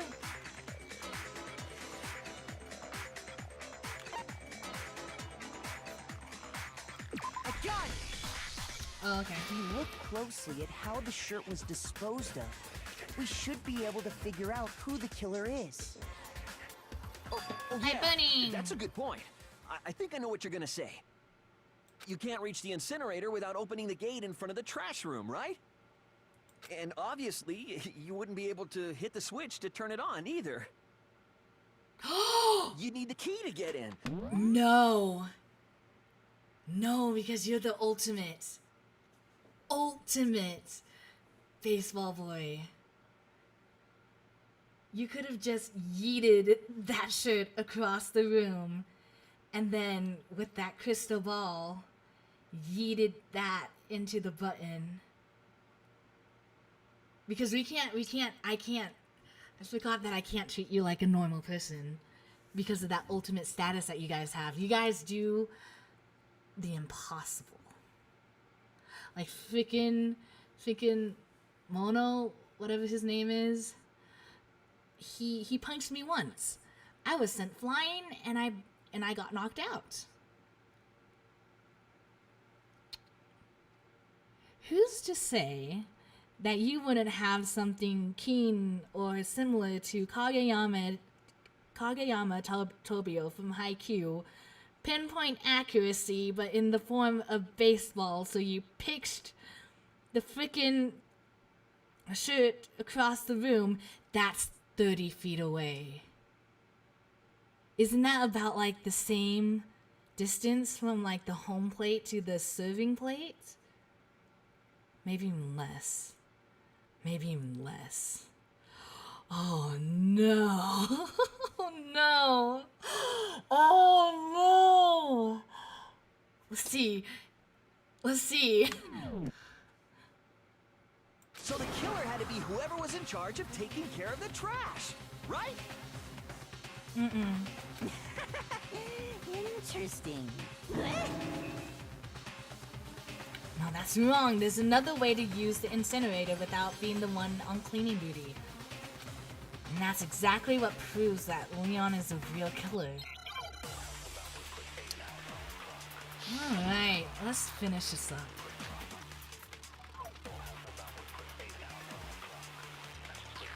Ready for this? The key to the trash room. Whoever was on cleaning duty must have had it, right? So the only one who could get to the incinerator was the person in charge of the trash? Well, let's see what everyone has to say. You'd have to get close to the incinerator in order to destroy. No, that's wrong. Hold Sorry. on. I think I know how someone could dispose of the evidence without using the trash room key. I love these types of games. But if you can't get past the gate, I like this game. You couldn't possibly turn on the incinerator, could you? Wrong. Yes, you could. If you use this. What is it, some kind of glass ball? It's busted to hell. Actually, it was supposed to be a crystal ball, but, But how would you use it? Divine with it. I got it! The killer simply took aim at the incinerator switch and threw the ball through a gap in the gate. All they had to do was hit that switch, and the incinerator would come to life.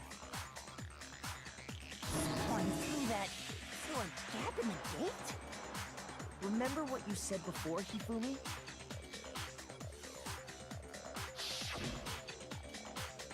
Huh? Someone turned the incinerator on? Very strange. I'm quite certain it was off the last time I was down here.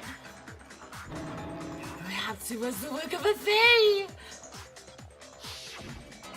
Hifumi had the key, so the only way the incinerator could have been turned on without his knowledge was because the killer was able to hit the switch without opening the gate.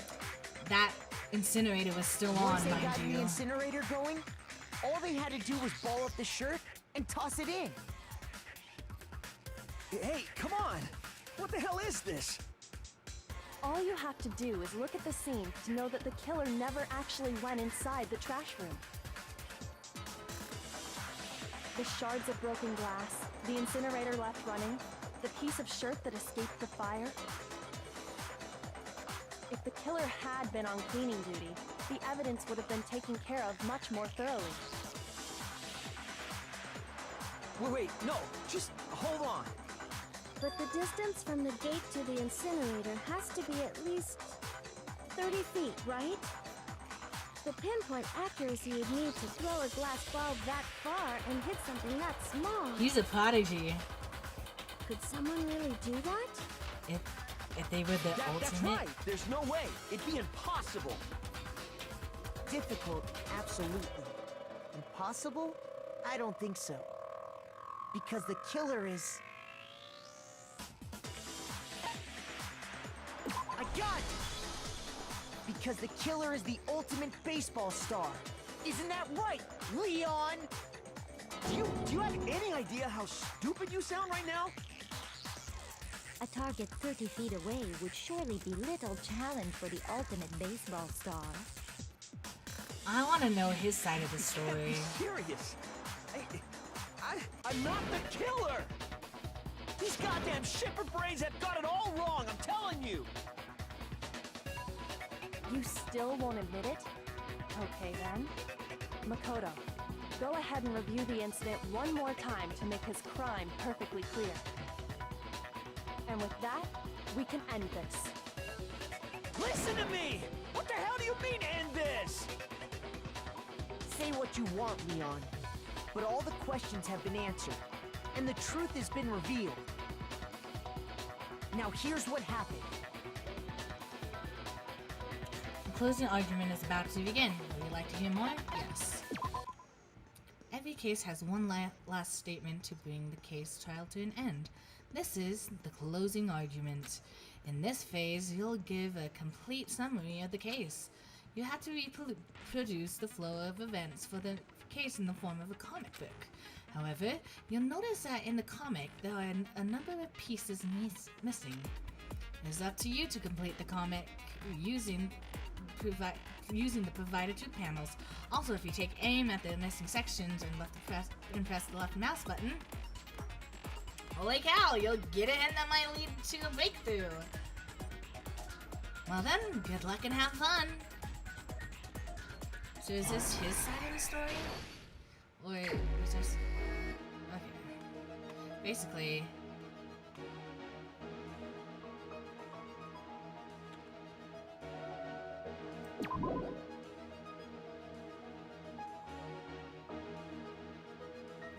So let's see. Oh, I see now. Wait, so is this the beginning? Let's go over here first. So dudes...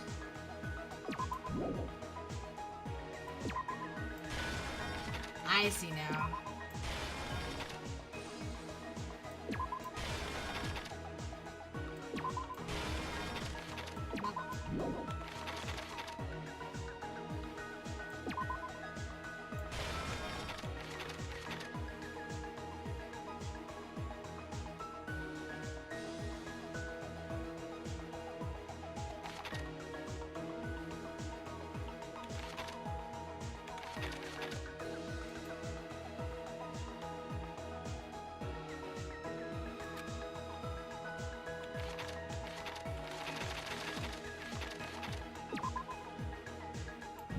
That was before.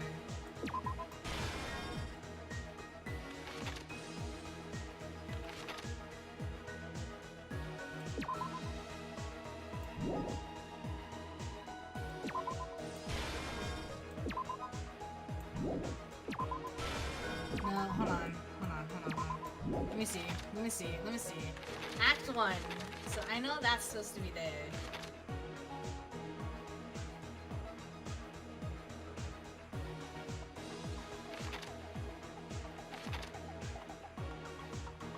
Let's see here.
Skull. Okay, never mind. Okay, so.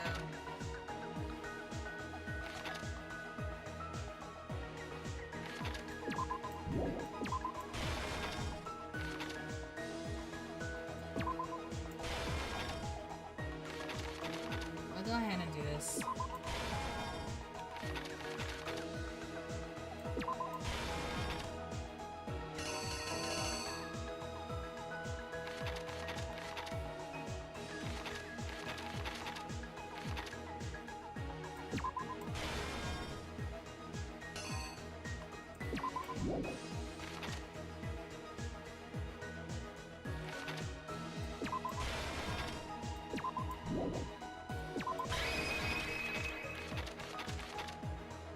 Just make sure that I have everything right.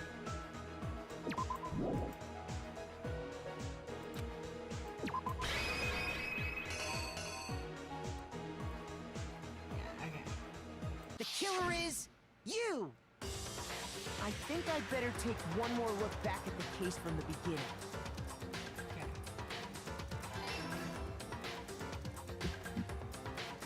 Last night, the killer went to the room Sayaka was in. In other words, my room. From what we can tell, Sayaka invited that person there intending to kill them. She attacked them with the knife she'd taken from the kitchen earlier.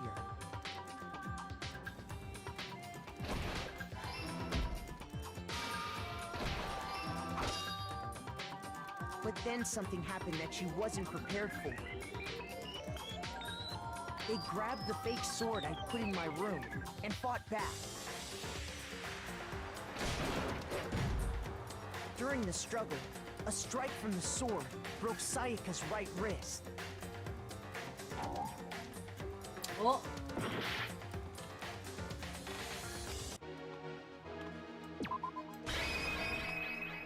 Here's exactly what happened. During the struggle, a strike from the sword broke Sayaka's right wrist. Welcome back, Bloood. And that's when she lost her grip on the kitchen knife. We're about to expose the Finding killer. herself cornered, Sayaka panicked and ran into the bathroom. Finalize it, actually. The killer went after her, but couldn't get the bathroom door open. What they didn't know was that my bathroom door got stuck easily, and there was a trick to opening it. Sayaka knew about that because I told her, but of course the killer had no way of knowing.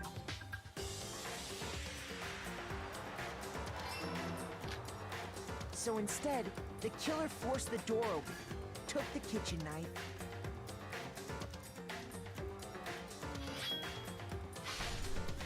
and stabbed Sayaka.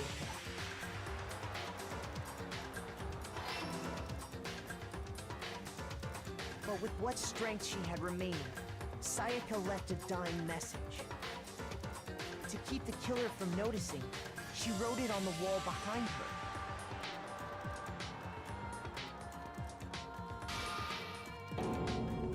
And with that, all her strength was gone. With Sayaka dead, the killer quickly began destroying the evidence.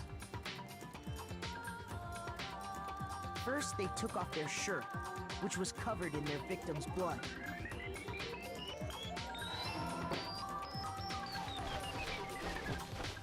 Then they took the lint roller in my room and cleaned up the entire area. They wanted to make sure they got rid of any trace they'd ever been there.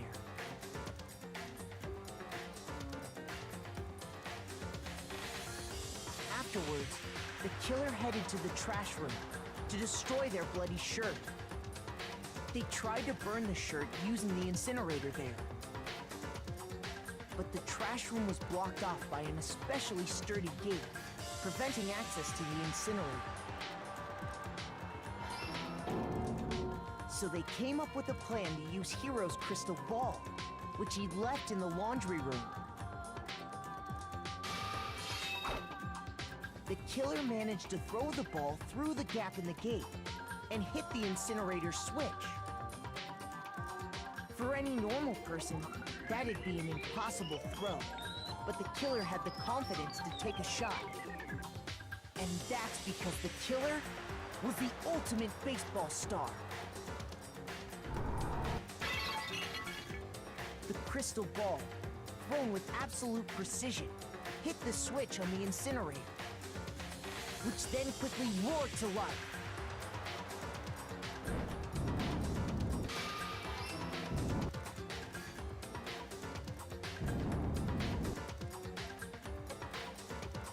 Having destroyed the final piece of evidence, they left the area with, I imagine, a sigh of relief. But there was one thing they missed.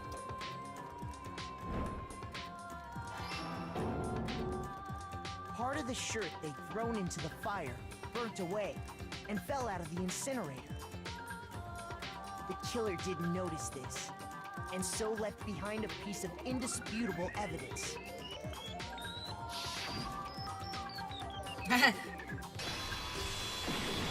Boom! Isn't that right, Leon? Complete.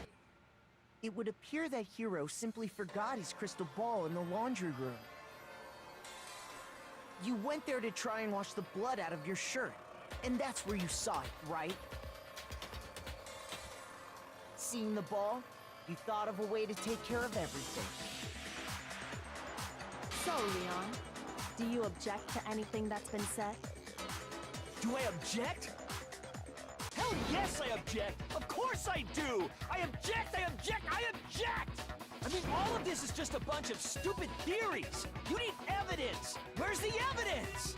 We just presented it to you. Without evidence, it's all bullshit! It's bullshit and I refuse to acknowledge it! Well then, I guess this is as good a time as any to present the evidence that proves you did it. Makoto, I believe you're in possession of that evidence.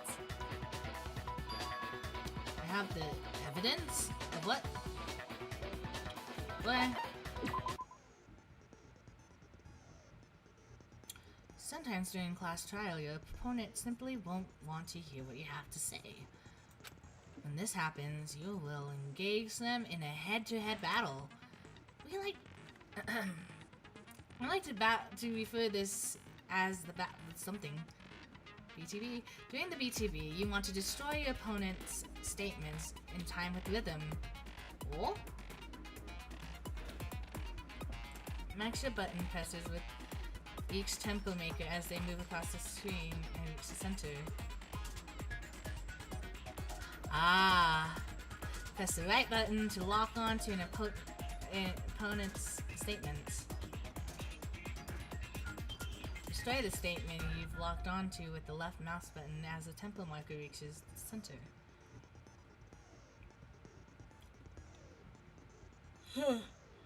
Use method to deal damage to your opponent. If you can't pull it off, you'll be the one in pain. Ah! This going to initiate a tempo up. On the flip side, if you keep messing, you'll get into a tempo down situation. When the tempo changes, so does the timing for hitting each button. So watch out for that. Eek. Strike. Deal enough damage to your opponent, and the weak spot statement will appear. At that point, you can press the left mouse button to shoot it down with the truth bullet, like any other statement. You shoot the statement fast enough, and you'll come out victorious. Thank you for it. If your influence gauge reaches 0, you run out of time, you fail. Well then, good luck and have fun. When the killer removed the screws from the doorknob, they didn't use anything from your room to do it. Instead, they must have used something that belonged to them. Toolkits.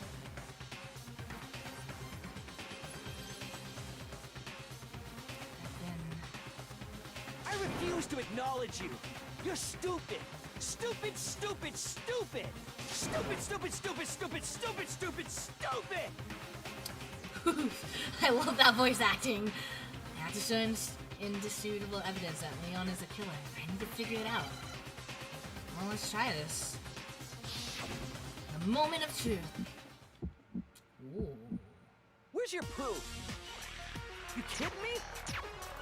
Not a chance. It wasn't me. Stupid. You lied. Stop talking. Shut up. Here's your proof. You kidding me? Not a chance. So. You lied. Shut up. I can't. Proof. You kidding me? Not a chance. It wasn't me. Stupid. I don't know what. You lied. Okay, hold on. So, let's try this again. Uh-oh. Oh no. I failed.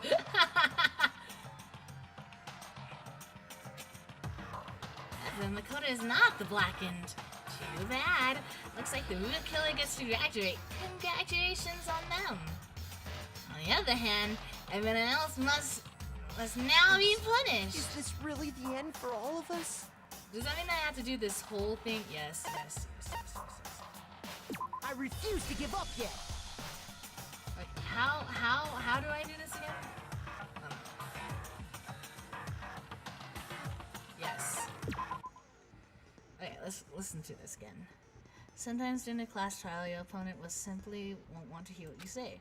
When this happens, you would likely face a bullet time battle. During the BTB, you want to destroy your opponent's in time with the rhythm. Max your button.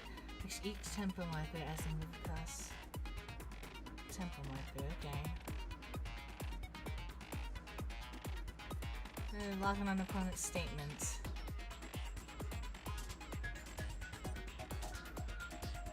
So say when you lock on the sensor.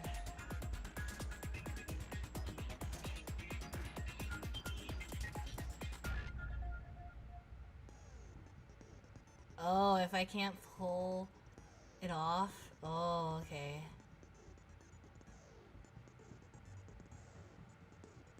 Okay, I see what's going on now.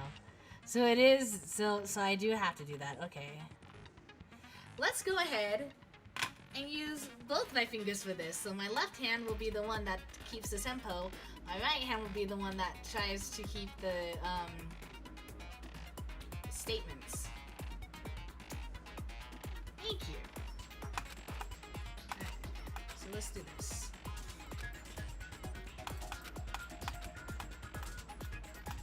When the killer removed the screws from the doorknob, they instead... I repeat, stupid! Let's go ahead and try this.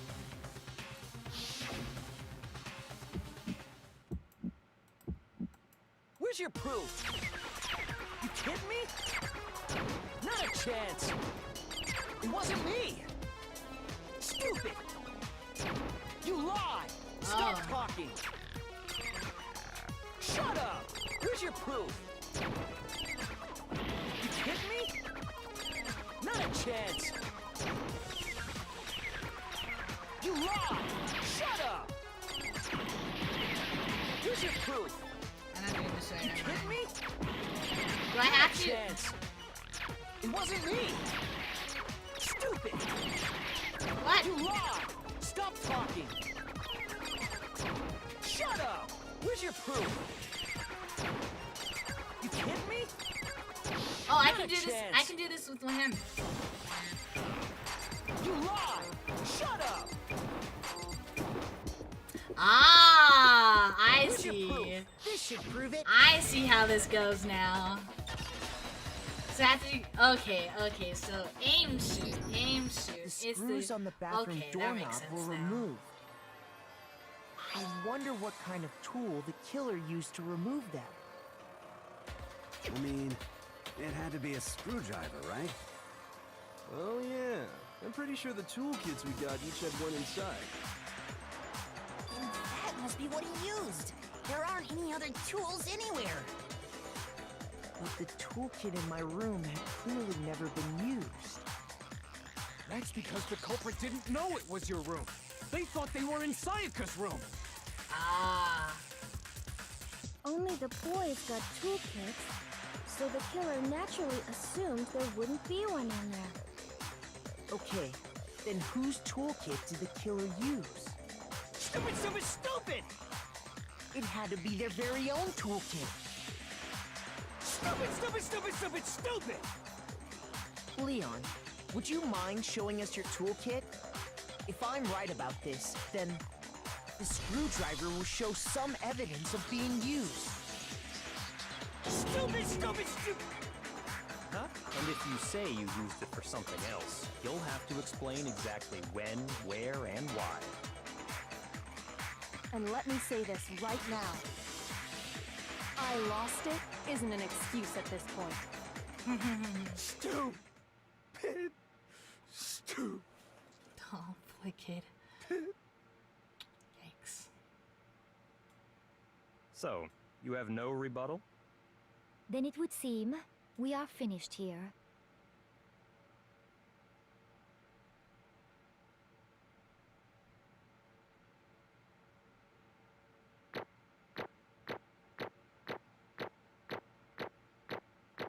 Done it! Almost got A's on all. It's fine.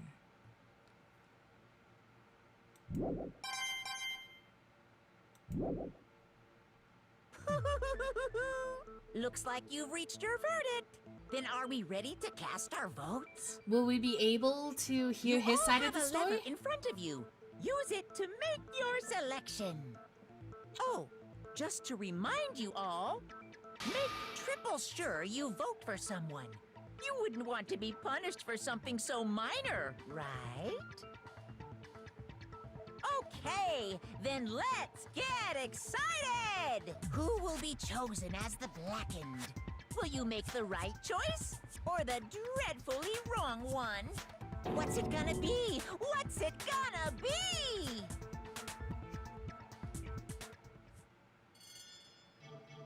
Oh, oh.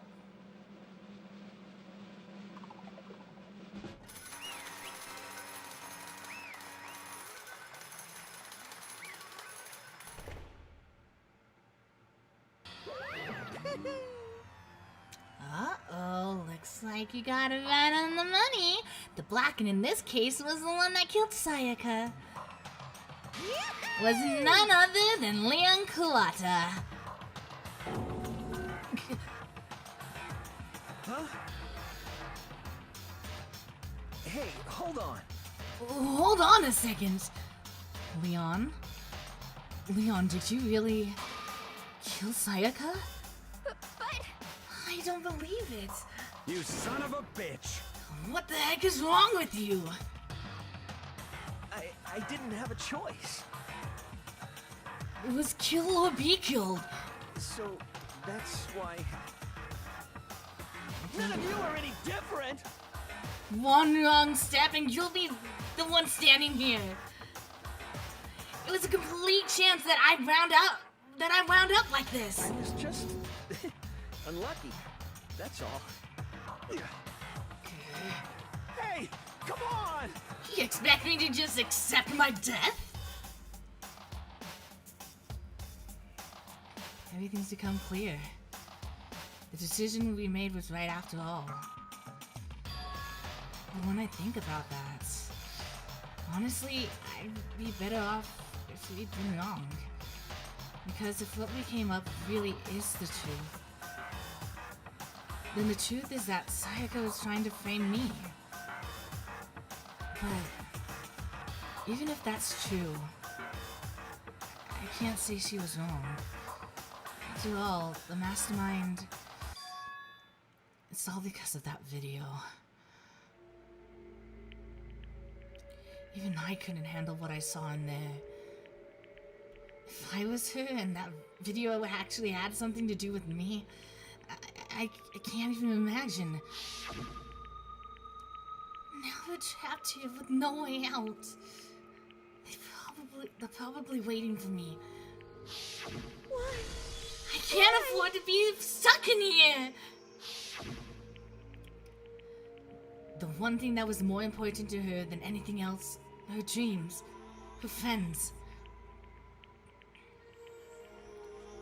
To have to see something like that happen to them.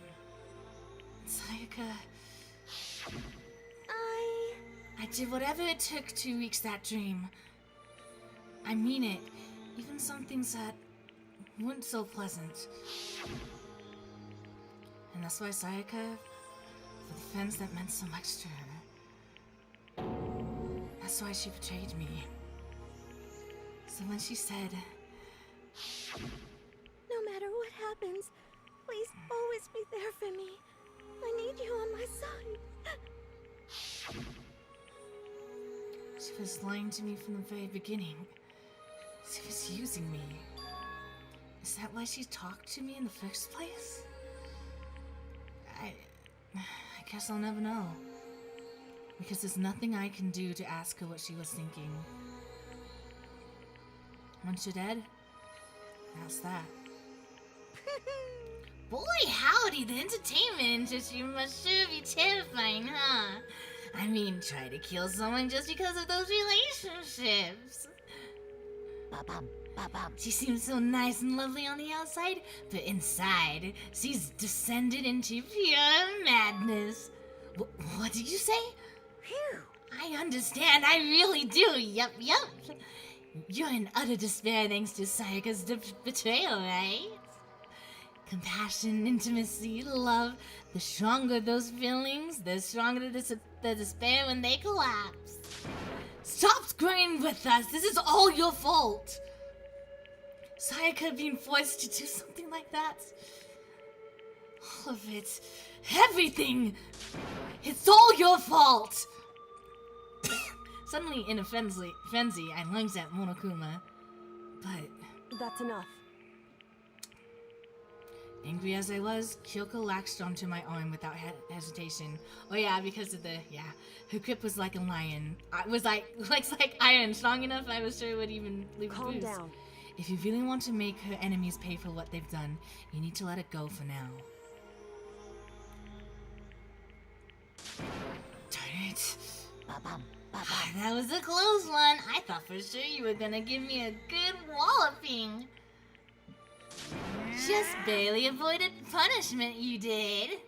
Yes, indeed. Now then, since he's so magnific, revealed the identity of the killer during the class trial, the blackened Leon Kuwata will receive his punishment. Punishment? Yep. You mean execution? Wait a second! I didn't have a choice. I had to kill her. Yeah, that's it. I was just protecting myself in the heart of the moment. It was self-defense. Is that okay? How exactly is it self-defense? When you're forced away into a bathroom, did you or did you not use your very own toolkit? After she set herself in the bathroom, you went out of your way to head back to your own room. Then you came all the way back, broke into the bathroom, and killed her. Am I wrong? Do you understand? You had any number of chances to stop what you were doing, but you chose not to. Is it not because you had an unclouded intent to commit murder? So no! That's why... That's not... Stop it! I've had enough of this. Oh. Oh, are you sure? You were closer to her than anyone, were you not? You killed your Professor Sayaka, do you understand? I can't say Leon is solely to blame. Of course, I don't plan on blaming Sayaka either. Because the one to blame is him. Oh, whoops, wrong verse. So, if it weren't for you, this would have never happened to Sayaka or Leon. We shouldn't be fighting each other. We shouldn't be fighting against them. We should be fighting against the one who put us in this situation. The mastermind. Oh, did you awaken your sense of justice? Question mark? Hey, Well, it just so happens that there's nothing more unethical than an unwavering sense of justice. After all, it's people with that sort of mentality that perpetuate war all over the world. Is that the kind of justice that's awakened within you? Just shut up! Okay, well, anyway, more importantly, let's hurry up and get to what everyone's been waiting for, the punishment! I'm begging you, please, don't do this.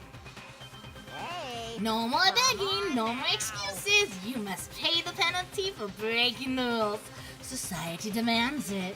Stop, please! Now then, I prepared a very special punishment. For Leon Kuwata, the ultimate baseball star. No, no, no, no, no, no! Oh, the poor kid. Let's give it everything we've got. Oh. It's punishment time! No! Ooh. That scream, though, that was good. Whoa, whoa. Game over. Leon has been found guilty. Time for the punishment. Whoa. Oof. Oh. Oh. Oh. Oh, yikes. He's being dragged. Is that a... Oh. Oh, no. Oh, is that a baseball? It's a baseball picture machine. Oh, no. I don't like this. Oh, no. Ow. Oh! Oh, yikes! It's a machine. Oh, ow. Ah.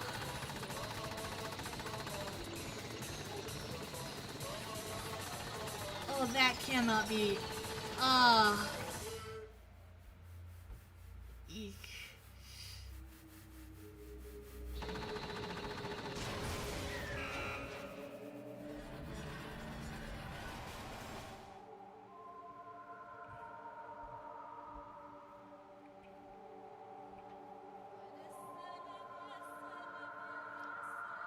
Oof.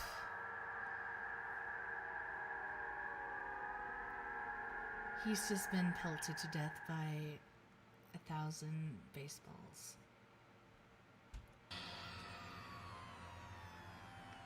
What we saw, that was the true face of despair. I mean, we can't call it that. What else could we call it? Extreme! Man, my adrenaline is pumping right out of control.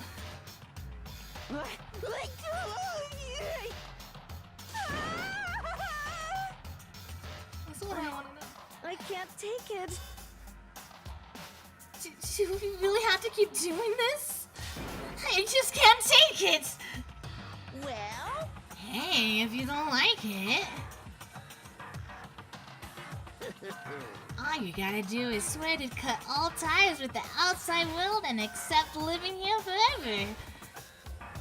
But that's only if every single one of you can get on board with that.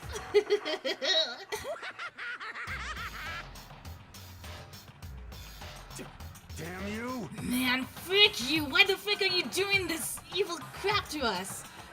What the heck? Evil? You make it sound like I'm some sort of dark, awful, secret society type of guy. What? Or in this case, a dark, awful, secret society type of bear. Ow. Oh, why are you putting in an upstanding young citizen like me through such a grueling ordeal? Hey, It seems like you're trying to use common sense to make sense of something that doesn't even make sense. That's like trying to put a mile on a scale. I just don't think it's possible. Hey, I think I get what I don't think something quite fit. Whatever he said. You piece of crap. I don't know who you are, but I'm gonna pound your butt into the ground. You must really hate me to get so angry, huh? But if you do that, you're barking way up the wrong tree. What happened because more than one of you decided you wanted to get out. Right? No matter how much time passes, you can't cut free of your regrets from the outside world. You're to blame. Of course we can't cut free from the outside world. Being trapped in the same place. You're trapped, are you? Well, I'm sure once you learn all the mysteries of the school, your thinking will change for sure. You'll think, boy, isn't it so wonderful how we all get to live here forever? What does this mean? What are you trying to say? Hey. I feel like there's some deeper meaning behind me in there. Just like before. Thrills, chills, kills! Anyways, let's get the black and punishment. That's what everyone's waiting for after all. Everyone? When you said everyone, who exactly are you referring to? My stream, my viewers. Oh, sorry, I said everything I had to say. I need to save some of the fun for later. And just like that, he was gone. He left us there, overwhelmed by a nightmare turned reality.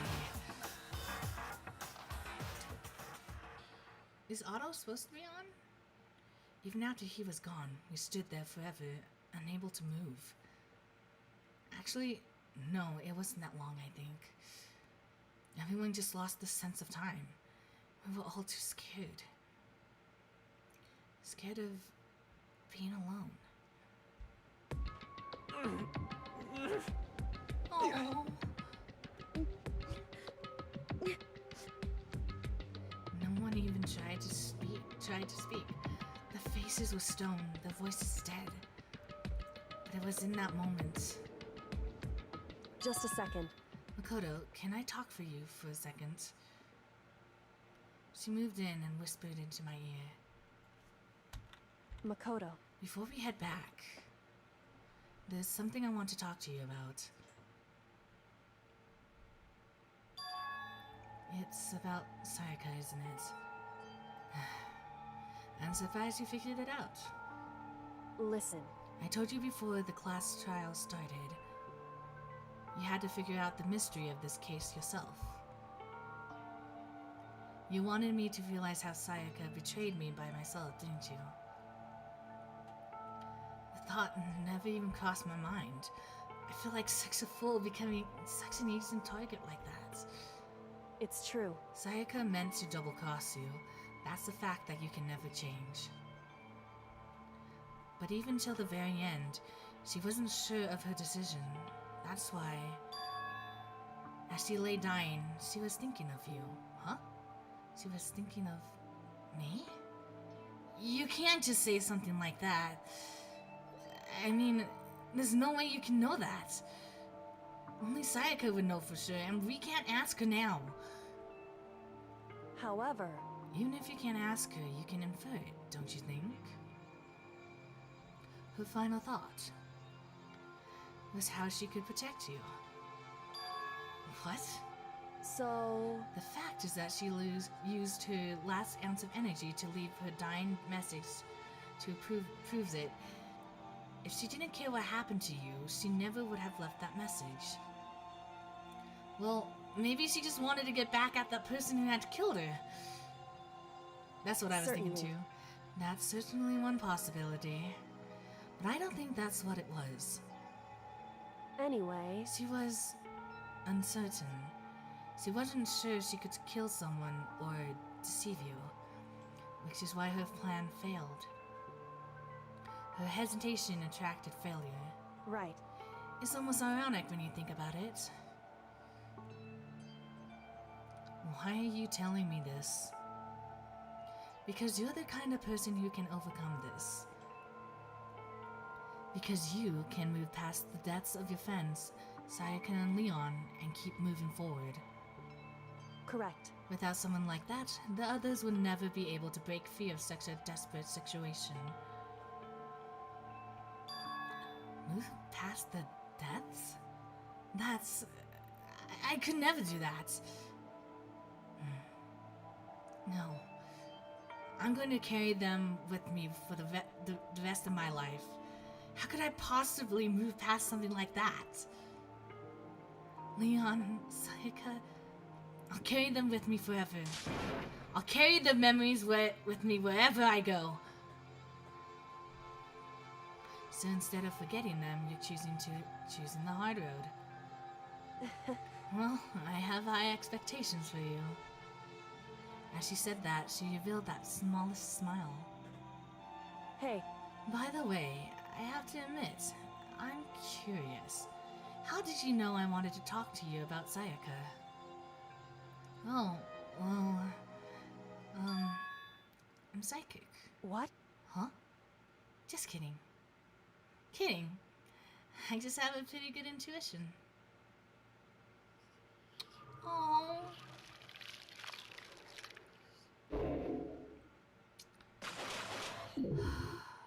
Oof. 12 people. To be continued.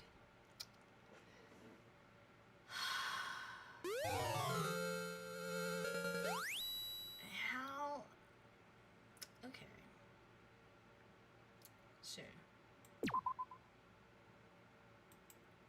This is where we're gonna woo.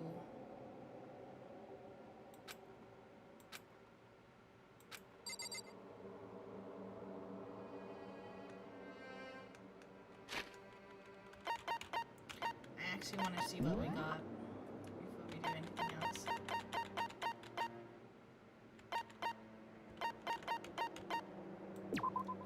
Proof you cleared chapter 1. The name really doesn't sound pleasant. It creates a foreboding sense that something very bad has begun. Yep. And does that say 76 or is that 16? I can't have 76 Monokuma coins.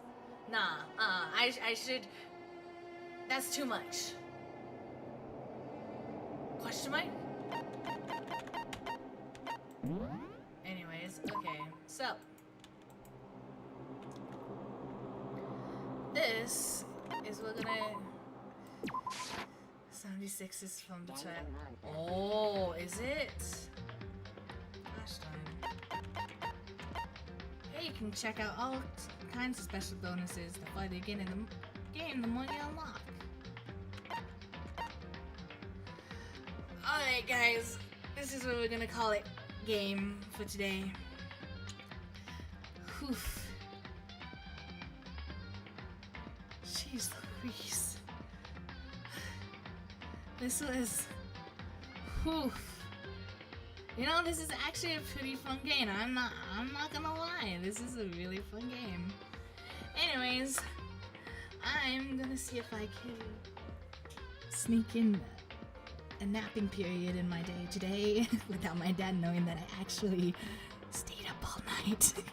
Anyways, guys, thank you so much for joining the stream. I hope you enjoyed it. I'm so sorry for the cringy voice acting. But anyways, thanks for stopping by. And yeah, some of y'all need to go to sleep or go to school. Yeah, anyways, take care, keep on smiling, and get out. Go. Bye. Bye.